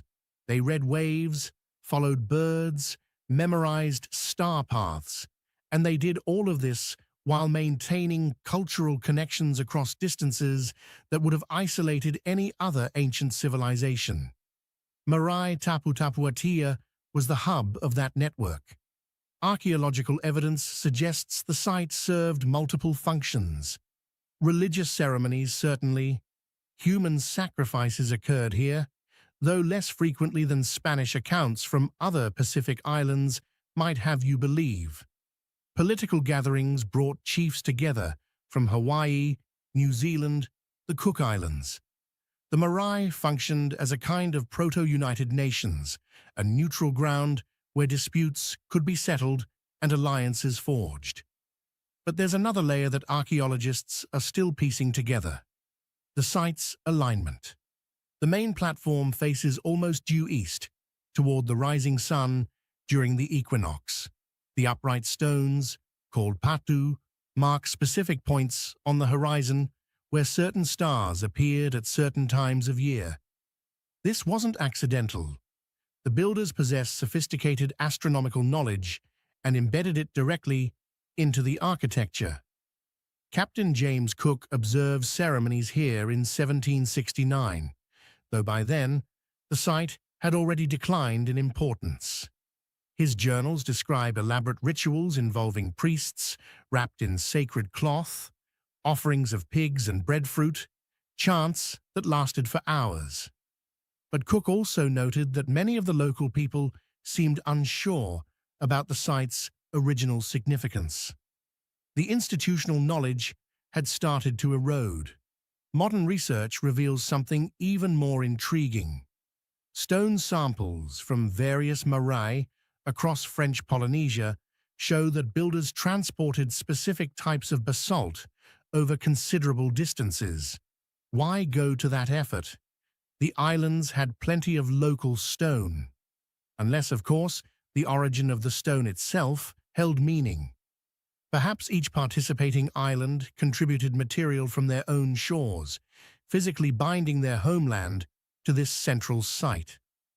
The question of who organized all this remains open. Polynesian society didn't have emperors or pharaohs in the traditional sense. Leadership was complex, based on genealogy, martial skill, and spiritual authority. Yet somehow, they coordinated construction projects, maintained trade routes, and kept this place functioning as a cultural anchor for centuries. When missionaries arrived in the 19th century, they systematically destroyed many marae throughout the Pacific, viewing them as pagan temples that needed to be eradicated. Marae Tapu Tapuatea survived largely intact, possibly because it had already been abandoned. The missionaries had no living tradition to suppress, just stones arranged on a beach. Today, UNESCO recognizes it as a World Heritage Site. Polynesian communities from across the Pacific have begun gathering here again, reviving ceremonies, reconnecting with traditions that were nearly lost. But the full story of what happened here between 1000 and 1800 AD, that's still being written. The stones don't give up their secrets easily. We can measure alignments, carbon date organic material, analyze wear patterns. What we can't do is resurrect the worldview of the people who built this place. We see a platform. They saw the center of everything. And that gap between our understanding and theirs, that's where the real mystery lives. High on the western slopes of Mount Lawu in central Java, there's a temple that doesn't look like any other temple in Indonesia. Candi Suku, 1,500 feet above sea level, surrounded by dense forest and terraced farmland, this 15th century structure resembles something you'd expect to find in Central America, not Southeast Asia.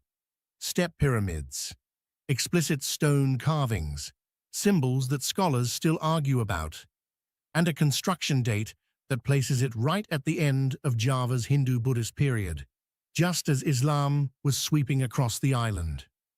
The main pyramid rises about 90 feet at its base, built from rough andesite blocks stacked in receding tiers.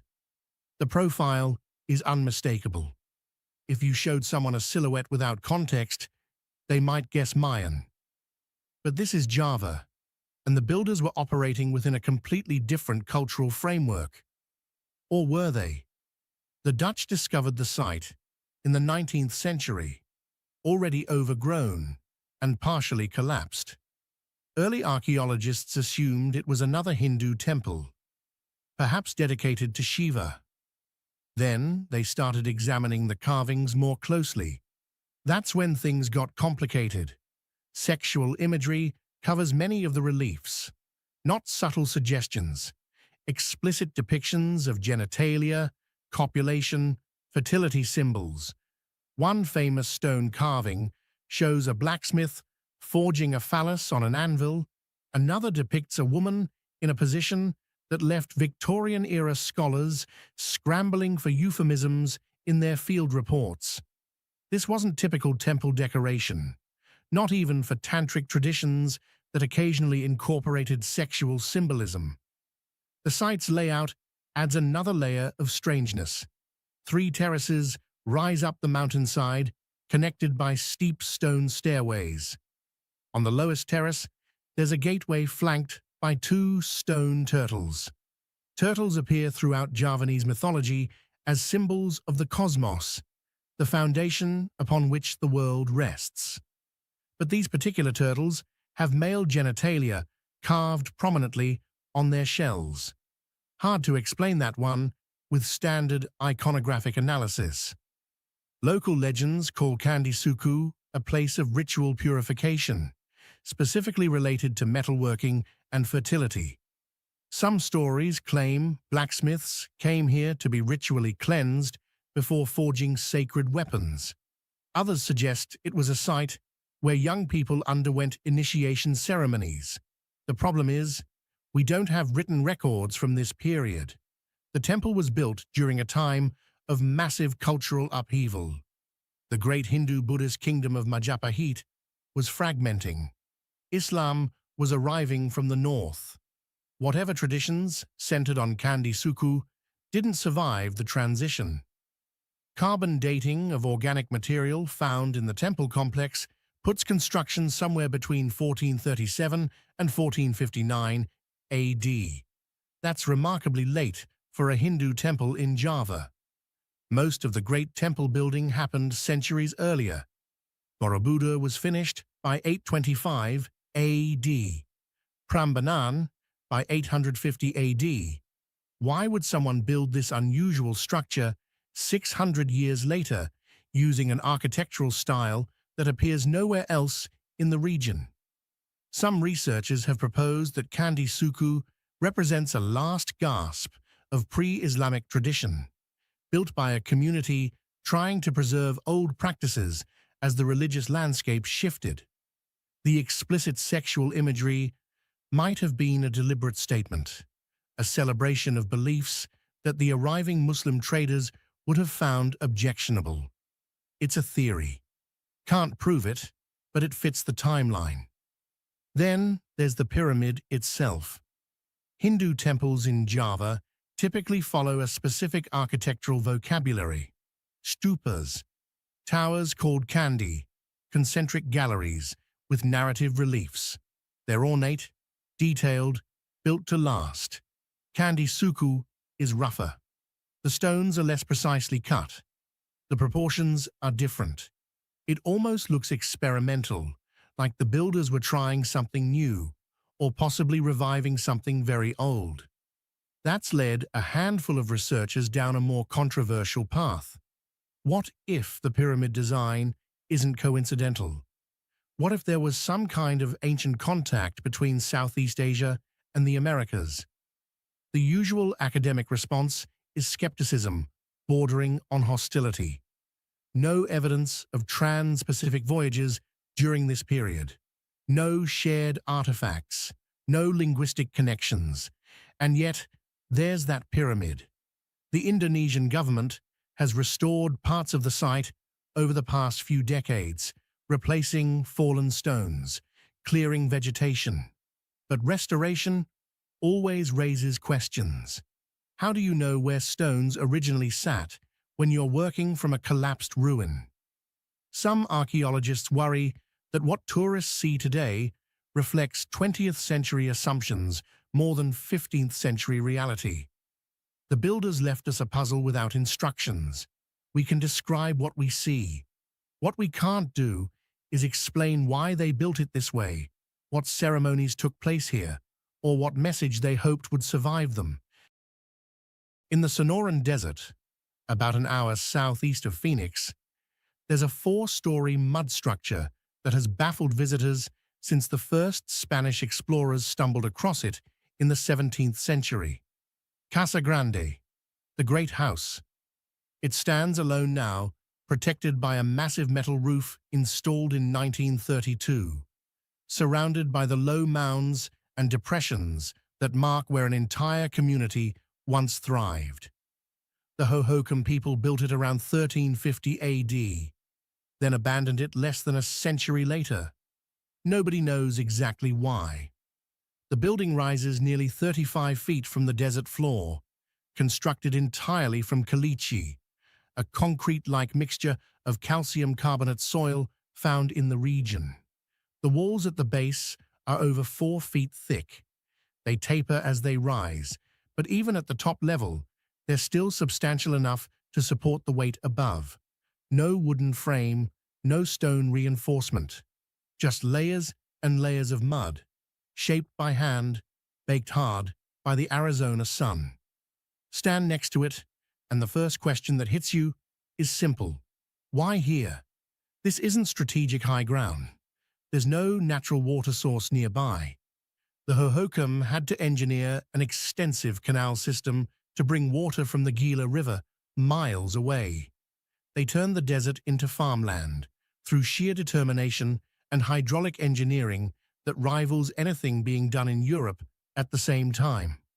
And right in the middle of their agricultural valley, they built this massive structure that seems to serve no obvious practical purpose. The building has 11 rooms, though calling them rooms doesn't quite capture what you see. The spaces inside are small, cramped, with doorways that require you to crouch to enter, not designed for comfortable living.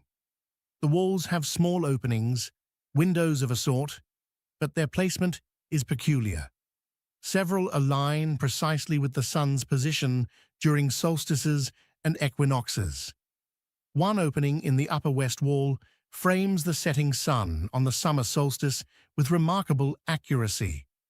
Father Eusebio Quino documented the ruins in 1694, already abandoned for at least 200 years by then. Local O'odham people, likely descendants of the Hohokam, told him the structure had been built by ancestors they called Huhugam, which translates roughly to those who have gone. They had stories about the place, but no clear explanation for its purpose. The knowledge had slipped away, eroded by time and cultural disruption. Archaeologists have proposed several theories over the years: an astronomical observatory, a ceremonial center, a home for a ruling elite, a defensive position. The problem is that each theory has holes. If it's an observatory, why make it so large? If it's a ceremonial center, where are the associated ritual artifacts? If it's an elite residence, why are the rooms so small and uncomfortable? If it's defensive, why build it in the middle of flat farmland instead of elevated terrain? The Hohokam culture thrived in this desert for over 1,000 years. They developed sophisticated irrigation networks, some canals stretching over 15 miles. They traded with cultures as far south as Mesoamerica, importing shells, copper bells, macaw feathers.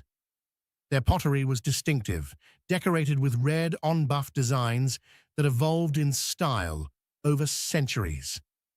They were organized, successful, technologically advanced for their time and place. Then, sometime in the early 1400s, everything collapsed. The population dispersed.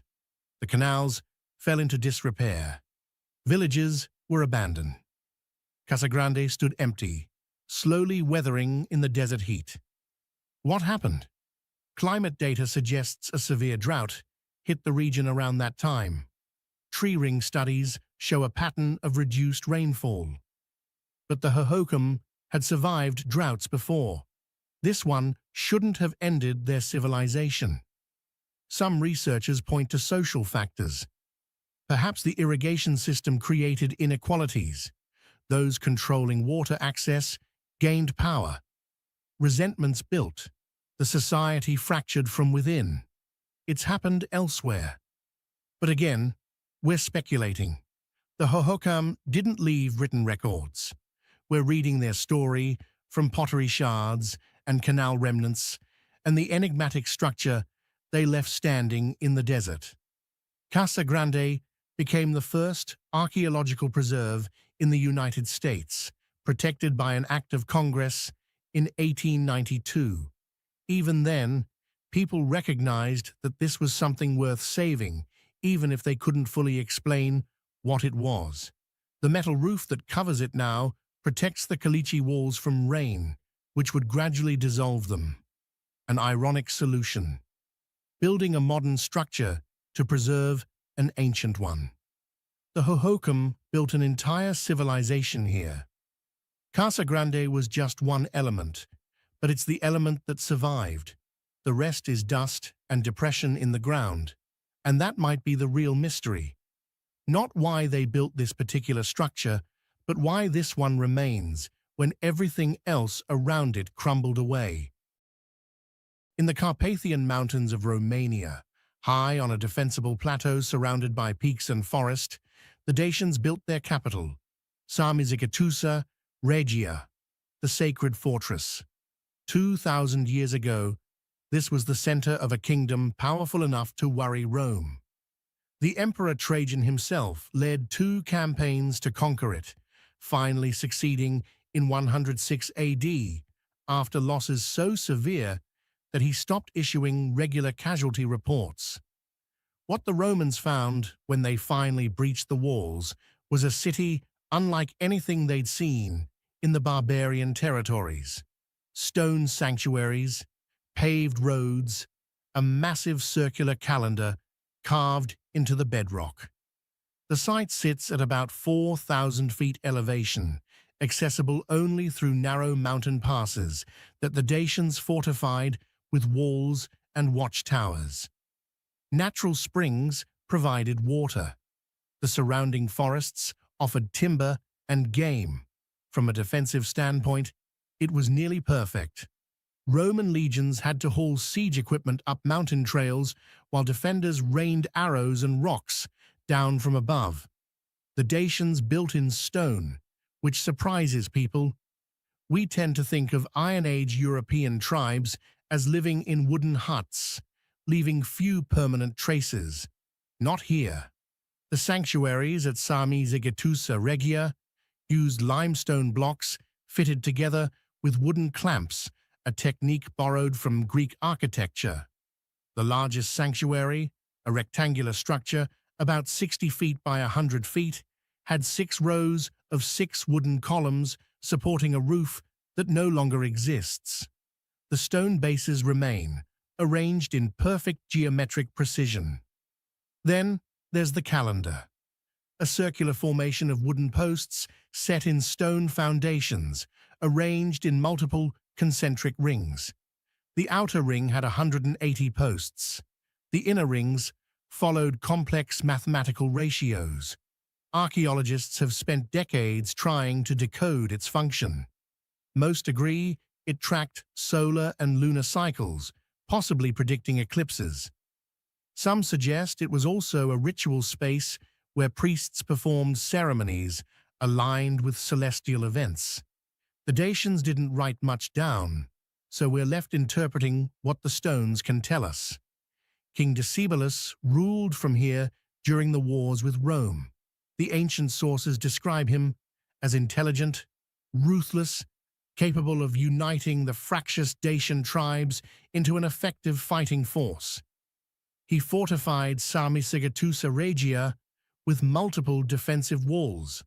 some built from massive stone blocks that would have required coordinated labor and engineering expertise. This wasn't a barbarian fort. This was sophisticated military architecture. Roman historians recorded that the Dacians possessed gold mines of enormous wealth. Trajan's motivation for conquest wasn't just territorial expansion. He needed gold to stabilize Rome's economy, to pay the legions, to fund his building projects back in the capital.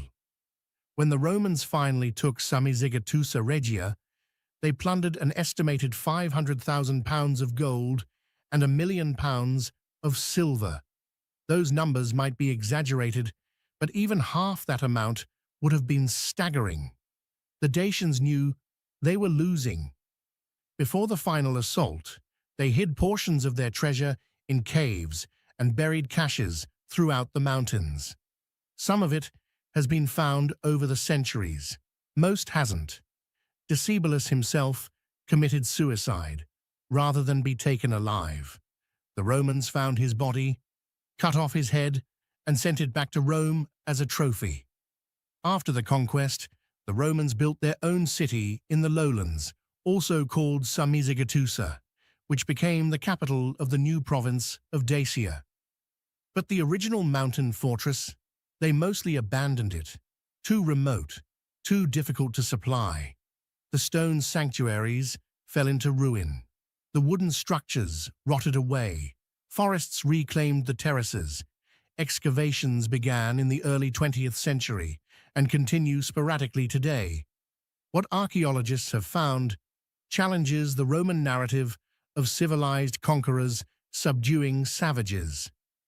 The Dacians had a complex religion that involved astronomical observation and ritual sacrifice. They produced fine metalwork and pottery. They traded with Greek cities on the Black Sea coast. They had a written language, though only a handful of inscriptions survive, not enough to fully decipher it. One of the strangest findings is evidence of deliberate destruction before the Romans arrived. Some sanctuaries show signs of ritual dismantling, as if the Dacians themselves were taking apart their sacred spaces rather than let them fall into enemy hands.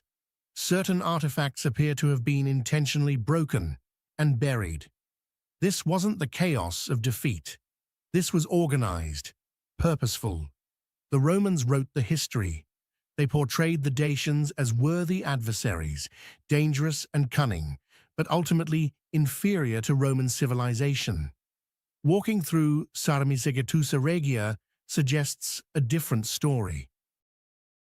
In the heart of Sri Lanka, rising nearly 600 feet straight up from the surrounding jungle, there's a column of stone that shouldn't have a palace on top of it. Sigiriya, Lion Rock.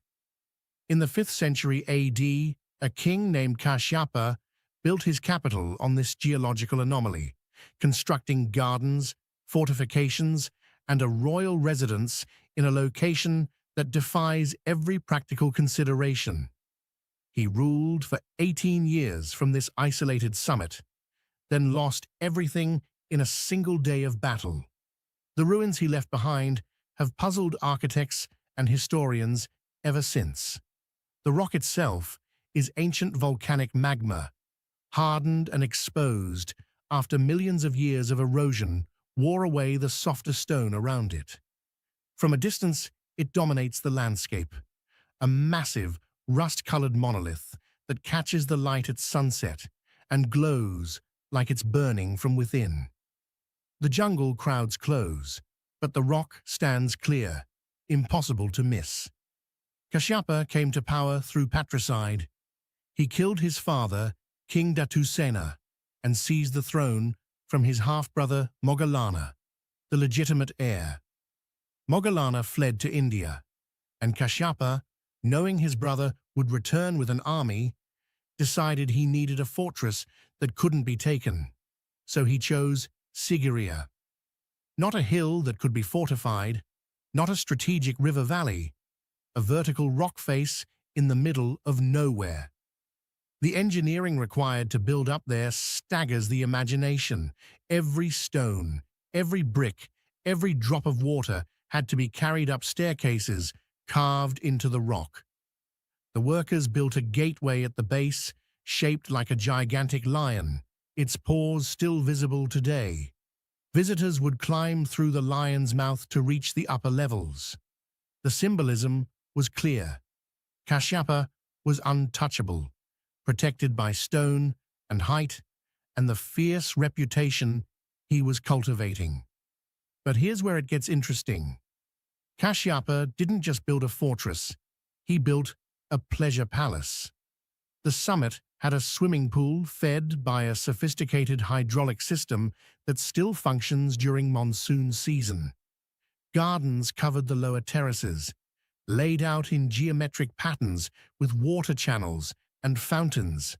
The rock face itself was painted with massive frescoes of women, hundreds of them, only 22 of which survive. These aren't religious figures or queens. They're sensual, bare-breasted, adorned with jewelry, painted in colors that have somehow lasted 1,500 years. The water system is what really catches engineers' attention.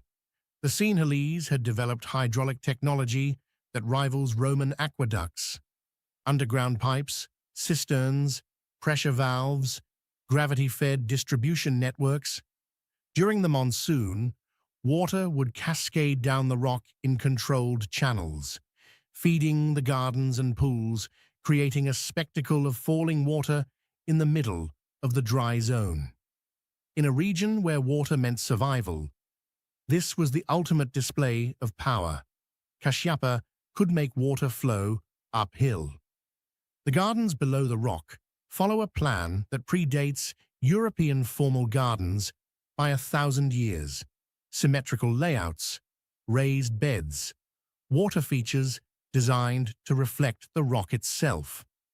Archaeologists have identified them as some of the oldest landscaped gardens in the world, which raises a question. Why put this much effort into aesthetics when you're supposedly building a defensive position? Some scholars argue that Kashyapa wasn't primarily thinking about defense. He was making a statement.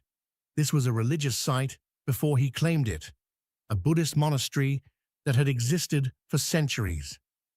By building his palace here, Kashyapa was positioning himself as semi-divine, above both his subjects and the monks who had previously occupied the rock. The frescoes might represent celestial beings, apsaras from Hindu-Buddhist mythology.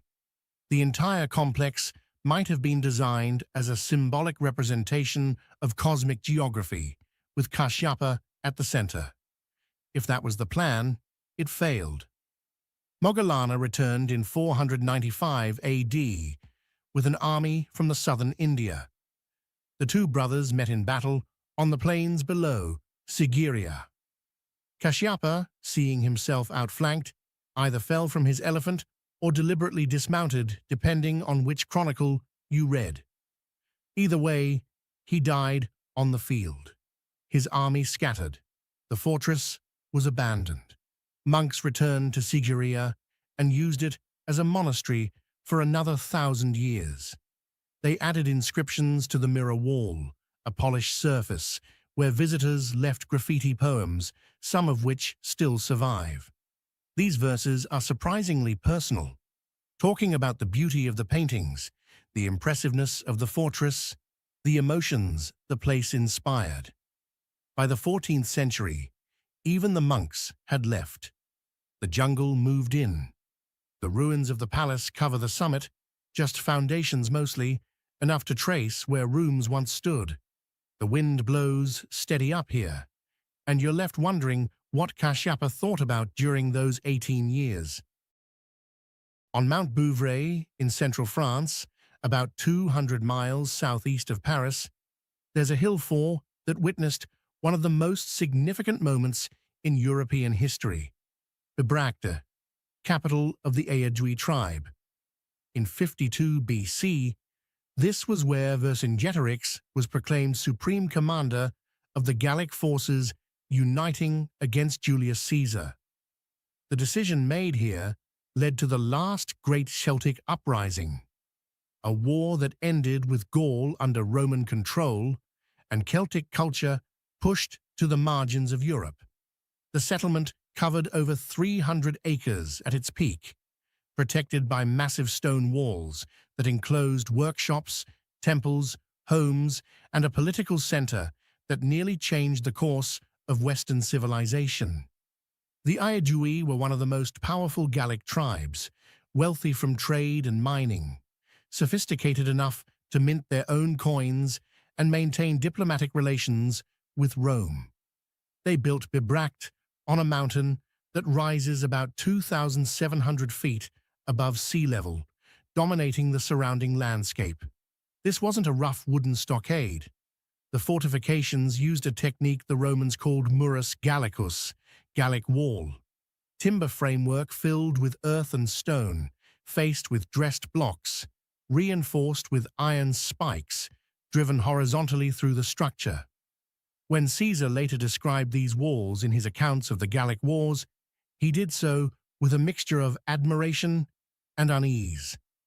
The archaeology tells us this was an urban center by any reasonable definition.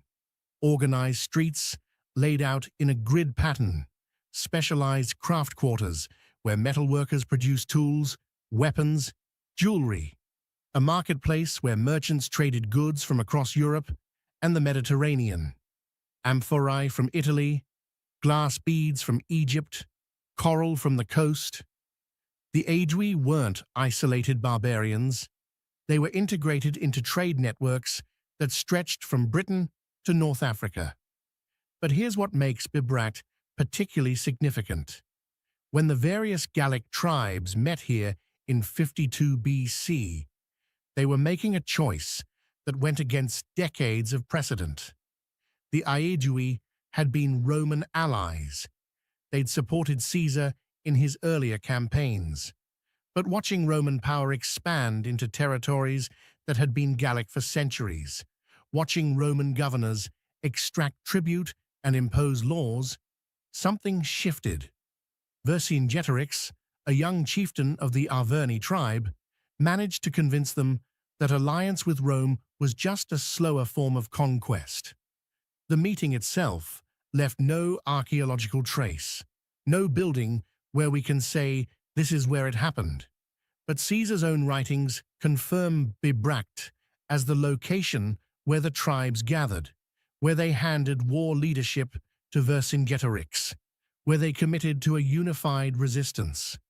It was probably the largest gathering of Celtic political power in recorded history. What followed was brutal.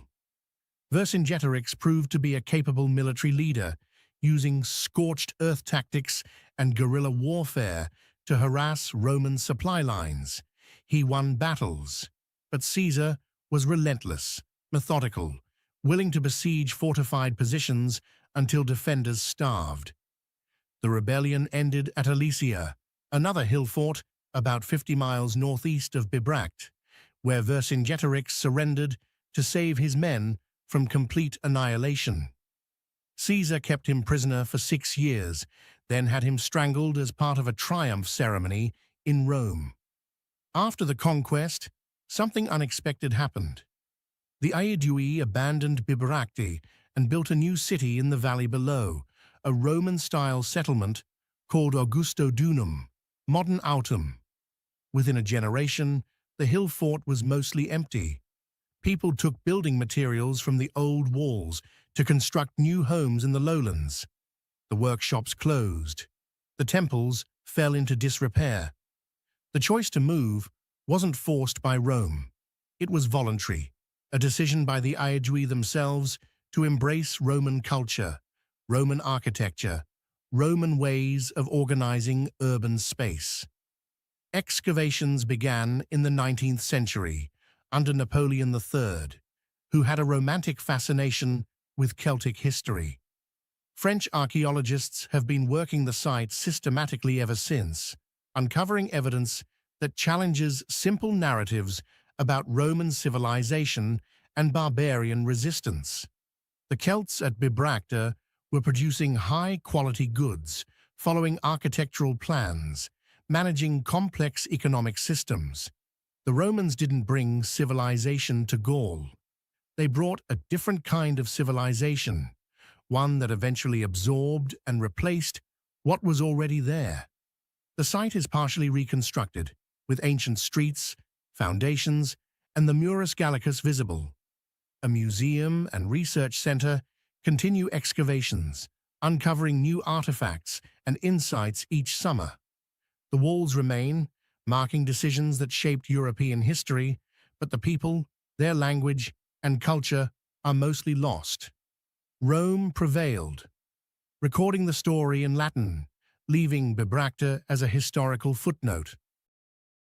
On the Pacific slope of Guatemala, where the highlands descend toward coastal lowlands, there's a site that captures a moment of transformation in Mesoamerican history. Takalik Abaj, Standing Stones. For over 1,000 years, this was a major ceremonial and trading center, occupied from about 800 BC until 200 AD. What makes it extraordinary isn't just its age or size. It's that the site preserves evidence of the transition from Olmec to Maya civilization, a cultural shift that happened gradually, mysteriously, in ways we're still trying to understand. The stone monuments here include both Olmec-style sculptures and early Maya hieroglyphic texts, sometimes on the same terrace, as if two different worldviews were negotiating their relationship in stone. The site covers roughly 15 acres of cleared and excavated area, though ground-penetrating radar suggests the ancient settlement extended much farther. Multiple ceremonial platforms rise in terraces, connected by stairways and plazas. What catches your eye immediately are the stone monuments. Over 280 sculptures have been catalogued, many still in their original positions. Some are massive carved heads in the Olmec style, round-faced figures with distinctive downturned mouths. Others are stelae, covered with early Maya glyphs and calendar notations. They coexist in the same architectural spaces. The Olmec influence is unmistakable. By 800 BC, Olmec culture from the Gulf Coast lowlands had spread across Mesoamerica through trade routes and cultural exchange. Their artistic style, their religious symbolism, their obsession with jade and ritual bloodletting all appear at Takalik Abaj. But something happened here around 400 BC. The purely Olmec style began to change. Local variations emerged. New gods appeared in the iconography. The writing system that would become Maya hieroglyphics started to develop. One monument in particular tells this story. Stela 5 shows a figure in Olmec regalia but includes hieroglyphic text that's definitively Maya, including a long count calendar date that corresponds to 126 AD. Whoever carved this was working in a tradition that bridged both cultures, someone for whom Olmec and Maya weren't separate categories, but parts of a continuous evolution. The alignments themselves are what give the site its modern name. Rows of standing stones mark specific sight lines across the landscape. Some align with the sunrise on solstice mornings. Others point toward distant mountain peaks that held sacred significance. The Maya were obsessed with astronomical observation, tracking Venus with accuracy that wouldn't be matched in Europe until the Renaissance. At Takalik Abaj, you can see the early development of that obsession, stone markers placed with intention, creating a calendar written into the geography itself. Trade goods found at the site indicate connections across vast distances. Obsidian from highland sources over 100 miles away, jade from the Motagua Valley, marine shells from the Pacific coast. Cacao, which grows well in this climate, may have been a major export. The Maya used cacao beans as currency and in ritual drinks. Evidence suggests the practice started earlier, possibly here, during the transition period when Takalik-Abaj functioned as a major exchange point between highlands and lowlands. Excavations have uncovered elaborate burial sites beneath some of the platforms. Elite individuals interred with jade jewelry, ceramic vessels, stingray spines, used in bloodletting rituals. One tomb contained over 600 jade ornaments, an incredible concentration of wealth. The Maya believed jade was more valuable than gold, associated with life force, breath, the essence of being. To be buried with that much jade suggested immense political and spiritual power. But here's the puzzle. Around 200 AD, the site was largely abandoned, not destroyed, not conquered, just gradually emptied out as people moved elsewhere. The reason isn't clear. Climate data doesn't show major droughts during this period. There's no evidence of warfare or epidemic disease.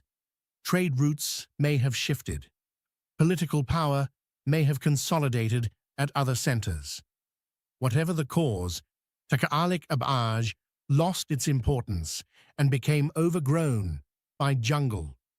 Local people knew about the site for centuries. Some monuments remained visible, incorporated into folk traditions that had forgotten their original meaning. Systematic archaeology didn't begin until the 1960s, and work continues today. Guatemalan archaeologists have been particularly focused on understanding the Olmec Maya transition, using Takalik-Abaj as a key site for that research. Most of the ancient city remains under forest and farmland, with visible monuments in maintained plazas, some under shelters. Monument 23, a massive carved head, still shows traces of red pigment applied 2,000 years ago. In the eastern foothills of the Bolivian Andes, about 75 miles southwest of Santa Cruz, there's a sandstone outcrop covered with carvings that nobody can fully explain. El Fuerte de Samaipata, the fort at Samaipata. Except it's not a fort, despite the name. It's a massive piece of bedrock, about 800 feet long, carved with geometric channels, niches, circular depressions, and symbolic figures that suggest religious purpose more than military function. Multiple cultures worked this stone over more than 1,000 years. The earliest carvings might date back to 300 AD. The Inca modified it in the 15th century, and between those periods, someone else was here, creating features that don't fit comfortably into any known cultural pattern. The rock sits at about 6,400 feet elevation, high enough to catch clouds that drift up from the Amazon basin to the east. The climate is transitional, not quite highland, not quite lowland.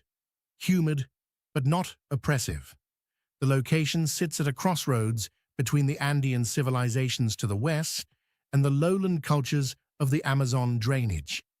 Trade routes passed through here. Ideas moved along those routes. And at some point, people decided this particular piece of exposed sandstone was sacred enough to spend generations carving. The most striking feature is what archaeologists call the ceremonial platform, a flat area at the highest point of the rock where two parallel channels have been cut, each about 60 feet long and several feet deep. The channels are too large to be practical drainage, too precisely parallel to be accidental. They point roughly east-west, which suggests solar alignment, though the exact purpose remains debated. At the eastern end of these channels, there are carved niches and seats, places where individuals could sit facing the rising sun. Surrounding these main channels are dozens of smaller features, circular depressions arranged in geometric patterns.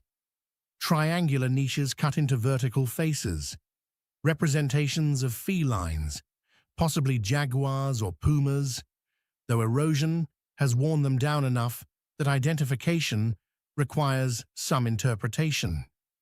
The Inca added their own touches later, carving trapezoidal niches in their distinctive style, but the underlying work predates them by centuries.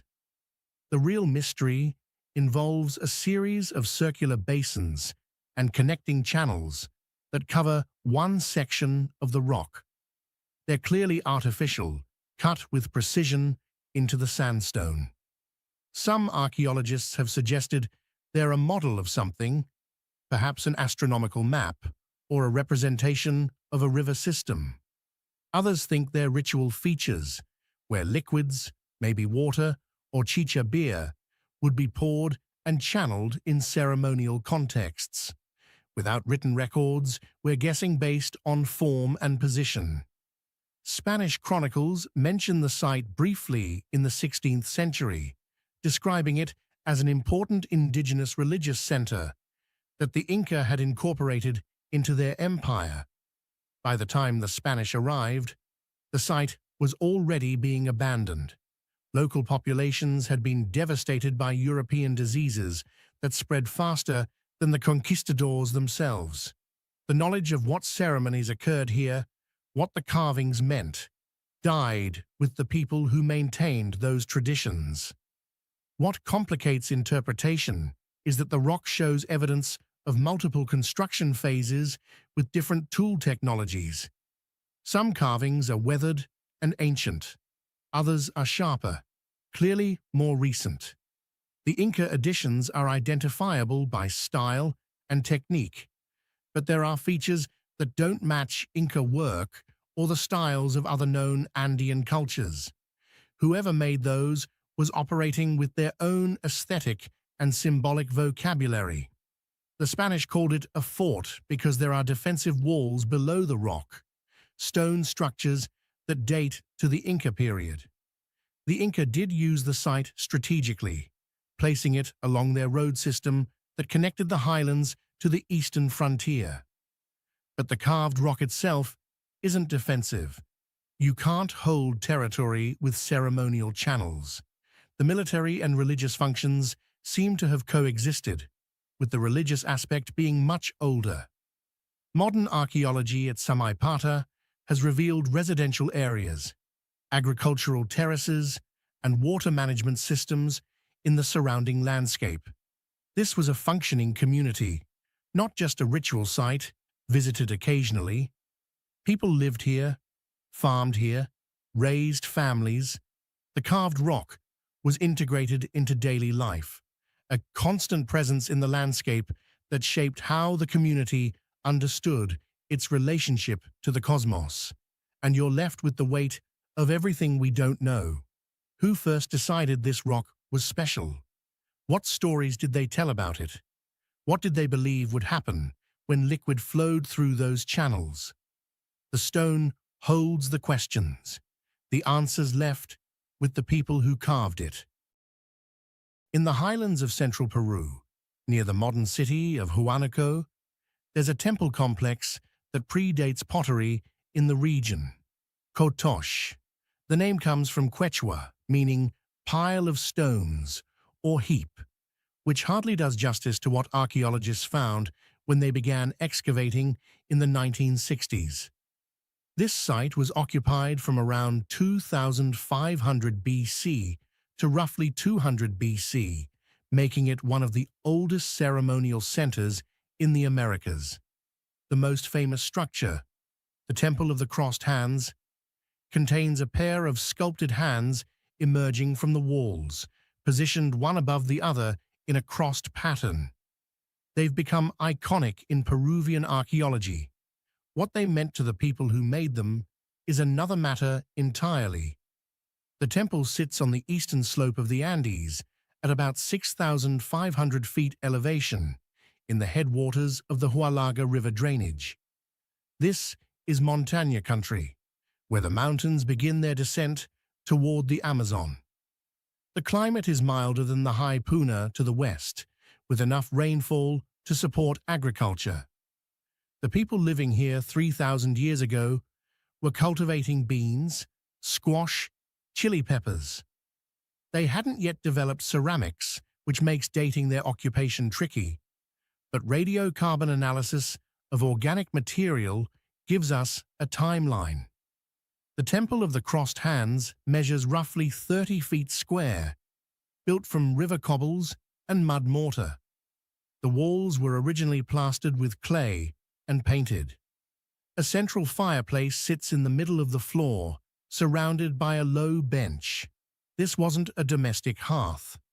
Analysis of the ash and carbon residue shows that what burned here wasn't cooking fires, but offerings, plant materials, and possibly animal fats burned in ritual contexts. The crossed hands are sculpted in clay, molded onto the walls beneath two small niches. One hand is right, one is left. They're positioned so they appear to be reaching across toward each other, fingers slightly curved. The detail is remarkable, considering the age. You can see fingernails, the curve of knuckles, the natural gesture of relaxed hands. Whoever sculpted these understood human anatomy and had the skill to render it convincingly. What did they symbolize? The obvious interpretation is that they represent prayer or supplication, hands positioned as if in offering or meditation. Some researchers have suggested they represent duality, a concept that appears throughout Andean cosmology. Day and night, male and female, upper world and lower world. The crossed hands might be expressing that fundamental balance, the intersection of opposing forces. But there's another possibility that's less often discussed. The temple itself appears to have been deliberately buried at some point, not destroyed, not abandoned due to decay, carefully filled in with clean soil and sealed, then built over with a new structure. This is called ritual termination, and it appears at sites throughout ancient Peru. When a temple reached the end of its sacred life, it was respectfully closed, entombed, and replaced. The crossed hands were buried with the rest of the structure, hidden from view for roughly 4,000 years. Why terminate a temple? The Andean peoples who followed this practice seemed to believe that sacred spaces accumulated power over time, but could also become dangerous or exhausted. Renewal required burial and reconstruction. At Kotosh, multiple building phases are stacked one on top of another, each layer representing a generation of religious activity, each previous layer carefully preserved beneath new construction. Excavations revealed other temples at the site, all following similar architectural patterns.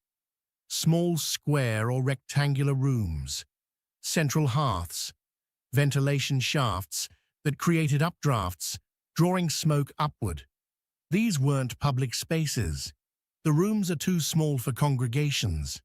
More likely, they were places where priests or shamans performed rituals for the benefit of the larger community, working in private, mediating between the human and spiritual realms. The people of Kotosh were part of a broader tradition called the Kotosh religious tradition, which spread across the central Peruvian highlands during the pre-ceramic period. Similar temple structures with central fire pits and ventilation systems appear at other sites over a wide geographic area.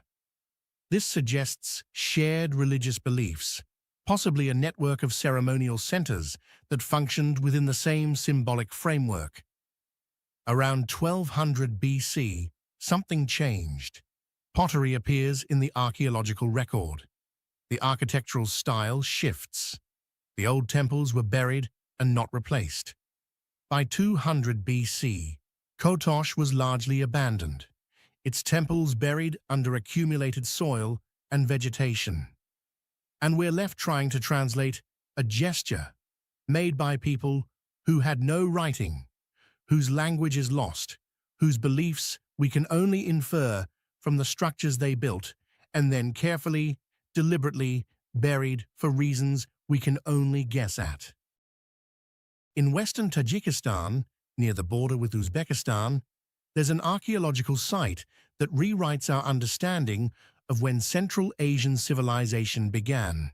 Sarazm. The name translates to where the land begins, and for the people living here 5,000 years ago, maybe it did. This was a proto-urban settlement, occupied from approximately 3,500 to 2000 BC, during the Chalcolithic and early Bronze Age.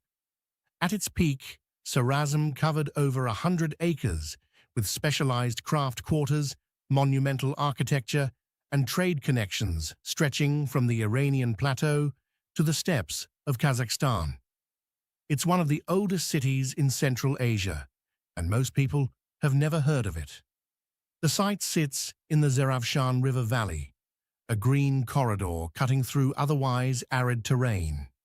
The river provided water for irrigation, turning the valley into productive farmland. The surrounding mountains held resources that would have seemed miraculous to ancient peoples: copper ore, tin, turquoise, silver, lead. The combination of agricultural surplus and mineral wealth created conditions for settlement on a scale that hadn't been seen in this region before. A local farmer discovered the site in 1976, noticing pottery fragments and stone tools eroding out of a riverbank. Soviet archaeologists began excavations shortly after, work that's continued intermittently ever since. What they found challenged the prevailing narrative that civilization in Central Asia was imported from elsewhere, borrowed from Mesopotamia or the Indus Valley. Sarazm developed its own urban character, its own architectural traditions, its own solutions to the problems of organizing large populations. The architectural remains show sophisticated planning. Buildings were constructed from mud brick, some with stone foundations. Interior walls were plastered and occasionally painted with red ochre. Room layouts suggest specialized functions: storage areas with large ceramic vessels, workshops where craftsmen worked copper and bronze, using techniques that required temperatures over 1,000 degrees. Evidence of metallurgy, this advanced in the 4th millennium BC, puts Sarazm among the earliest metalworking centers anywhere. One structure in particular stands out. Palace Number 1, as archaeologists labeled it, covers nearly 15,000 square feet. Multiple rooms arranged around courtyards, thick walls that would have supported a second story, drainage systems beneath the floors. This wasn't a simple dwelling. This was a building designed to impress, to demonstrate wealth and organizational capability. Someone with authority lived here, someone who controlled resources and labor. The burials tell us about social stratification. Some graves contain simple pottery and personal ornaments. Others are filled with luxury goods: turquoise beads by the hundreds, silver and gold jewelry, carved stone vessels, copper axes, and daggers.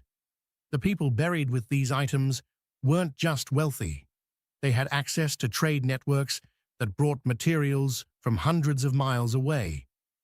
The turquoise likely came from mines in the Kizilkum Desert, the lapis lazuli from northeastern Afghanistan, the shell beads from the Indian Ocean coast.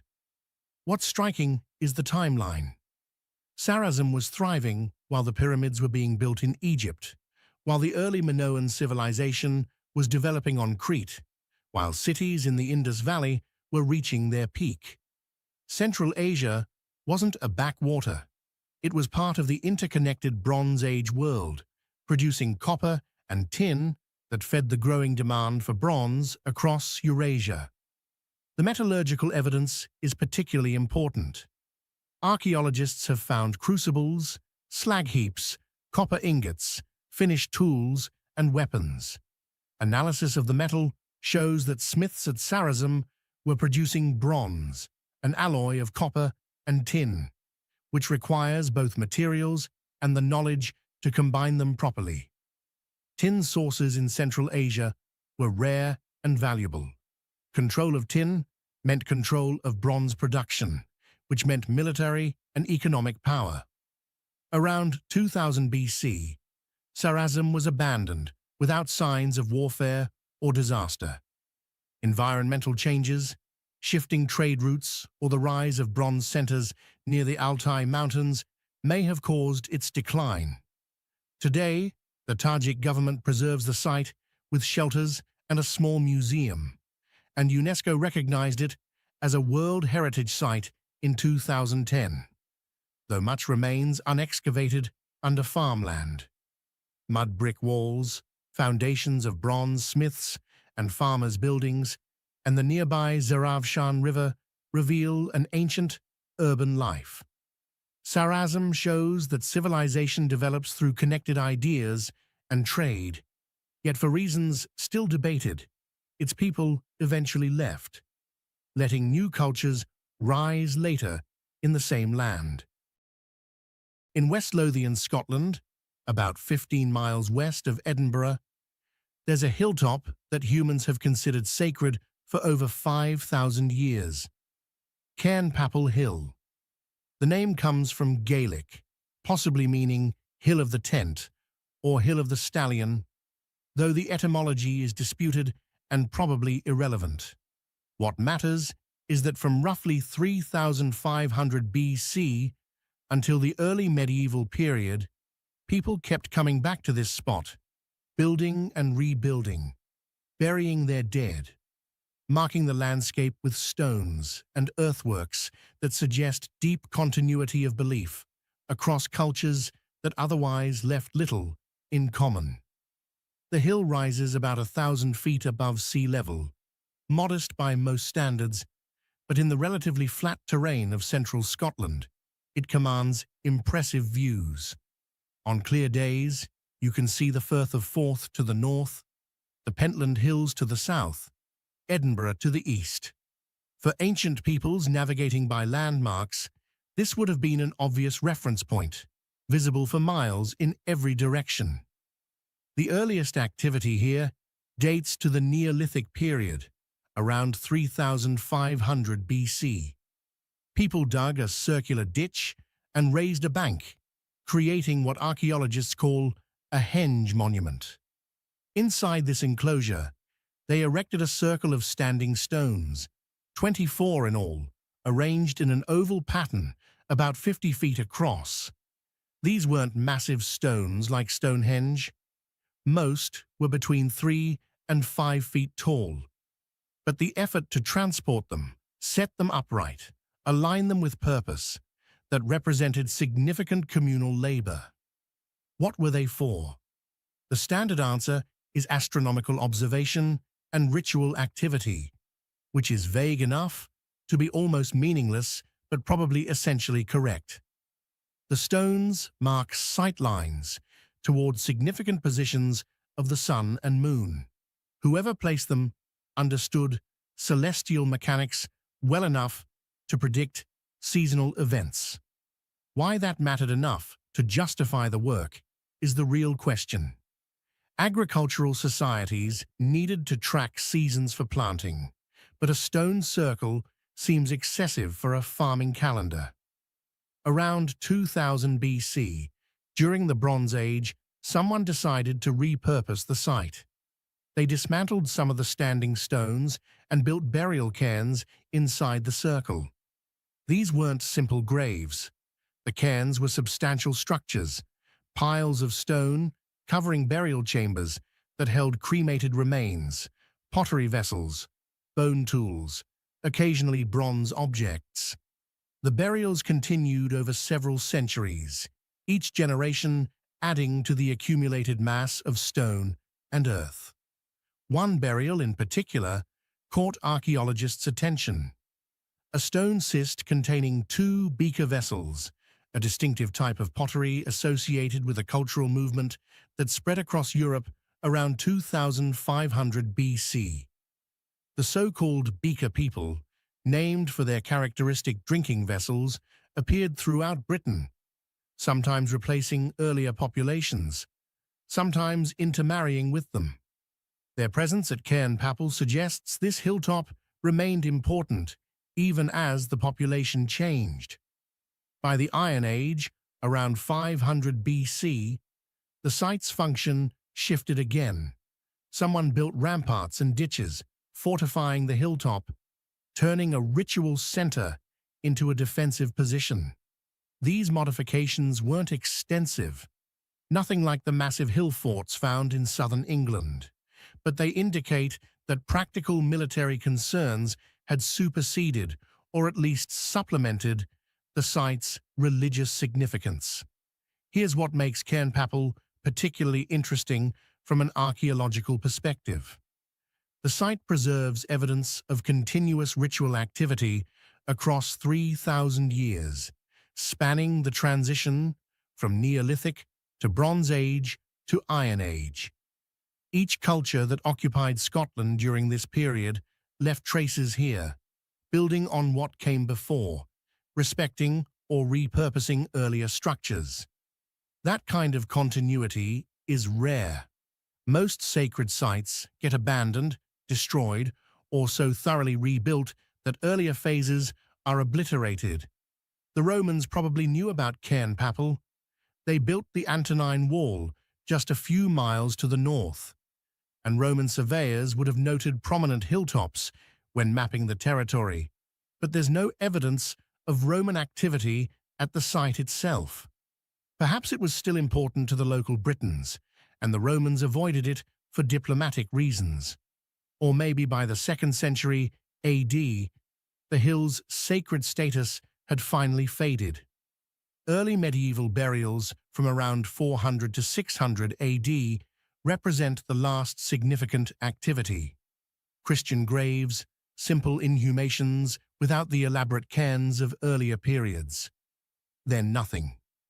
The hilltop was abandoned to farmers who eventually ploughed up the remaining earthworks and removed stones to build field walls. Whatever drew people here 5,000 years ago, that quality of place, it's still palpable. Something about elevation, about seeing far in all directions, about feeling exposed to sky and weather. We've traced a path from Polynesian navigators to Mycenaean engineers, from Dacian resistance to Andean metalworkers. Different solutions to similar problems, different expressions of the same human need to build, to mark territory, to connect earth and sky, to leave something permanent in a temporary world. The questions remain. How much knowledge has been lost? What techniques did they use that we've forgotten? What motivated people to invest generations of labor into structures that served purposes we can barely reconstruct? These aren't just archaeological sites. They're evidence that our ancestors were more capable, more connected, more sophisticated than the simple narratives we've been taught. And there are hundreds more sites like these, still waiting, still holding secrets. If you want to see where we go next, hit that subscribe button. There's more to uncover, more mysteries that deserve attention, more stories that need telling. This is just the beginning.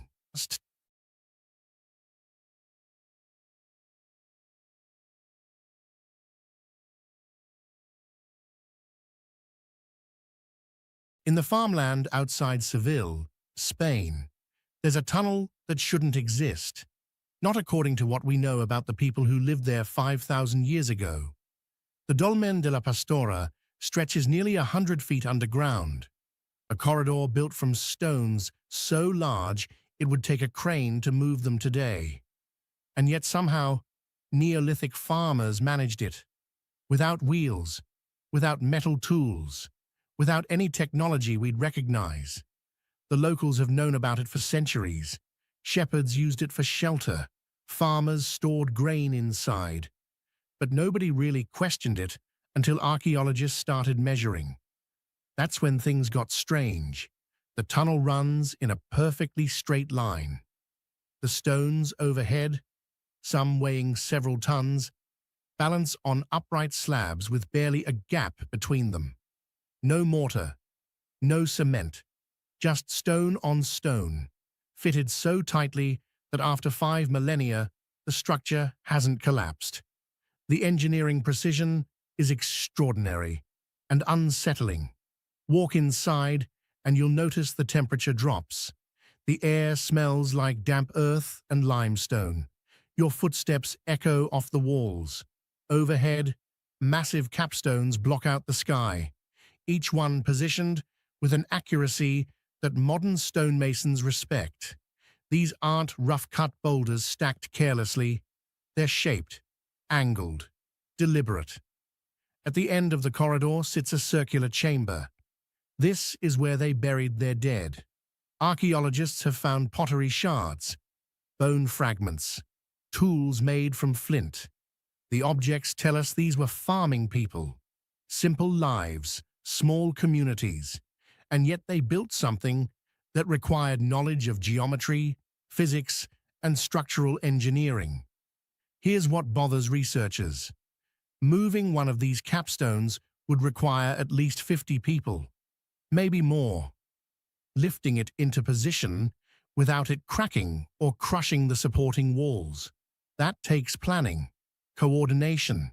Someone had to understand weight distribution, leverage, angles. Someone had to organize the labor, feed the workers, keep the project going for months, maybe years.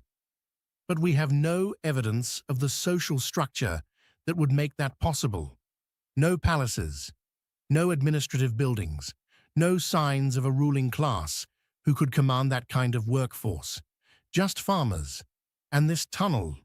Radiocarbon dating places the construction around 3000 BCE. That makes it older than the Egyptian pyramids, older than Stonehenge. It belongs to what archaeologists call the megalithic period, a time when cultures across Europe suddenly started building with massive stones. Nobody knows why. There's no gradual progression, no trial and error we can find in the archaeological record. The megaliths just appear. Some researchers think it was religious, a sacred space for burial rituals.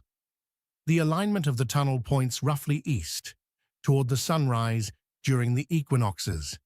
Maybe that mattered to them. Maybe the act of building it was ceremonial, a way to honor the dead by constructing something permanent, something that would outlast memory. Others aren't convinced. The effort seems disproportionate. Why invest so much labor into a tomb? Why not a temple? Why not fortifications? Why bury people in a structure that took years to build when simpler graves would have worked just as well? There's another problem. The Dolmen de la Pastora isn't unique. Across Spain, across Portugal, up into France and Ireland, there are thousands of these megalithic structures. Dolmens, passage tombs, stone circles, all built around the same time, all using similar techniques. But these cultures had no contact with each other, no trade networks that we know of, no shared language. So how did they all learn to build the same way? Some archaeologists suggest it was convergent evolution, different groups independently discovering the same solutions to the same problems. But the similarities are too specific, the engineering too consistent. It's like watching different inventors create identical machines without ever meeting. Then there's the question nobody likes to ask out loud. What if we're underestimating them? What if these Neolithic communities were more advanced than we give them credit for? Not technologically, perhaps, but intellectually. What if they understood things about construction, about collaboration, about planning, that we've assumed only developed with written language and centralized governments? The Dolmen de la Pastora doesn't answer these questions. It just sits there in the Spanish countryside, outlasting empires, religions, languages. Tourists visit occasionally. Archaeologists take measurements. And the tunnel keeps its secrets. Because here's what we still don't know. We don't know how they moved the stones. We don't know how they lifted them. We don't know who designed it, or how many people it took, or what they believed would happen when they sealed their dead inside. We just know they did it, and that it's still standing. High in the Peruvian Andes, there's a wall that doesn't make sense. Not if you're an engineer. Not if you understand physics. The stones at Ollantaytambo fit together like a three-dimensional puzzle, each block cut at impossible angles, some weighing more than 50 tons. And they're not just stacked, they're interlocked. Edges that curve inward, surfaces that slope backward, joints so tight you can't slide a credit card between them. The Inca built this fortress in the 15th century. That's the official story. But when Spanish conquistadors arrived in 1536, they found something they couldn't explain. Blocks too heavy for their own technology to move. Precision that seemed beyond what bronze tools could achieve. They assumed it was older, much older. Some thought the Inca had simply occupied ruins left by an earlier, more advanced civilization. The Inca said otherwise. They claimed their ancestors shaped the stones using plant extracts that softened rock. The Spanish wrote it down, but didn't believe it. Modern archaeologists don't believe it either. And yet, nobody's produced a better explanation. Stand at the base of the wall and look up. The blocks aren't uniform. Some are rectangular. Others have 6 sides, 8 sides. Irregular polygons that shouldn't fit together, but do. Each stone cut to match its neighbors perfectly, like someone planned the entire wall before touching a single piece. That kind of precision requires measurement, calculation, trial and error. Except there's no evidence of error, no rejected blocks lying around, no practice runs. The quarry where these stones came from is 6 miles away, straight across the Urubamba River, then up a mountain. Geologists have confirmed it. The rose-colored granite matches, but moving a 50-ton block 6 miles over that terrain. That's not a construction project. That's a military campaign. Some of the stones show nubs, small protrusions left on the surface. Archaeologists think these were gripping points used to maneuver the blocks into place. Ropes would have been looped around them, teams of workers pulling in coordinated efforts. But the math doesn't work. Even with hundreds of people, even with wooden rollers and ramps, the friction alone would have made it nearly impossible. You'd need lubrication, constant adjustments, and if one rope snapped, if one person lost their grip, the stone would have crushed everyone nearby. Yet they did it, repeatedly. Here's where things get stranger. The wall isn't just functional, it's artistic. The blocks create patterns. Shadows fall across the surface in ways that change throughout the day. Some researchers think the shape of the stones mimics the mountains in the background, a kind of architectural echo of the landscape. Others see it as purely practical. Irregular shapes distribute weight more evenly, making the wall more earthquake-resistant. Both could be true. The Andes sit on a fault line. Earthquakes hit regularly, some violent enough to level entire cities. But Ollantaytambo's walls barely crack. The stones shift slightly during tremors, then settle back into place. Modern buildings in the area don't fare as well. The Inca didn't leave blueprints, no written plans. Their record-keeping system, called quipu, used knotted strings to store information, census data, tribute records, calendars. But nothing about construction techniques. Nothing that explains how they engineered these walls. Spanish chroniclers interviewed Inca builders after the conquest.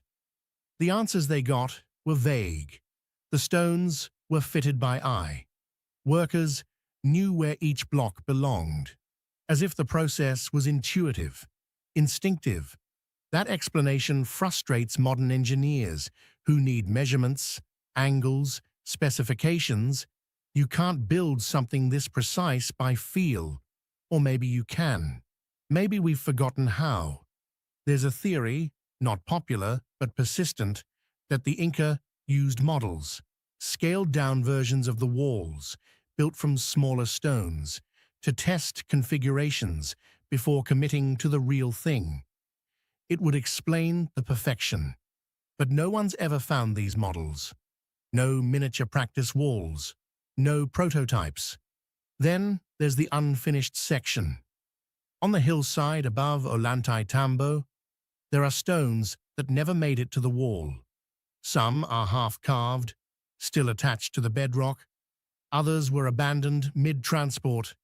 You can see the paths they were dragged along, worn into the mountainside.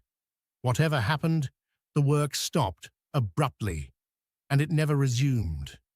Some historians believe war and the Spanish invasion halted construction. But if the knowledge was common, why was it never used again? Why did it disappear completely?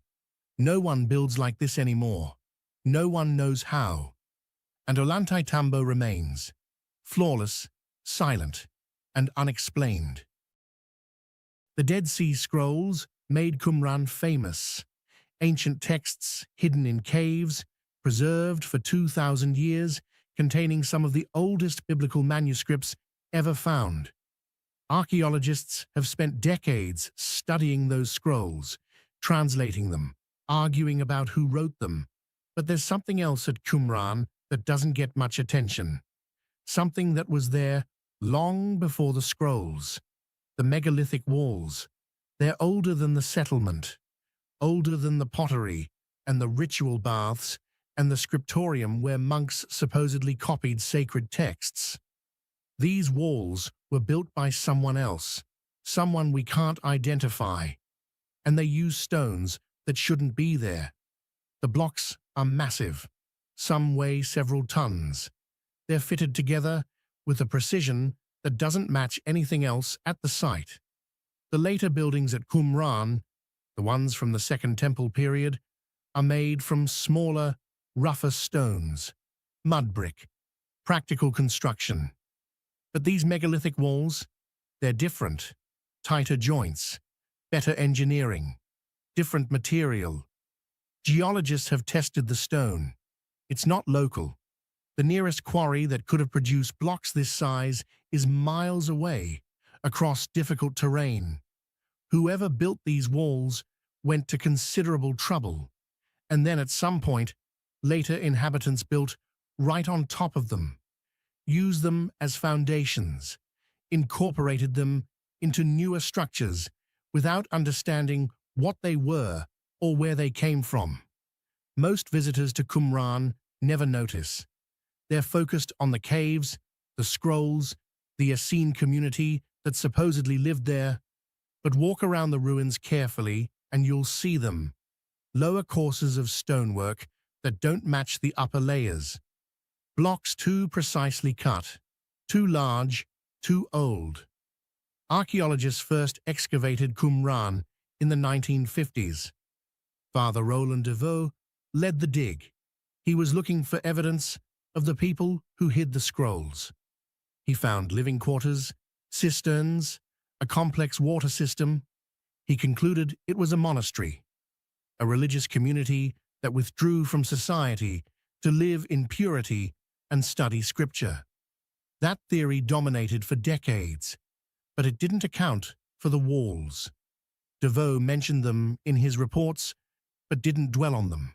He assumed they were part of the same settlement, just older sections. Later archaeologists weren't so sure. The construction technique was too advanced for the period he assigned them to. The stones were too carefully shaped, and the layout didn't make sense for a monastery. Some of the megalithic sections form What looks like fortifications, thick walls, strategic positioning, the kind of thing you'd build if you expected attack. But the Essenes were pacifists. They wouldn't have needed defensive walls. And if they did, why use stones that required so much effort to move and place? Carbon dating doesn't work on stone. You can only date organic material trapped in mortar or beneath the blocks. At Qumran, there's not much to test. The walls were built dry-laid. No mortar, no cement. Just stone on stone. That means they could be hundreds of years older than the settlement around them, maybe thousands. There's another possibility that makes archaeologists uncomfortable. What if Qumran wasn't originally a monastery at all? What if it started as something else? A fortress, a trading post, maybe even a palace, and later got repurposed by the Essenes? That would explain why the megalithic walls don't match the rest of the site. They weren't built by the same people.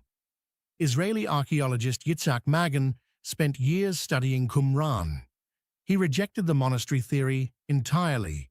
He thought it was a pottery production center, a commercial operation. The water system wasn't for ritual purity, it was for manufacturing.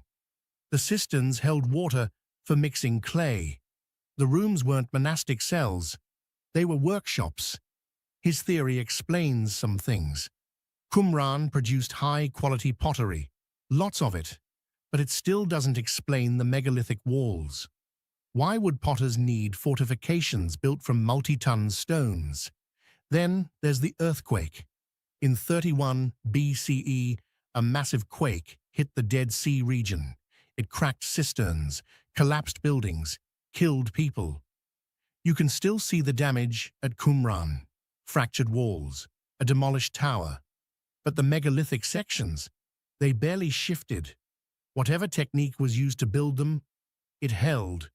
Through earthquakes, through 2 millennia of weather and erosion. That kind of durability takes knowledge, engineering skill, and it suggests the builders expected their work to last. This wasn't temporary, it wasn't experimental. It was built to endure. But who were they? When did they live? What were they protecting, or commemorating, or storing behind those walls? We don't know. The scrolls tell us about theology, about laws and prayers and prophecies. They don't mention construction, don't describe the walls, or who built them, or why. In the Brazilian state of Paraíba, there's a rock face that's covered in symbols no one can read. The Inga stone sits along the banks of the Inga River, a dark basalt outcrop stretching 75 feet long and 12 feet high. Every inch of it is carved. Spirals, circles, animals, human figures, geometric patterns that repeat and overlap and seem to follow some kind of logic. But what kind? Nobody knows. The carvings are shallow, worn smooth by centuries of weathering. Some are barely visible unless the light hits them just right.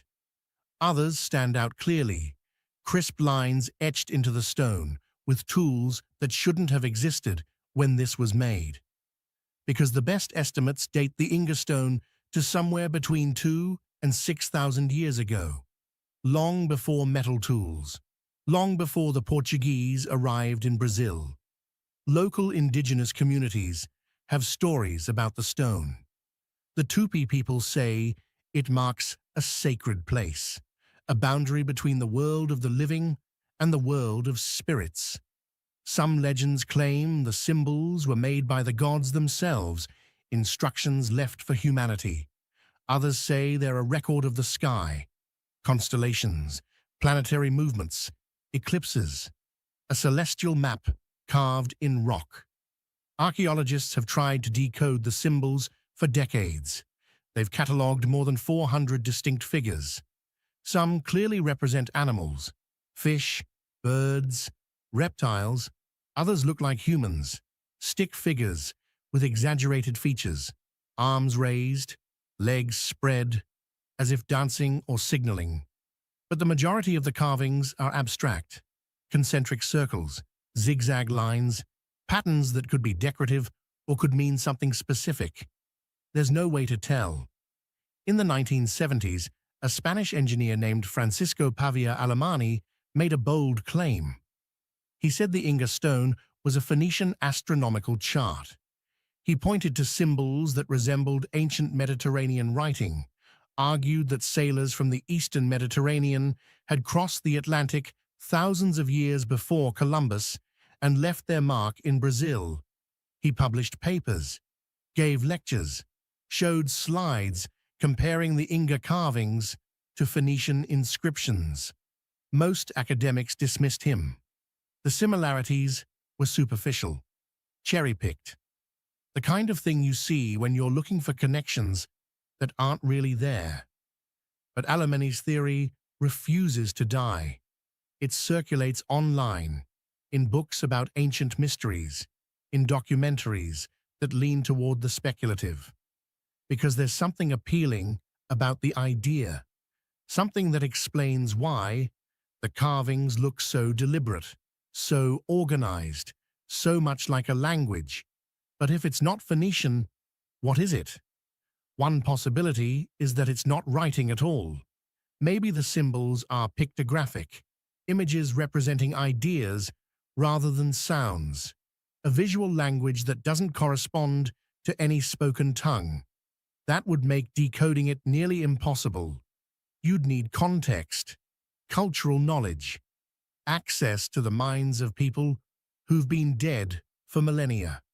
Another theory is that the Inga stone is a communal project, not the work of one artist or one group, but generations of people adding to it over centuries.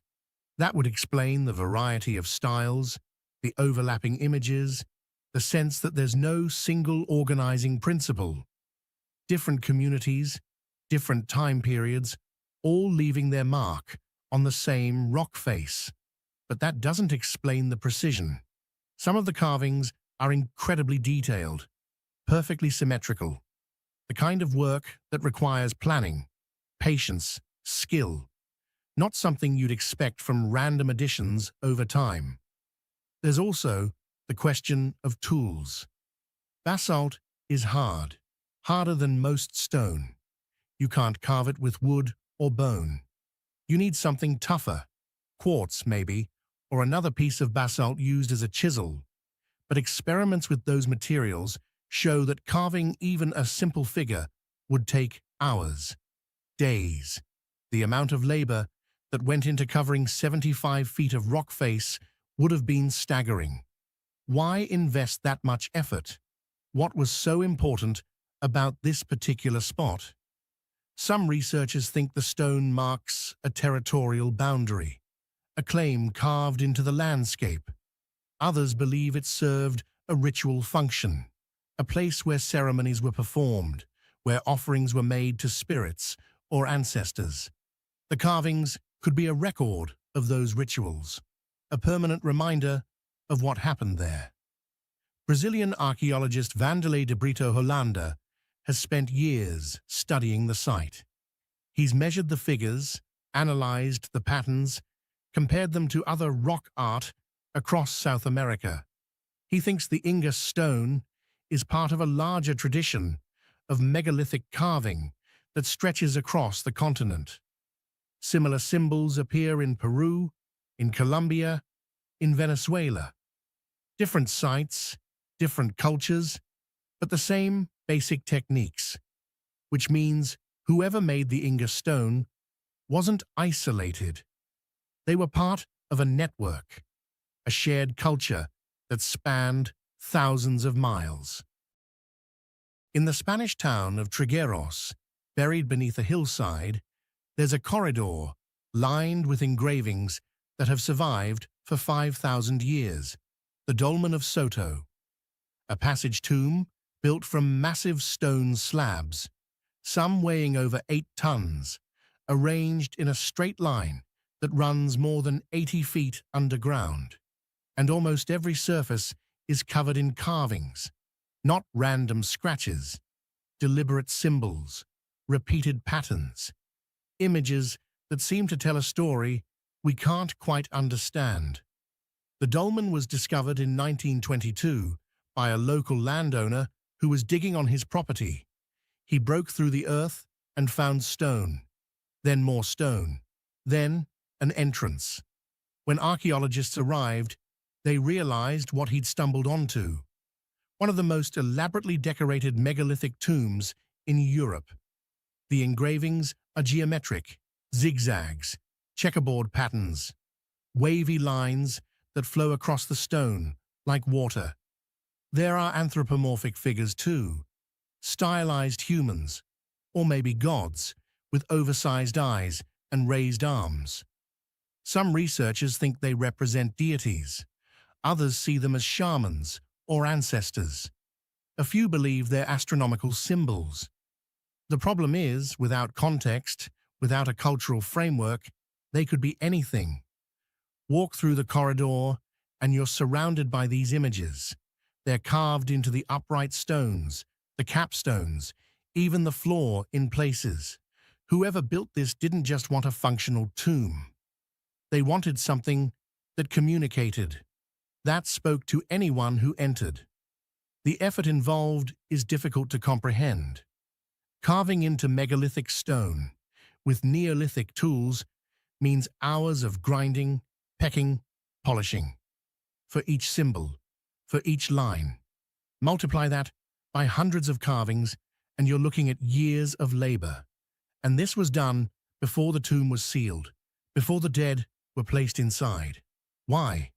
Why spend so much time decorating a space that would be closed off, buried, invisible? Some archaeologists think the act of carving was ceremonial, part of the burial ritual itself.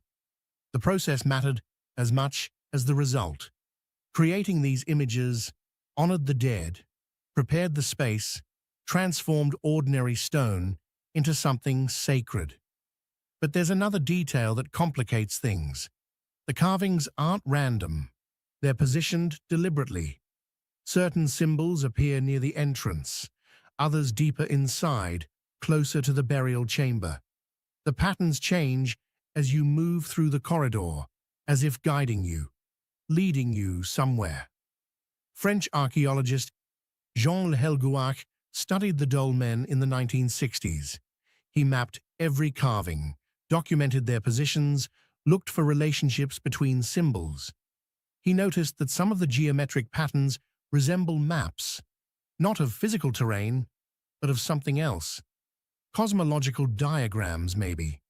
Representations of the sky or the underworld or the journey between life and death. It's speculation, but it's informed speculation, because similar symbols appear in other megalithic tombs across Europe, in Ireland, in Brittany, in Portugal. Different sites, separated by hundreds of miles, but the same basic vocabulary: spirals, concentric circles, zigzag lines. As if these communities shared a symbolic language. How? They had no writing system, no centralized authority, no evidence of long-distance communication. And yet the patterns match, not perfectly but close enough to suggest contact, influence, or something we don't have a category for yet. The dolmen of Soto also has an astronomical alignment. The corridor points toward the winter solstice sunrise. On the shortest day of the year, light penetrates the entrance and travels the full length of the passage, illuminating the burial chamber at the far end. It only happens for a few minutes, but it happens precisely, year after year. That kind of alignment isn't accidental. Someone understood the movement of the sun, measured it, built the entire structure around it. And they did this 5,000 years ago without instruments, without mathematics as we know it. Inside the burial chamber, archaeologists found pottery, stone tools, human remains. The bones were fragmented, belonging to multiple individuals. This wasn't a single burial. It was a communal tomb. a place where generations of people were laid to rest, their remains mingling together in the darkness. But here's what's odd. The tomb was sealed around 3000 BCE, and then sometime later, it was reopened. Disturbed. Items were removed. New objects were added. The stratigraphy, the layers of soil and debris, shows multiple intrusions over centuries. People kept coming back, kept interacting with this space long after the original builders were gone. Why? What drew them here? Maybe it was the carvings. Maybe the symbols retained their meaning, their power, across generations. Or maybe the tomb itself became a landmark, a sacred site that transcended its original purpose. In the Omani desert, where temperatures reach 120 degrees, there are stone towers that have stood for 4,000 years. The Bat Necropolis, dozens of beehive-shaped tombs scattered across a barren plateau, built from carefully stacked limestone blocks, each one a monument to people whose names we'll never know. UNESCO calls it a World Heritage Site. Archaeologists call it a mystery. The tombs aren't small. Some are 30 feet in diameter, built from stones that weigh hundreds of pounds, shaped to curve inward, creating domed chambers that feel almost modern in their design. No mortar, no supports, just gravity and geometry holding them together. After 40 centuries of sandstorms, earthquakes, and scorching heat, most are still intact. The people who built them are called the al-Nar culture, named after an island near Abu Dhabi where similar tombs were first discovered. They flourished during the Bronze Age, around 2500 BCE, right when the pyramids were being built in Egypt. But unlike the Egyptians, we know almost nothing about them. No texts, no inscriptions, just their tombs and a few scattered settlements. The towers at Bat are communal. Each one held dozens of bodies, sometimes more than 100. Men, women, children, buried together without distinction. No separate chambers for royalty. No elaborate grave goods marking social hierarchy. Just people laid to rest in the darkness, their bones eventually mingling as the bodies decomposed. Danish archaeologist Peder Mortensen excavated several of the tombs in the 1970s. What he found was puzzling. Pottery, bronze weapons, jewelry made from carnelian and shells. Some of the shells came from the Indian Ocean, over 100 miles away. Others from the Persian Gulf. These people were trading, connected to networks that spanned thousands of miles. But their settlements were tiny, mud brick buildings, simple houses. Nothing that suggests the organizational power needed to construct these massive stone tombs. Nothing that explains where the labor came from or who directed it. The tombs have another strange feature. Entrances. Multiple entrances. 3, sometimes 4 openings in each tower, positioned at cardinal points. North, south, east, west. The precision is deliberate. But why? Why not a single entrance? Why orient them so carefully? Some researchers think it's astronomical. Alignments with solstices or equinoxes. Others believe it's symbolic. The 4 directions representing the 4 corners of the world, the 4 winds, the completeness of the cosmos. Without written records, it's impossible to know. Near Bat, there are 2 other sites, Al-Qutum and Al-Ain. More towers, more tombs, the same construction techniques. But these sites have something Bat doesn't. Settlements built right next to the necropolis. You can see the foundations of houses, storage buildings, fortifications, the living and the dead side by side. That proximity is unusual. Most ancient cultures separated their burial grounds from their living spaces, kept the dead at a distance.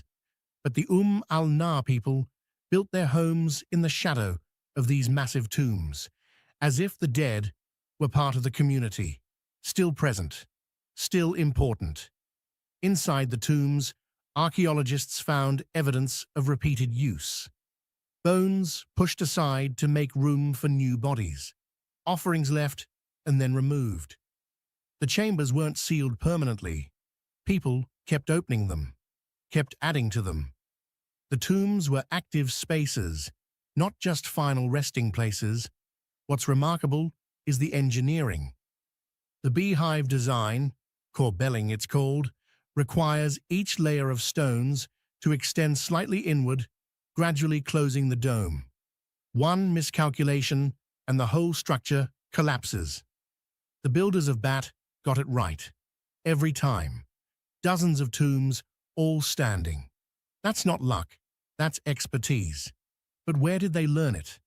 There are no earlier prototypes, no practice tombs that show a learning curve.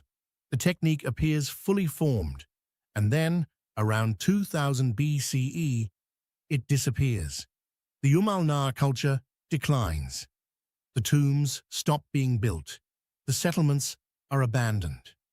By the time the next wave of people arrived in Oman, the memory of who built these towers was already gone. Climate change might be part of the answer. The Bronze Age saw periods of severe drought across the Middle East. Rivers dried up, crops failed, trade routes collapsed. Communities that depended on agriculture couldn't sustain themselves. They migrated, scattered, disappeared into history. But that doesn't explain why the towers survived when everything else vanished. Why no one came back.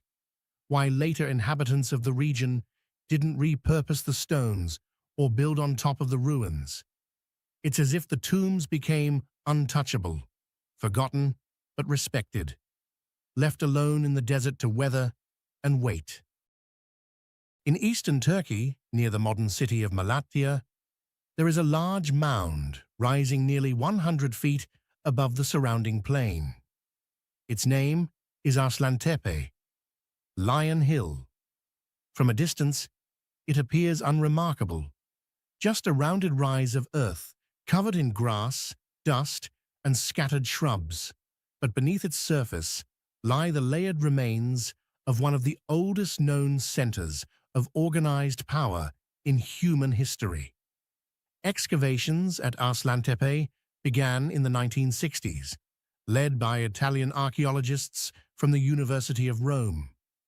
What they uncovered challenged long-held ideas about how early civilizations formed. Because Arslantepe developed monumental architecture, centralized administration, and political structure before it developed writing, and before it became a true city, as we typically define one. The mound preserves occupation layers spanning nearly 6,000 years. Generations settled here, abandoned it, returned, and rebuilt it again and again. Yet the most significant period dates to around 3,400 BCE, during the late Chalcolithic, the final stage of the Copper Age. This is when an extraordinary structure was built, a palace, not a palace in the traditional royal sense. There are no throne rooms, no private royal chambers, no evidence of a divine monarch. Instead, the building was designed for storage and control. Massive rooms once held hundreds of large ceramic jars filled with grain, oil, and wine. The scale suggests something more than household storage. This was a redistribution center, a place where goods were collected, stored, recorded, and rationed across the community. Such a system implies bureaucracy, planning, oversight. Someone had to manage resources, track contributions, and control distribution. Yet writing had not been invented here. Instead, administrators used clay sealings, small stamped impressions pressed into soft clay to mark containers and verify transactions. Hundreds of these seals have been recovered, each carved with distinct patterns of animals, geometric symbols, or human figures. These artifacts suggest an organized administrative system, an early form of government without kings and without written language. Italian archaeologist Marcella Frangipane believes Arslan Tepe represents a social experiment, an early attempt at centralized power based on cooperation rather than conquest. In theory, the system may have promoted fairness and stability. Communities brought surplus goods to the palace, and the central authority redistributed resources in times of need. But archaeological evidence indicates the experiment eventually failed. Around 3000 BCE, the palace was violently destroyed by fire. Walls collapsed, storage rooms were looted or burned, and within the ruins, archaeologists discovered something unexpected: weapons. Not symbolic or ceremonial objects, but real instruments of war. Among them were 12 swords forged from arsenical copper, the oldest known swords ever found. These were not farming tools. They were designed for combat, balanced, sharpened, and clearly intended to kill. Their presence suggests rising conflict, either from internal unrest or external attack. Perhaps the redistribution system collapsed under economic strain. Maybe drought, famine, or political resistance destabilized cooperation. Or perhaps raiders targeted Arslan Tepe after recognizing the wealth concentrated within its walls. The swords may have been a final attempt to defend the palace. Whatever happened, the system did not survive. After the destruction, Arslan Tepe was rebuilt, but not as a palace. The new settlement was smaller, less centralized, more typical of a Bronze Age town. The grand administrative center never returned. The social experiment ended. What continues to fascinate researchers is timing. The palace at Arslan Tepe predates similar centralized structures in Mesopotamia. It existed before the rise of Sumerian city-states. This raises the possibility that ideas of organized authority and resource control originated in Anatolia, not solely in the river valleys of Iraq, as once believed. Yet Arslan Tepe did not become an empire. It did not invent writing. It did not expand or endure. Meanwhile, Mesopotamia succeeded where Arslan Tepe failed, developing durable institutions that shaped history for centuries. Why? Geography may have played a role. The fertile river plains offered more stable agricultural production. Cultural or religious structures may have helped legitimize authority elsewhere. Or perhaps Arslan Tepe simply attempted centralized power too early. We may never know. The people of Arslan Tepe left no written explanation, no chronicles, no names, only ash, stone, metal, and silence. Today, the mound still rises above the Anatolian plain, a quiet reminder that civilization is not guaranteed, that societies can rise, organize, experiment, and collapse before they ever learn to record their own story. In the driest desert on Earth, on a hillside in northern Chile, there's a figure that stretches 390 feet from head to toe. The Atacama Giant, a humanoid shape made from thousands of dark stones arranged on pale soil, visible for miles in every direction. It's the largest prehistoric human figure in the world, and nobody knows who made it or why. The figure is strange, geometric. The head is rectangular, topped with lines that radiate outward, like rays or feathers. The body is simplified, straight lines for limbs, minimal detail, but there are additions. Lines extending from the sides, appendages that could be arms or decorations or something symbolic. The whole thing looks more like a diagram than a person. It's old. Radiocarbon dating on organic material found near the geoglyph suggests it was created sometime between 1000 and 1400 CE. That places it in the period just before the Inca Empire expanded into this region. But the style doesn't match Inca art. It's different, older in feeling if not in actual age. The Atacama Desert is hostile, almost no rain. Temperatures that swing from freezing at night to scorching during the day. Nothing grows here except in rare spots where underground water reaches the surface. And yet people lived here, traded here, traveled through here on routes that connected the Pacific coast to the Andean highlands. The giant sits on the slope of Cerro Unita, a solitary hill rising from the desert floor. It's positioned so that anyone traveling north or south along the ancient trade routes would see it. From a distance, it dominates the landscape. Up close, the individual stones are visible. Basalt chunks, each one placed deliberately, none of them natural to this exact location. Someone carried them here, arranged them. Thousands of stones, hours of labor, maybe days. Why build something this large? If it's a marker, it's excessive.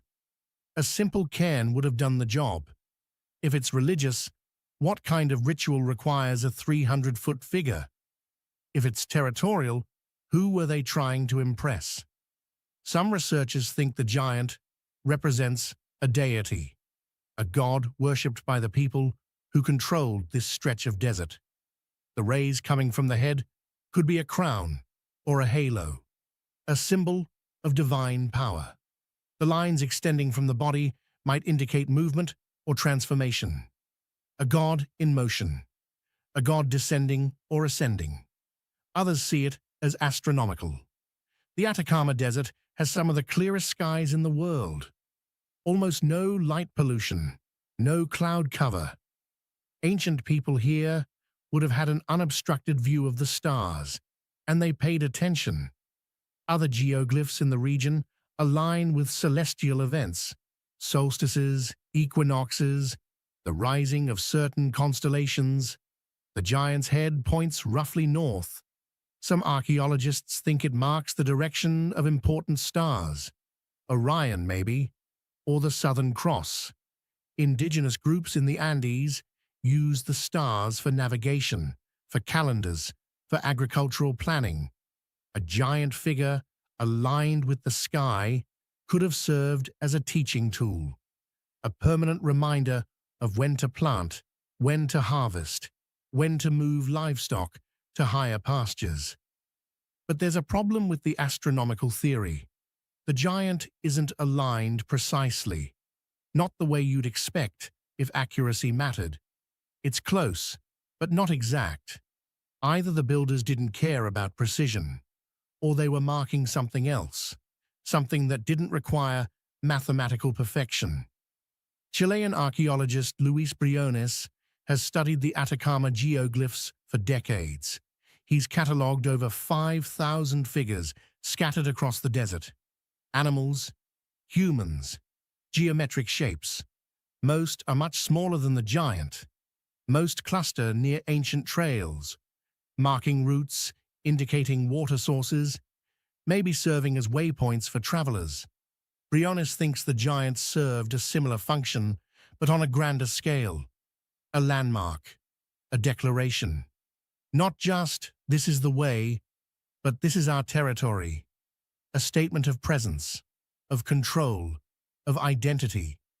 That makes sense in a region where resources were scarce and competition was constant. Groups fought over water, over trade routes, over the llama caravans that carried goods between the coast and the mountains. Marking your territory with the largest geoglyph ever made sends a message. We are here. We are powerful.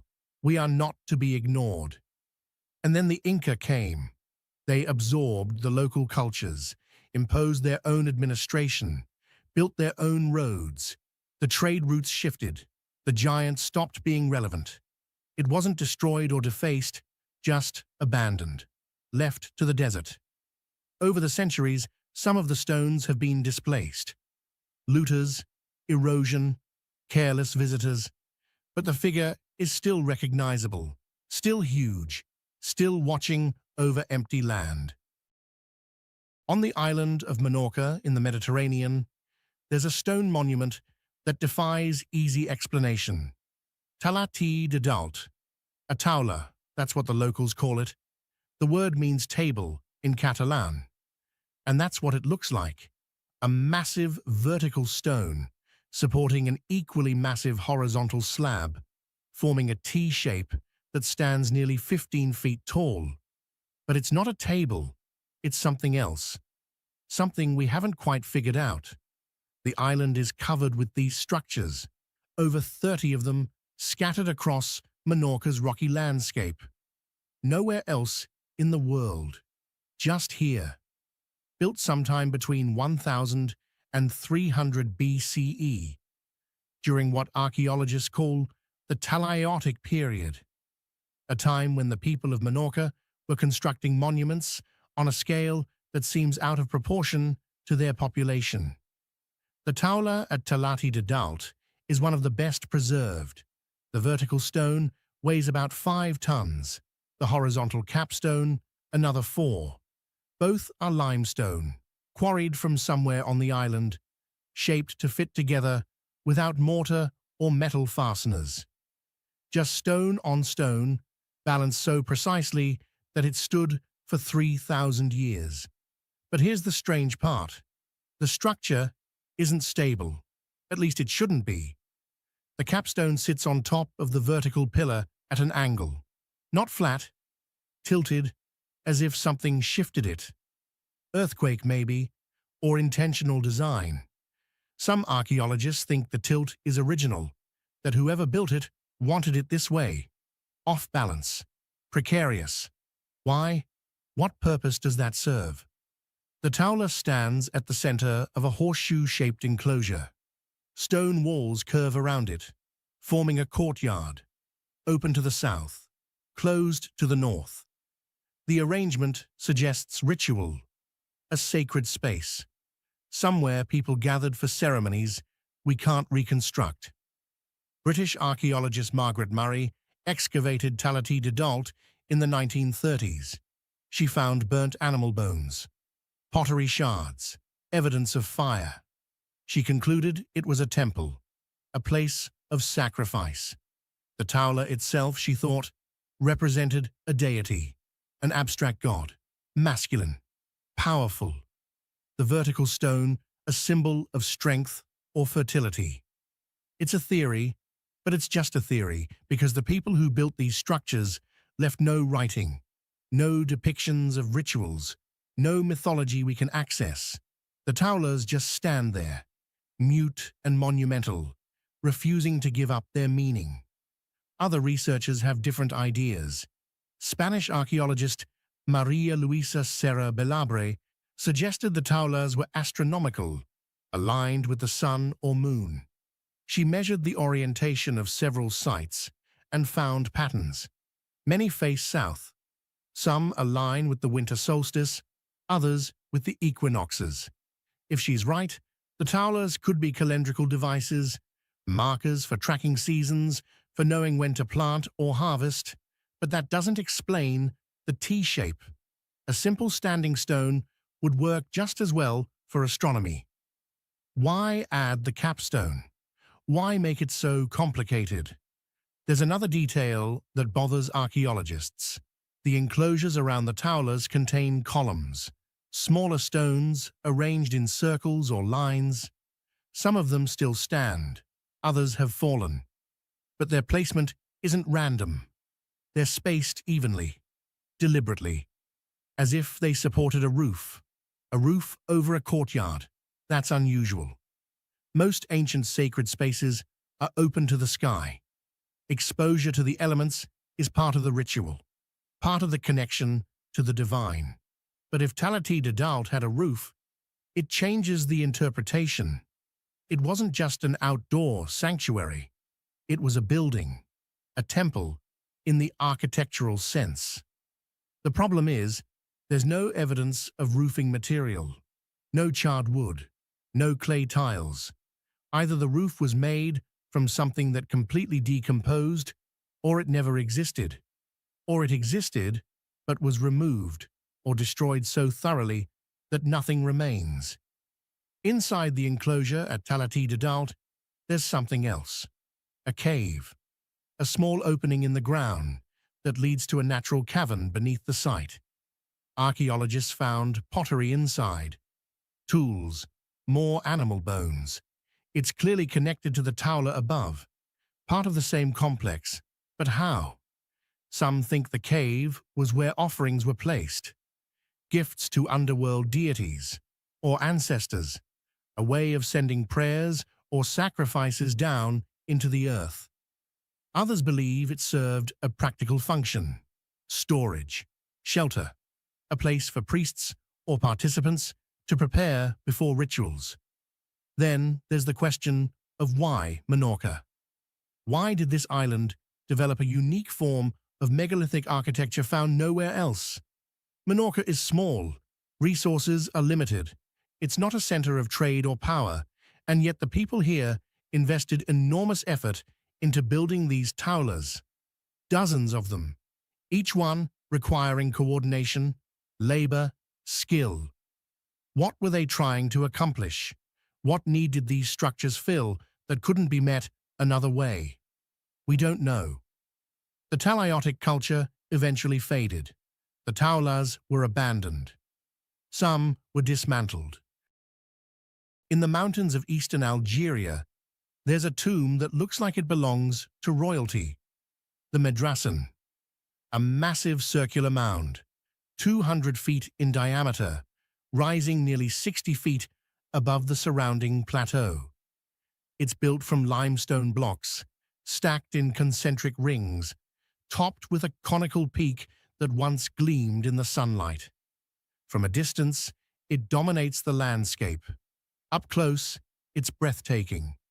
This is one of the oldest monumental tombs in North Africa. Built sometime around 300 BCE, maybe earlier, before the Romans arrived, before Carthage fell. It belongs to the Numidian period, when Berber kingdoms controlled this region. Kings who ruled from horseback, who traded with Mediterranean powers, who left almost no written records behind. The design is distinctive, not quite Egyptian, not quite Phoenician, something uniquely Numidian. The outer wall is faced with carefully cut stone blocks, each one fitted tightly against the next. Above that, the mound rises in steps, a series of terraces that spiral upward. Originally, there were 60 engaged columns carved into the outer wall, decorative pillars that gave the structure an architectural elegance. Most have eroded now, weathered down to stumps, but enough remain to show the original intent. Someone wanted this tomb to impress, to last, to be remembered. The entrance is on the eastern side, a narrow doorway that leads into a corridor. The passage angles downward, cutting through the heart of the mound, descending into darkness. The walls are bare stone. No carvings, no inscriptions, just solid rock, cold and silent. At the end of the corridor, there's a chamber, small, empty. Whatever was buried here is long gone. French archaeologists opened the tomb in the 19th century. They found evidence of looting, ancient looting. The burial chamber had been ransacked, probably within a few centuries of its construction. Grave goods taken, bones scattered or removed. Nothing remained that could identify who was buried here or when exactly the tomb was built. But there are theories. The most popular is that the Medrasan was built for a Numidian king, maybe Syphax, maybe one of his predecessors. The Numidians were powerful during the 3rd century BCE. They fought alongside Carthage against Rome. They controlled vast territories across North Africa. They had the resources and the labor force to build something like this, and they had the motive. In the ancient world, tombs were statements, political statements, religious statements. A king's tomb wasn't just a place to bury a body, it was a monument to power, a way of asserting legitimacy, of connecting the ruler to divine authority, of ensuring that even in death, the king remained visible, imposing. The Medrasin achieves that. You can see it for miles. It marks the landscape, claims it, announces that someone important rests here, someone who commanded the labor of hundreds, maybe thousands, someone whose memory was supposed to endure. But memory is fragile. Within a few generations, the tomb was plundered. The treasures inside, gold, jewelry, weapons, whatever had been buried with the king, were stolen. And then, eventually, even the name was forgotten. We call it the Madrasan because that's what the local Berber population called it centuries later. But we don't know the original name, don't know who ordered it built, don't know who was laid to rest inside. The design has parallels. There's another tomb nearby, the Royal Mausoleum of Mauritania, built a couple of centuries later. It's larger, more elaborate, better preserved. And we know who's buried there: Juba II and his wife, Cleopatra Selene. A king and queen with connections to Rome, to Egypt, to the wider Mediterranean world. Their tomb follows the same basic design as the Madrasan: circular, terraced, monumental. That suggests continuity, a tradition of royal tomb building that spanned generations. The Madrasan might be the prototype, the first attempt at creating a lasting monument in a style that would define Numidian funerary architecture. But there's something else. The tomb sits on a plateau that's been occupied for thousands of years. There are Neolithic sites nearby, Bronze Age settlements. The area has always been important, strategic, maybe sacred. Building the Madrasan here wasn't just about burying a king. It was about linking that king to the deep past, to the ancestors, to the land itself. The local population has stories about the tomb, legends passed down through generations. Some say it's cursed, that anyone who disturbs it will suffer. Others claim there are hidden chambers, secret passages that lead deeper into the earth, holding treasures the looters never found. Archaeologists have scanned the structure with ground-penetrating radar. They haven't found additional chambers, but the rumors persist. In the lower Pecos region of Texas, where the Rio Grande cuts through limestone canyons, there's a rock shelter that holds one of the most complex prehistoric paintings in North America, the White Shaman mural, a sprawling composition that stretches 26 feet across the cave wall, filled with humanoid figures, animals, geometric shapes, and symbols that seem to flow together in some kind of narrative. It's at least 4,000 years old, maybe older, and we're still arguing about what it means. The shelter itself is unremarkable from the outside, just an overhang in the cliff face, protection from sun and rain. But step inside, and the walls come alive. The paintings are rendered in earth pigments: red, black, yellow, white, ochre and charcoal and minerals ground into powder, mixed with some kind of binder, applied to the rock surface with fingers or brushes made from animal hair or plant fibers. The central figure is what gives the mural its name. A white anthropomorphic shape, arms raised, body elongated. It's larger than the other figures, more prominent. Some archaeologists see it as a shaman, a spiritual leader in the midst of a trance or a ritual. Others think it's a deity, a supernatural being, or maybe it's both. Maybe in the worldview of the people who painted this, the line between human and divine was fluid.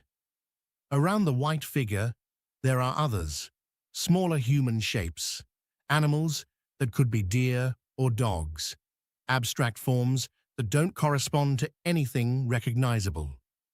And then there are the dots, hundreds of them, scattered across the composition like stars or seeds or something we don't have a word for. Archaeologist Carolyn Boyd has spent years studying the white shaman. She thinks the mural tells a creation story, a myth about the origin of the world, painted in visual language. She's compared the imagery to the mythology of the Huichol people, an indigenous group in Mexico whose oral traditions contain stories about a deer that transforms into the sun, about peyote visions, about journeys to the underworld. The parallels are striking. The Huichol live over 1,000 miles south of the Lower Picos, but their myths contain elements that seem to match what's painted on the cave wall. A deer, a shaman, a journey between worlds. Boyd thinks the ancient people of Texas shared a similar belief system, that the mural is a visual representation of a story that was told and retold for generations. It's a compelling theory, but it's controversial. Critics point out that using modern indigenous mythology to interpret ancient art is speculative, dangerous even. It assumes continuity across thousands of years and hundreds of miles. It projects beliefs onto people who can't confirm or deny them. But what's the alternative?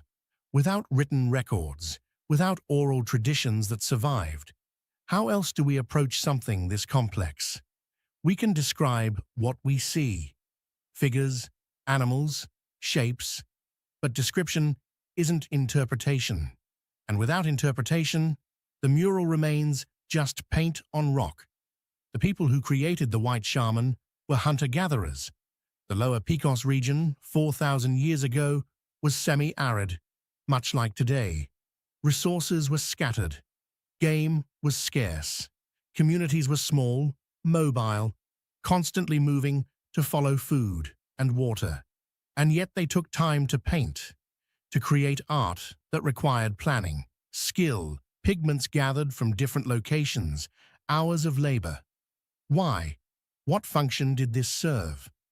One possibility is that the rock shelter was a sacred site, a place where rituals were performed.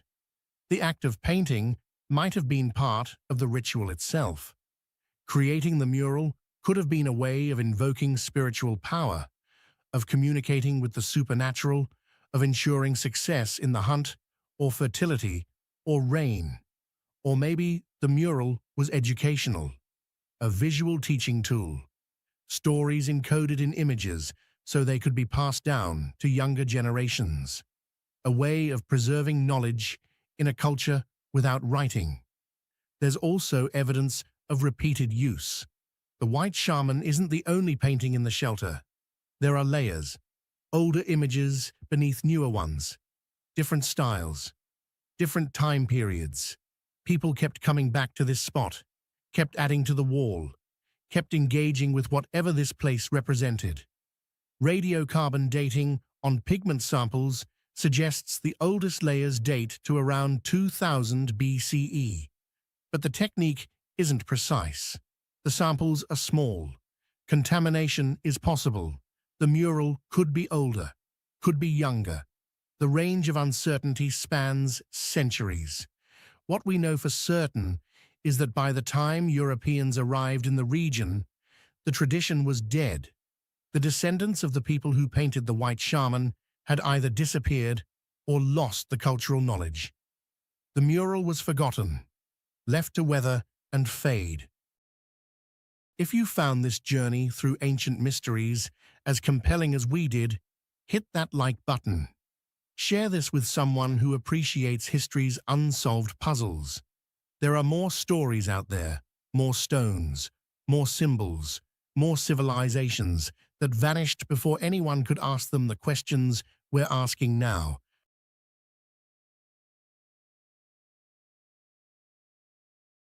You're lying in bed right now, maybe drifting off.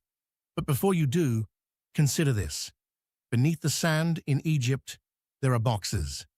Giant granite boxes, 24 of them, lined up in tunnels carved from solid bedrock.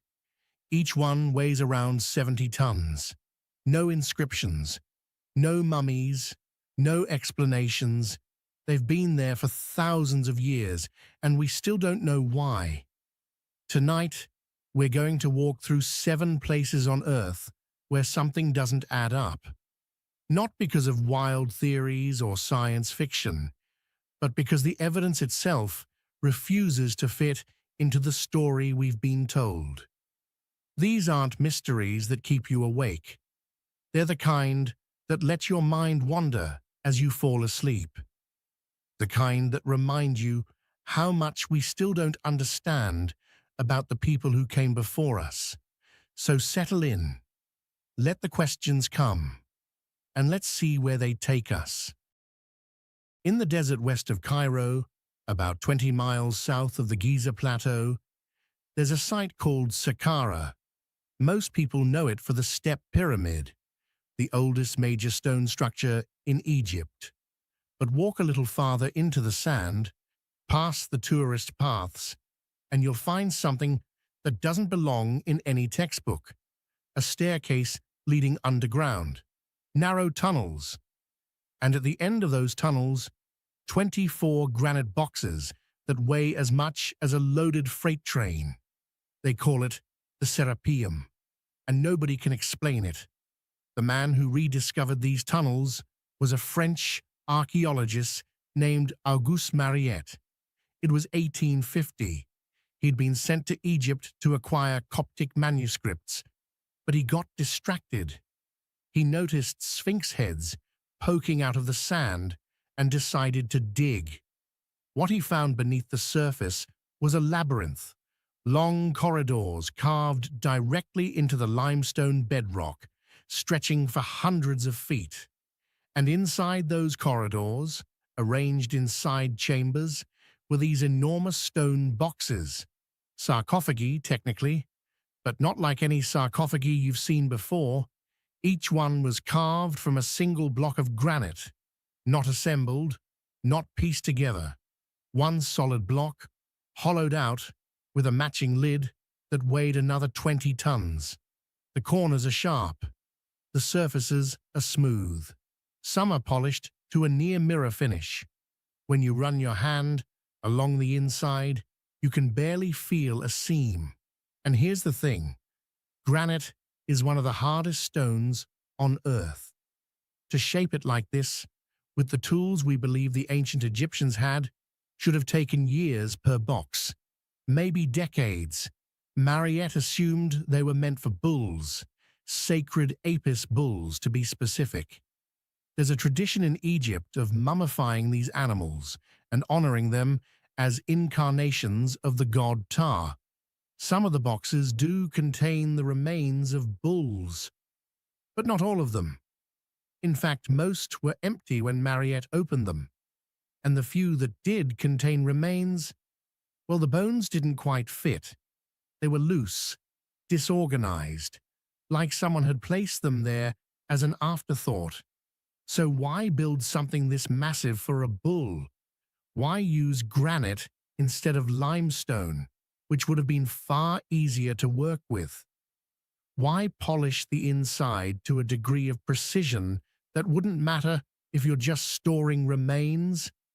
The effort involved seems completely out of proportion to the purpose. There's another problem. The tunnels themselves are barely wide enough to walk through in some places. Moving a 70-ton box down these corridors, around corners, and into position would have required engineering we're still not sure the Egyptians possessed at that time. No ramps, no tool marks on the walls to suggest how they dragged them in. Just the boxes, sitting there in the dark, impossibly heavy and impossibly precise. Some researchers have measured the tolerances on these boxes with modern instruments. The flatness of the surfaces, the squareness of the corners. They're accurate to within a few thousandths of an inch. That's the kind of precision you'd expect from a machinist, not a stoneworker with a copper chisel and a wooden mallet. And yet, According to the conventional timeline, these boxes were carved sometime during the New Kingdom, around 3,000 years ago, maybe earlier. The orthodox explanation is that they were created for the Apis bull cult, and that the Egyptians simply had techniques we've lost or underestimated. That's possible. History is full of forgotten methods, but it doesn't explain why some boxes show signs of being unfinished, abandoned mid-polish, as if whoever was making them stopped suddenly and never came back. It doesn't explain why there are no inscriptions, no cartouches, no dedications. Egyptian tombs are usually covered in text. These boxes are silent. There are other theories, of course. Some say the Serapeum predates the dynastic Egyptians entirely, that it was built by an earlier civilization with different technology, different priorities. Others suggest the boxes weren't meant for storage at all, that they served some other function we haven't considered. Acoustic chambers, resonance devices, symbolic objects representing something we've lost the context to understand. But here's what we know for certain. 24 granite boxes, weighing a combined total of nearly 2,000 tons, were carved, moved, and placed underground at Saqqara. The people who did it left almost no record of why, and despite more than a century of study, we still can't replicate what they did with the tools they supposedly had.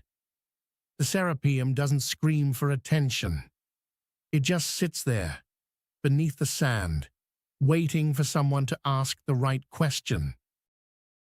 Mesopotamia, the land between two rivers. It's where writing began, where cities first rose from the mud, where humans figured out how to organize themselves into something resembling civilization.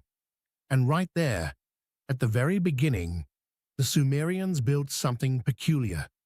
Mountains that weren't mountains, massive stepped platforms rising out of the flat plains, made entirely by human hands. They called them ziggurats. The word itself comes from the Akkadian language. It means to build on a raised area. But that description doesn't quite capture what you're looking at when you see one. These weren't just buildings, they were statements. The great ziggurat of Ur, one of the best preserved examples, had a base that covered roughly the same area as a city block. 3 terraces stacked on top of each other, connected by staircases that climbed straight up the face. At the top, a temple, and at the very center of that temple, a room where supposedly no one went except the priests, and on occasion, the god himself. That's what the Sumerians believed. Each ziggurat was a home for a specific deity.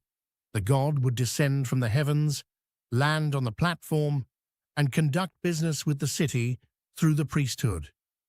It was a meeting place between earth and sky, a bridge. But here's where it gets interesting. We don't actually know how they built them. The ziggurats were made from millions of mud bricks, literally millions. Each brick had to be molded, dried in the sun, and then stacked with mortar made from bitumen, natural asphalt that seeps out of the ground in that region. It's durable stuff. Some of these structures have been standing for over 4,000 years. But the engineering required to make a mud brick building, that tall, that stable, without it collapsing under its own weight, that takes knowledge, mathematics, an understanding of load distribution, drainage, foundation settling. The Sumerians didn't leave blueprints. They left cuneiform tablets with records of grain stores, legal disputes, and religious hymns, but almost nothing about construction. We have to reverse engineer their methods by looking at what's still standing. And what's still standing shouldn't work as well as it does. Take the drainage system. Mesopotamia floods. The Tigris and Euphrates rivers don't stay in their banks. Rain comes hard and fast when it comes at all. If you build a massive mud brick structure without accounting for water, it's going to dissolve. The Sumerians knew this, so they designed weep holes, small channels running through the core of the ziggurat that allowed water to escape without eroding the structure. They also fired some of the bricks on the outer layers to make them waterproof. But the interior bricks, still just sun-dried mud. And yet they hold. Then there's the geometry. Ziggurats aren't perfectly symmetrical. If you measure them carefully, you'll notice slight curves, deliberate irregularities. Some researchers think this was intentional, a way to account for the visual distortion that happens when you look up at something that tall. The same principle the Greeks would later use on the Parthenon. But the Sumerians were doing it 1,000 years earlier. Now, the part that keeps people up at night, we're not entirely sure what happened inside these temples. The common explanation is that they were used for rituals, offerings, prayers. The king would climb the stairs, meet with the high priest, and conduct whatever ceremony was needed to keep the gods happy and the crops growing. That makes sense, but there are odd details in the records. References to sacred marriages performed at the top of the ziggurat between the king and a priestess representing the goddess Inanna. Not symbolic. Actual, ritualized unions meant to ensure fertility for the land. And then there are the sleeping chambers. Some ziggurats had rooms at the top where, according to the Greek historian Herodotus, a woman would spend the night alone, waiting for the god to arrive. Herodotus wasn't always reliable. He wrote his accounts centuries after the ziggurats were built, based on second-hand stories, but the details stuck. Why would a culture as pragmatic as the Sumerians dedicate that much labor, that many resources, to a bedroom for a god who may or may not show up? There's another layer to this. The Sumerians didn't see their gods the way we think of gods today. They weren't abstract. They weren't metaphors. They were real physical beings who walked among people, made demands, got angry, played favorites. The ziggurats were built with that understanding. So when the texts say, the gods descended to the temple at the top, the Sumerians meant it literally. We can measure the ziggurat. We can analyze the bricks. We can trace the trade routes that brought the bitumen from hundreds of miles away. But we can't quite explain why they felt the need to build a staircase to heaven. Japan, 5th century. Across the islands, something strange is happening. People are dying, as people do, and they're being buried in massive earthen mounds. Kofun, they're called. Some of these tombs stretch longer than 3 football fields. They're shaped like keyholes when seen from above, a round section attached to a triangular section, and they're surrounded by moats. Inside, the bodies of kings, warriors, leaders, but outside, arranged in careful rows along the slopes and edges of these mounds, are figures, hundreds of them, sometimes thousands. They're made of clay, hollow, baked hard, and they're staring at you. The Japanese call them haniwa. It means circle of clay, but that name doesn't capture what they really are. These aren't just pottery. They're people, animals, houses, boats, shields, quivers full of arrows, an entire world, frozen in terracotta, built to surround the dead. Some of them are simple, cylinders with faces. Others are detailed, warriors in full armor, their hands gripping swords that have long since rotted away. Women with elaborate hairstyles, their expressions calm, patient, horses with saddles, chickens, dogs, even musicians, caught mid-performance, holding instruments we can still recognize. They were placed in a specific arrangement, like an audience, all facing outward from the tomb, watching, guarding, waiting. But here's the question. No one's been able to answer definitively, what were they for? The easy answer is ritual, protection. The Haniwa were meant to stand watch over the dead, to keep evil spirits away, to serve the deceased in the afterlife. That's what most textbooks will tell you, and there's evidence to support it. Similar traditions exist all over the world. Terracotta armies in China, Ushabti figures in Egypt.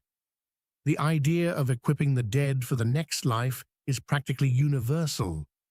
But the Haniwa are different in one key way. They weren't buried with the dead.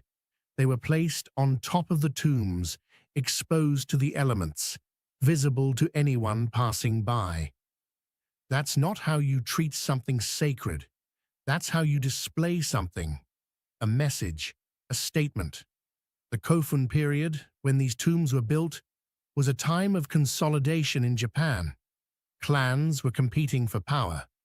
Alliances were fragile. A leader's death was a vulnerable moment, and the size of the tomb you built for them communicated how much influence your family still had. The bigger the tomb, the more Haniwa you could afford to commission, the clearer the signal. We're still here, and we're not going anywhere. So maybe the Haniwa weren't just for the dead. Maybe they were for the living, a way to project strength, to remind neighboring clans that this family had resources, artisans, laborers, that they could mobilize thousands of people to shape clay, fire kilns, and arrange an army of figures on a hillside just to honor one person. But that still doesn't explain the details. Why are some of the Haniwa smiling? Not all of them. Most have neutral expressions, but a few, scattered among the rows, have these subtle, almost playful grins. Why would a funerary object look happy? Why give a guardian figure a sense of humor? And why are there so many different types? You'd expect soldiers maybe, attendants, but chickens, farmers, musicians. One tomb had a Haniwa shaped like a house, complete with a thatched roof and a doorway. Another had a boat. These aren't just symbolic protectors. They're a snapshot of daily life, a catalogue of everything the deceased might need, or everything they left behind. There's a theory that the Haniwa tradition started as a substitute for human sacrifice. Before the Kofun period, there are accounts, hazy, possibly exaggerated, of retainers being buried alive with their lords. The logic was simple. If you served someone in life, you'd continue serving them in death.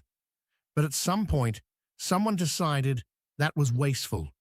So they started making clay replicas instead.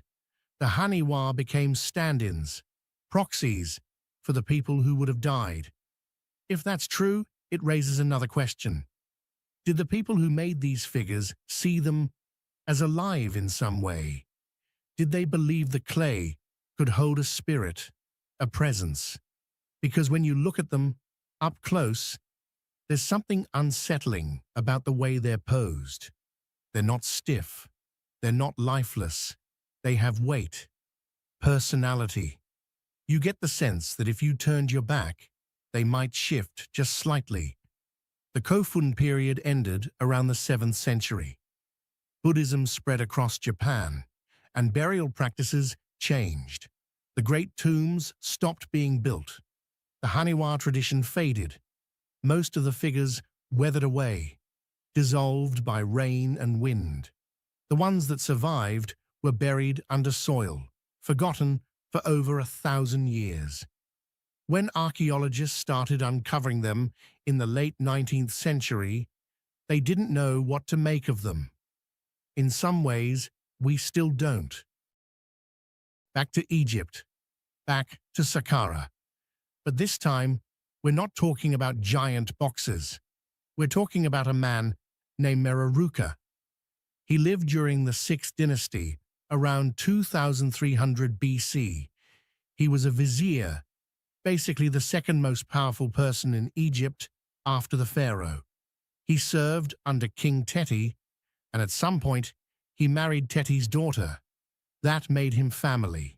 That gave him privilege. And when he died, he got a tomb that reflected just how important he'd been. 32 rooms. That's how big his tomb is.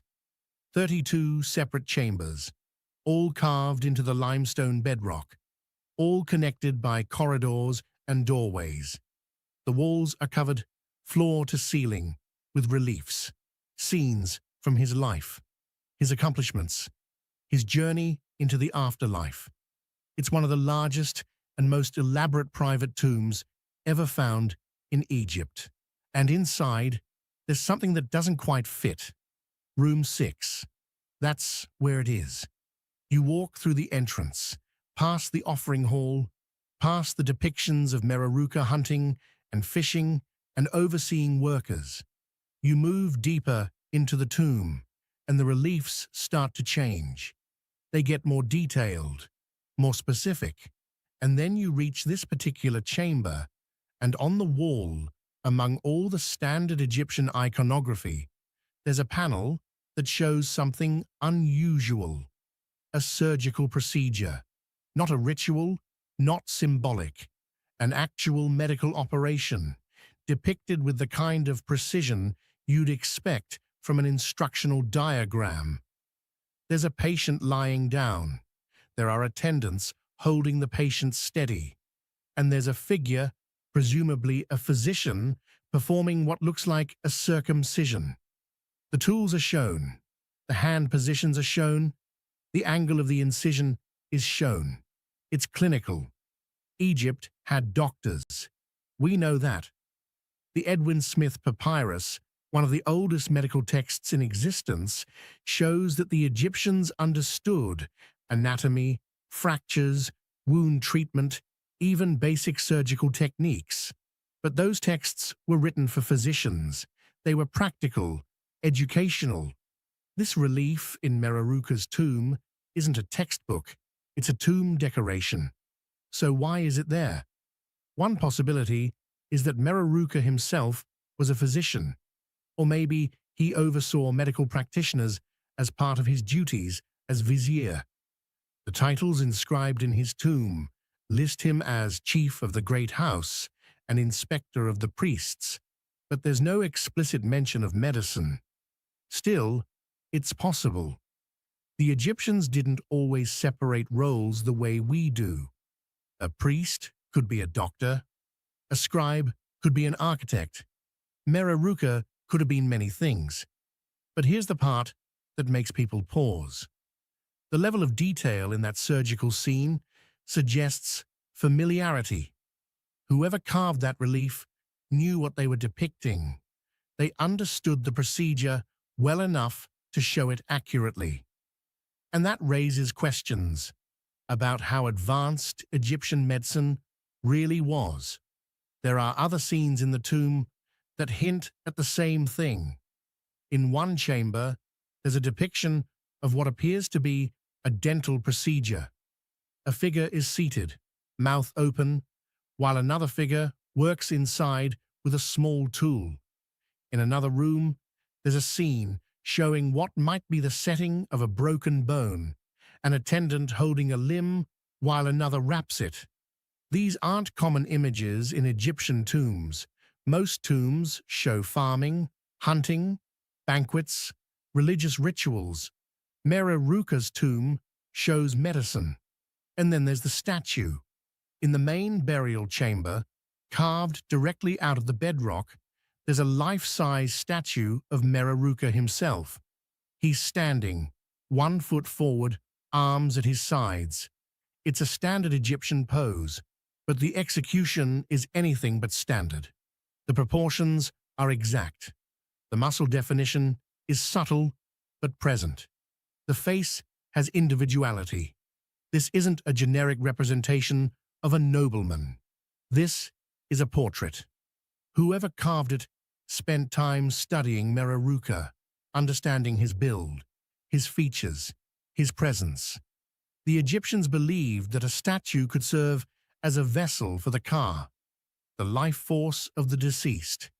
If the body was destroyed, the Ka could inhabit the statue instead. That's why so many tombs have statues, but most of them are stylized, idealized.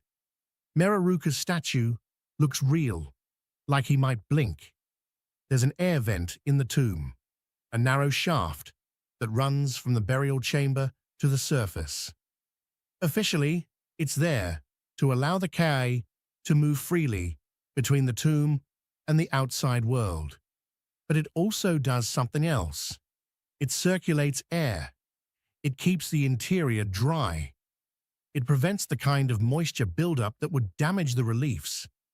Whether that was intentional or just a fortunate side effect, we don't know. What we do know is this: Mereruka's tomb is a time capsule, a detailed record of one man's life, his work, his world. And buried in those details are glimpses of knowledge we didn't think the Egyptians had.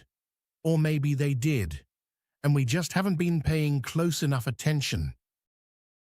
1947.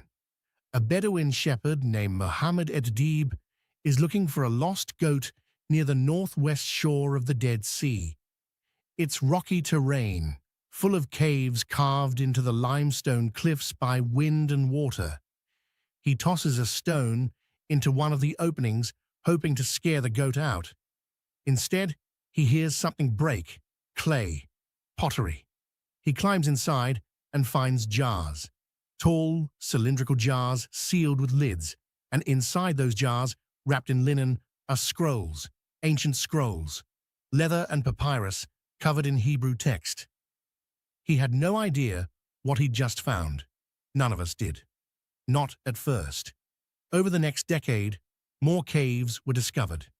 11 in total, all within a few miles of that first site near Qumran.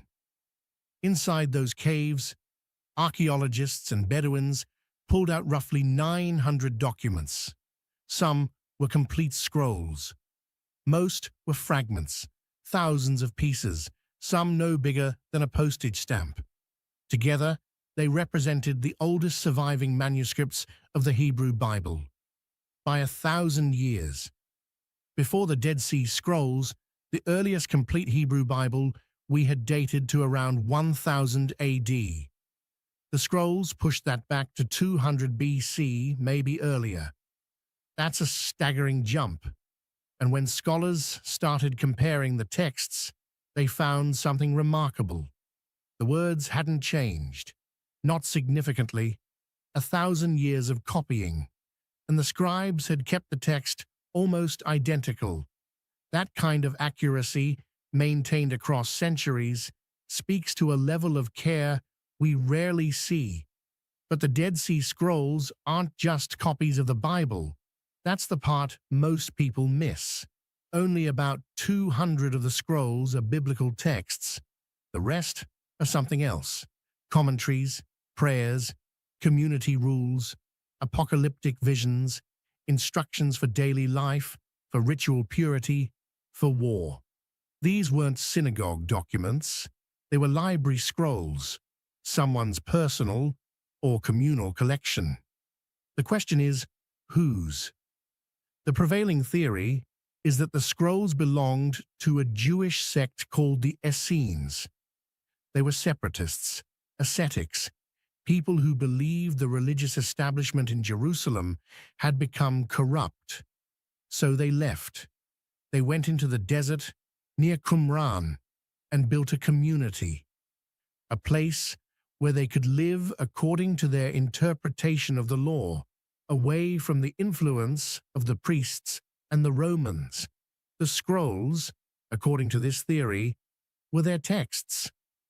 When the Roman army marched toward Qumran during the Jewish revolt in 70 AD, the Essenes hid the scrolls in caves, hoping to retrieve them later.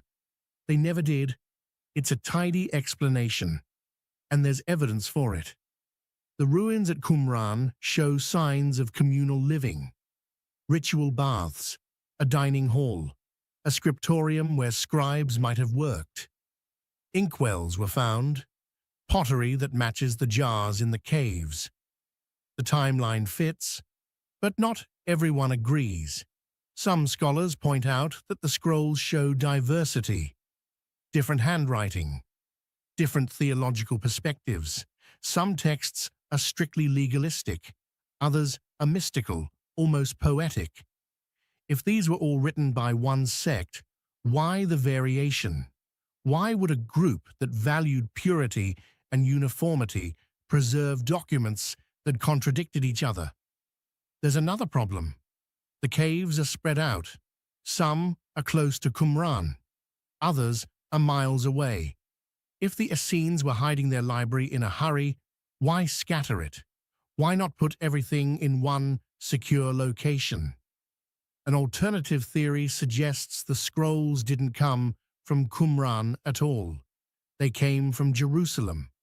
When the Romans laid siege to the city, people fled with whatever they could carry.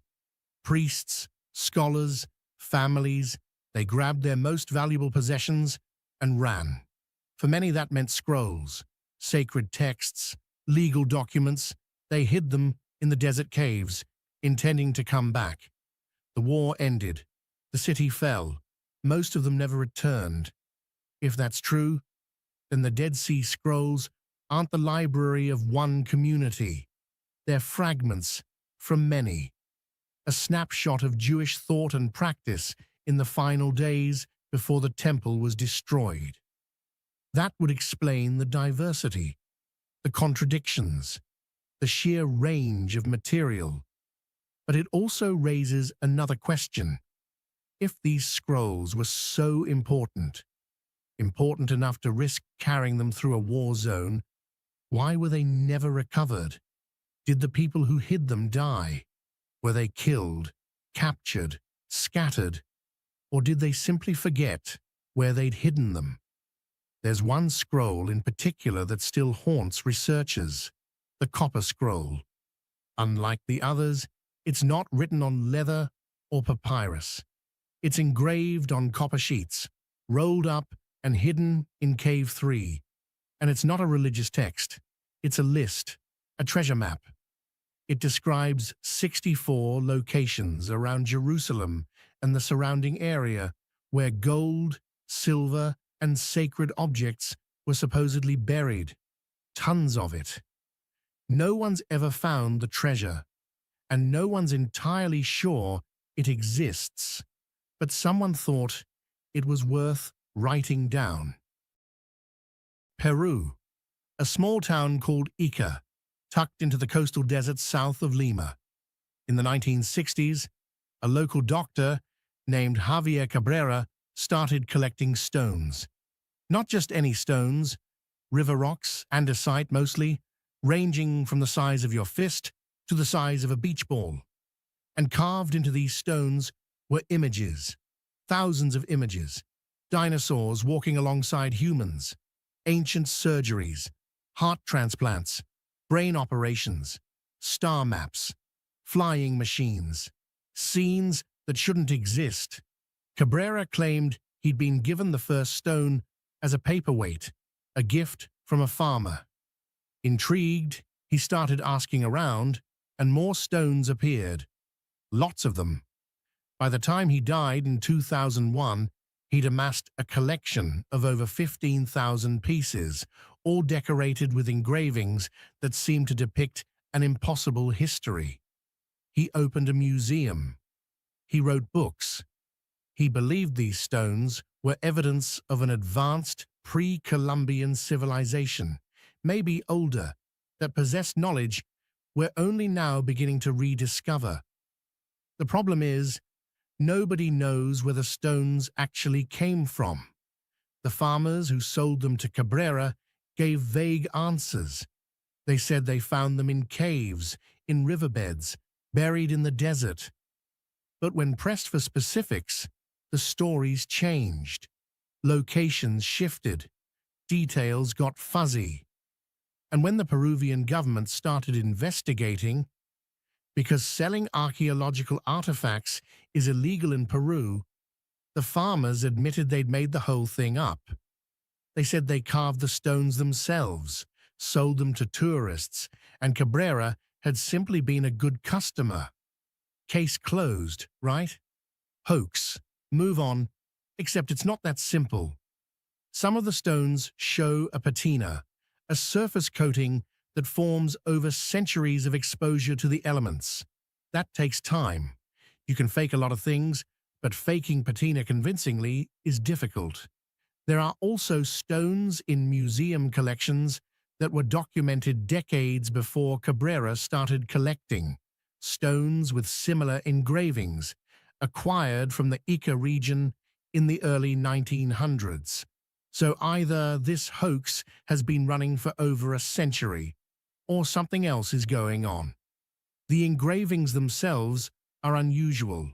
They're incised, not carved, in relief. Someone used a pointed tool to scratch lines into the rock, creating images through repeated scoring. It's labor-intensive. Each stone would have taken hours, maybe days, depending on the complexity. And the images aren't random. There are recurring themes. Animals, some recognizable, others not. Human figures performing tasks. Geometric patterns. On some stones, there are what appear to be maps, continents with coastlines that don't match modern geography. And then there are the dinosaurs. That's the part that gets attention. Multiple stones show what look like sauropods, long-necked creatures with thick tails standing next to humans. In some images, the humans are riding them. In others, they're hunting them. The proportions are off, and the anatomy isn't quite right, but the general shape is there. Critics point out that the concept of dinosaurs didn't exist until the 19th century, so any depiction of them on ancient stones has to be modern. There's no other explanation, unless whoever carved them was working from something they'd actually seen. Not living dinosaurs, nothing that dramatic, but fossils. The Ica region is rich in prehistoric remains, marine fossils mostly, from when the area was underwater millions of years ago. But there are also land fossils, large bones, skulls, fragments of creatures that haven't walked the earth in a very long time. Could someone have found those remains, tried to reconstruct what the animal looked like, and carved an image based on their interpretation? It's not impossible. Indigenous cultures all over the world have origin stories involving giant bones and strange creatures. They didn't call them dinosaurs, but they noticed them. Still, that doesn't explain the surgeries. Several stones show detailed medical procedures, a figure lying on a table, another figure standing over them, hands inside the chest cavity, apparently performing an operation. There are depictions of what looks like blood transfusions, tubes connecting one person to another, caesarean sections, organ transplants. If these are hoaxes, whoever made them had a pretty sophisticated understanding of modern surgery, or they were copying from a medical textbook. That's the accusation, that the stones are folk art, created in the 20th century by clever artisans who looked at books, magazines, encyclopedias, and translated those images into stone. It's plausible. It fits the evidence. And yet, when you look at the sheer number of stones, the consistency and style, the effort involved in creating 15,000 fake artifacts just to sell to one eccentric doctor, it starts to feel excessive. The Peruvian government considers the Ica stones a closed case. Academia dismisses them. Museums won't touch them. But collectors still buy them. Tourists still visit Cabrera's museum. And every so often, someone pulls another engraved stone out of the ground near Ica. No one's quite sure what to do with it. New Mexico, Hidden Canyon, about 35 miles south of Albuquerque. At the base of a mesa, there's a boulder. It's big, roughly 80 tons of basalt, dark and weathered. And carved into its face are letters, ancient letters, Paleo-Hebrew, to be specific. The same script used in the Levant around 500 BC, maybe earlier. And those letters spell out something very particular. The Ten Commandments in New Mexico. The stone was first documented in 1933 by a local archaeologist named Frank Hibben. He was a grad student at the time, exploring the area, and a guide showed him the boulder. Hibben didn't think much of it initially. There are a lot of carved rocks in the southwest, petroglyphs left by Native American tribes, historical graffiti, modern vandalism. But when he looked closer at the script, he realized this wasn't any of those things. This was Hebrew, Old Hebrew, and it was sitting in the middle of the New Mexico desert. He didn't publish his findings right away, partly because he was young, still establishing his career, and partly because he knew what kind of reaction it would get. When he finally did bring it to wider attention in the 1950s, the response was exactly what he expected: skepticism, dismissal, accusations of fraud. Because here's the problem. If the Los Lunas Decalogue stone is genuine, it means Semitic people were in North America over 2,000 years before Columbus. And that rewrites everything. The inscription itself is a version of the Ten Commandments, written in an ancient Hebrew script that predates the Dead Sea Scrolls. It's not a perfect match to the biblical text. There are variations, abbreviations, some letters that are worn or ambiguous, but it's recognizable. Scholars who've examined it say the grammar and syntax are consistent with ancient Hebrew. It's not modern. It's not something you could fake easily unless you had serious expertise in Paleo-Hebrew paleography. And that's where the debate gets messy. The skeptics argue that the stone is a hoax, probably carved sometime in the 1800s by a settler with knowledge of Hebrew. There were Jewish immigrants in the Southwest during that period. Maybe one of them decided to leave a religious marker, a monument of sorts, and used an archaic script they'd studied. It's possible. There's a tradition among certain communities of creating memorial stones in remote places. But there are details that don't fit that narrative. First, the weathering. The grooves are old, not just surface-level scratches. They're deep, eroded by centuries of exposure to wind, rain, and temperature shifts. Geologists who've examined the stone estimate the inscriptions could be anywhere from 500 to 2,000 years old, based on the patina and erosion patterns. That doesn't prove antiquity. Weathering can be faked or misinterpreted, but it does complicate the hoax theory. Second, the location. Hidden Canyon isn't accessible. It wasn't near any major trails or settlements in the 1800s. If you were going to carve a hoax, you'd put it somewhere people might actually see it. This stone was hidden, obscured by vegetation, difficult to reach. It wasn't found until the 20th century, and even then, only because a local guide happened to know it was there. Third, there's the companion evidence. About 20 miles from Los Lunas, there's another site. Phoenician inscriptions carved into rock faces near the Rio Grande.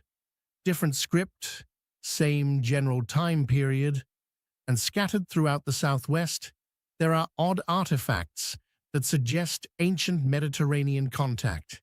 a Roman-style oil lamp found in a sealed cave in Arizona, coins that might be Carthaginian, stone anchors off the California coast that resemble designs used by ancient seafarers.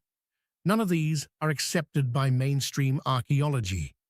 They're dismissed as misidentifications, hoaxes, or coincidences. But taken together, they paint a picture that's hard to ignore.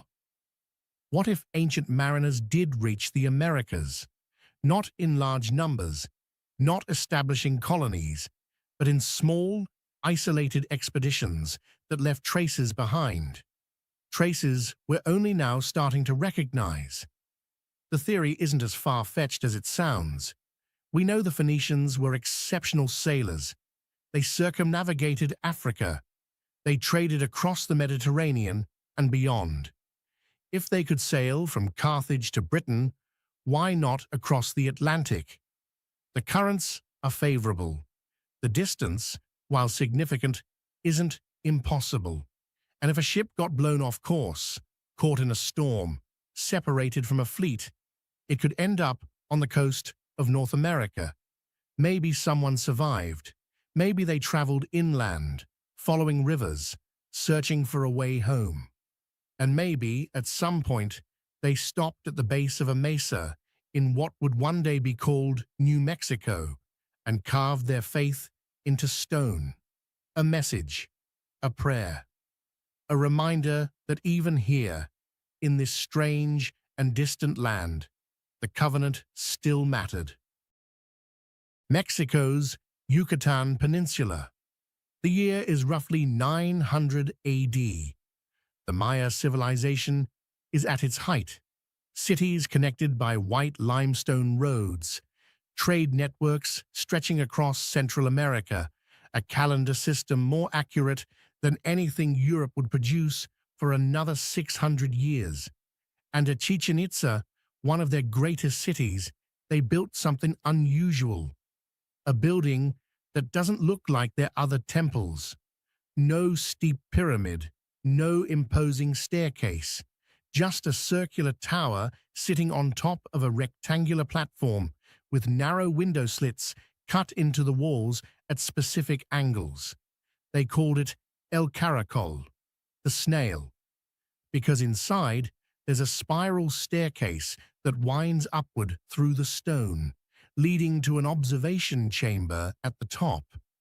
It's an observatory, and it's pointing at things we're only now beginning to understand.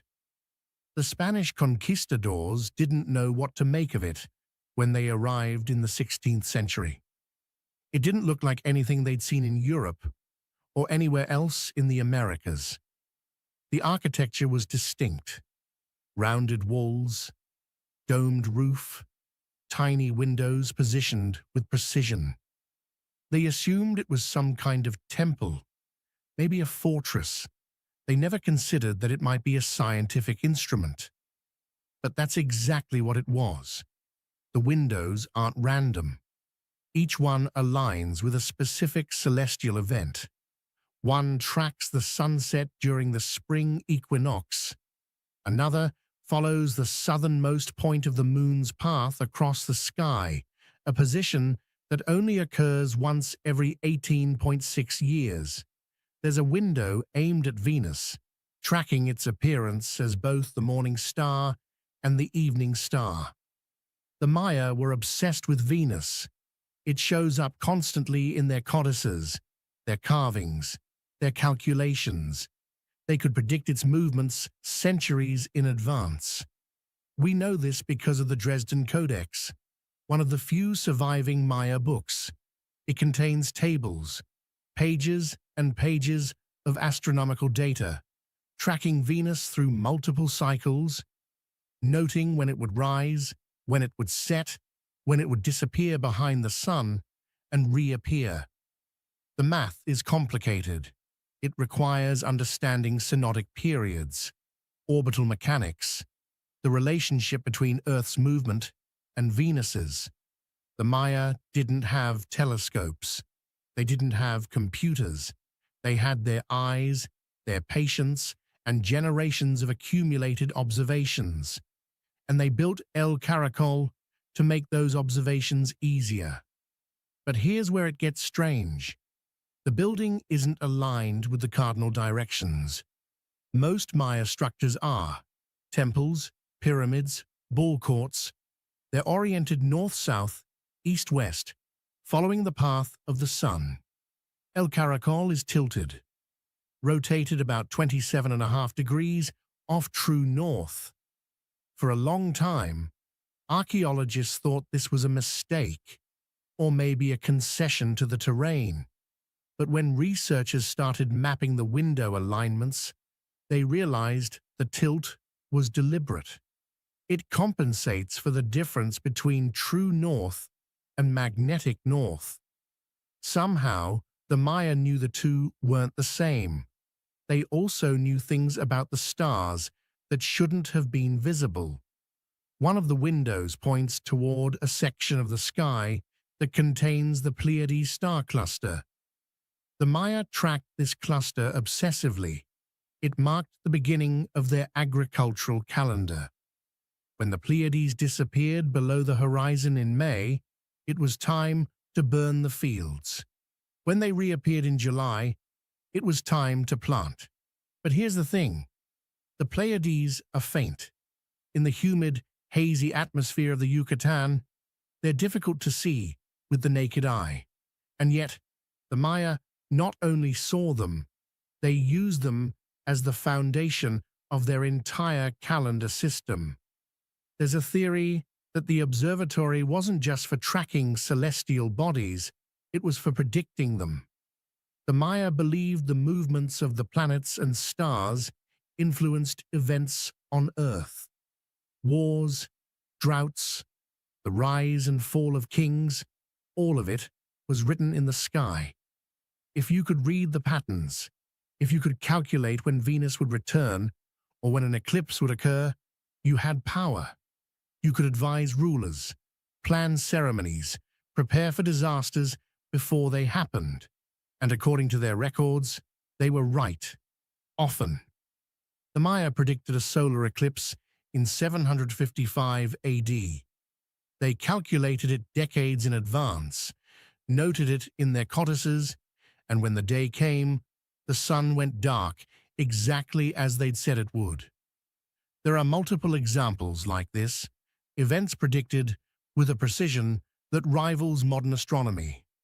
And they did it all from the top of a stone tower, using nothing but their eyes and centuries of careful observation. El Caracol is still standing. The roof has collapsed, the staircase is worn, but the windows are still there, still pointing at the same corners of the sky they've watched for over 1,000 years. Every spring equinox, the sun sets perfectly through one of those windows, just as it did when the Maya were still watching. They keep turning up, in fields, in old Roman forts, buried in the remains of ancient settlements, small bronze objects, hollow, roughly the size of a tennis ball, 12 flat faces, each one a pentagon, a circular hole punched through each face, every hole a different size. And at each corner, where 3 faces meet, there's a small knob, a raised sphere of metal. They're called Roman dodecahedra, and after more than 200 years of finding them, we still have no idea what they were for. The first one was discovered in the 1700s, somewhere in England. Since then, over 100 have been found, scattered across what used to be the northern provinces of the Roman Empire. Britain, France, Germany, Switzerland, the Low Countries. They show up in hordes with coins and jewelry in the ruins of military camps, occasionally in graves. But here's what's strange. They've never been found in Rome itself. Not in Italy, not in Greece, not anywhere in the Mediterranean heartland. Only in the frontier territories, the cold places, the edges of the empire, and Rome never mentioned them, not once. The Romans documented everything. They left records of daily life, military campaigns, tax collections, building projects.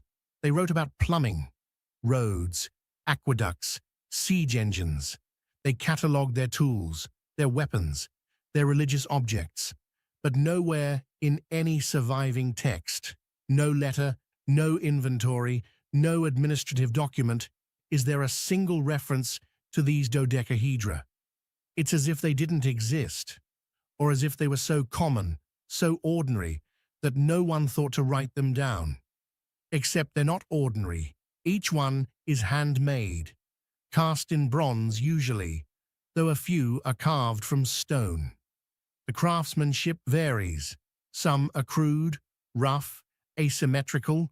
Others are beautifully proportioned, carefully finished, with knobs that are perfectly round and holes that are precisely centered. No two are exactly alike. The sizes of the holes differ from object to object, following no obvious pattern. Some dodecahedra have decorative circles engraved around the holes.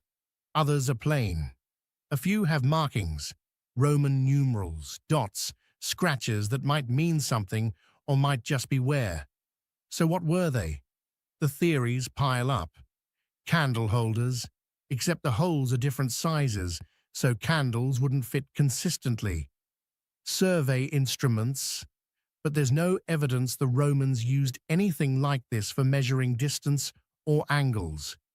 Gaming pieces, possible, but no one's found any rules or boards that match. Religious objects, maybe, but why only in the northern provinces? Why not everywhere Rome controlled? One popular theory is that they were used for knitting. The idea is that you'd thread yarn through the holes, using the different sizes to create gloves with fingers of varying widths. It's clever. It makes sense, especially in colder climates where knitted gloves would be valuable. But there's a problem. We have no evidence the Romans knitted. Knitting as we know it doesn't appear in the archaeological record until centuries after Rome fell. They had weaving, spinning, netting, but not knitting. So either the dodecahedra prove the Romans invented knitting, and we somehow missed all other evidence of it, or they were for something else. Another theory suggests they were astronomical devices, tools for calculating the optimal planting dates for crops by measuring the angle of sunlight through the holes. Hold it up, see which hole the sun shines through, and you'd know what time of year it was. It's plausible. The Romans cared about agriculture. They understood the solar calendar. But if that's what these were for, why make them so inconsistent? Why not standardize the hole sizes, the proportions, the design?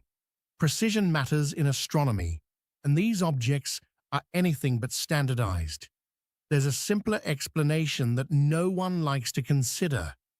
Maybe they were toys, or decorative objects, something wealthy Romans bought because they looked interesting, because they felt good in the hand, because they demonstrated the skill of the craftsman who made them. Not everything has to be functional. Not everything needs a purpose beyond aesthetics or amusement. But that doesn't explain the distribution. Why only in the northern provinces? Why not in Rome, where wealthy people had plenty of money to spend on trinkets?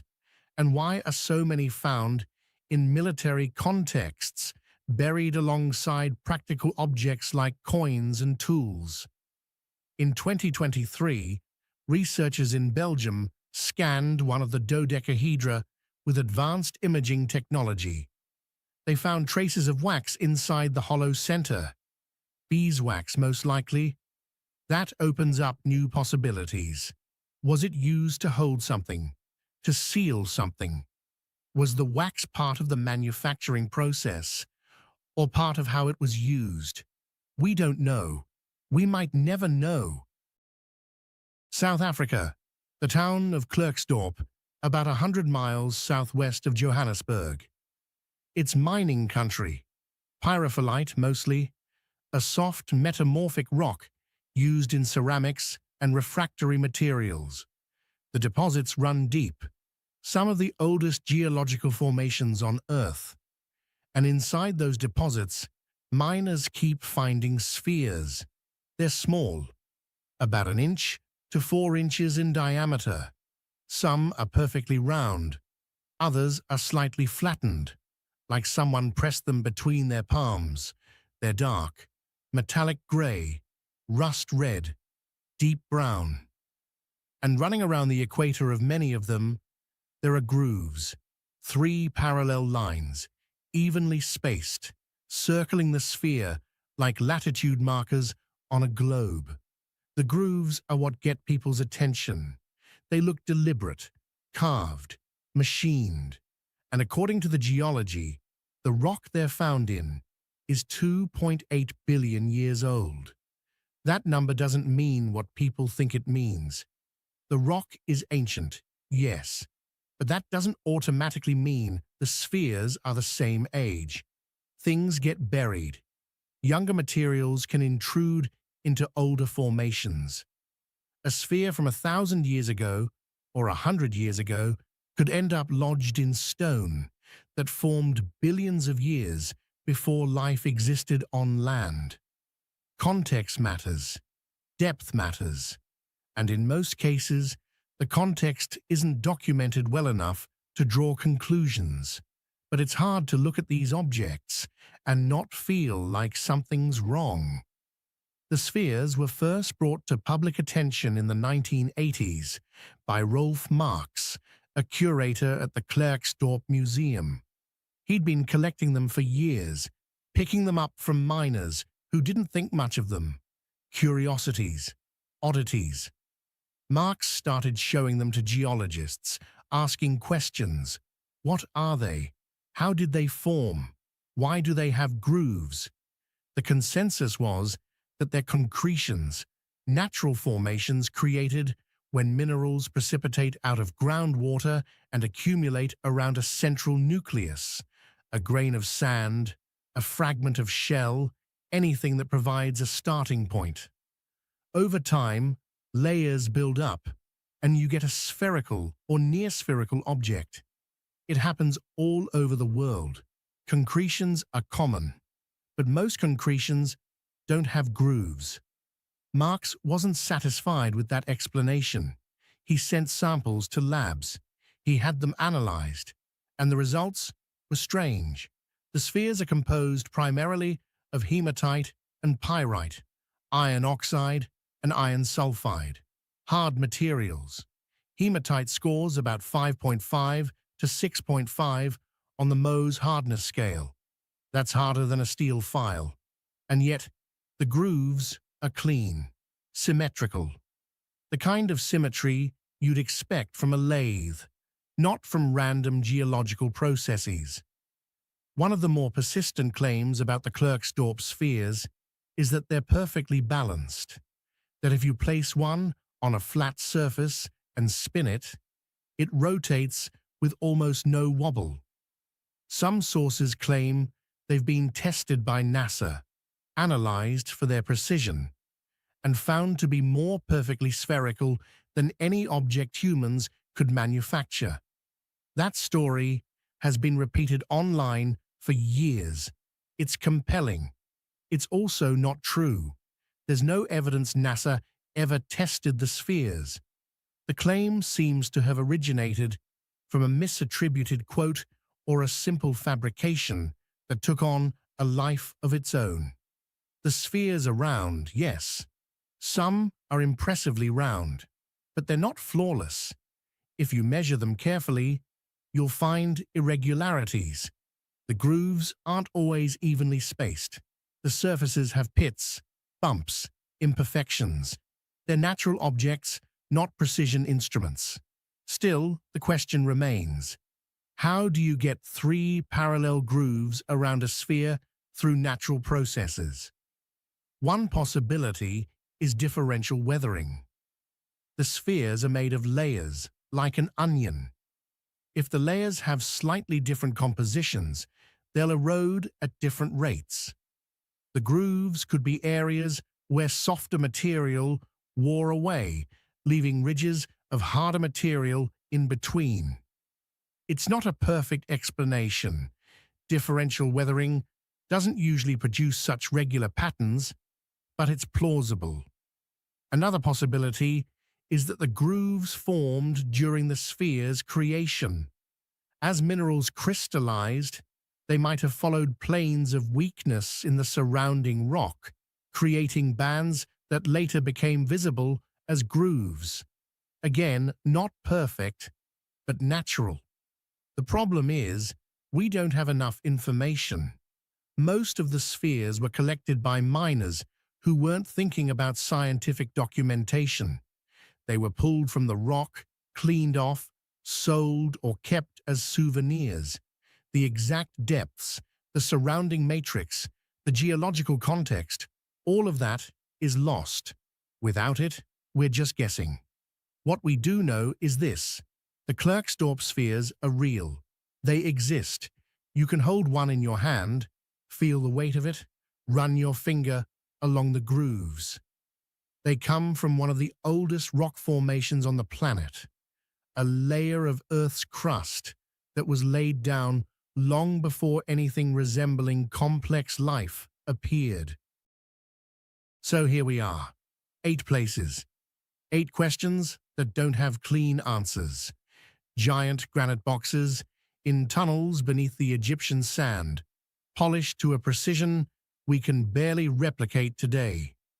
Ziggurats rising from the Mesopotamian plains, built as meeting places for gods who were supposed to be real. Clay figures standing guard over Japanese tombs, frozen in expressions we can't quite read. A vizier's tomb decorated with surgical procedures that suggest the Egyptians knew more about medicine than we give them credit for. Scrolls hidden in desert caves, preserving words that were never supposed to be lost. Stones carved with images of dinosaurs and heart transplants, sold by farmers who may or may not have been telling the truth. Hebrew commandments carved into a boulder in New Mexico, weathered by centuries in a place they shouldn't exist, and an observatory in the Yucatan, built by people who could see the future, written in the stars. None of these are mysteries in the dramatic sense. There are no curses, no lost cities of gold, no ancient aliens, just evidence. Physical, measurable evidence that sits quietly in museums and desert landscapes, waiting for us to ask better questions. The problem with archaeology is that it's built on assumptions. We assume we know what tools were available, what knowledge existed, what was possible. And most of the time, those assumptions hold. But every so often, we find something that doesn't fit. A box too precise, a calculation too accurate, a carving too detailed. And we're left with a choice. We can dismiss it, call it an anomaly, a hoax, a misunderstanding, or we can sit with the discomfort of not knowing. Because that's what these places represent. Not answers, just the space where answers should be. The people who built these things, who carved the stones, who tracked the planets, who hollowed out 70 tons of granite with tools we can't identify. They're gone. Their voices are gone. All we have left are the objects themselves, silent and patient, doing what they've always done, existing, persisting, refusing to be easily explained. Maybe that's enough. Maybe the point isn't to solve every mystery, but to remember that the past is deeper and stranger than we think, that the people who came before us weren't primitive. They were us, just as curious, just as clever, working with what they had and leaving behind traces we're still trying to decode. Sleep well. Let your mind wander. And if you find yourself thinking about granite boxes in the dark, or clay soldiers watching over the dead, or Hebrew letters carved into stone where they shouldn't be. Well, that's the point. These mysteries don't need to keep you awake. They just need to remind you that there's still so much we don't understand. And maybe, just maybe, that's not something to fear. It's something to appreciate. If you enjoyed this journey through the unexplained, hit that like button. Share it with someone who appreciates a good mystery. And if you want to keep exploring the places where history doesn't quite add up, there's more waiting. Subscribe, and we'll keep digging together, because the past isn't finished with us yet. Long before history was written down, human beings were leaving messages in stone. Not stories, not names, but structures so deliberate, so carefully placed, that centuries later, we're still trying to understand what they were meant to say. Across oceans and continents, entire societies invested enormous effort into building monuments that don't fully explain themselves. Some stand alone, far from any known settlement. Others were fortified, repeated, or abandoned in ways that suggest urgency or fear rather than celebration. Tonight, we're going to explore 8 of these places. Not the famous icons you've seen 1,000 times, but quieter sites that raise harder questions. Places where archaeology offers theories, but not certainty. Before we begin, if you're drawn to this kind of slow, thoughtful exploration, where history meets unanswered mystery, consider subscribing. These stories deserve time, patience, and attention. Now let's begin our journey on a small island in the South Pacific. On a small island in the South Pacific, there stands a gateway made of coral limestone. 2 massive pillars, each weighing somewhere around 40 tons, supporting a lintel stone across the top. The locals call it Ha'amonga a Maui, the gateway of Maui. And for centuries, no one could agree on why it was built. This is Tonga, a kingdom spread across more than 170 islands, most of them uninhabited. The trilithon sits on the main island of Tongatapu, in a clearing that doesn't seem particularly special at first glance. No temple ruins nearby, no obvious astronomical alignment, just this enormous stone structure standing alone in the tropical heat, about 13 feet tall and 19 feet wide. The thing is, when you get up close, you start to notice details that don't add up. The surfaces of the stones show chisel marks, precise cuts. These weren't natural formations shaped by wind and water. Someone quarried these blocks, transported them, and lifted that lintel into place. And we're talking about the 13th century here, maybe earlier. The oral traditions aren't entirely clear on the date. According to Tongan legend, the structure was built by Tuitatui, the 11th Tui Tonga. That's essentially a sacred king. The stories say he erected it as a monument to his 2 sons, or possibly as a gateway to the royal compound. But here's the problem with that explanation. The compound, if there ever was one, is gone. There's no archaeological evidence of buildings, walls, or ceremonial platforms in the immediate area. Just the trilithon, standing there, waiting. For a long time, that's all anyone had. Local legends and guesswork.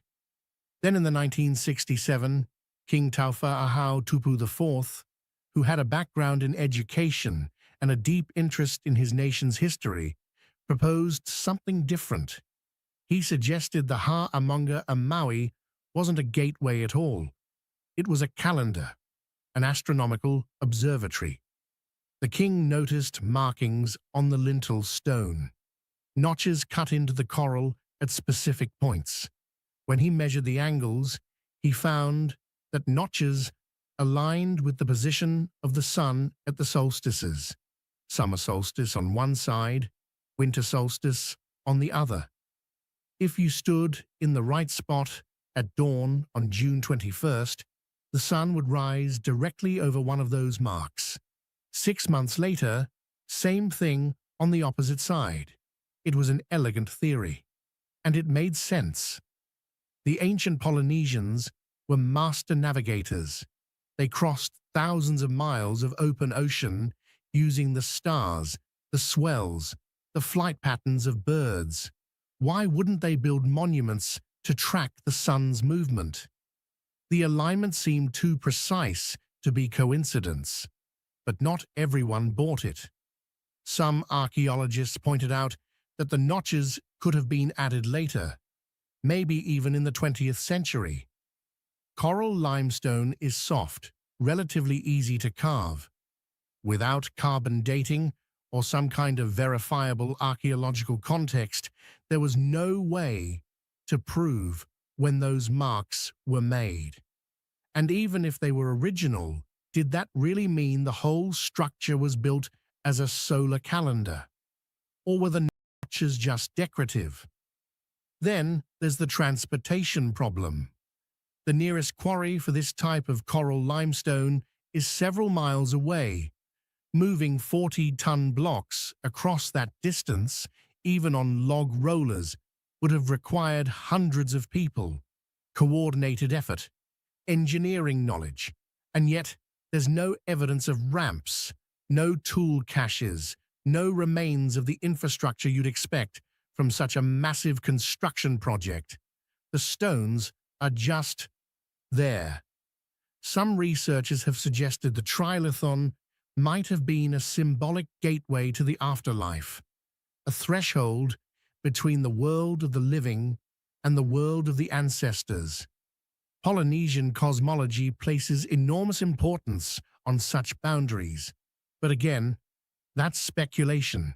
There are no carvings, no inscriptions, nothing to indicate religious significance beyond the sheer scale of the thing.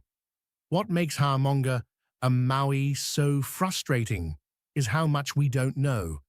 We can't even say for certain how old it is.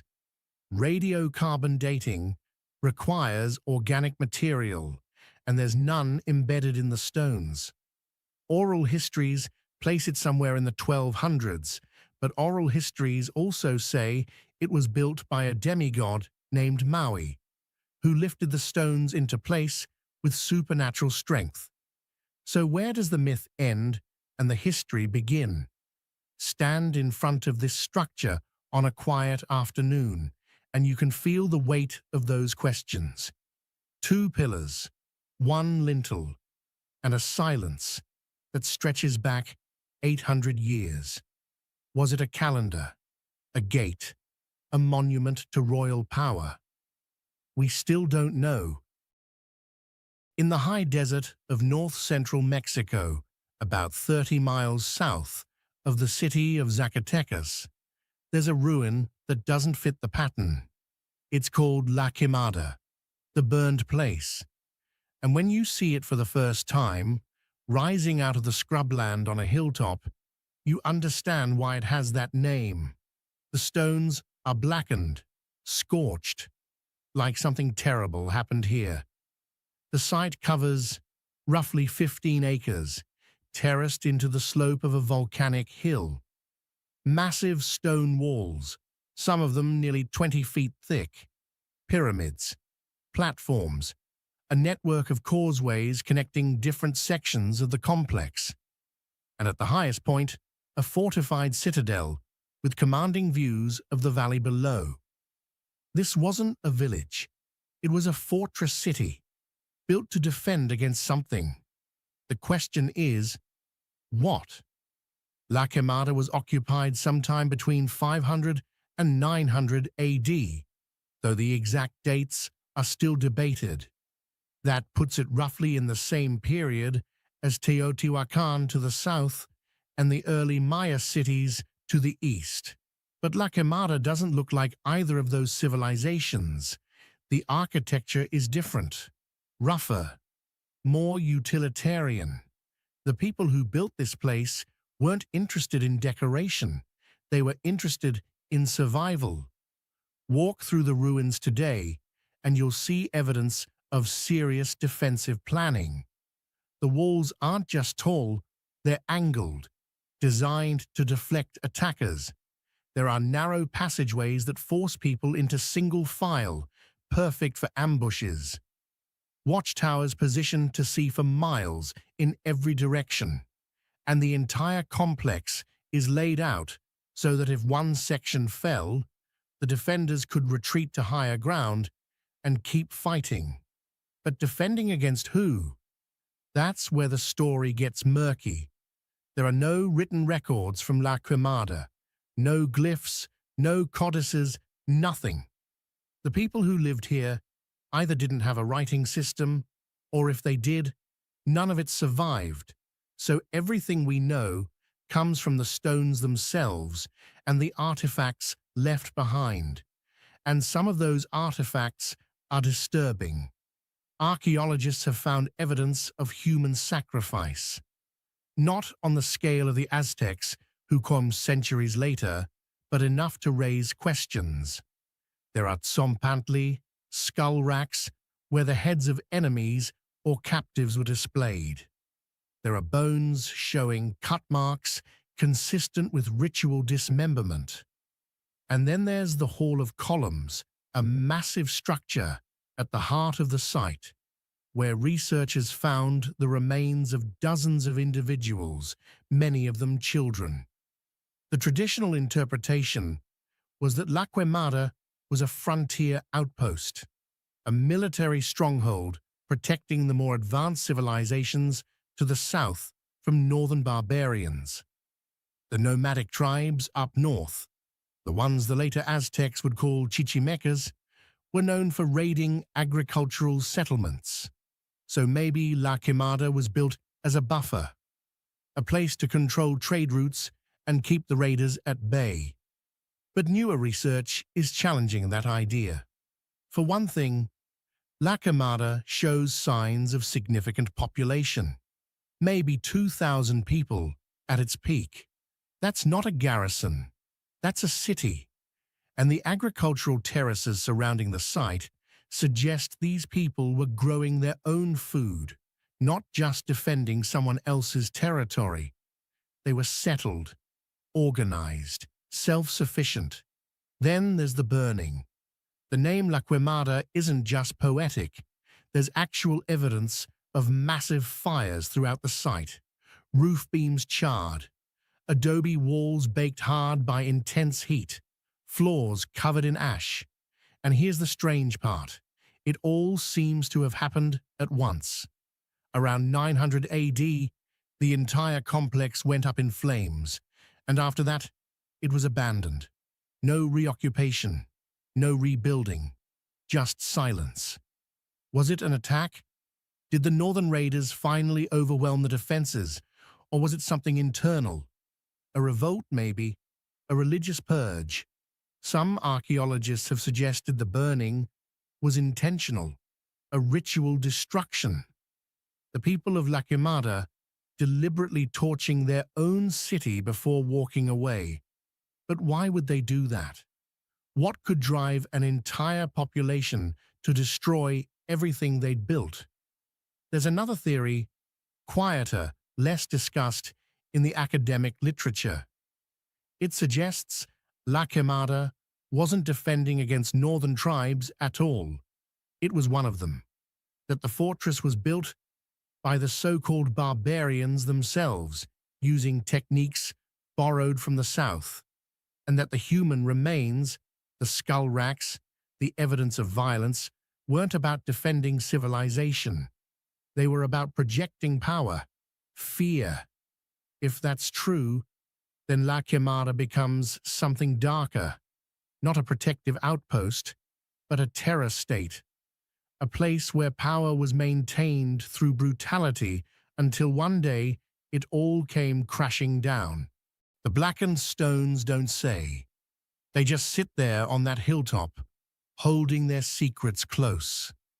watching the desert, waiting.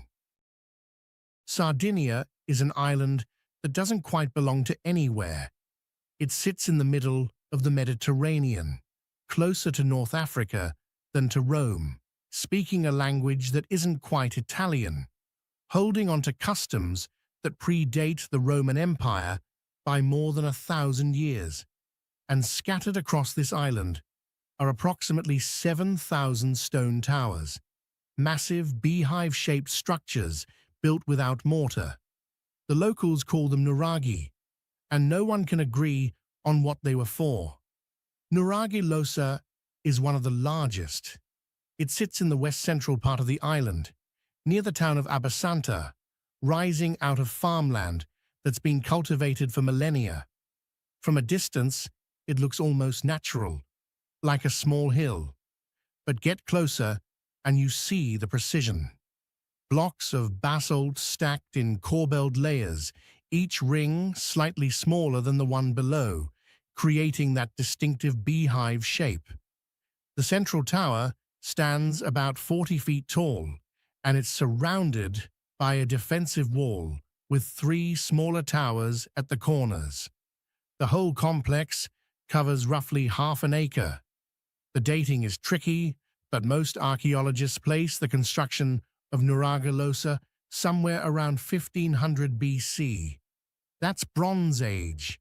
That's before the Greeks started building the Parthenon, before King Solomon's temple. These stones were already ancient when Rome was founded. Step inside the main tower and you're hit by the coolness. Even on the hottest summer day, the interior stays relatively comfortable. The walls are several feet thick, and there are no windows in the lower chambers. Light comes from narrow slits higher up and from the central shaft that runs through the middle of the structure. There's a tholos chamber, a circular room with a domed ceiling and a stone stairway built into the wall that spirals upward to the upper levels. The craftsmanship is remarkable, each stone fitted so precisely that even after 3,500 years, the structure is still standing. But standing for what purpose? That's the question that's plagued researchers since the first serious archaeological work began in the 19th century. The most obvious answer is defense. The towers are fortified. They're positioned on high ground with clear sight lines. The entrances are small, easily defended. Many nuraghi, including Losa, have wells inside, which means they could withstand a siege. So clearly, someone was worried about attack. But if they're fortresses, why are there so many of them? 7,000 defensive towers on an island that's only about 140 miles long. That's one nuraghi for every 3 or 4 square miles.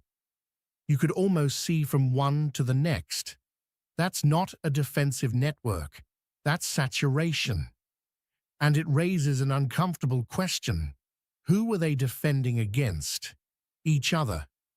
Some researchers think the nuraghi weren't military at all. They suggest these were religious structures, temples, the circular chambers, the precise astronomical alignments that some towers seem to have. The artifacts found inside, votive offerings, small bronze figurines, suggest ritual use. Maybe the nuragic people worshipped their ancestors in these towers. Maybe the height was symbolic, bringing them closer to the gods. Others argue they were status symbols, Bronze Age equivalents of castles, each local chieftain building his own nuraghi to demonstrate wealth and power. The more elaborate the tower, the more important the family. That would explain the variation in size and complexity. Some nuraghi are simple, single towers. Others, like Losa, are sprawling complexes with multiple structures and defensive walls. Then there's the practical theory. Maybe they were just homes, fortified dwellings for extended families or small communities. The interior chambers would have provided shelter. The upper levels could have been used for storage or as lookout points. The thick walls would have kept the inhabitants cool in summer and warm in winter. It's not glamorous, but it makes sense. The problem is, none of these theories fully explains the evidence. There are nuraghi with clear defensive features that show no signs of battle damage. There are towers positioned in places with no strategic value whatsoever. There are structures with astronomical alignments that also have wells and storage rooms. It's like the Nuragic people built these things for multiple purposes, or their purposes changed over the centuries of use. And then there's the question of the collapse. The Nuragic civilization thrived for roughly 1,000 years, from about 1800 BC to 800 BC. During that time, they developed metalworking, built ships, traded with the Mycenaeans and the Phoenicians, created a distinct artistic style. And then, around the time the Phoenicians started establishing colonies on Sardinia, the Nuraghi stopped being built. The civilization didn't disappear exactly, but it transformed. The towers fell into disuse. Some were repurposed. Others were simply abandoned. Why? Did the Phoenicians conquer them, assimilate them, or did the Nuragic people themselves decide these towers were no longer necessary? There's evidence of cultural blending. Phoenician pottery mixed with Nuragic bronze work. But there's no clear record of conflict, no mass graves, no destruction layers. Nuraghi Losa sits there in its field, surrounded by olive trees and grazing sheep, and it doesn't offer answers. You can climb the ancient stairs. You can stand in the Tholos chamber where people stood 3,000 years ago. You can run your hand along the basalt blocks and feel the tool marks from Bronze Age chisels. But you can't know why they built it. Not really. The stones remember, but they're not talking. Cyprus sits at a crossroads, where Europe meets Asia, meets Africa, where trade routes converge and civilizations have clashed for thousands of years. But long before the Phoenicians, before the Greeks, before any of the empires we read about in school, there was a village on the southern slopes of the island, a settlement of round stone houses built by people who barely understood agriculture. They called it Kirokitia, or at least that's what we call it now. We don't know what they called it. They left no writing, no symbols we can interpret, just stones and bones and questions. The site was discovered in 1934, but serious excavation didn't begin until after World War II.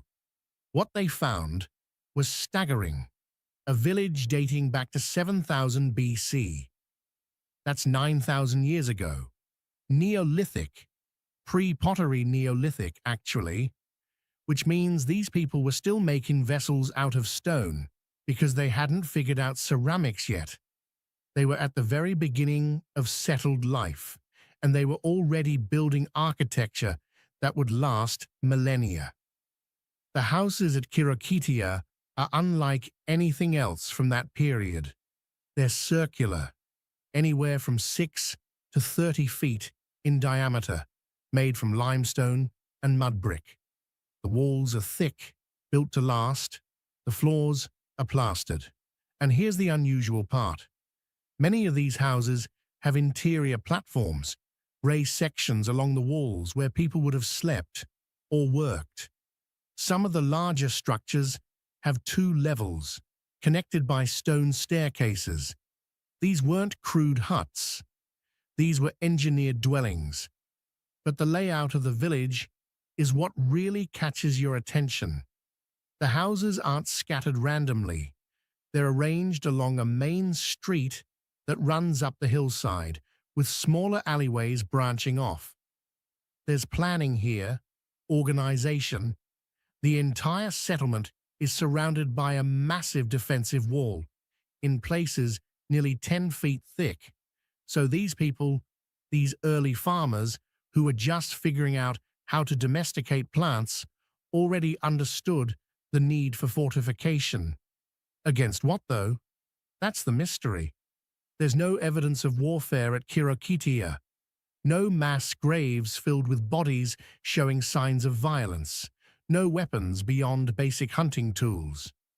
The wall is there, impressive and undeniable, but nothing suggests it was ever put to the test. Maybe the threat was psychological. Maybe just having the wall was enough to deter whoever they were afraid of. Or maybe they weren't afraid of people at all. Cyprus has wild animals, boar, deer. In ancient times, there may have been other predators.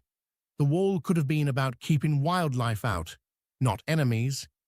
Walk through the reconstructed houses today, and you get a sense of how these people lived. Small hearths in the center of each dwelling, stone tools for grinding grain, obsidian blades imported from Anatolia, which tells us they were trading across the sea. And then there are the burials. This is where Kirokitia gets genuinely strange.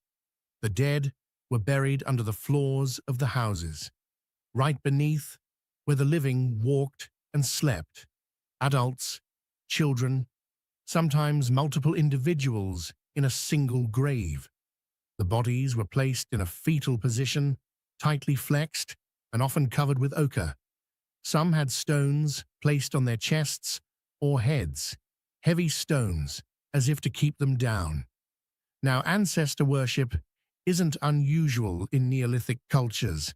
Many societies honored their dead by keeping them close. But at Kirokitia, there's something more deliberate about it. The placement of those stones suggests more than reverence. It suggests fear, like maybe they believed the dead could come back if not properly restrained. There's also evidence of skull removal. In some graves, the skulls are missing, carefully removed post-mortem, probably after the flesh had decomposed. Were they kept as relics? Worshipped? Destroyed? We don't know. The skulls are gone, taken somewhere else, or perhaps ground down and scattered. The practice appears in other Neolithic sites across the Near East, but each culture seems to have had its own reasons. The population at Kirokitia probably never exceeded a few hundred people, maybe 300 at its peak. They grew wheat and barley. They raised pigs and goats. They made beads from carnelian, which means they had contact with the mainland because carnelian doesn't occur naturally on Cyprus. They lived in this village for about 1,000 years, maintaining the same architectural style, the same burial practices, the same daily rhythms. And then, around 6,000 BC, they left. The entire site was abandoned, not burned, not destroyed, just vacated. There's a gap in the archaeological record after that. For roughly 1,500 years, there's almost no evidence of human habitation on Cyprus. It's as if the island emptied out. What happened? Climate change is one theory. Maybe a drought made farming impossible. But you'd expect to see evidence of desperation. Thinner livestock bones. Changes in diet. There's none of that. Disease is another possibility. A plague that wiped out most of the population and scared off the survivors. But again, no mass graves, no sudden die-off visible in the burial record.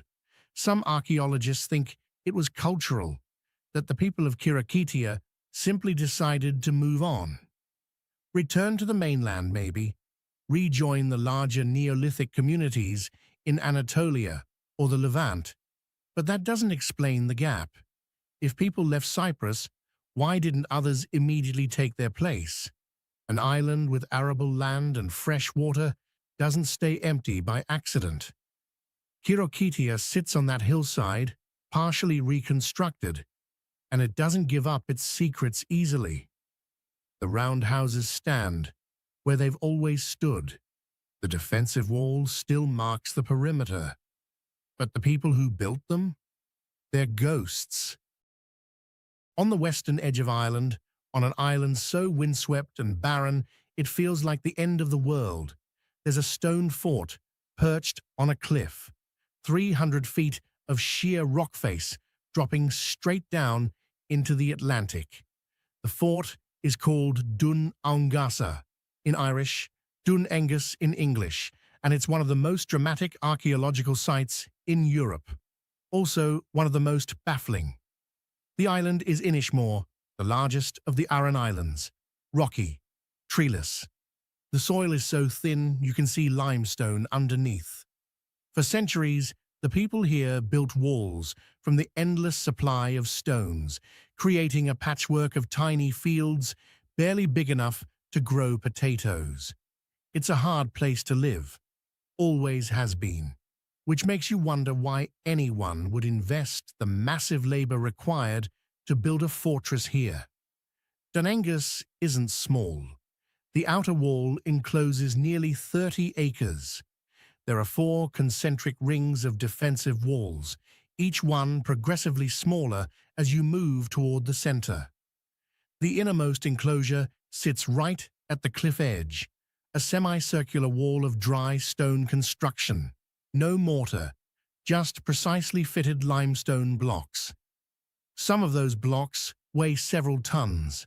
The wall itself is 18 feet thick in places and originally stood about 20 feet high. But here's what makes Dún Aengus truly strange. Between the middle and outer walls, there's a band of stone pillars, thousands of them, jagged limestone stakes driven into the ground at angles, creating a field of obstacles that would be nearly impossible to cross. The Irish call them chevaux de frise, borrowing the French military term. They're designed to stop a charging enemy, break up cavalry, slow down infantry, make any assault a nightmare. Except there were no horses on Inishmore in the Bronze Age, and the fort is on a cliff. You can't attack from the ocean side. So who were they defending against that required this level of fortification?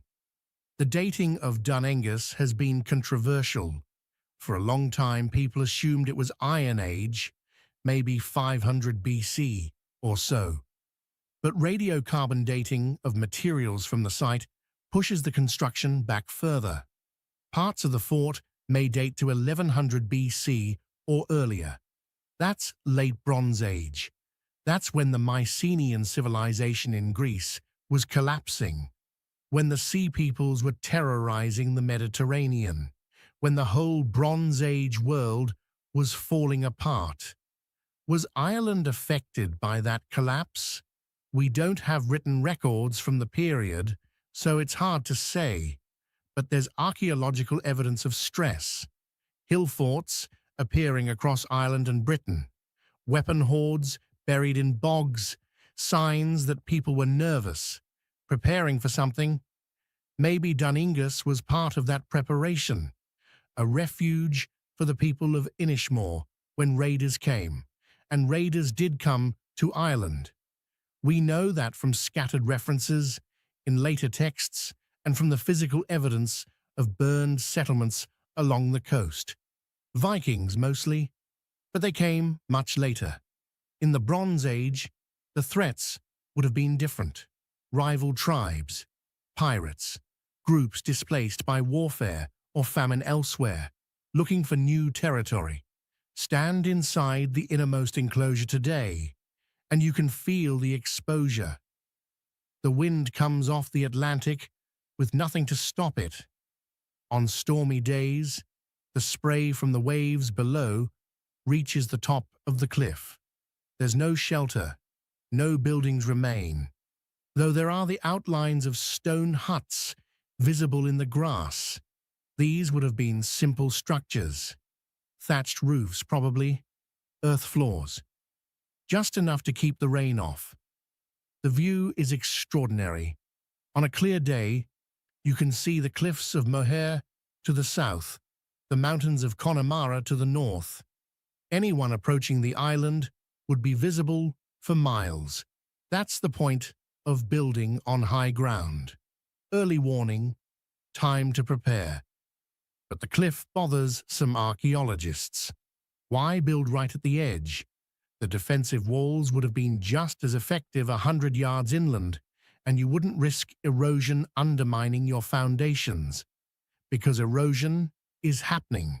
The cliff is retreating, slowly but measurably.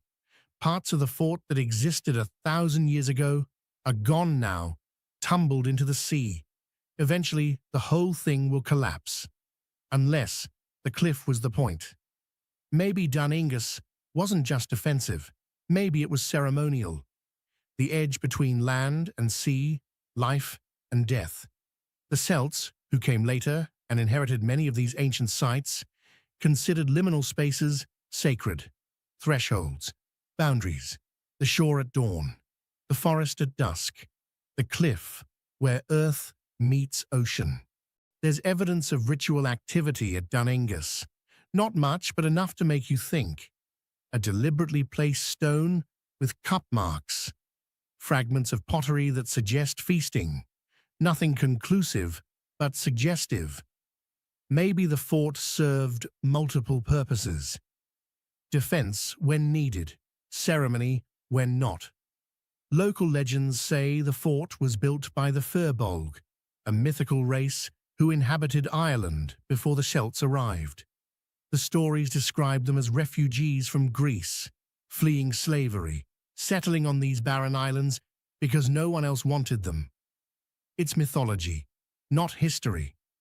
But like most myths, it might contain a grain of truth. Maybe the people who built Dun Aengus were outsiders, displaced, building on the edge of the world because they had nowhere else to go. The stones don't say, they just stand there, battered by wind and spray, slowly crumbling, holding that cliff, holding that view, holding secrets the Atlantic will eventually claim. In the arid hills of southeastern Spain, about 11 miles from the modern city of Almeria, there's a site that shouldn't exist, not in 3200 BC, not with that level of sophistication. It's called Los Millares, and when archaeologists first excavated it in the late 19th century, they couldn't believe what they were looking at. A fortified settlement with concentric walls, bastions, advanced metallurgy, and a necropolis containing dozens of elaborate tombs. This was Copper Age Europe. People were supposed to be living in simple farming villages, not building proto-cities with defensive architecture that wouldn't look out of place 1,000 years later. The site sits on a plateau between two rivers, the Andarax and the Rambla de Huechar, natural defensive position, steep slopes on three sides. But the people of Los Millares weren't satisfied with natural defenses. They built walls, multiple rings of them. The outer wall stretches nearly a mile around the perimeter, reinforced with at least 15 bastions, circular towers projecting from the wall at regular intervals. These aren't decorative. They're military engineering. Bastions allow defenders to create crossfire, covering every approach with overlapping fields of fire. Except these people didn't have bows that could shoot very far. They didn't have siege engines. So what kind of warfare were they preparing for that required this level of planning? The main settlement probably housed around 1,000 people at its peak, maybe 1,500. The houses were simple, circular stone foundations with mud brick walls and thatched roofs. There are remnants of streets, a basic layout, Nothing extraordinary about the domestic architecture, but the fortifications tell a different story. Whoever designed these defenses understood tactics. They understood how to channel attackers into kill zones, how to create strong points that could hold even if the outer walls were breached. And it's not just the main settlement. Scattered across the hills surrounding Los Millares are at least 13 fortified outposts, smaller versions of the main fort, positioned on high ground, guarding the approaches. A defensive network. This is coordinated planning on a scale that shouldn't exist in Copper Age Iberia. But here's what really throws researchers. Los Millares was peaceful, or at least there's no evidence of warfare, no mass graves, no burned layers indicating the settlement was attacked and destroyed, no bodies with arrow wounds or crushed skulls. The fortifications are there, massive and undeniable, but they don't seem to have ever been used. So were they necessary, or were they symbolic? Some archaeologists argue that the walls were about prestige, not protection. That building elaborate fortifications was a way for the elite to demonstrate power and control labor. Look what we can make people build. Look how organized we are. The bastions and outposts weren't for defense, they were for display. Others aren't convinced. They point to the strategic positioning, the overlapping fields of fire, the careful integration of natural and artificial defenses. That's not for show. That's practical military architecture. Maybe Los Millares never came under sustained attack because the defenses worked. Because anyone considering a raid looked at those walls and decided to go somewhere easier. What's undisputed is the wealth. Los Millares was rich. The excavations have uncovered copper tools and weapons, including daggers and axe heads. The metallurgy is advanced for the period. They were smelting ore, casting metal, creating alloys. Copper sources exist in the nearby Sierra de Gardor, so they had access to raw materials. But more than that, they were trading. Ivory from North Africa, ostrich eggshells, amber from the Baltic. These people had connections across the Mediterranean and beyond. The necropolis sits just outside the walls. Over 80 collective tombs, called tholoi. These are circular stone chambers, covered by earthen mounds, some large enough to hold dozens of burials. The tombs have passageways, antechambers, sophisticated construction techniques, and the grave goods are remarkable. Carved stone idols, engraved pottery, personal ornaments, objects that suggest social hierarchy, specialized craftspeople, religious beliefs we can only guess at. One tomb in particular stands out, larger than the others, more elaborate. The passage is longer, the chamber more carefully constructed. Inside, archaeologists found the remains of over 100 individuals buried over centuries, along with ivory, copper, decorated ostrich eggs, ritual objects. This wasn't a tomb for commoners. This was where the elite, the rulers, the important families were laid to rest. So Los Millares had wealth, had organization, had contact with distant cultures. And yet, around 2200 BC, it was abandoned. The population declined gradually, then disappeared. The fortifications were left to crumble. The tombs were sealed and forgotten. Why? Climate change is the usual suspect. The region experienced a severe drought during that period. Rivers dried up. Crops failed. Maybe Los Millares, with its 1,000+ inhabitants, simply couldn't sustain itself. The people dispersed, moving to areas with more reliable water sources. But that doesn't explain the fortifications. If the settlement declined due to environmental stress, you'd expect to see evidence of that stress in the final occupation layers. Desperate measures, changes in diet, signs of malnutrition.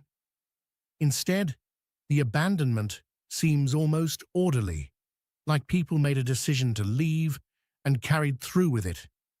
There's another possibility, quieter, less discussed.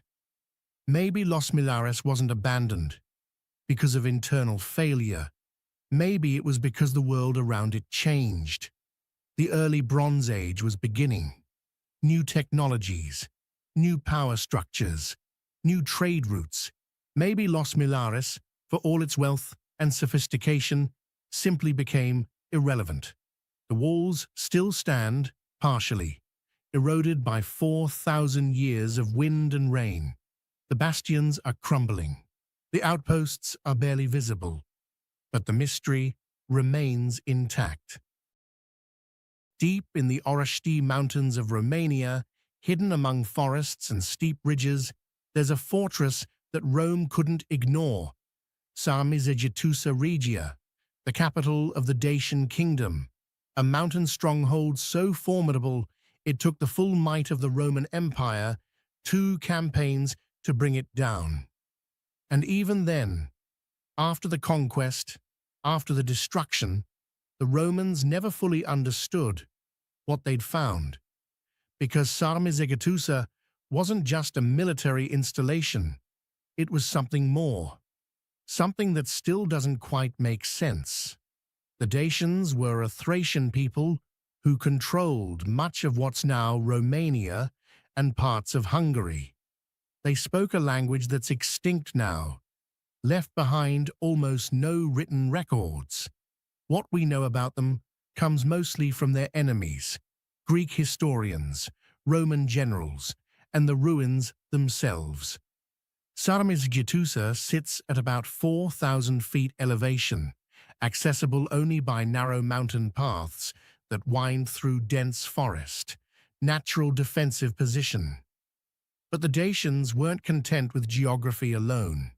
They built walls, massive rectangular blocks of limestone fitted together without mortar, using a technique called murus dacicus.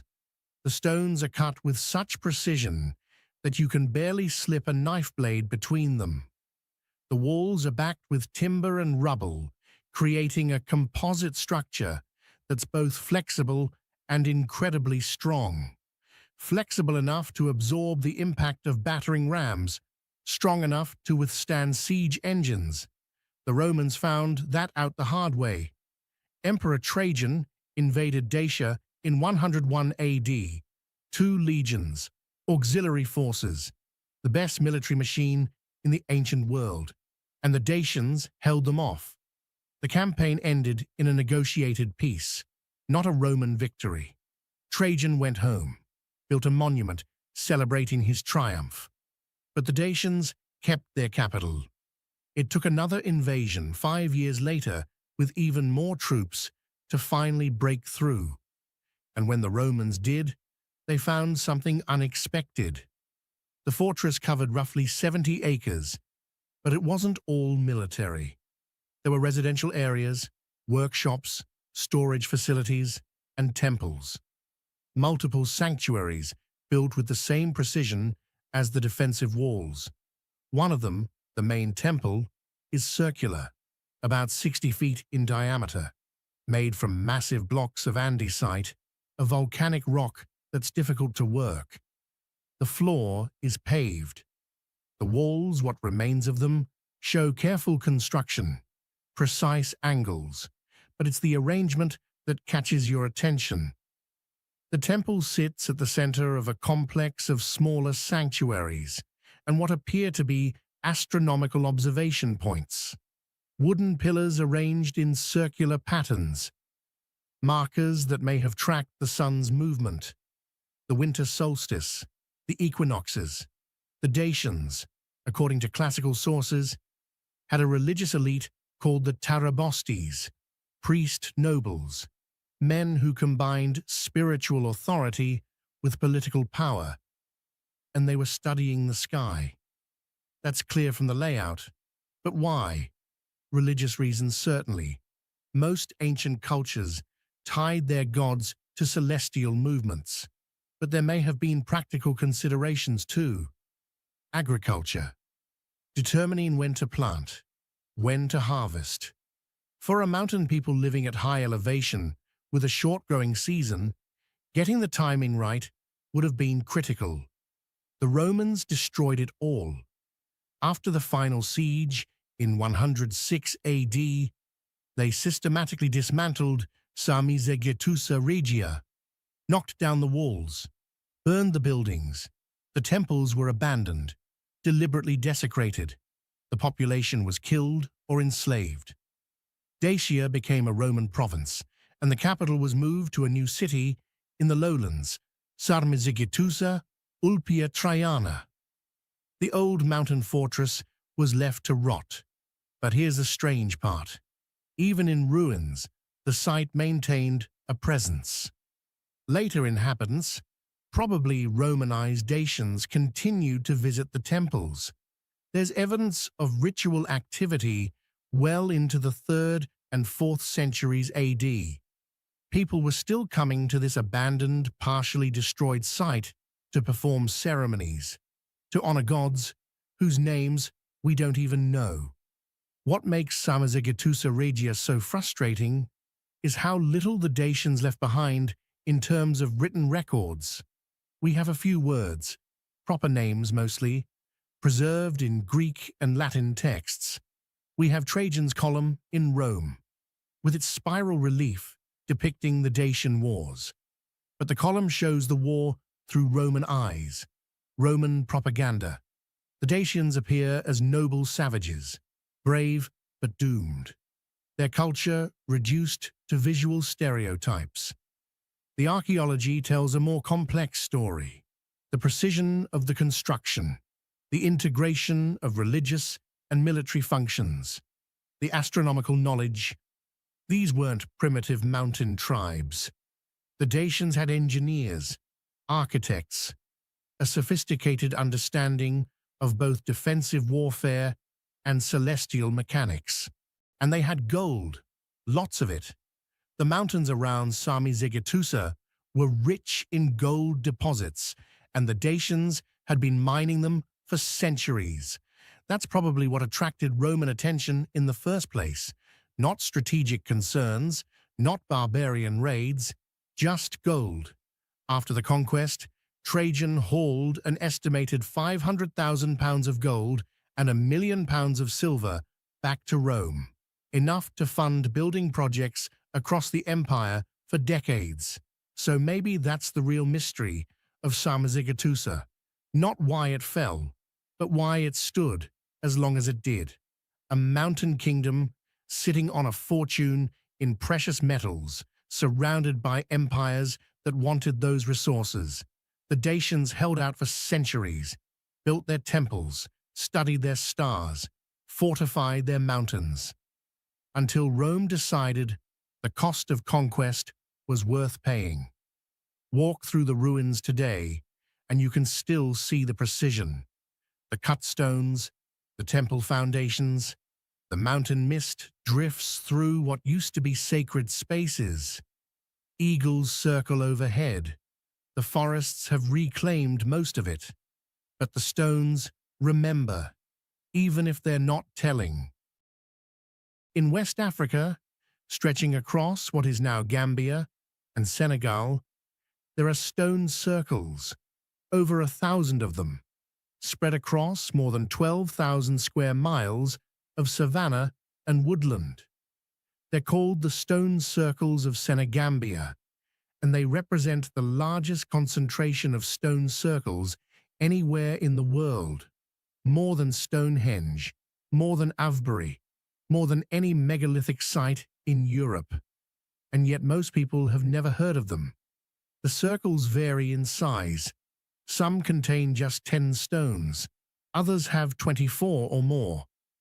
The stones themselves are laterite, a type of iron-rich sedimentary rock common in tropical regions. They're shaped into rough cylinders, anywhere from 3 to 8 feet tall, weighing up to 10 tons each. Each circle is precisely laid out, the stones evenly spaced, creating nearly perfect geometric patterns. And there are so many of them, clusters scattered across the landscape, sometimes a dozen circles in a single location, other times just one or two standing alone in the bush. The most famous site is Wasu in central Gambia, 11 circles containing a total of 54 stones. The largest stone there is about 8 feet tall and weighs close to 10 tons. Stand in the center of one of these circles and you feel the weight of it. The deliberate arrangement. Someone put enormous effort into hauling these stones, shaping them, setting them upright. And they did it over and over again, 1,000 times. But here's what we know about who built them. Almost nothing. The archaeological evidence suggests the circles were constructed between the 3rd century BC and the 16th century AD. That's a huge span. Almost 2,000 years, which means this wasn't a single culture or a brief burst of activity. This was a tradition, generations upon generations, maintaining the practice of building stone circles. And we know their burial sites. Excavations have found human remains buried within and around the circles, sometimes individual burials, sometimes multiple individuals in a single grave. The bodies were usually laid in an east-west orientation. No cremation, no elaborate coffins, just bodies placed in the earth, sometimes with grave goods, iron tools, pottery, beads, nothing extravagant, but enough to suggest these weren't paupers' graves. But that's where the certainty ends, because who was buried in these circles?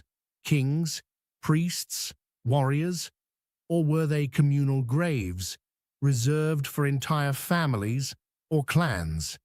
The physical evidence doesn't tell us. The skeletal remains haven't revealed any obvious patterns in age, sex, or social status. Some circles contain the bones of children, others only adults. There's no consistency. And then there's the question of why. Why circles? Why laterite? Why this specific arrangement of stones?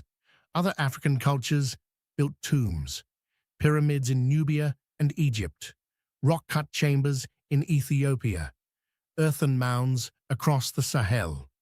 But these people chose circles, precise, carefully measured circles. Some researchers have suggested astronomical alignments, that certain circles mark the solstices or equinoxes. There are examples of stones positioned to catch the first light of dawn on specific days. But not all circles show this.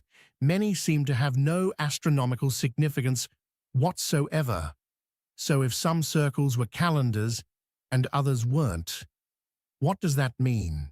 Were different circles built for different purposes? Or did the purposes change over time? There's also the question of scale. Building even a single circle would have required significant labor, quarrying the laterite, shaping the stones with iron tools, transporting them to the site, digging the pits, raising the stones upright. You're talking about dozens of people working for weeks, and they did this 1,000 times across 2 countries, over nearly 2 millennia. That suggests organization, centralized authority maybe, or a widely shared religious belief strong enough to motivate communities to invest enormous resources in these projects. But we have no written records from the cultures that built the circles, no oral traditions that clearly explain their purpose. The modern populations in Gambia and Senegal have their own interpretations, but these are largely speculative, passed down through generations that lost the original meaning centuries ago. What's particularly striking is that the tradition eventually stopped. The last circles were built sometime in the 16th century, around the time European contact with West Africa was increasing. The Portuguese arrived. The Atlantic slave trade began. Societies were disrupted. Power structures changed. And the stone circles, whatever they meant, were no longer built. But they weren't destroyed either. There's no evidence of deliberate vandalism. No Christian missionaries toppling pagan monuments. The circles were simply left standing, abandoned. Local populations didn't maintain them, but they didn't tear them down either. The stones just stood there, weathering slowly in the tropical climate, gradually being swallowed by vegetation. It wasn't until the 19th century that European explorers started documenting them. And it wasn't until the late 20th century that serious archaeological work began. UNESCO designated 4 of the major sites as World Heritage Sites in 2006. Finally, international recognition. But recognition doesn't equal understanding. The stone circles of Senegambia remain enigmatic. We can date them. We can measure them. We can excavate the graves and analyze the bones.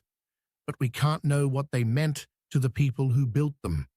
We can't hear the ceremonies that must have accompanied the burials. We can't understand the cosmology that motivated such sustained effort over such a long period. The circles stand in the savannah, some leaning, some still perfectly upright. The laterite has darkened with age. The land around them is cultivated now. Millet fields, peanut crops. Life continues as it always has, but the stones watch, silent witnesses to something we've lost. We've traveled from the tropical islands of Tonga to the wind-battered cliffs of Ireland, from the Mediterranean coastlines to the mountains of Romania, from the Neolithic villages of Cyprus to the stone circles of West Africa. Different cultures, different time periods, different continents, and yet they all share something. They all present us with evidence that challenges our assumptions about the ancient world. These weren't primitive people stumbling through the darkness of prehistory. They were engineers, astronomers, architects. They moved stones weighing dozens of tons without machinery. They aligned structures with celestial events, using nothing but observation and patience. They built defenses against threats we can't identify. They honored their dead in ways we can't fully comprehend. And they did it all without leaving us an instruction manual. That's what makes these sites so compelling. We can measure them, date them, excavate them, but we can't know them. Not completely. The Ha'amonga and Maui Trilithon still holds its secrets about whether it tracked the sun or marked royal power. Laquimada's blackened stones won't say whether the burning was attack or ritual. The Nuraghi of Sardinia stand silent about whether they were fortresses or temples or something we haven't even considered. Kirokitia's buried dead, with their weighted stones and missing skulls, raise questions about beliefs we can only guess at. Dunangus perches on its cliff, defended by thousands of stone stakes against an enemy that may never have come. Los Millares shows us wealth and sophistication in a time when neither should have existed. Sarmizegetusa Regia proved that even Rome's legions could be held at bay by people the Romans called barbarians, and the stone circles of Senegambia stretch across the landscape, a tradition maintained for 2,000 years, then abandoned without explanation. These aren't the monuments that make it into the textbooks. They're not as famous as the pyramids or as iconic as Stonehenge, but in some ways, that makes them more important. because they remind us how much we don't know. How many civilizations rose and fell without leaving written records? How many achievements were forgotten? How many questions remain unanswered? Archaeology is detective work without all the evidence. We find fragments, pieces, clues but the ancient world doesn't always cooperate. Sometimes the stones just stand there, silent, stubborn, keeping their secrets. Maybe that's how it should be. Maybe some mysteries aren't meant to be solved. Maybe the not knowing is what keeps us looking, keeps us asking questions, keeps us humble about how much remains to be discovered. Because for every site we've explored tonight, there are dozens more, hundreds, scattered across every continent, hiding in forests, buried under cities, weathering away on mountaintops, waiting for someone to find them, to excavate them, to try to understand. The past isn't dead. It's not even past, as someone once said. It's right there, in the stones, in the foundations, in the walls and tombs and circles, speaking a language we're still learning to hear. Sleep well. And when you wake up, remember, the world is stranger than we think, older, more complex, full of mysteries that shouldn't exist. But they do. If you found yourself drawn into these mysteries, if you stayed with us through all 7 sites, do us a favor, hit that like button. Share this with someone who appreciates a good mystery. Someone who understands that history isn't just dates and names. It's questions, puzzles, stories that don't have endings yet. And maybe, just maybe, subscribe. Because there are more mysteries out there, more sites that defy explanation, more stories that need telling. The ancient world is waiting.